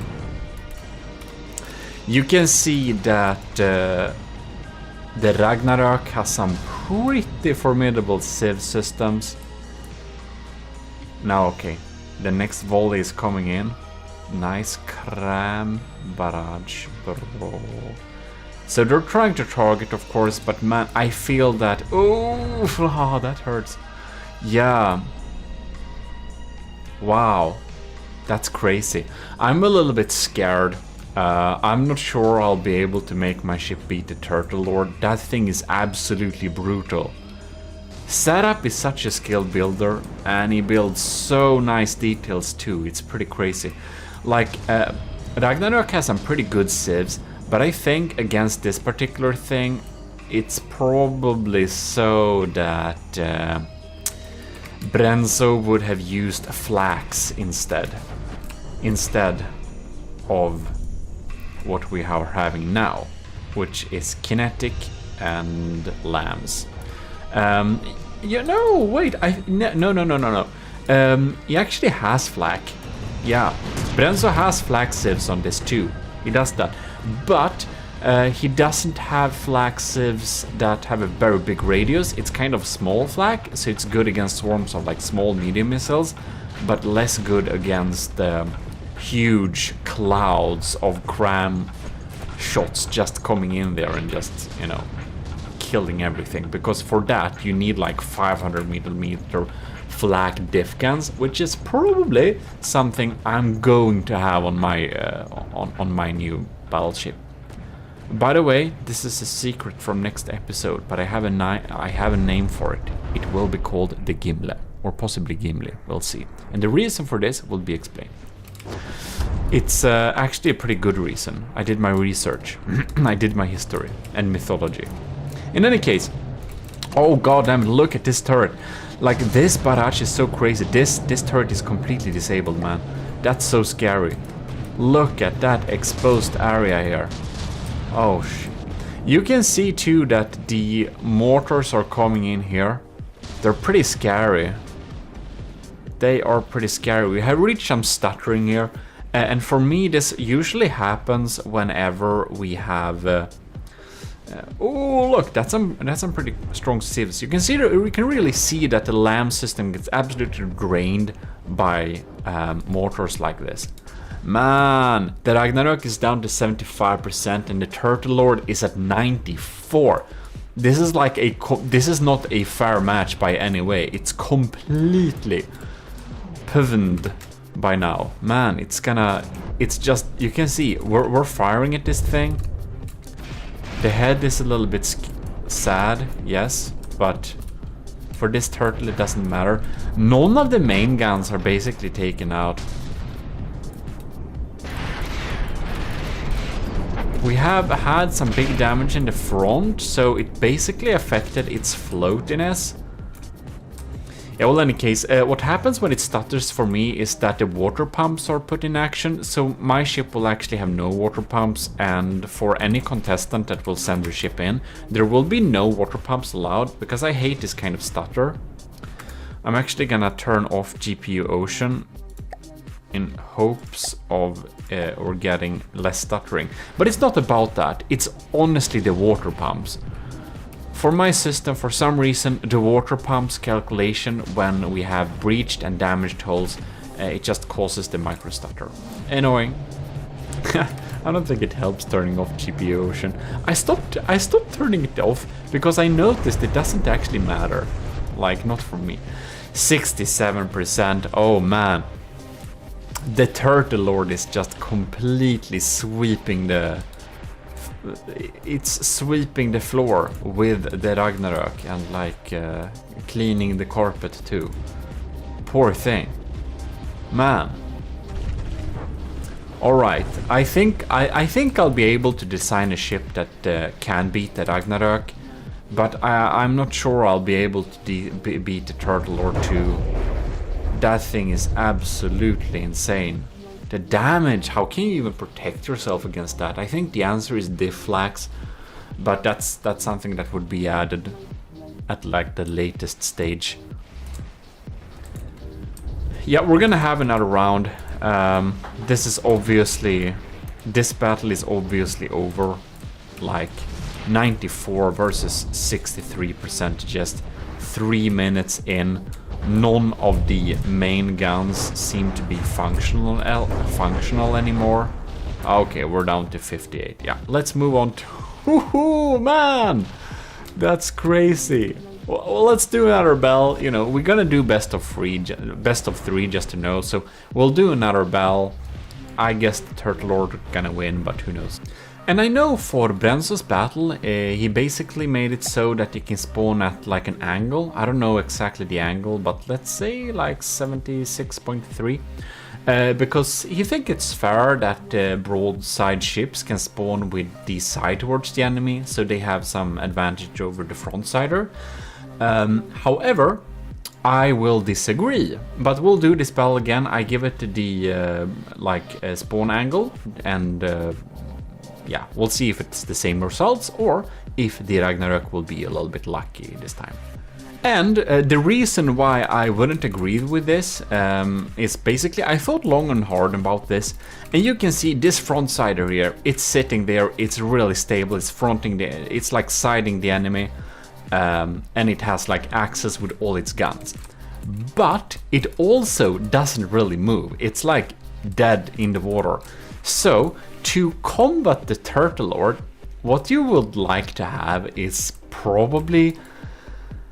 I probably have like radar missiles and just have radar frag missiles just hitting every part of this ship and just disabling the barrels. That's one method. Or I'll just have doom crams, like really big crams, because this thing won't be able to move. Like the best defense against crams is to move out of the way. So as you can see, like a lot of the Turtle Lord's crams actually missed the Ragnarok. I think it's fair that you spawn the ships with nose to each other, because yes, the frontsider have access to all its guns, but it's also an easy target. When we spawn like a broadside ship with an angle here, it can access its sideways movements very quickly, and it's much more likely to evade shots. And if you let people spawn their ships with a broadside towards the enemy, it doesn't like make them have a good maneuverability. It makes them get away with having like non-maneuverability, and I think ships should be maneuverable. Otherwise, they will get into bad angles, and in a way, we should reward ships that are built a little bit more realistically, that has good maneuverability, and now the Ragnarok has really good maneuverability, I will say that. But some ships that are really big doesn't. And if they don't spend materials on having good maneuverability, they will end up closer towards the enemy and might end up with a bad angle. And that's like the trade-off they have to make then. That's my reasoning, and I actually spoke with Menti about this, and Menti is of course From the Depth most famous tournament organizer. And he also agrees on that. He has some other rules, like letting ships not having too many, making them be like one-siders, or that they have to be have several ships in the fleet, or that they should. Yeah, there were some different things he spoke about. I don't remember everything, but basically, he also thinks that the nose of the ships should be towards each other, because otherwise they can like have really long distance battle and really get away, and nose to nose makes them get closer and makes it a fairer match. He said that, so I totally agree with that. But let's start this battle. I shouldn't talk forever, my god. Sorry about that. So okay, the Ragnarok is maneuvering in. It's moving sideways. The swarm is coming in.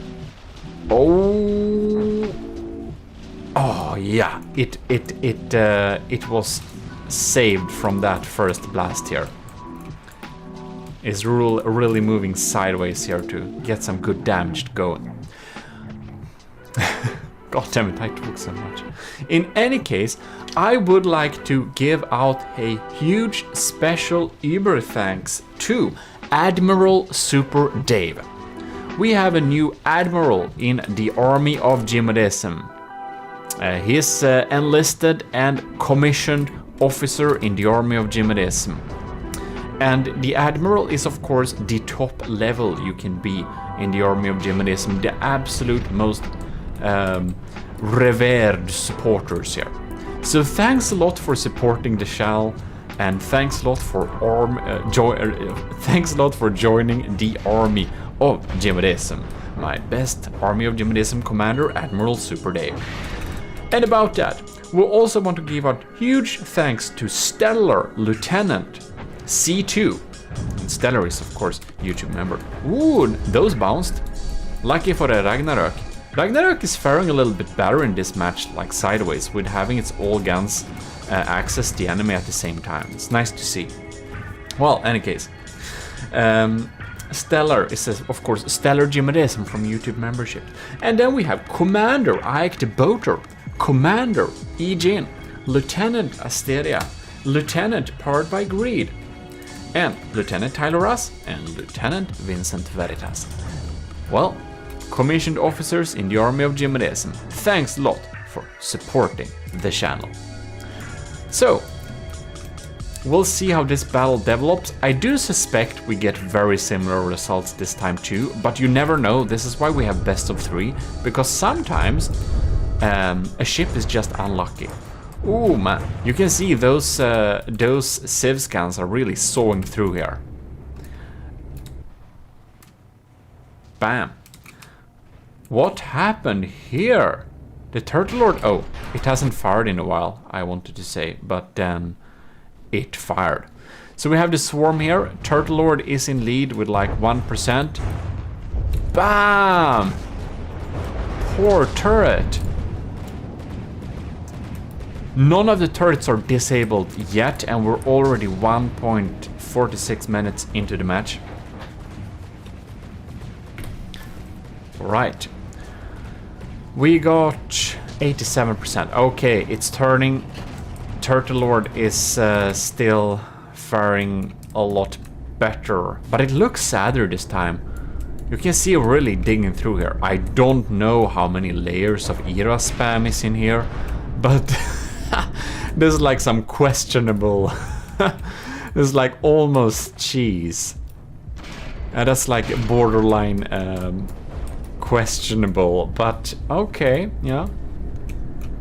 It does sponge all the aim points, so I guess most of the weapons will actually aim towards a pretty sensible spot, or sensitive spot. Turtle Lord is down to 90%, so that's pretty crazy. But HMS Ragnarök, Hans Majestäts skepp, is what HMS stands for, by the way. And that's of course His Majesty's ship, because Sweden is a monarchy, if you didn't know that, officially. He like literally does nothing, but you know, officially. So we got another swarm incoming. It hurts looking at this, man. There's some dangerous things.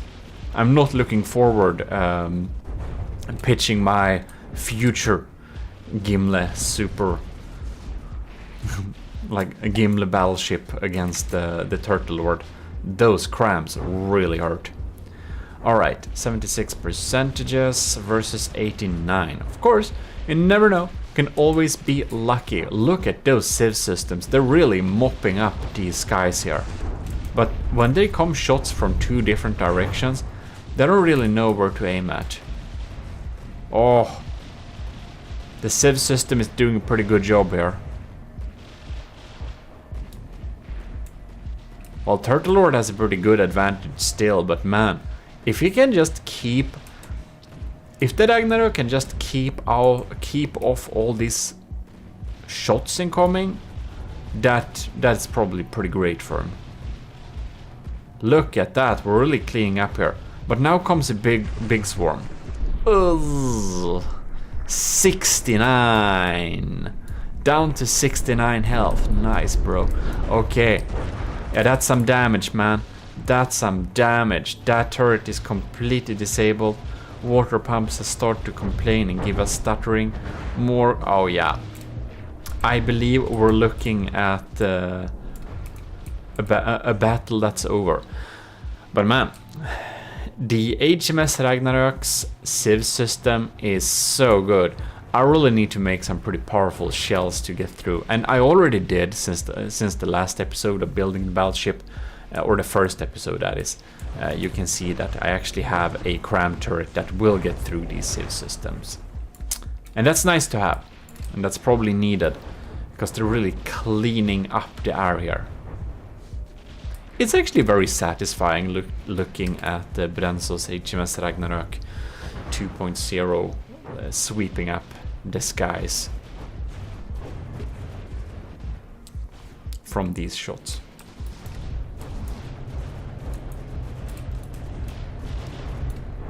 Very nice indeed. Alright then. 62-89. I think we'll know exactly where this is going. Same result as last time. But both ships are truly very strong. The turtle is looking a little bit submerged. I would say he's a little bit under the weather. Very funny GMODism. So, actually not very funny. But anyways, look at that arc though. Crazy. Really spacefaring. And we're gonna see them steer towards the target too. I'm not even sure we'll get there in time before the Ragnarok despawns, because this thing is so sad now. And we're in space. In any case, that was interesting to know. So we can conclude, and like the battles were not very even, we can probably unanimously conclude that the Turtle Lord is a much stronger ship than the HMS Ragnarok if we look at metrics like materials cost. Of course, the Turtle Lord has a higher block count, but yeah, some people measure block counts too as kind of strength of ships, but I don't know. For me, I think actually water pumps lag much more than block counts, so I don't know how relevant that is. But yeah. In any case, thanks a lot for watching, and again, huge thanks to the commissioned officers in the army of GMODism, and of course, especially our new Admiral, Super Dave. So the Funera Hominem is a really big ship from the workshop, and Saturnus class from Suzu is really big too, as you've seen before one battle previously on this channel. This channel was actually supposed to be a battle between the Saturnus and my ship, but I did build a design that was able to beat the Saturnus at a lower cost. However, it lagged too much, so not even Suzu, who we should thank a lot for the recordings here. Well, she couldn't record it either. But anyways, huge thanks to Suzu for recording this thing, and you can see that the updated version on the Saturnus class also has some ICBMs, intercontinental ballistic missiles, with some, well, not that it needs them, it has a swarm of several hundred like missiles. It's pretty insane. They're really nice design though, the missiles, and the entire Finetta hominem ship is a really beautiful design too. Well, in any case, it has so many missiles that I do believe that when we are... we actually need to record this in 1/10 of the speed, and then I boosted it up in post-production to make a smooth experience in real time. It's pretty insane actually, that's why you don't see these types of battles very oftenly, like ever, because it's really huge. In any case, you can see that the Finetta hominem is down to 85% already, while the Saturnus class is still at 98. So there is quite a gap already, but I should tell you that the Saturnus class costs 18.5 million and has 125 firepower, and the Finetta hominem costs 20 million. So it is actually a tiny bit more expensive, more than 100k more expensive, but you can see that the Finetta hominem has obviously spent a lot of resources on looking real damn cool, and the Saturnus class has spent a lot of materials on just providing enough firepower to overwhelm. And I do also believe that even though the Finetta hominem has some really powerful guns, the Saturnus class has some insane armor. And this is of course the Finetta hominem, and you can see that I don't actually believe that these guns are doing a really good job at penetrating the Saturnus. So as you can see here at 76 materials, the Finetta hominem is actually losing the battle. So we should look a little bit here. The Saturnus has well, 8 hybrid railguns and some sabots at higher speeds, as well as 160 large missiles. Yeah. As for the Finetta hominem, I'm not really sure about the loadout, but there is a lot of guns basically on there, and you can see that while they have penetrated quite a bit, the Saturnus class, I would actually say, spends too much on armor probably. It's several meters of heavy armor. It's pretty darn insane. But you can see whatever guns the Finetta hominem brought, they did not reach through very often. I should however say that for battles at these sizes, you should always go with crabs. And here we can see we have some screens inside that shows some cameras, and that's something you should absolutely not have if you want to decrease lag. But I guess it looks cool inside ships, but I still would advise not using cameras with displays, with video displays in ships. Here is a hull breach. Oh my god. The Finetta hominem was actually providing a... yeah. So also the Saturnus class has a 200k DPS laser, and I think they're mostly lambs, but I guess they're also offensive lasers according to Suzu, but I haven't seen them actually in action, so I don't know really what they are. But you can see here we have some really big steam here. We have some insane pack guns. They just have to be really expensive, and you can see just the cut through of the ship here. So here we see some stats for the guns, pretty big stuff. Here we have some stats for the missiles, and as you can see they are shape charged, which means we need to guide them somehow, and that's why we need to have so many general processing cards in this ship. So this is a thumper head, and that's of course really great for tanking the enemy LAM systems. One thing the Tournamnets class isn't doing very well, and that's probably EMP protection for its lasers and many other systems, but when we're building large ships like this, you can see they are directly connected to heavy armor, and they have surge protector beside them, but they are not insulated, so they would get targeted pretty easily. But in any case, there is so much mass in this system, I guess, that you can see that the important breadboard here and some other AI components are insulated, so even if EMP nukes the LAM systems or laser system, which they could do, you can see that these EMP proofed AI components are the most important that you proof out. It also seems that, I don't know if I see wrong here, but it seems that the battery isn't actually EMP insulated, and I really think you should do that, especially if you have railguns. If the railguns lose power, that's bad, and batteries are really expensive too, so I think it's a good idea to EMP insulate them. Anyways, let's take a little look at a Funera hominem after this battle. You can see here that designer of this ship has made a really beautiful build. It is actually looking completely amazing, like it's a work of art, and it's made by Anti-Sphere. It's available on the workshop too, so anyone can check it out. You can see these guns here and these details. We have some really beautiful things on this build. It has, of course, a lot more reasonable armor, but it doesn't have a powerful enough LAMs. So, and here we can see we have some components that are not attached. If these pin components will actually fall off when it's facing a real battle, that's a huge miss on the designer's part. It could of course be possible that Suzu accidentally removed some stuff or something when checking it out, but I don't think so. I think it's probably a design flaw that should definitely be, well, fixed in any case. So there we have it. There we have a really big battle, and it even has some jet engines to help with speed, I think. Well, hello and welcome to GMODIST. We're back into From the Depth.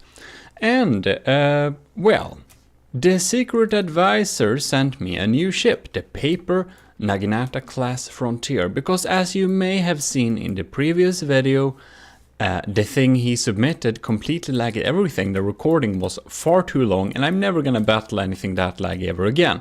So, with the same concept, basically not much has changed, but it's not super, it doesn't have a lot of, it doesn't have like super many blocks. It has a block count of 84,000, which I think is comparable to the Draconia. It's still enormous amounts of tetras, and for some reason we have the cut-off corner blocks there. I don't know why just not use full blocks there, but we're not. So that's how that works. So we're really gonna see if it lags a little bit less this time. So we have some ammo storage compartments here, wood, metal, cubes like that, and the weapon loadout is again this time diff guns, only a lot of diff guns. And in this video I will also post in some special footage I have that I could capture via our Discord friend Nova Galaxy, where we basically tested Draconia against the previous ship that the secret advisor sent, and see if that will bring some clarity on how the battle would have gone or not have gone, since, as you may have seen in the previous video, I couldn't really end that battle because it was horrible. Actually, don't watch that video if you don't want to have a total lag fest. And hopefully this will not be a total lag fest, because apparently the secret advisor built this so it doesn't use any air pumps because that causes lag, and it doesn't have missile interceptors, and he gave me a list about things that should make it not lag. So we shall indeed see if it will lag or not. And let's see here if we can go to the Draconia, because I do want to check whatever block count we have here. It's 81,000. So they are comparable in terms of block count. I think this one, it has more blocks, but it's also a lot cheaper, and it's all made out of wood. So honestly, I have no idea whatever does even cost materials on this thing, because like what the hell, it's wood, it's diff guns, and what more, like what can possibly cost so much materials? Who knows? Well, let's get this battle running. And I think I wanna tune into the Diff Fest here and see if oh man, this looks pretty scary though. Okay, we need to slow down time here. Oh man, look at that. These looks like spears. I mean, they are 10 meters long. Oh man. I slow down the time to slow motion just so we can see what kind of happens here. We're so lucky most of these miss, but this is the first volley only. And I wonder, are these... Supposedly they would be Hesh? Man, look at that, they're just passing by. But they also look like flak. I mean, it looks like flak. I don't know what our lambs are doing, but it didn't see like we shot basically anything down here. Well, we did take some damage, of course. Those spears are still dangerous. Here comes another volley. Oh my god. We're so lucky this does not hit. Only a few of these. Why do they miss though? Man, look at that. Poor turret cap. And the laser is also pretty damaged. I wonder if we even can like render like anything almost. Like I wonder if we can render the fragments, because if they're Hesh, I don't know if they are, but the laser is predictably melting through quite a lot because it's only papier-mâché. So yeah, now this volley seems to hit. Let's slow down time a little bit here. Uh-oh, this ain't looking too good. So diff guns is a great way to take out some enemies early on, because of course your firepower will be spent after a while. Luckily, a few of them are bouncing. Ooh, these are going for the laser. That's not too good for the laser. Man, Draconia is down to 95, but the Paper Naginata is down to 90.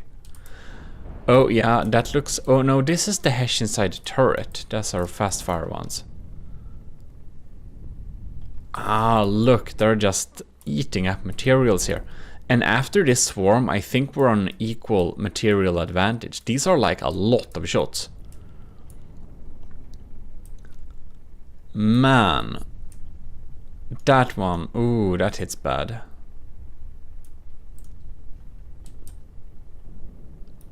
It's kind of not easy to hit these many, like it's not easy to take these many out with lambs.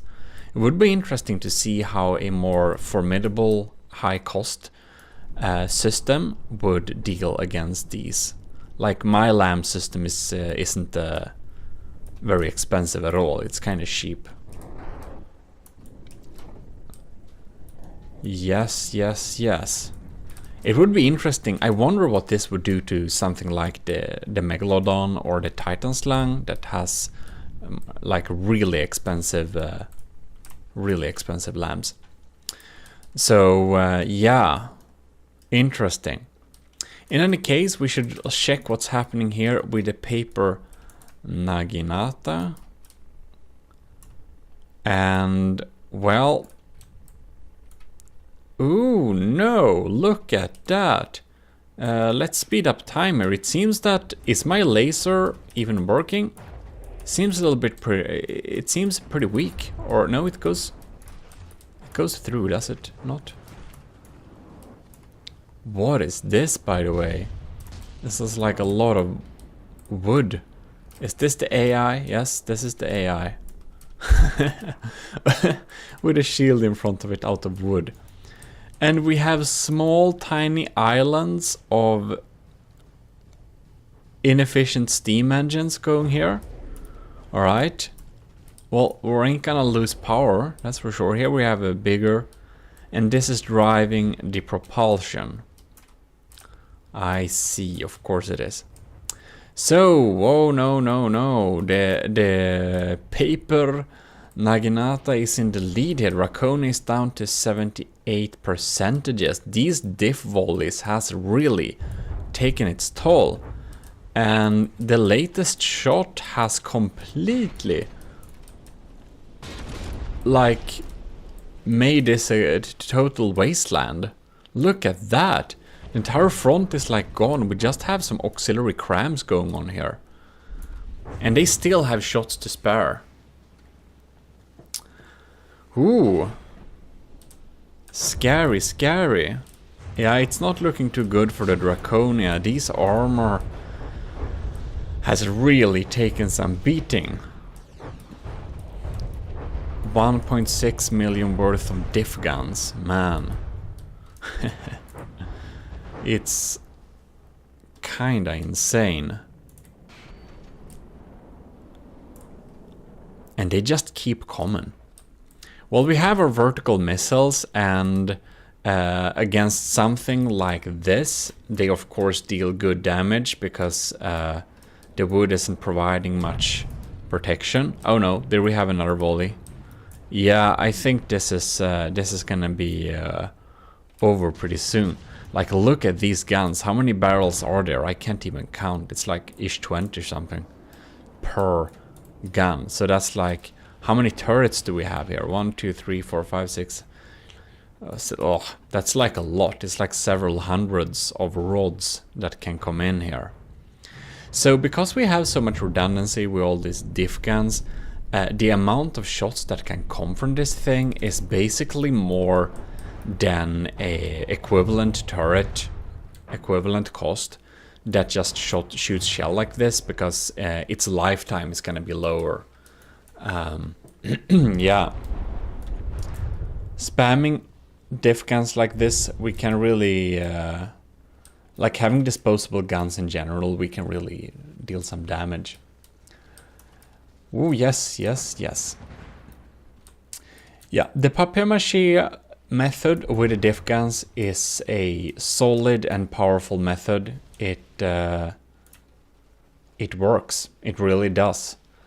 Personally, I think it's a little bit boring way to build, because you're limited with like one material, wood, and like one gun. And that's diff guns, specifically using 10-meter rods, 500mm usually, and having chemical shells, so like frag, explosive, flak, HESH, heat, one of those. EMP, of course. So it's limited, but it works. It really does. And of course, the Draconia is set up to deal with proper armor.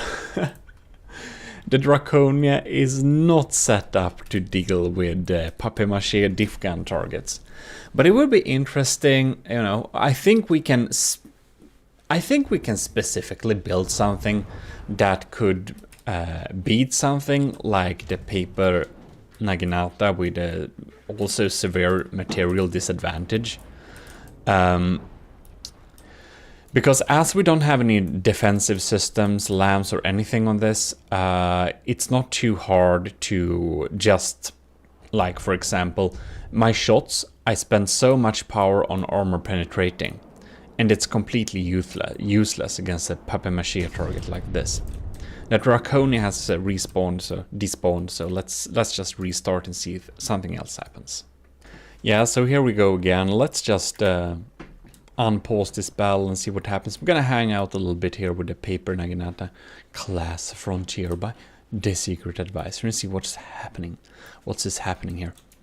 Yeah, so, oh god, that's so many shells. But anyways, if I would set up the Draconia to deal with something like this, or if I would build a battleship to deal with something like this, like against this, since it's empty air, heat and hash is completely useless against a target like this. So the Draconia has a lot of hash and heat, so I just changed those for simple, high explosive. And in terms of the, yeah, frag also, a lot of frag. All the Draconias, like mortars and cram cannons, they all use huge amounts, like really big amounts of, what is it called? Like hardeners on the cram cannons to make all the crams survive a formidable LAM system.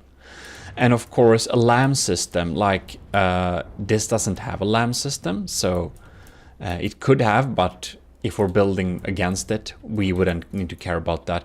And then we could, like, I don't know, triple the firepower of the Draconia. And if it had a LAM system, we could make everything hull points, and it could take out big chunks with when it comes in contact. You probably saw that cram shot, like. Each shot. Now I don't know what happened. It just disappeared, didn't it? Well, we landed something here. I think it was a big missile or a cram cannon shot. But it basically took out an entire chunk. We can see that was a hollow point cram. And if we drop a couple of those, the papier-mâché shell is basically cracked. So that can happen too. Oh man, that was a little lag spike. It was going a little bit better for the Draconia while there, but now of course the next diff volley comes in here. One thing that's also, if we wanna like deal with and survive something like this, the Paper Naginata class, we could just build a fast ship that just circles around. I would expect that the Borderwise's Titan Slug would do a lot better against something like this, because he's moving sideways really fast. So that's like an interesting lesson. Like in the last best of 3, you could see that the Draconia did one over the Titan Slug Mark II. It seemed to be it did win that. So we could counter like the Titan Slug with the Draconia, but the Draconia can be countered with this thing, the Paper Naginata class Bronze Siren, because it's like 200k cheaper too, so it's a difference there. And we could of course build something to specifically counter this, so it's kind of a food chain. Front depth food chain thing, yeah.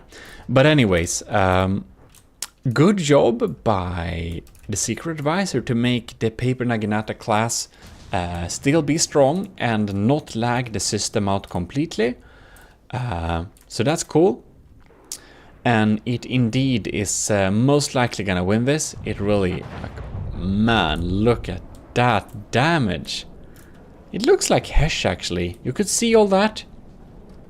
You can see this entire area disappearing afterward. That has to be spalling. That's just not getting rendered. Yeah, it's probably Hesh. I guess, why would he use something else? The top on them did kind of look like Hesh. It's not flak, it's not flak. I know that flaks look completely different. They're like orange, those little components in the ammo customizer. Yeah, well, of course, very expected. Best of 3, since the Paper Naginata wins this too, it's definitely winning the best of 3. You can see there is like big holes in this, but these big holes in here, they look more serious than they are. Because remember, this was just empty air, this was papier-mâché from the beginning.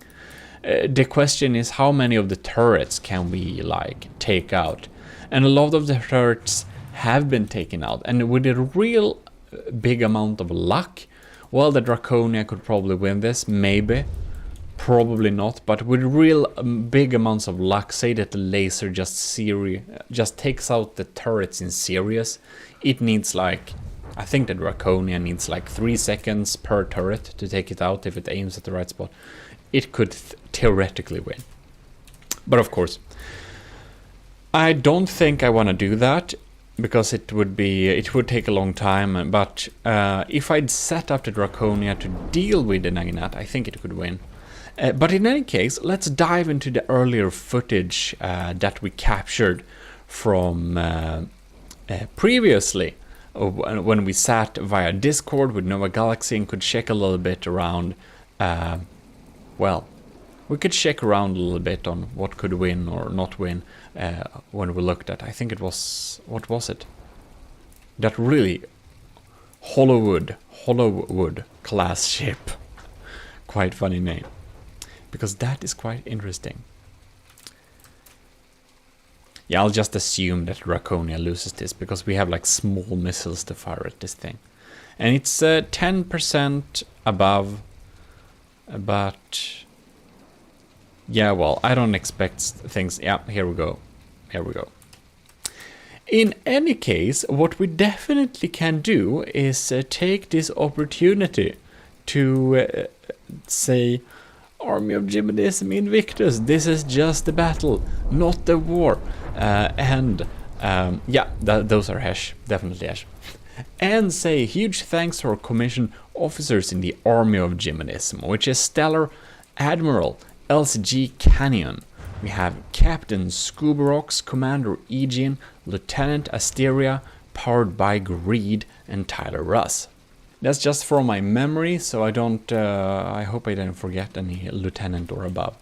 In any case, thanks a lot for that. Let's dive into the earlier battle with the recapture. Really bad resolution, but anyways, here we go. This is what I mean. Like, this is legit just full zero lag.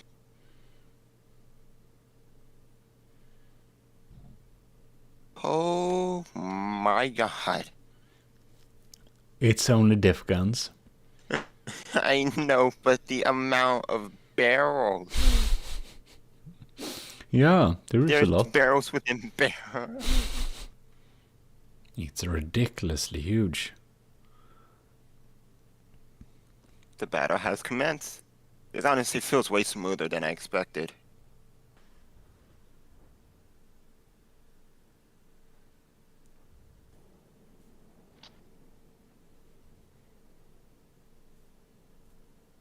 From the depth coding is kinda not so adapted for big things. Well, then we know that the Draconia is stronger than the Hollywood class. But can it fight 2? Oh Hollywood? no. Yeah. Good to know. I never got to see the end of the battle, so it was good to know, and I'm happy it can beat it, because this thing is only half the materials of the Draconia, despite its size. Embarrassing, but Yeah, it would be very embarrassing if a wood spam diff gun thing could beat the Draconia with half the cost. You could make something good enough for that at the same cost, like if you like really build it smartly. Yeah, I think so too. Imagine having a craft that goes in kind of close range and fire off 100 like blast guns, revolting blast guns. Blast gun. Oh, what's the Medieval name? Simple shotgun. weapon? Yeah, Yeah. some of the simple.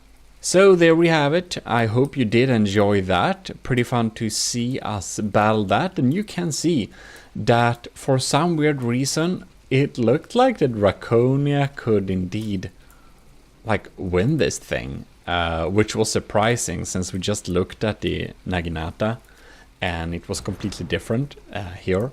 And maybe just the Naginata is just a superior design, just has more diff rods. And I guess countering the Draconia with another front sider does make a lot of sense. Well, hello, you're watching GMODIST. We should now pitch the Draconia versus the Titan Slang. And these are my rules. You can see we have an altitude limit of a negative 500. No, 15, I mean. And we have the standard despawn rules and sinking below 80% and sustain 30 seconds. And then we have the Draconia, the Mark II, which I updated several months ago. It's not recently updated, the Draconia, but the Titan Slang is recently updated to another version 2. So it will be highly interesting to see how it fares. Because Borderwise recently released a video which pitched the Draconia versus the Titan Slang. And, well, my Draconia is the Mark II too as well, so it's the Mark II versus Mark II. But the Draconia is actually a... I didn't update it since, like... I did update it before I recorded my earlier best of 3 videos. But after that, I actually didn't update it. But in those battles, the Draconia was honestly a little bit unlucky. And I do feel that Borderwise made a video which pitched the Draconia versus the Titan Slang just like a day ago or less, dependent on. Anyways, the Draconia lost.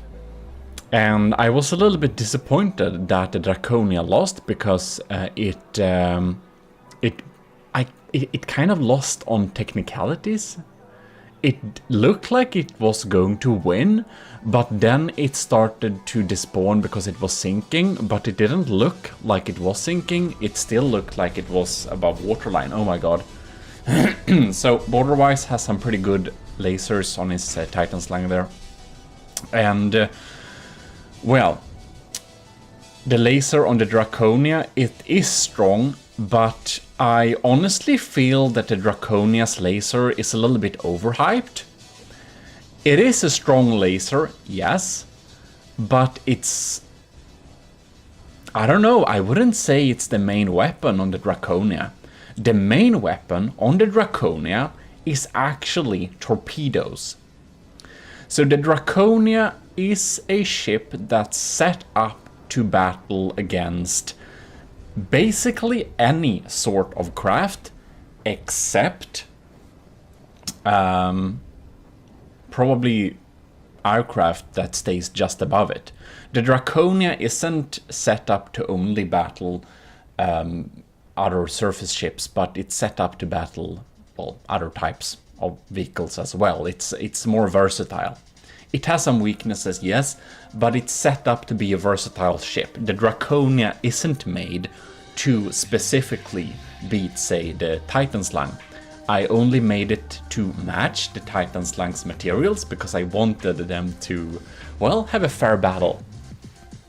In any case, Borderwise has a lot of anti-torpedo torpedoes. And these anti-torpedo torpedoes, they are basically taking out every single torpedo that the Draconia launches. And the Draconia launches a lot of torpedoes, I say. It also launches a lot of missiles, but torpedoes are its main game, I'd actually say. And the laser is very strong. But what makes Borderwise so scared of the Draconia's laser? That is because he doesn't have a good defense against these lasers. The problem with the Titan Slang, you can see we are digging through the bulk of the ship, and we are zapping through heavy armor here. And why can we do that? Well, now I haven't double checked this, but probably the Titan Slang doesn't have enough smoke protection. The smokes that the Titan Slang probably have is not strong enough to shoot down the or they are not strong enough to like diffuse the laser. Now something's happened a little bit with it. Oh no. Oh my god. Are you kidding me? Okay, we just paused the game here because we gotta check this. This is really bad. So, the thing is, the Draconia launches a lot of missiles and a lot of torpedoes. And Borderwise has... Oh yes, it came online. Oh no. Come on. So, I'm getting off rail there a little bit. This is a scary battle. The Draconia is down to 90% and the Titan Slang is still at 95%. So it unfortunately really looks like the Titan Slang will win this thing. We'll see. We seem to have some problem with the laser, and the thing is, the laser is a little bit overhyped, but it's basically the perfect counter against the Titan Slang. The Titan Slang is weak against the lasers, and this is because the Titan Slang it's a very small design, very narrow, it doesn't have bulk. If you want to protect yourself against lasers, you need bulk. And the Titan Slang doesn't have bulk. Then I would suspect that the Titan Slang does not have proper laser defenses. I think that the smoke is too weak or doesn't activate properly. Probably it's too weak, because I would suspect it does activate properly unless we shot off some laser warners with EMP or stuff like that. I guess the EMP is susceptible, not sure. Ooh, look at those beautiful cram motors. And the thing is that the smoke, you can set them up to be different like strength, and if the smoke uses a lot of material per second, they will be stronger. And you need to make your smoke decently strong in order to actually properly protect you against a strong laser like this. Then what does Draconia have to protect against the Titan Slang's lasers? Well, the Draconia basically surrounds itself with shields. Oh god, oh darn, the laser is absolutely gone now.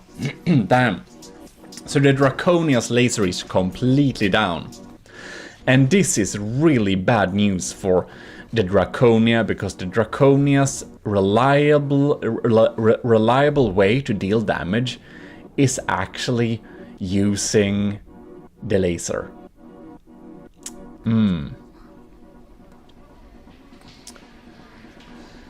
And if you're wondering why this commenting section is a little bit weird, that is because there is so much lag at recording this battle, so I did record it, and I sped it up 2 times, exported it, and then recorded voiceover, because otherwise we would be sitting here more than an hour. And since I felt that Draconia lost, I wanted to really make sure, is my old Mark II really that bad? Because I thought that my old Mark II would indeed be able to beat the Titan Slang. And even with Titan Slang's upgrade, looking at Borderwise video, it really looked like the Draconia could win. So here we are making a proper best of 3. However, I did have to speed it up 2 times, and when I've sped it up 2 times, you can see it's still slow. It's 4 minutes into the battle in game, but we went 8 minutes, and this would have been 16 minutes before the speed up. So some parts are sped up, some parts are not sped up, but in general, I sped this battle up 2 times just to make the FPS reasonable and the battles not too long. But in any case, the Draconia's reliant way to deal damage against the Titan Slang is its laser, and now the Titan Slang has taken out Draconia's laser. So the Draconia seems to always lose against the Titan Slang if the Titan Slang is able to take out the Draconia's laser early on. If, say, I would upgrade the Draconia to a Mark III and make it have 3 missile turrets that are connected up to the same laser, laser turrets that are connected up, ooh, look at those beautiful motors, yeah, EMP, there you go. But anyways, if I had 3 laser turrets connected up to the same laser pool, I think that the Draconia would never lose against the Titan Slang. It's a little bit bold to say this, but that's kind of how I feel. If it had multiple laser outputs, which a lot of you have suggested me to do, but it was a little bit too much work and I didn't feel like doing it, so I didn't. But if I had done that, I don't think that Draconia would lose. So border-wise, having a narrow design, also one way you could take out now I'm mixing things up again. Like, one thing you could take out the Titan Slang would actually be railguns, and the Draconia has a rail-assisted gun too. And actually mortars. So another thing that's kind of overhyped on the Draconia is its mortars. The Draconia's mortars are actually fairly weak. However, they have a lot of health points. And if you have a really weak deck armor, which the Titan Slang doesn't have, the mortars can surely be dangerous. But what actually is the main purpose of these mortars is to confuse the LAM system. Because the LAMs focus on these mortars, and the mortars are mainly only harder. They're actually hollow point mainly. Some of them have a small payload, like armor piercing EMP, armor piercing high explosive, but the payload is very small. God damn it, I think we're lagging a little bit here. Yeah, we can see that the Draconia is down to 60%, while the Titan Slang is actually at 94%. Special negative shout out to Dead Pirate Lenny. I saw that comment on Borderize's video. I will remember it. Let's hope that the murderous baby seal is performing a little bit better. So basically, Lenny hates the Draconia because the Draconia it's a strong ship. Okay, the Draconia lost the first battle. So we'll see if the Draconia loses the second battle or if it wins the second battle. Alright, so here we can see the Draconia is completely obliterated, and the Draconia has a rail-assisted gun. I think it's armor-piercing high explosive and armor-piercing EMP, I don't really remember. But it does deal reliable damage against the Titan Slang. But Titan Slang has basically heavy armor and era all around, which is an armor scheme I would not recommend because it's too expensive. But it is efficient against the Draconia's armor-piercing EMP or armor-piercing high-explosive shells. It is really effective against that.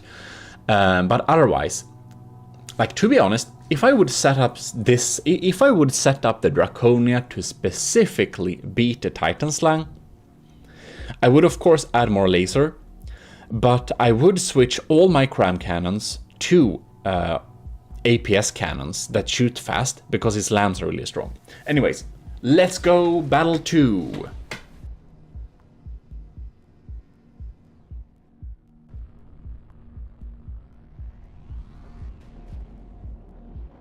So we can see the initial swarm. The Draconia's initial swarm is very strong. Oh, the laser is burning up the side there. I do not think there is much smoke there actually.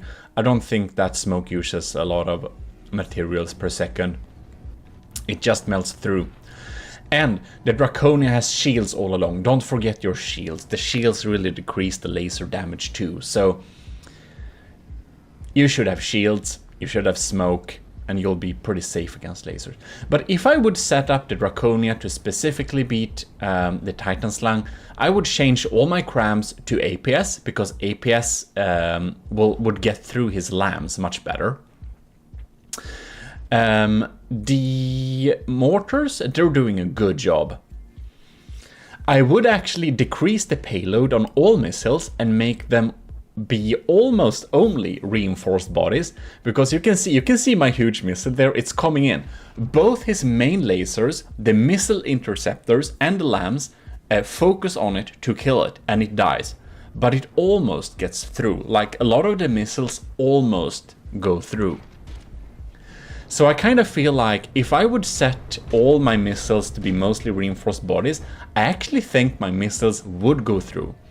So Borderwise spent a lot of material and resources on a very strong LAMS and CWIS system. So he spent a lot of materials on defensive measures. And there is like an enormous, like super big swarm of anti-torpedo torpedoes too.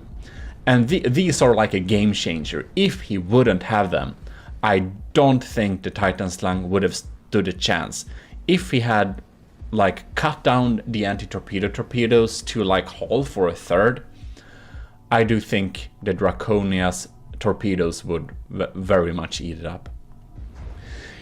So, the laser is digging through the engine here, and for the updated Titan Slang Mark II, the engine is no longer one big steam engine we can zap with the zap, but it's actually spread out engine all over the place. Which is very good for the Titan Slang, because usually we could just zap it a little bit and it would sink. And now it doesn't do that. So that's a really good job of Borderwise to fix that engine problem, because that was a big deal. Like his engine there, it was really big weak point, which I think we exploited to win several times, just zapping the engine so the LAMs didn't work and then the missiles just ate it up. Not the torpedoes though, because the anti-torpedo torpedoes, there's so many of them, they just destroy every single torpedo we can with. I don't know, if I would set up my torpedoes to almost only be reinforced bodies, I don't even think they would get through. I don't think that. But you can see my mortars actually confuse his lasers from time to time too. So the main lasers are focusing, doubling as a CWIS system, which my laser is doing as well. Oh, there goes my EMP pack. God damn it, laser! If you don't get online, you'll lose this battle. Draconia! Murder! Fat murder baby seal! Get up straight! Get your shit together! What's up with this railgun? Half is fine. So that's really funny. In Borderwise's video, he thought he took out my APS cannon, but he only took out half, as far as I can see. And the laser seems to be mighty fine. That's good. So the main gun on the Draconia, it's a divided system, so it's half and half. So you can destroy half of it, and the other half still works. So that's really nice. It's kind of symmetric like that. It's like an independent dual system, which is great for redundancy. Since we spend a lot of materials on the barrel, and as for APS and CRAM, if you can, always have several barrels, because only having one barrel for a big turret is too risky. Ooh, that's a little EMP zap. And oh, if I would set up the Draconia to specifically beat the Titan Slang, I would definitely make my pack a piercing pack, and I would probably make more piercing packs. All the cram cannons, or regular cram cannons, I think I would set them up to be APS, because you can see his LAMs are taking out some of them, and that wouldn't be the case. I said more outputs for the laser, more reinforced bodies for all of the missiles, because he has so much defenses. So... oh, and I think I would make my rail like main gun. I think I would make it super cav and make it shoot underwater as well. And I think I would set it up to be only armor piercing. I think I would make them like pure kinetic slugs, because they are not getting like absolutely destroyed by his era layer. Yeah, but anyways, it will be interesting to see how this battle goes. It's very even. You can see that the Draconia is at 90.2 and the Habs Titan Slang is at 89.2. So it's like a single percentage. And the mortars are dropping down there. You can see they're not doing a lot of damage, the mortars. They are there to keep the LAM systems not too active. My small missiles ain't getting through. We can check down here. Here comes my continuous torpedo swarm. Oh, and there they come. Yep, there they come. It's like a complete... It's like a fish zoo below the Titan slang. It's just so many of them.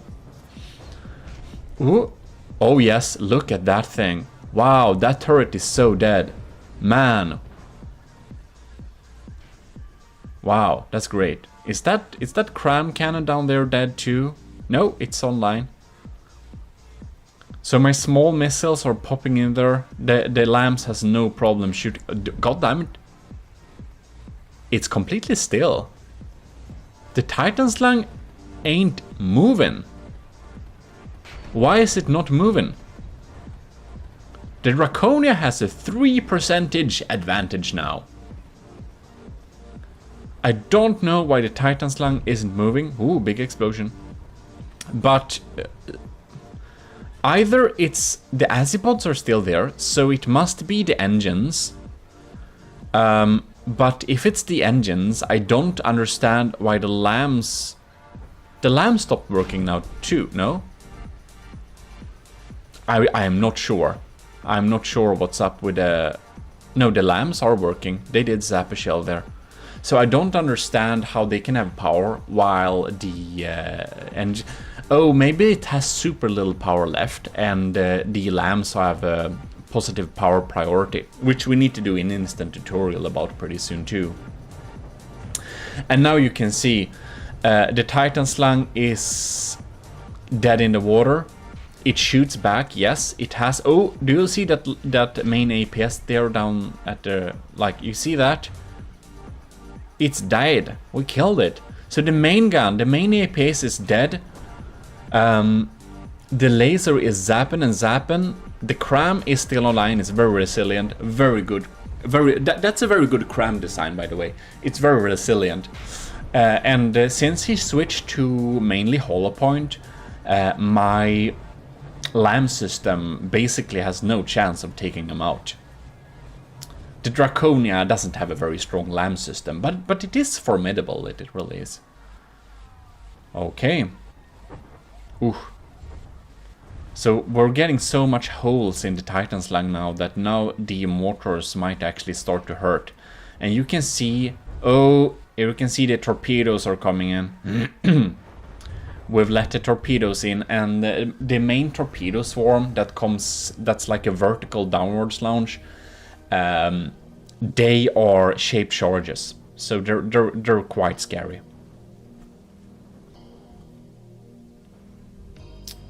And we see. Thanks a lot for the speed up, because you can see the clock that it's still like ticking kind of slow. It's a little bit janky. But in the first battle, you could see the Draconia's missiles, because of the lag, they just stopped working. They were launched, and they lay flat on top of the Draconia, and it was like, why? What's up with this time desync thing, whatever. God, that's a lot of holes.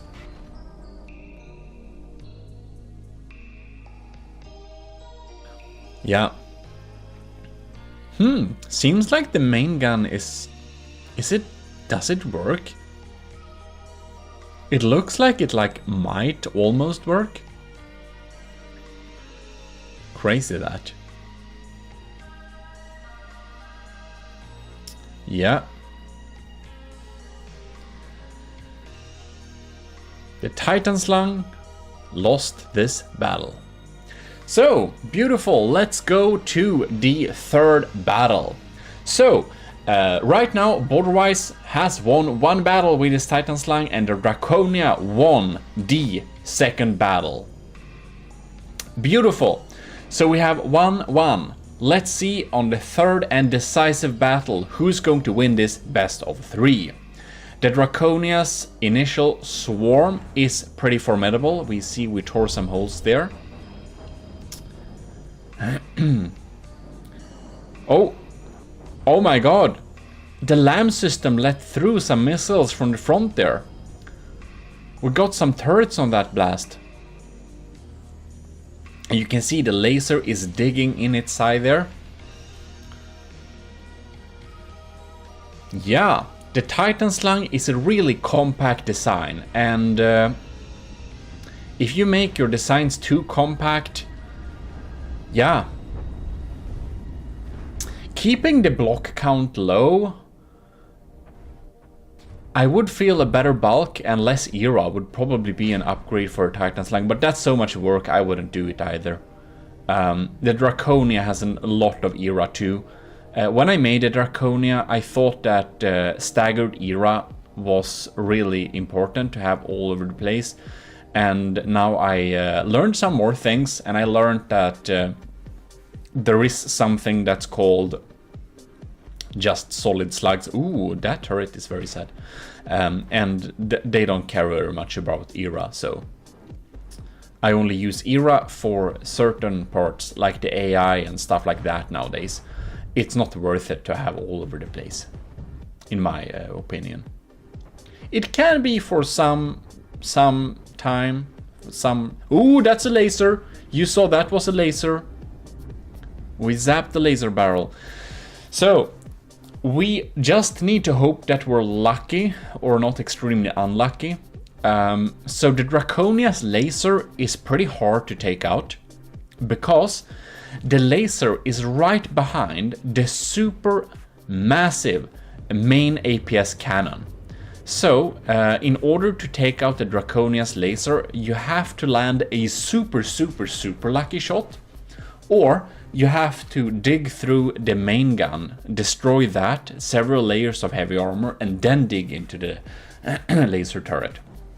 But the first battle and some earlier battles against the Titan Slang several months ago, he did actually take out the laser early on, and that was really lucky. But the laser is still online, as we can see.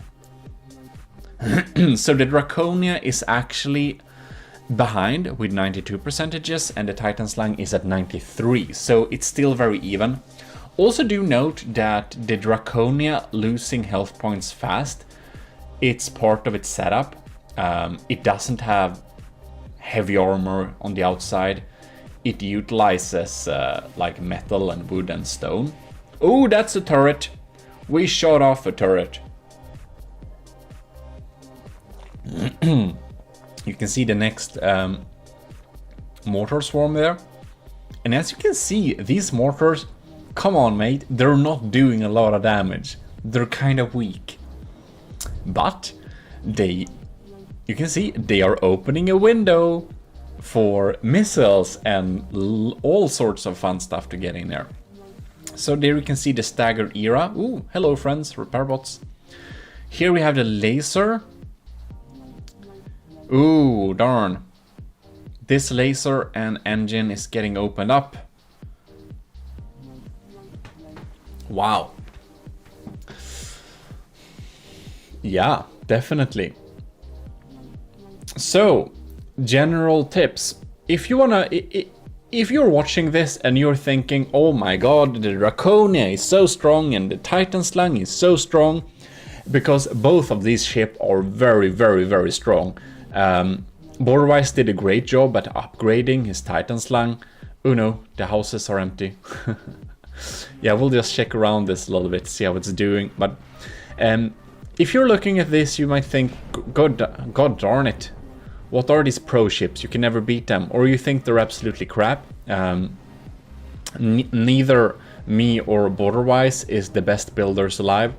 But we have both played the game for a long time, so we have learned a lot. But if you think that these ships are very formidable and you're like, how can I ever beat this thing?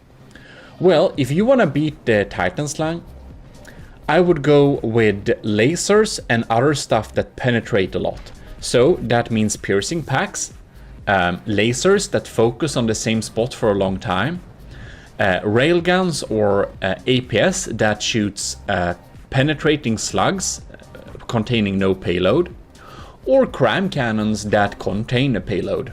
Cram cannons is a great way to deal with the Titan Slang, but do make sure that they are like a Doom cram level, because his LAM system is no joke. Like, my crams aren't getting through there, and I have a... If you want to get through with your crams, you need to have like a proper scary cram barrage like the Turtle Lord. Oh darn, that was another laser barrel. Ooh, it's looking pretty good for the Draconia. It's in the lead by 3%. His cannons are online, but you can see that a lot of the guns, they're not functional anymore. The main gun seems to be dead because it did have a higher gauge before. But anyways, if you wanna beat the Titan Slang, skip the missiles, skip the torpedoes. Go with penetrating slugs like sabots or armor piercing. No payload, just slugs. God damn it, missile! Can't you hit? Now when the lance is finally weak enough, you're missing. Come on, mate. Like hitting one of those huge missiles can be like an instant game changer. Yeah, but penetrators, piercing packs, piercing crams, piercing APS, that's great for dealing with a Titan Slang. And also mortars, of course, to distract the lambs too, you can use that method. If you want to beat a Draconia, however, you probably are better off with using sandblasters. Things that just blow up a lot of stuff, and if you're using sandblaster, come on mate, are you gonna miss too? If you're using sandblasters against the Draconia, that's reasonable to take out defensive points, taking out the laser, even stuff like that. And it's so much bulk, you should probably not mess with regular penetrators. But if you want to beat a Draconia, one thing I really use against a Draconia, if I was making a ship to beat a Draconia, I would have vertical launch large missiles with a lot of explosive payload. That could really take it out. Another thing you could use to beat a Draconia is actually crams. Crams is a great counter for the Draconia, and that's the reason why border-wise Titan Slang does have the potential to win over the Draconia. But now we can see the Draconia is still at 87% while the Titan Slang is down to 74%.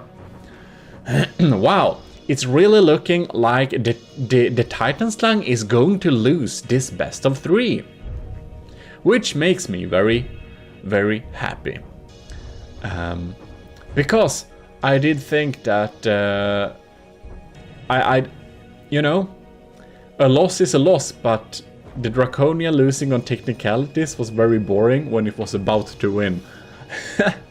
So fun to see this best of 3 here. But honestly, the Titan Slang did win one battle. So, you know, it could have gone the other way around as well.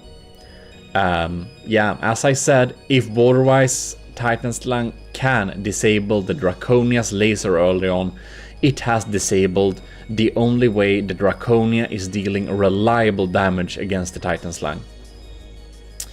And then we can... ooh, that's a big explosion. Yeah, you can see Titan Slang down 66%, lamps are down. The engines aren't dead this time, now it's actually moving pretty fast. But now you can see the missile swarm and... yeah, not the torpedo swarm though. The anti-torpedo torpedoes are doing the job, but the missile swarm is coming in. The cram shells are coming in. The Draconia basically cannot lose this thing. And now we can see that the Draconia has a lot of holes, but the bulk take up most of the damage. The small fast fire turrets are not doing much, but the mortars, the missiles, engines, everything seems to be absolutely fine.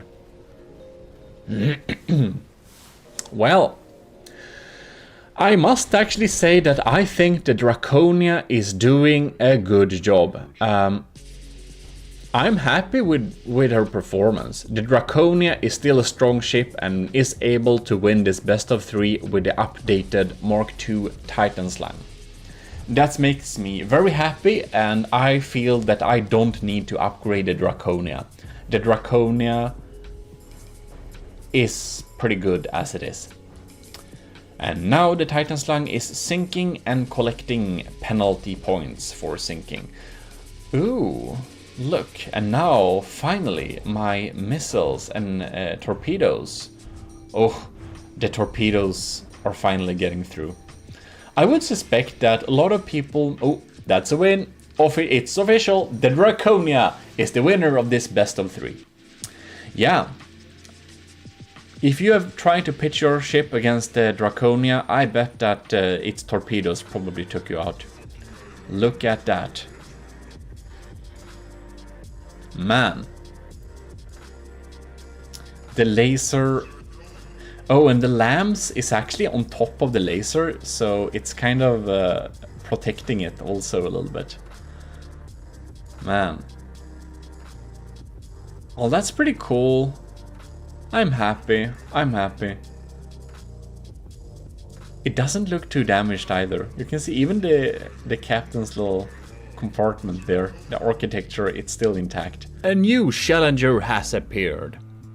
I don't think I'll need to remind you about the Draconia. But here we have the sharpshooter. If you really are new to the channel, this is the Draconia, and we spent a big series building this thing. It's a pretty strong, pretty big, pretty unique, pretty fat, pretty interesting battleship. That's also known as the dangerous baby whale, murder baby whale, big size. No, baby seal. It looks like a seal, not a whale. What am I saying?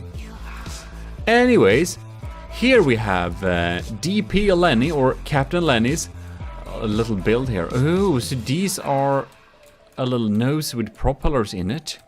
We have some radars going on here. Sharpshooter. Dread Pirate Lenny. The name is changing every time. What can we say? We got some smoke coming up there. We got the pretty thick alarm system here. We got some cool mimics, and this is a great use of camouflage. Like, do you see this? This ship does indeed have details, but it doesn't have very many details, but it looks very good because it has camo. So if you want to use camo, this is a... Ooh, what? I know this piece. What is this piece? Oh, it's doors. It's doors. It's the door frame. That's the windows. Cool. We have boys, a little interior space. Very nice. And we have a top floor, which you reach from outside. Oh my god. That's so cool. Okay, guards with machine guns. Is this... Are they guarding the door to a toilet? Seems like it. Alright. Here we have the captain, and we got some personnel. Is he clenching his fist in anger or in winning? I don't think they have high hopes for this battle. Okay, ladies and gentlemen, do we feel ready? Very welcome to the channel. Huge thanks to our patrons: Stellar, Admiral, LCG Canyon, Captain Scooberox 125, Commander Eugene, Lieutenant Asteria, Cadet, Shark 93, and Marty McBacon. Thanks a lot for supporting the channel. And now we should be getting into this little video, so let us click a play button. There it is. Okay. Ooh, my boys are going low. Draconia 99. Draconia is in the lead. The laser is just frying. It should not aim under the ship. Why does it aim underneath? Who knows? Oh my god. That LAM system is really frying those incoming missiles for sure. Oh, but they do not target the torpedoes, do they? Interesting. I wonder how they deal with the cram mortars. Well, that was a miss volley, so it didn't matter very much and all. Anyways. Kind of curious. It seems that the lambs are like trying to zap. They're doing a good job taking out the constant damage dealing stream. And DP Lenny, it follows the rules. Max for repair bot, similar cost, no spamming. Yeah. So it will be highly interesting to see. I like this side armor scheme here. We got some slopes going on there. Yeah, that's some serious protection. But it's like pretty flat. And the thing that's dealing the damage is the laser, so if it was flat or not wouldn't matter. Oh, we see APS parts in there. You know what I just realized? I realized we need to boost my performance. There we go. Sorry, Camo. We could see it for a while at least. Alright. Yeah, this is why I unfortunately can't feature those very cool mega wood battleships. Oh my god. There's a so funny image of my Draconia beside a potential challenger, but I couldn't do that battle because it would lag too much, so I had to decline it. But I should post this image on like YouTube page or something. It's going pretty well for the Draconia. It's still at 98%. That went through. My boys. They are swarming. The sharpshooter is trying to shoot sharp, but the Draconia is so big you can't shoot sharp. Yes. Interesting. Oh no! The entire crew is gone! No, the entire crew isn't gone. It's the poor man in the combat station. He's sitting there, he's chilling. And this is a terrifying view. Oh my god. Would not want his job. That laser though. Damn, it's a good laser. It's the good laser. Zap, zap, zap. We'll do a best of 3, of course. This is not a painfully long battle. So, it will be interesting to see if these turrets or something would be able to sharpshoot something important, so it goes in entire other direction next time. We shall see indeed. You see those, oh god, that's my phone. You see those frags I posted? I put there? They have like a super sharp angle of fragment. So when they get shot down with lambs, they still do some damage, and that was kind of the thought behind it. That they should at least like do some damage no matter what. Wow. Well, I'm feeling that this ship should be more formidable than it kind of felt like during this battle. Because this armor scheme is like the to-go armor scheme that just so many people use. And I'm thinking it might be this flat surface, but to be honest, the laser dealt most of the damage, I believe. One thing that I would say is that... No, it's actually 2 layers of metal. Okay, we can't even say that. It has, yeah, it has proper armor. Yeah, interesting for sure. It's going low. It's going low. It's gonna collect some penalty points for being submarining soon. Who knows?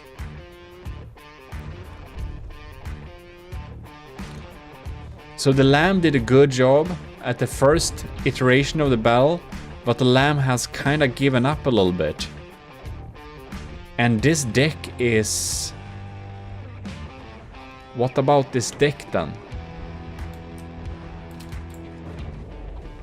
Interesting.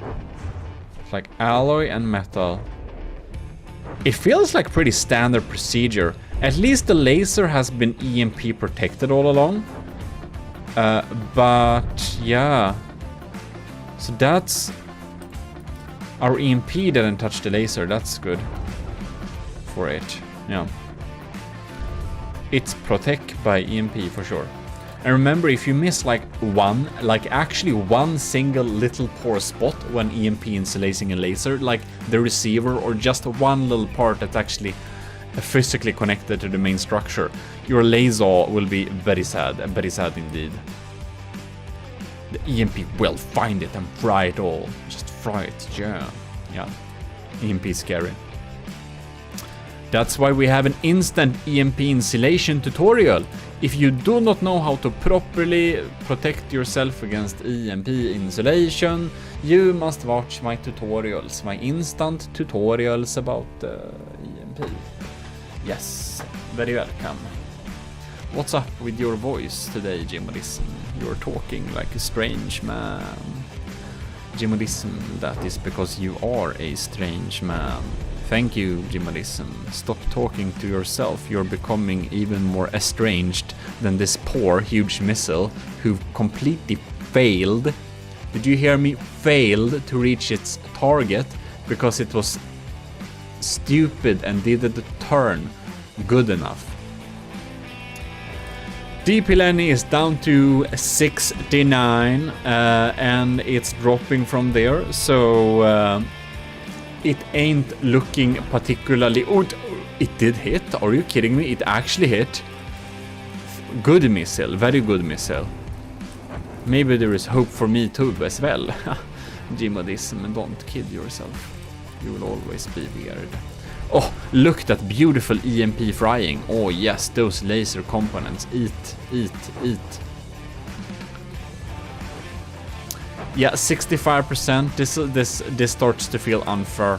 Like, how is the Draconia doing? It's doing absolutely, completely super fine. It's like Nemas Problemas. It's not able to turn the speed that this super quick sharpshooter still moves at, but its weapons are lined up and it's dealing some damage, if you know what I mean. It's only the well, the turret on this side. They ain't doing nothing. And the huge missile that's like barely hitting. Does it have any anti-torpedo torpedoes then, I wonder? Yes, it does. That was a couple of anti-torpedo torpedoes dropping there, I believe. And my shape charges are probably just filling the inside with frags. Ain't them? They should be. Yep, we see frags bouncing around like angry bees inside of there. Like angry beasts.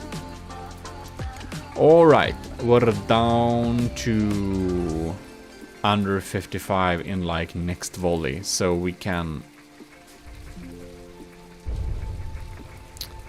Yeah, no ace in its sleeve appeared, so even though we would have guessed the outcome of this battle a lot earlier, it's also submarining very soon, so I do believe it's going to be very much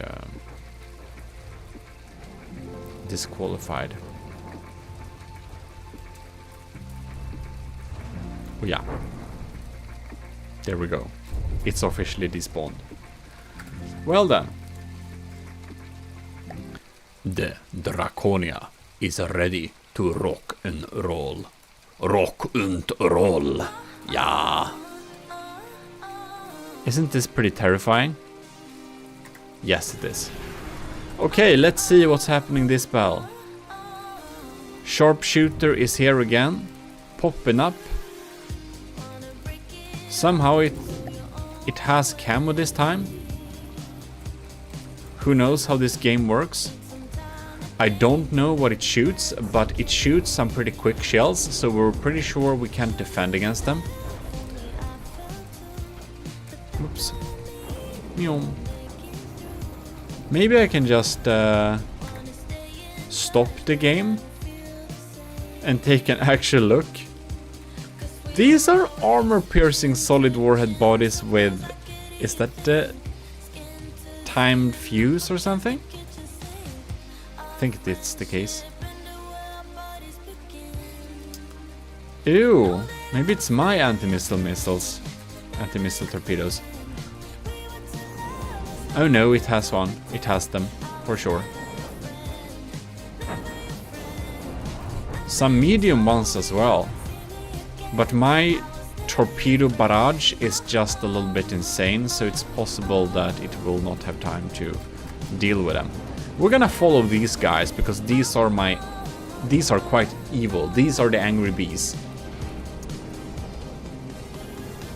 And we'll see how we go. Everybody see? Oh no. What? They got popped, yeah? Okay. The anti-torpedo torpedoes are doing a good job for sure. It's just not enough. Ooh, cool additions there. Okay, now... Oh god damn it. Thank you. So how's the Draconia doing? Ew, these are some holes. Yeah, that's some nasty penetrators for sure. It's like blasting deep holes here. But the Draconia is pretty thick here, so... Ain't matter that this is completely blasted away. The main gun isn't even touched. And that packs some punch. Let's follow one of my medium vertical launchers.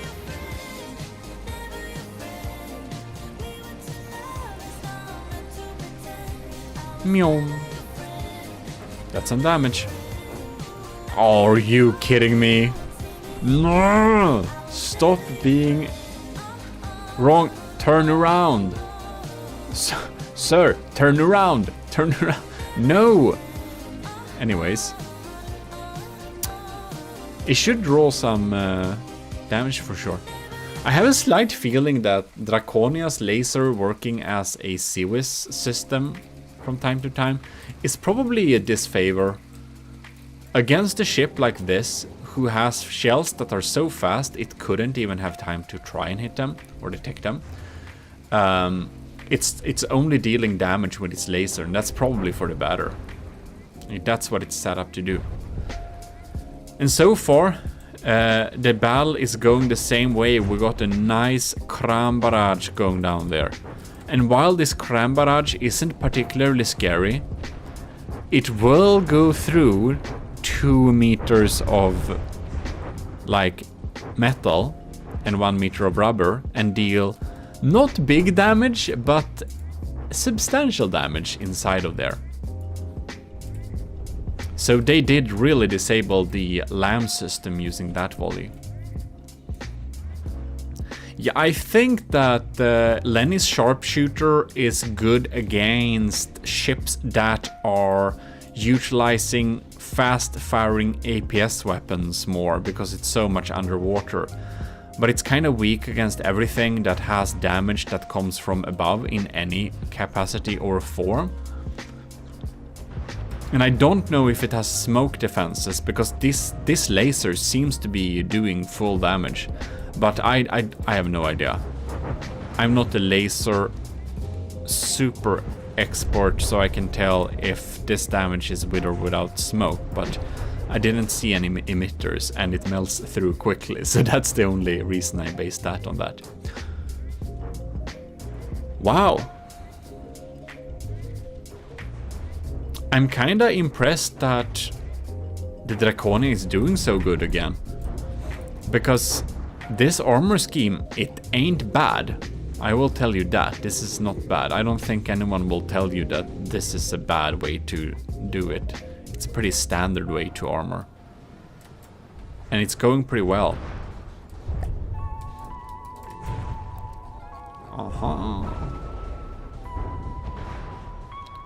Is this a design with the turret neck? If it is, I will be very sure about... ooh, big explosion! I will be very sure that I don't need to do turret necks, and that I should just continue to doing thick turret heads, because that's good.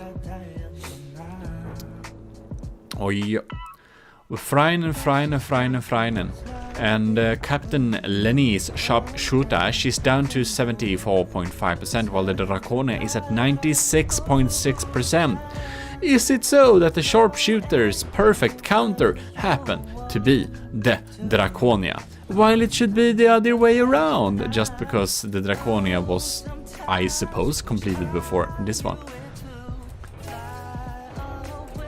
Very interesting in any case. It looks like this is a solid win for Draconia once again. Like, the sharpshooter is dealing some damage early on, but its systems gets disabled so quickly that it just stops dealing substantial damage anymore after a little while. Is this thing even working? Who knows? No one knows. My anti-missile missiles has to be completely useless during this particular battle. And the needles, the 1,000 needles are needling. The decoys should also be pretty useless this tournament. Oh my god. Okay, I wanted to follow the crams, but whatever. That was a cool view in any case.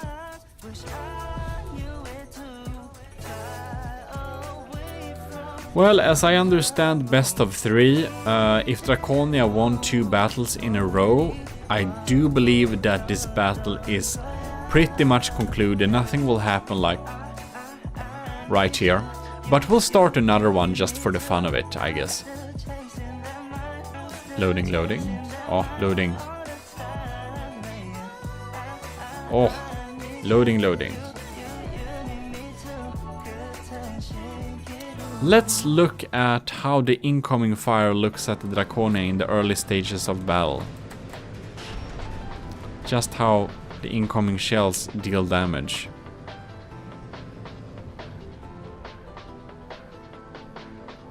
I don't see any incoming shells. No. That's some deep damage for sure. But only the front part of the ship. It's pretty massive. These guns ain't got what it takes to get through the thick seal skin of this sturdy fat baby seal Draconia. No. You can see it goes through here, deals some damage, it fries and blocks, just. But this front portion is actually specifically built to do that. I will give myself that, because it really is.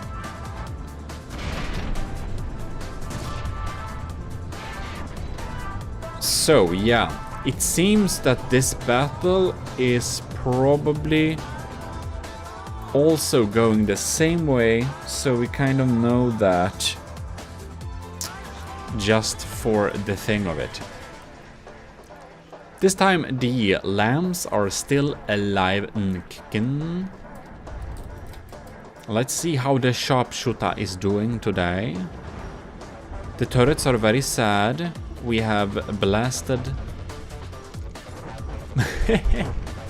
You know what? My needles, my 1,000 needles, they, oh god damn it, stop missing. The 1,000 needles, they are working exactly as a sandblaster. They're working as a sandblaster APS. That's their function. They're sandblasting away. So it successfully, like those small missiles, successfully sandblasts away the turret's capability. I do think that the sharpshooter probably needs a more efficient or selected targeting LAM system, or more protected line system, something. Because the LAMs does protect against this thing in the beginning, but then it gets taken out. So if it had a sturdy LAMs, I think it would be able to survive a little bit better. Because it really feels like these 1,000 needles are actually sandblasting it away. Oh, poor things. It's like they aim against the deck here. Ooh, and I know why. That's because some of the AIs are set up to target blocks above water, and well, there ain't very many blocks above water, are there? There we have APS ports. Well, well, well, I will have to say that is indeed a clear win for the Draconia. Good game, Captain Lenny. Thanks for your submission. It was interesting to see. I'm kind of surprised that this battle feels so uneven, because the sharpshooter looks like a competently built and armed ship, and armored as well. In any case, that is how it is. It can be luck, of course, like the beginning. I kind of got the image in my head that the Draconia is a little bit weaker than it actually is, just because, well, the first couple of battles we did, it didn't go very well for the Draconia, did it? And then I had kind of weird rules, so one could say that one of the losses was kind of unfair towards her, but, well, decided is decided. We'll do rematches in the future and stuff like that. In any case, thanks a lot for watching. And thanks again for our patrons for supporting. If you want to support the channel, check out the Patreon and see if the perks do it for you. And we are back. We have another challenger against the Draconia. The army of GMODISM's Draconia is meeting the next challenger, which is Netrameira's NNV Tezcatlipoca Mark II Godsplitter version. Very nice, and it abides by the rules and everything. So that is very interesting indeed. I haven't checked what this thing contains, but we have some fast-firing forward-facing guns. We have some big boy missiles there. GMODIST. So let's start this battle here. Oh god, the first recording crashed, so I will see if I will be able to save that, but whatever. Okay, we're swarming the place here. What? Oh, it warps? Oh my god. That's scary. It's kind of going pretty low though. Alright. Maybe pretty susceptible to getting damaged and sinking. My laser is definitely frying its sides here. We have a lot of metal and alloy here. Okay. We definitely got some sandblasters here. Right. So, in case I'm not able to save the first file, Netrameira submitted a craft that was accepted. Tezcatlipoca Mark II Godsplitter version. So it will be very interesting to see how it will deal with the Draconia. It is not able to take out the heavy mortars, but it doesn't matter very much because it still does a pretty good job at taking out most things that comes in, and the decoys are pretty good too. I wonder how our torpedoes are doing. So the anti-torpedo torpedoes can't defend. Ooh, I see some pack parts there. It is leading though. Netrameira was leading. Oh man, but now something happened. It's below 80% and it's probably gonna sink. Something blew up hard. We probably need to do a best of 3 because this wasn't like a long battle at all. Interesting. We'll need to see what happened there. So it has some formidable lambs, but it seems that the lambs kind of die after a while, that they're kind of charged up, so they're not strong after a while, like many lamb systems, and the Draconia just keeps on firing. So anyways, if you're first time here on the channel, well, check around. We got a lot of cool from depth content, and you should absolutely subscribe to the channel. And if you did enjoy this video, please like it. We're gonna follow this thing. And if you like it, more people will find it and we'll be a bigger, happy family. In any case, I also want to thank our patrons, of course, because they are really helping the channel out. And that's of course Admiral LCG Canyon, Commander Ejin, Lieutenant Asteria, Cadet Shark 93 and Cadet Martin McBacon. Thanks a lot for tuning in to the channel. So it looks like my huge missile was tricked a little bit, but then it found it's the right target, but then it's kind of too far away. Oh, that's going slow. Will it even reach this thing? It's kind of weird. The Netrameda warped the time. It warped one time. No, it's dead in the water. It warped in the time. Anyways, the commissioned officers of the Army of GMODIST, they really help out. So thanks a lot for supporting the channel. And if you want to join the Army of GMODIST's commissioned officers, please look at the Patreon link in the description. And if you just want to join the Army of GMODIST, you can self-assign Matros 3rd class role in our Discord. And I'll use that for some future stuff, like some tournaments and challenges and stuff like that. So it can be a fun thing to just join in on the army thing. In any case, it looks like this battle is pretty decided. I'm kind of surprised that the Netrameras Tezcatlipoca Mark II God Splitter isn't sinking yet. But, well.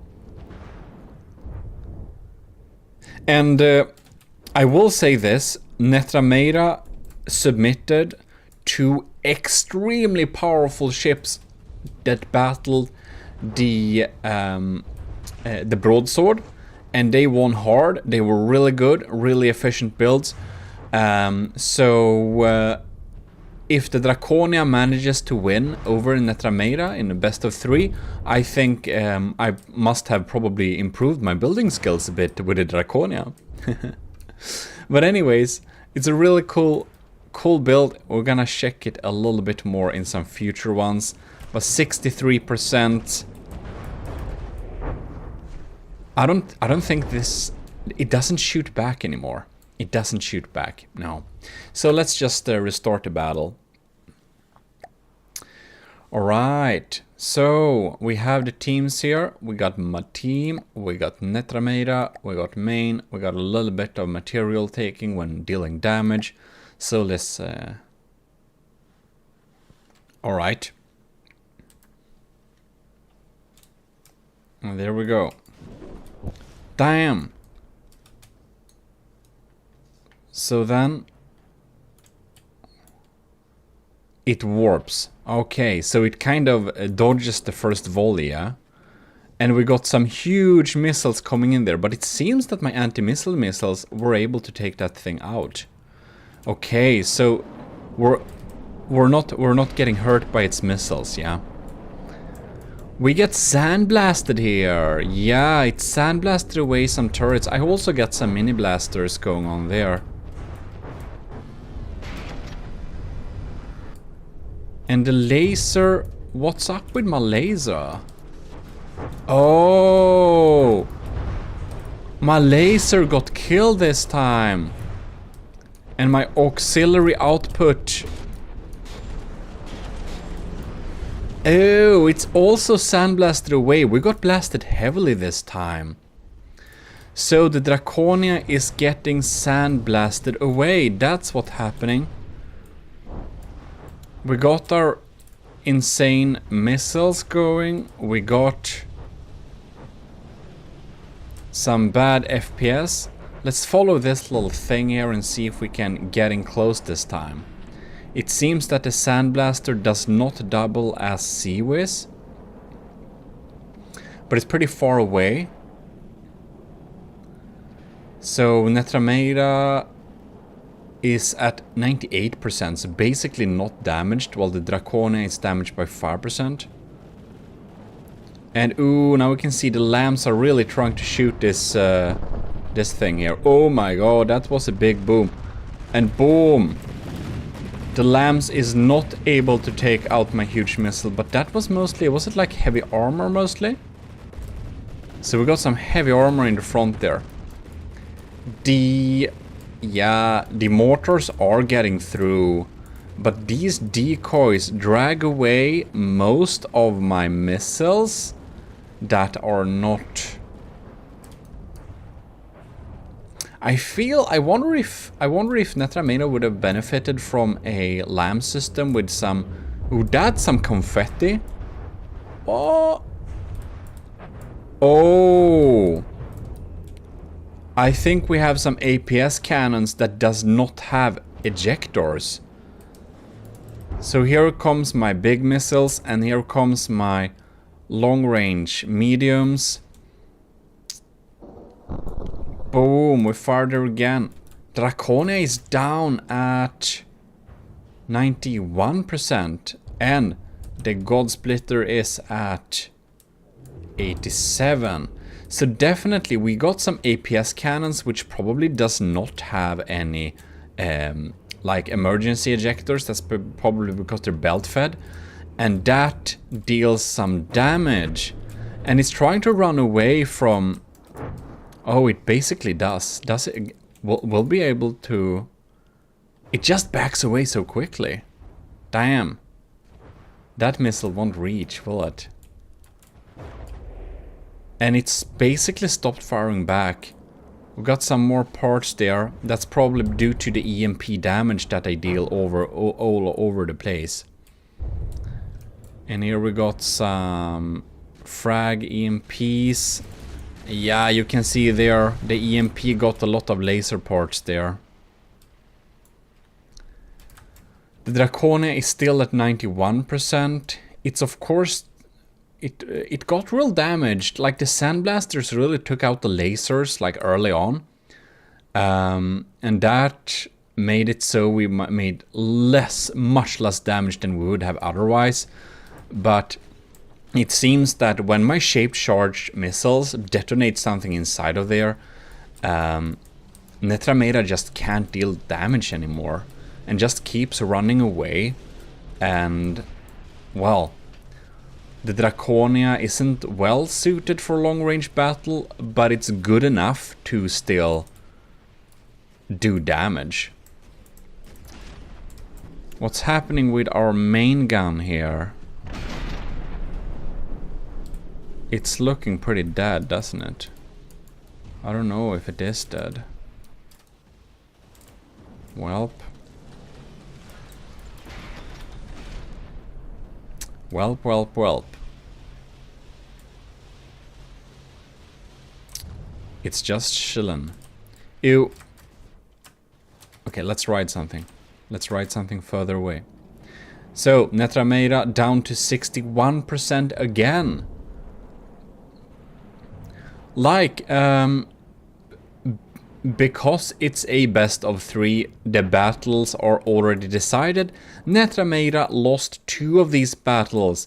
It's a very powerful, formidable ship, and it's cool with the jump drives, and that it basically dodges the first volley, but its lambs are not strong enough to keep it safe, and some of the cannons seems to be a little bit volatile, which make it not deal damage anymore. And my anti-missile missiles seems good enough for taking out those huge missiles.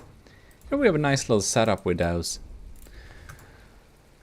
Well, win for the Draconia. Well, I'm very happy that the Draconia wins something, because like the Draconia, it's a pretty powerful ship. It really is.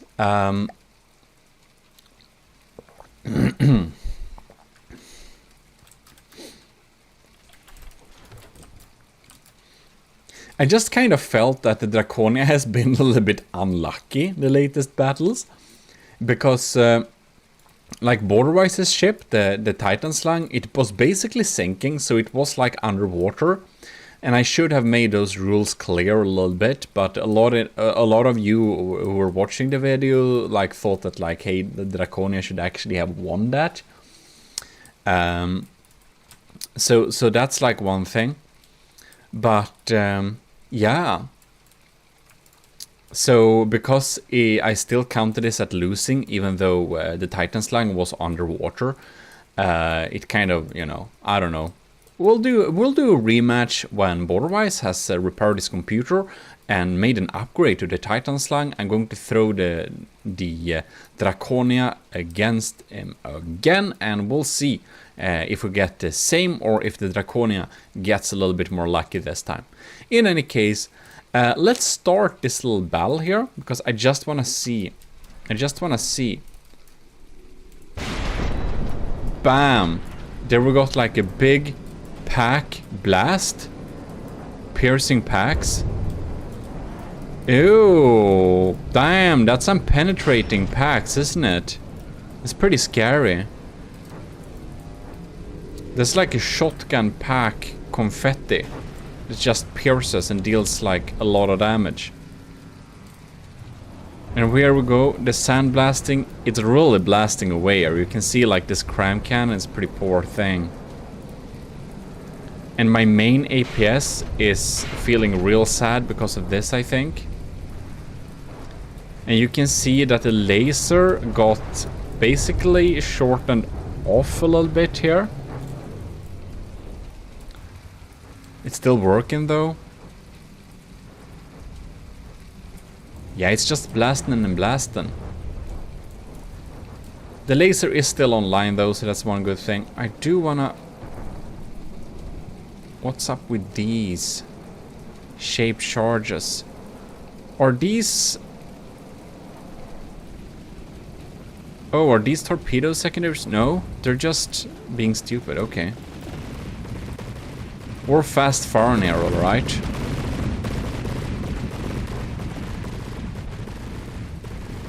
And boom. Inaccurate crams. They get tricked. So, it seems that it has a lot of anti-torpedo torpedoes, but they're kind of the small variant. I wonder if my... Why doesn't... I haven't seen my vertical... There they come. I want to see what happens with these beauties. I'm just gonna ride with them a little bit. Shape charges and everything. Maybe they just don't have the reach, I don't know. It's very even, this battle though. The Draconia is at 94 and the Netramera is at 94 as well. But the Draconia can take quite a beating before it's actually not efficient anymore. So that's one thing to keep in mind. Okay, it's now above water. It's going up and down a little bit. It can be a good thing to trick the lambs. Just, oh, no, that one got killed. Ah, is that some Seawiz system that's shooting at him a little bit? Whoops. Anyways. Aha! It's just so far away too. They just don't have the reach. Like Netrameda is really keeping its distance. It's kind of like really far. Alright. For fast firing, it's basically went underwater. Yeah, the lambs should not shoot at missiles that are going against a decoy. Because if they do, they're just wasting so much potential at coming in and shooting at actual damage-dealing targets. I feel like the Tetskat... Damn, this is a hard name for a ship. I feel it's trying to keep its distance a little bit too much. It's just having a little bit... It's like really keeping some long-range distance. Now, that's probably the smart thing to do, especially in like a realistic scenario and stuff like that. I just kind of like when it's kind of more close combat. That's more a personal preference because that's like more cool. But yeah. Well, then we shall see. Missiles are going off there, but there we got some confetti again. Something important probably went up there. It seems that these... I kind of like the launching of this thing. They just pop up like that. It's pretty cool.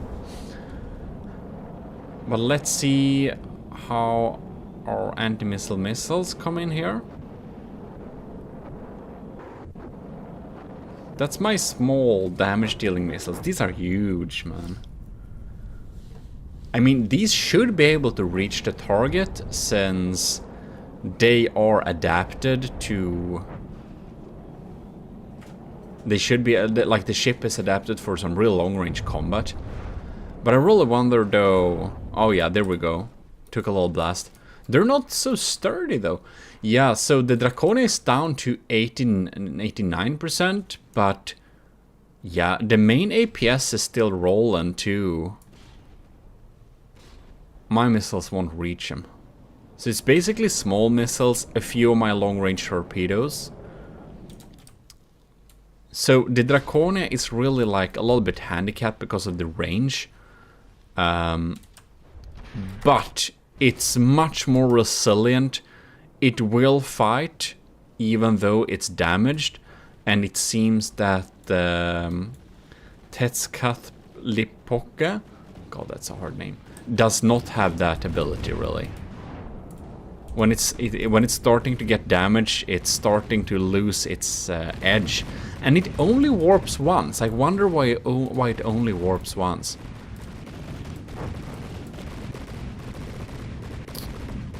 Oh well.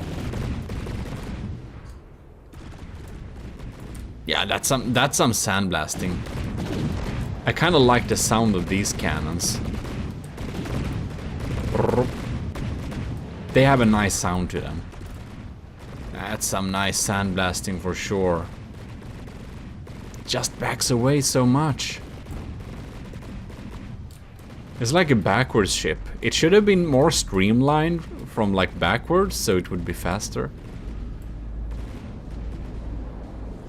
And there we go. We have some torpedoes. Now let's see here. No? Okay. It absorbed that EMP well. Last time we had some good confetti popping out. I wonder if it's so if the like anti-missile or anti-torpedo capabilities kind of get handicapped when it gets torpedo EMP damage. Who knows? The main gun is still online this time. It really has like the edge now, but it's basically below water. Okay. Yeah, like if we're going to adapt the rules which we had for which we should have had for the battle against the Titan slang, this is the point where Netramera's build would get disqualified, because this is not a surface ship anymore. In any case, the Draconia already won 2 battles, so it wouldn't have affected any outcome, of course. Even though I should set up a rule in my main rule set that basically says you can't go below... Oh no! Come on! No! At least it got some damage dealt. Okay. Like the long-range torpedo almost reaches. I kinda think it's funny those crams are kind of hitting it. Yeah, I wonder how good the accuracy is now, because we have some sonars, but they're basically backup. Like the Draconia is not set up to deal with submarines. It's pretty weak against submarines, actually. Yeah. You saw that also with the Titan slang. When it like sat on the floor of the ocean and shot upwards with super cavs, the Draconia was so wasted. But the Draconia is still at 89%. It seems that Netramera is not able to deal damage very well from this position. And I wonder why it's kind of sinking with this much materials left. I don't quite get that. Is it some navigation who's damaged? Because, I mean, we hear the steam engine. It obviously have power to go backwards, so it's not that. Oh, that's too much range, man. Too much range. Yeah, I think the Draconia is not... It's just wasting materials, shooting missiles and missiles and missiles. But funny enough, the Draconia has a lot of materials left in storage, while the ECCLESIARCHY does have like 4,000 materials. It's probably burning everything with like steam engines, most likely. So how is the Draconia doing? Draconia. Well, we have had a heavy case of sandblasting. That's pretty obvious. It seems that all the shields have gone down, but is that maybe only because the enemy is beyond 5,000 meters? It could be that too. I don't know actually how to see like range in this battle mode here. Oh no, the small houses, they're gone. The small houses are gone. The bridge is gone too, but the little auxiliary house here it's all fine. Just the bridge to it is damaged. Well. Okay, so Netramera is at 0%. I would kind of like to see, like, how far away is it? I think I'll need to set up some range rule too, like getting disqualified if you are like more than 4,000, 3,000 meters away, something like that. Just to have like something. Alright. That clamshell went straight through, it didn't explode. Well, that's too bad. Anyways, it's still foreign, but it's kind of just sitting here. It has 0 materials. I guess we have some kinetic power left. But yeah, that's basically, I mean, this battle ain't going anywhere really. I kind of think it's very amusing that the clamshells almost hit. Ah, oh well. Shooting from underwater from the depth is such a weird game that it kind of works. In any case, I hope you liked this little video, this little battle with the Draconia, and thanks for submitting this God-splitter version of this ship. It seems very sort of formidable. I love the warp. Sad it only warps once. The sound of these sandblasters are pretty nice. It's a little bit too backing away, a little bit too much, but I mean, I guess it does its job, and it shouldn't sink like this. But other than that, it's a cool ship. But it lost all 3 battles on different accounts. Ladies and gentlemen, welcome back to GMODIST. This time we are pitching HMS Ragnarök versus the Draconia. So this is a collab with Brenzo, who has refitted the Ragnarök to the 2.0 version. And well, here we shall see what will happen. The Draconia's laser is lasing on. Brenzo has recorded this footage, so I am just commentating on this thing. Anyways, the small missiles are popping in there, doing a little stream. We have some seaweed systems going wild. So the Ragnarök is a one-sider, and now okay, the swarm is coming in, but it ain't doing much.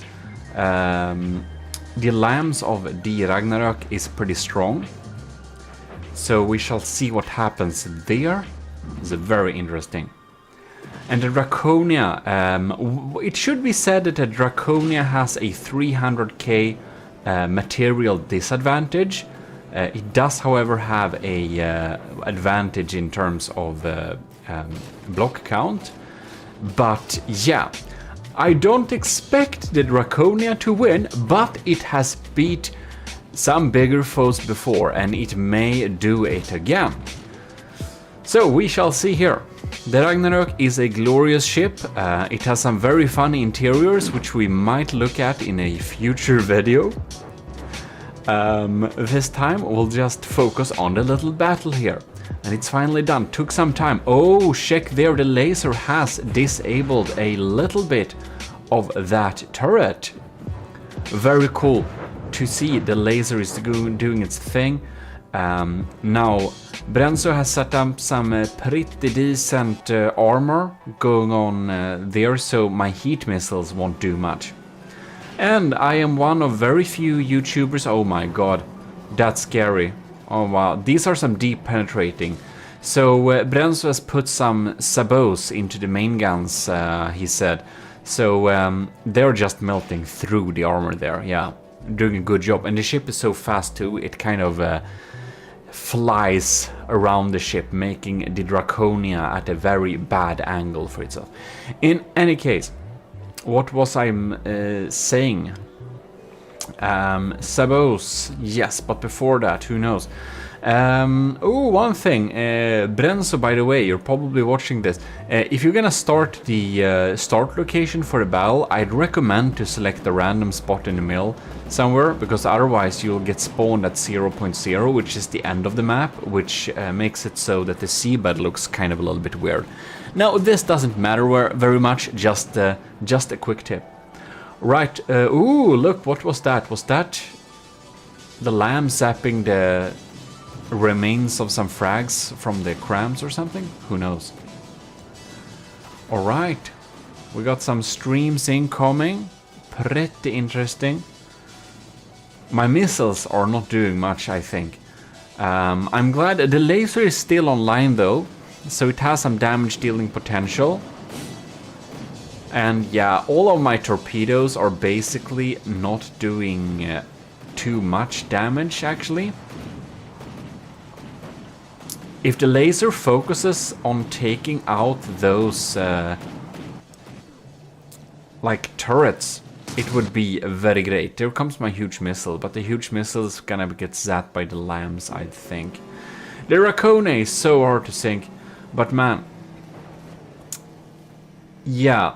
One thing I can mention is that Draconia is actually a ship that should cost 1.5 million, but I spammed a lot of kind of bad missile systems on it to make it reach 1.8, because as you might remember, the initial thought of building the Draconia was to challenge Borderwise's Titan Slang Mark 1.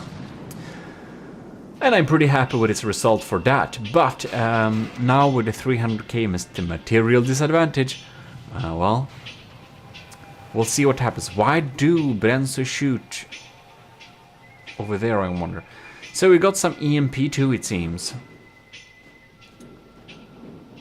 And the alarms are pretty strong, so I don't think our cram mortars will be able to even distract the lamb enough for it to matter either. So that's a little bit... that would be... Oh my god, yes. Yes, laser, come on. Fry that turret now. We got some good sloped front armor, heavy armor there. And some good resiliency in that. Oh well. 2 minutes into the battle in game, 5 minutes into the battle according to the recording. Oh, and I've decided that I will start to build a new battleship, by the way, because I think the Draconia is a little bit outdated. I know numerous ways to make the Draconia better. I just don't wanna. I think that green Seawis is pretty funny. Seems to be a pretty good job at dealing damage. Oh my god. The laser... God, this thing is so high.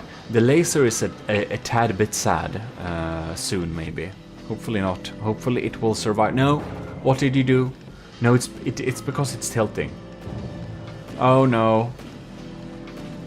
The Draconia got so damaged at one side that it's tilting. And the laser is not lasing anymore. This is very bad news for the Draconia. The HMS Ragnarök is down to 95.5%, but the Draconia is at 86.2%. And a low material count, material count, yeah, for the Draconia is fine, but not without its laser. Yeah, so what I was going to say before was that I'm one of very few YouTubers, aka Swedish one, who has the proper pronunciation of the name of this ship, because the original builder, Robas of the Ragnarök, he is Swedish, and it's called the Ragnarök. Okay, if you want some pronunciation, there you know. And the O with 2 dots, that's an It's not an O with 2 dots. That's heretical, by the way. So let's see here, what has our... our laser is online! The laser is online, but is it dealing any damage? No, it's not online anymore. So sad. Come on! If the laser is not online, we have no hope. But it's shooting through it now. What is it doing? 83%. It's looking pretty sad. And now it feels like nothing else in terms of firepower getting through.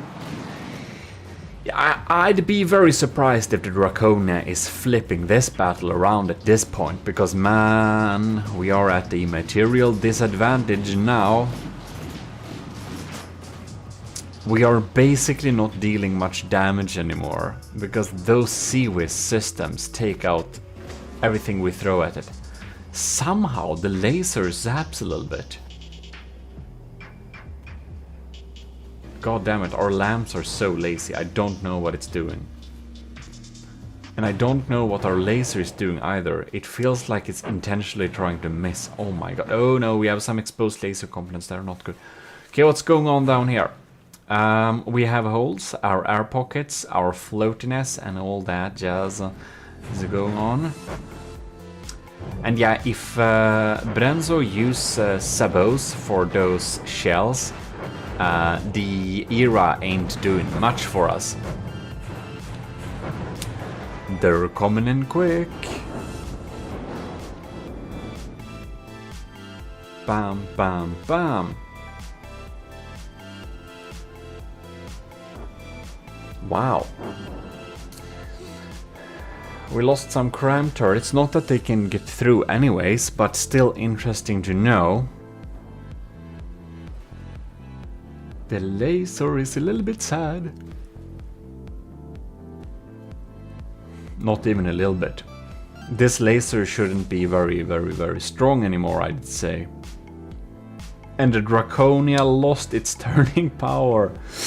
So the Ragnarok is getting behind the Draconia, which is very bad for the Draconia. It's not in any way set up to handle that. We did take out one turret at least, so like we did something. But now with our laser down, it's like, what are we supposed to do? And the answer is we can't do much. Yeah, these are some quick shots. Somehow the laser is online a little bit again. I do not think it's dealing a lot of damage nowadays. Especially not with the range and stuff like that. It can sustain a good beating though before it goes down. So that's one nice thing with the laser. EMP frying our detection. Probably our detection is pretty crap now. We're probably not hitting very easily. Yep, it's looking dark for the Draconia. But we did a little test battle a few days ago where I had some small issues with this setup, so I'm not totally, you know, I kind of expected a little bit what was going to happen. And I could do that, by the way, from the beginning, because the Draconia has loads of points where it should be fixed. By the way, the easiest way to beat the Draconia is probably cram spam, I'd say. But anyways, heavy APS works of course too. And there are like many points that can be fixed with the Draconia, so, you know, I'm not surprised. And as said, a few days ago I posted a little test battle on the GMODIST channel. And we actually have 2 battles there, and I had some small issues with how it was set up. So that's why we're doing this little battle. If you haven't subscribed to the GMODIST channel, it's a good time to do so. Because I do post some from the depth content there too. As well as every VOD from my live streams, which is on Twitch. So if you aren't following me on Twitch either, you should probably do that too if you want to see some from the depth building. The Draconia is down to 71%, but it's basically very toothless now, like it's doing nothing while we're behind it, so yeah. And of course, do check out Brenzo's building series on this HMS Ragnarök. It was pretty enjoyable. I checked out some of those episodes and, well, it was a lot of work for him to update the Ragnarök original built by Robas in like 2015. I don't know. Kind of a little bit before my From the Depth days. I wonder if Robas would turn back to From the Depth if I ask him nicely in Swedish on his stream sometime. He's regularly streaming, so he doesn't disappear, just doesn't upload to his channel. Maybe I can join his stream and just ask nicely sometime. That would be pretty funny. I would want to see him review the Ragnarök 2.0 by Brenzo. That would be cool. Anyways, maybe I can make a ship that beats the Ragnarök 2.0, send it to him, and then we'll get a reaction. Or an angry emoji. No, we'll get a passive-aggressive sign posted outside my doorstep. Because that's the Swedish way of passive aggression. We're great at it, by the way. In any case, here we can see that the Draconia is down under 55% and it's 100% certainly losing this battle. Not at all very unexpected, but huge congratulations in any case to Brenzo for the win of this battle and also awesome little ship. Now, the HMS Ragnarök has a 350-ish material advantage, so it is more expensive than the Draconia, but it has a lower block count. I think it's ish 60,000. We just saw that a frame ago. And as it is a little collab thing, so Brenzo has recorded this thing because I was a little bit tired of watching or like hosting battles versus the Draconia because I get so bad FPS.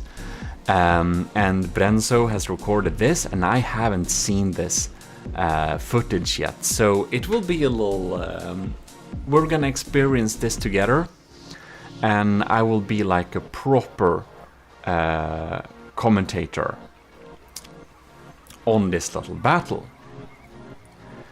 So to me it looks like the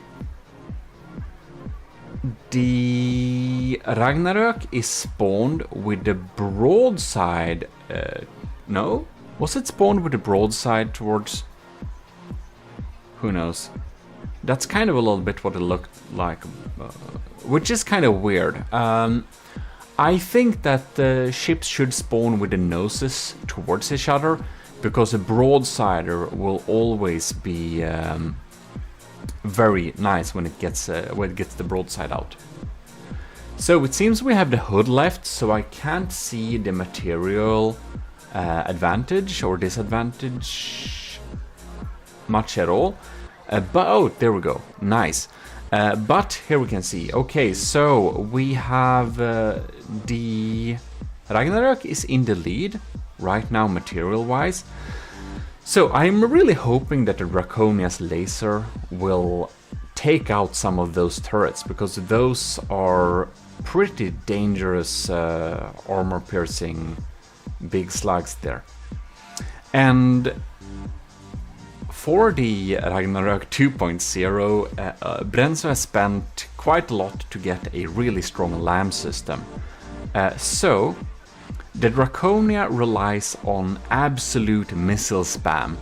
It's not very... what to say? It's not very refined method of killing your enemy, but it kind of works. But in this case, I think the Ragnarök has so good LAMs that our missiles are actually rarely getting through.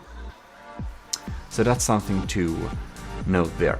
And these cannons are absolutely shredding up the Draconia's armor here. We have a lot of era armor, so one shot won't give us a critical kill, and this is why our material count is so darn high. We just have so much era armor that going on there. The real thing is if the Draconia's laser will be killed or not. Now we're turning the side towards the enemy here, which is a little bit not so good. Yeah, I'll be real sad when the laser goes, if it goes. It's usually how the Draconia loses, someone is able to take out its lasers.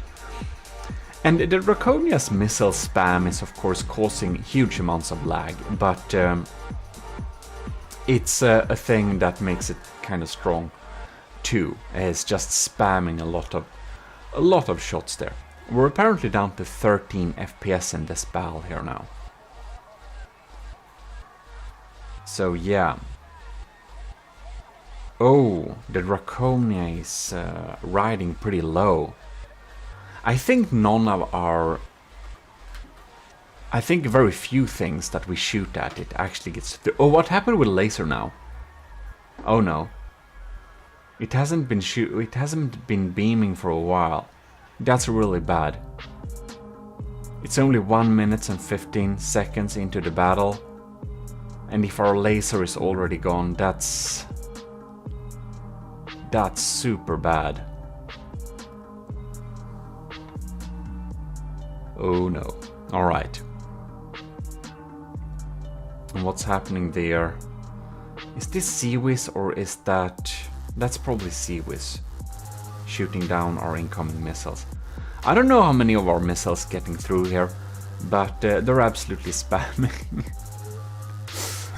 Yeah. While we're shooting, while the Ragnarok is using APS mainly to take out the Draconia, the best way to take out the Draconia is actually to have big crams, I think. It's pretty slow and its lamps are pretty weak, so big missiles works pretty well too. Yeah. We set up our crams in order to kind of drain the lamps of the enemies, but for some serious strong lamp like this, it might have been a good idea to actually make them all, make all of them only hollow point. And Draconia is starting to go pretty low here. That's not looking too good. It looks like our main gun is still running. Our main gun is still zapping. Ooh, the laser is online still. That's good. Oh, do we have power problems? No. The lasers seems to be lasing. HMS Ragnarok is at 96% health, while the Draconia is down to 91, which is pretty more normal. We have some bulk. Oh my god. Oh yeah, there we have the steam engine. We have some power problems most likely. We have auxiliary power, but our forwards propulsion should now be seriously sad.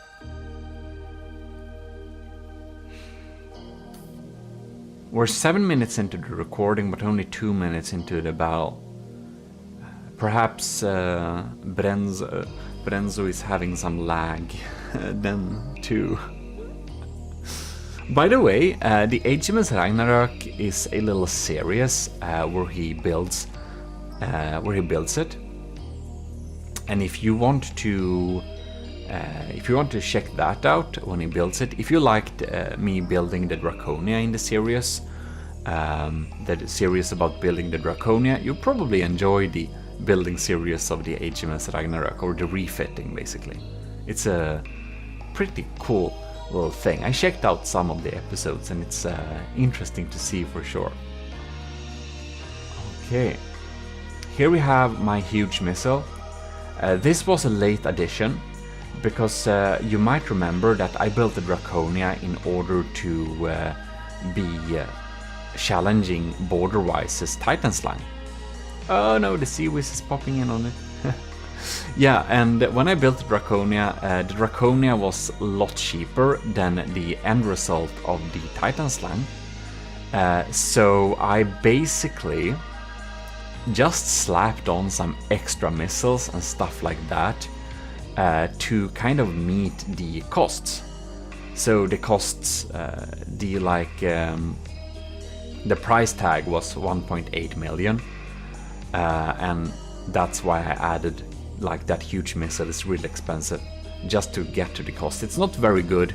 It often hits, but this time I think the HMS Ragnarok's speed kind of saved it a little bit here.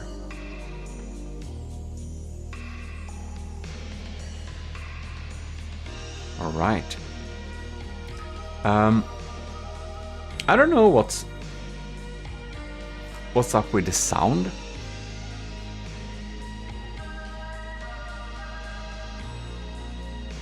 Ain't that super weird?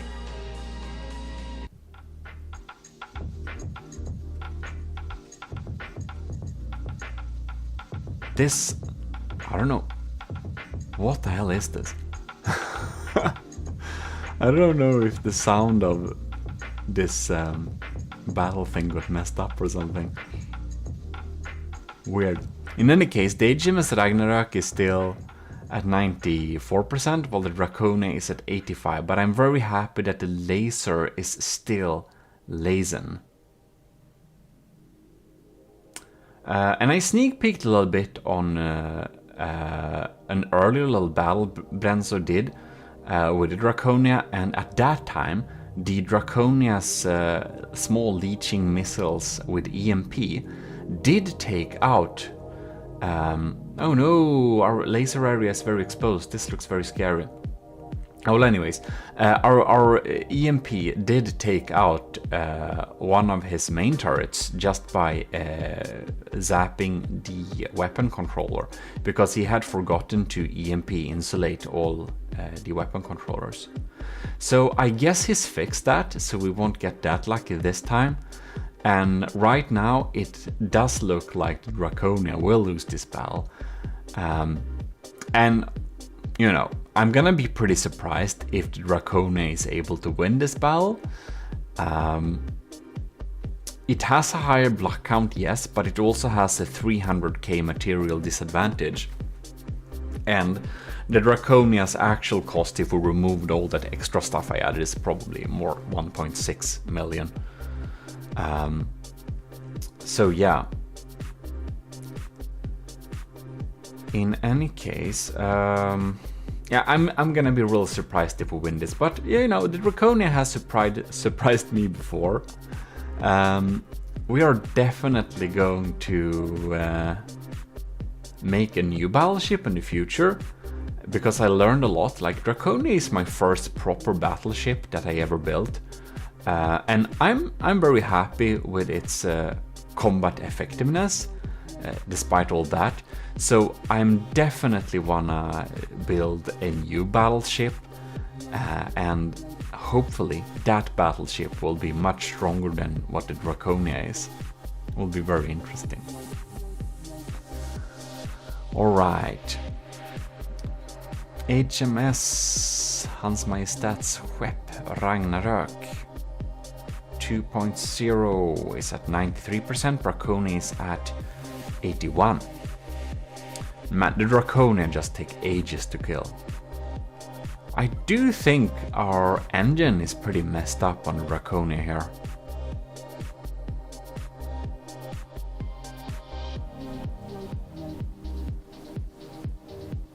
Oh yes. And this is a best of 3, by the way.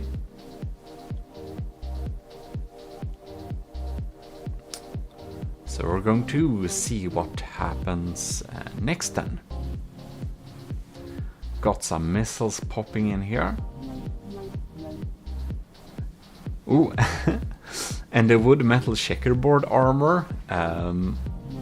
Brenzo did some testing before selecting armor, and the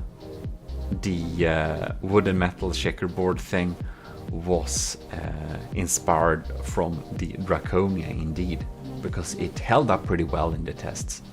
We have some backstacked era armor there as well.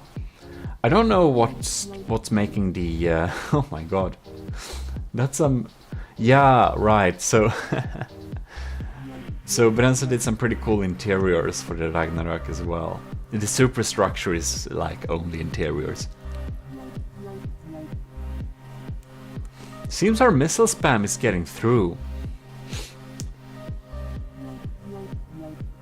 Some of it at least. I guess the lambs are possibly a little bit sad.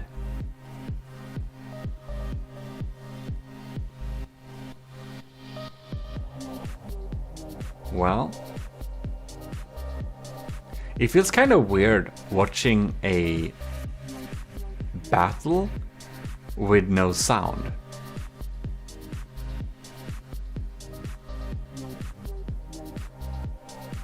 Yeah, it's kind of weird. Well,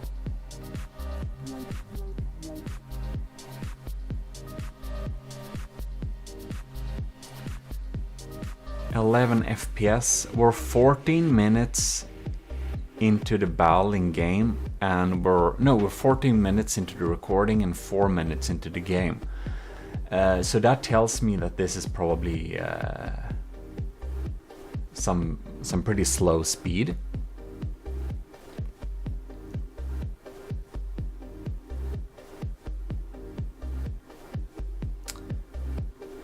Yes. Kind of 30% speed maybe. Would possibly one could possibly record such a battle at like 50% speed and then speed it up afterwards. Oh my god. My entire main gun turret is absolutely completely 100% gone. And my laser ain't working much at all. Yep, we got some holes in the laser here, so that's probably it, yeah. You know what? We're gonna sneak peek a little bit what happens in the future. Yep, and as expected, the Ragnarök is winning the first battle because the laser was indeed down and the APS main gun was also down. So since we don't get through much, well, basically nothing more happened during this battle. So then we know we can then go to the next battle and see how well the Draconia performs against the HMS Ragnarök in that one. Well then we have the second little battle here, and I'm gonna see. I must say I'm not okay with the angle that the Ragnarök got to spawn on, because that will make it like, this is the advantage with having a broadsider. If you can spawn your ship in an optimal angle, you know what, I don't know, I don't really dig that. Spawning your ship in an angle will give a broadside ship the best potential to deal damage. Now a frontsider also has some potential, like it has a big advantage of spawning with the nose forwards because it is a frontsider. The Draconia is a frontsider and the guns are aimed at pointing forwards.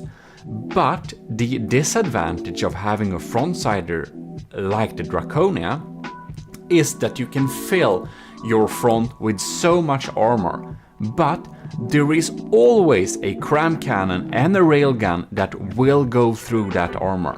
So no matter how much armor you stick in the front of your frontsider, you can always, especially in big battleships, make a gun that goes through that. Yeah, so it will go through that every time.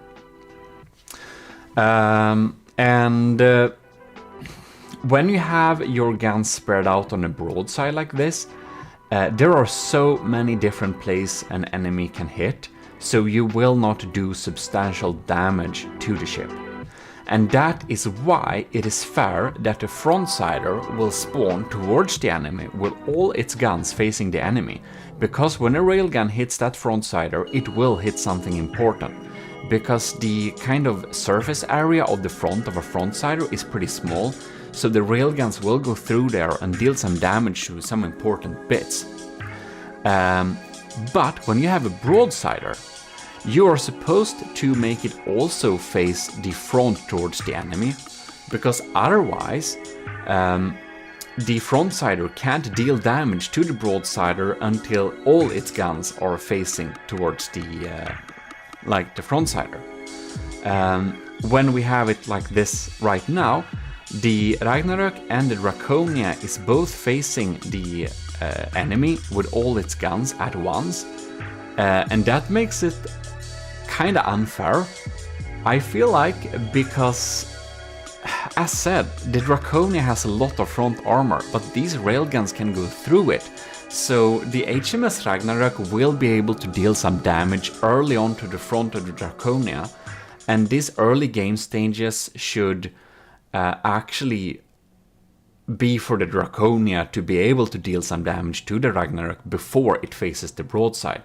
Because now, and another thing is that the Ragnarök spawns at an angle, it can move sideways really fast, and the Draconia don't have time to adjust and make sure its side doesn't face the enemy, because the Ragnarök is basically already gaining speeds forwards in a sideways direction, and the Draconia can't turn so fast. And this makes it really unfair for the first minute of the battle, that the Draconia cannot face the enemy forwards to make sure it's moving sideways. The Draconia's weapons will hit better when the ship is trying to turn sideways, while the Ragnarök can deal all the damage to the Draconia. I don't know if that makes any sense, but hope I tried to explain that. Because I did a battle before with the Secret Advisor against Draconia, and he had such a large diff gun ship that it was basically unable to turn at all before basically colliding with the Draconia. Thing was, if he got the advantage to spawn at the broadside, his ship would always win. If he spawned forwards facing the Draconia, his ship would not win all of the time, because the Draconia could deal the damage while it was turning. And I kind of feel like if we just imagine like a ship going into like battle and stuff like that, going up to each other, they're probably gonna have their noses towards each other, and after that they can maneuver to turn. And to spawn a ship with a broadside towards the enemy ready to shoot is really fair against a frontsider. And that's kind of the trade-off. Do you want to be able to move fast sideways and able to dodge missiles and stuff like that? You saw before that Ragnarök was able to dodge the huge missile just by basically being very fast. And that's kind of the pro of having a broadsider or a one-sider. You can go sideways, miss shots, and the trade-off is that you don't get to have all your guns ready from the get-go. The Draconia has all of its guns ready from the get-go, but it basically can't turn and maneuver to not get hit. And that's kind of the trade-off. So I don't think this is fair. I'll need to do battles testing this myself a little bit, but with a broadsider spawning at an angle with all its guns already ready makes it have a firepower, armor, and speed advantage. And it has an armor advantage because a broadsider has so many points to shoot that it's hard to hit anything important every time. Yeah, because the surface area is so large. If you hit the Draconia in the front, you will hit something important. If you have a strong armor-piercing cram shooting the Draconia from the front, which is a very good way to take out the Draconia, by the way, you will go through and hit something important. Yeah, you will. So yeah, I'm pretty sure that the HMS Ragnarök will win this battle too, because it has it has taken out the Draconia's laser. And no, I will be clear, I think that the Draconia will lose this battle when we test it against the Ragnarok. I do think the Draconia will lose. It has a block advantage, yes, but it also has a 300k material disadvantage. And the Ragnarok, I think I think the Ragnarok is a stronger ship, by the way. It's very well built. It has gone through multiple tests, and Brenzo is a very good builder. And yeah, it has been tested and polished and fixed, so it's a really good one. It's a really good ship. I do think the HMS Ragnarok is stronger than the Draconia. However, I do not think the setup of this battle is fair. So I don't think this battle isn't valid. While the Ragnarok is most likely going to win this battle, and I think is going to win the future battle also, I do not think that the setup is fair. So I will have to say that I cannot report results from this battle. I do not consider the results of this battle valid. So I will just we'll just watch this battle for fun and see what we can learn for making a future ship. But the results as of this battle isn't valid, and I'm going to make... I think if you want me to make to set up this battle and we can look at it again, please do tell me in the comments and we can do that. But otherwise, you know, I can probably build a new ship and put that to the test, and that could be pretty interesting to see too. But yeah, spawning a broadsider with the front towards the enemy, I just don't think it's... You'll get the best of both worlds if you do that, and in that case it's always best to go with a broadsider if you can spawn with your face towards the enemy. But that's just my opinion. You may not agree. And I still think the HMS Ragnarok is a stronger ship. I want to be clear with that. It's very well built. It's very well set up. So it's not that I think the Draconia will win. I think it has more chances of winning if we spawn them nose to nose as we normally do. But I don't think it will win. Especially not with a material disadvantage. And man, the Draconia should probably be pretty happy with the absolutely... we have some pretty heavy era spam in there. Because if we wouldn't have that, we would have... we would have died a lot earlier, I think. But yeah... I think we can... The laser isn't lasering anymore. It has been taken out, so it feels like we can skip forwards a little bit in the battle here. All the Ragnarok's main guns. Yeah, so Brenzo definitely fixed that AI computer issue. He must have. Because none of the turrets have been taken out via EMP. So I think he EMP secured this vessel pretty well. And well, the Draconia just takes forever to kill. It does not sink. It just takes forever to kill. But yeah, so as expected, the HMS Ragnarok won this battle too. But I have a problem with how it was set up, so we may need to redo this battle. If you want us to redo this battle, please post it in the comments, and I'll guess I'll see if I can make my computer suffer a little bit more. I think this will lag a little bit for me, but honestly I think the HMS Ragnarok is a pretty unlaggy build. Yeah. It doesn't spam a lot of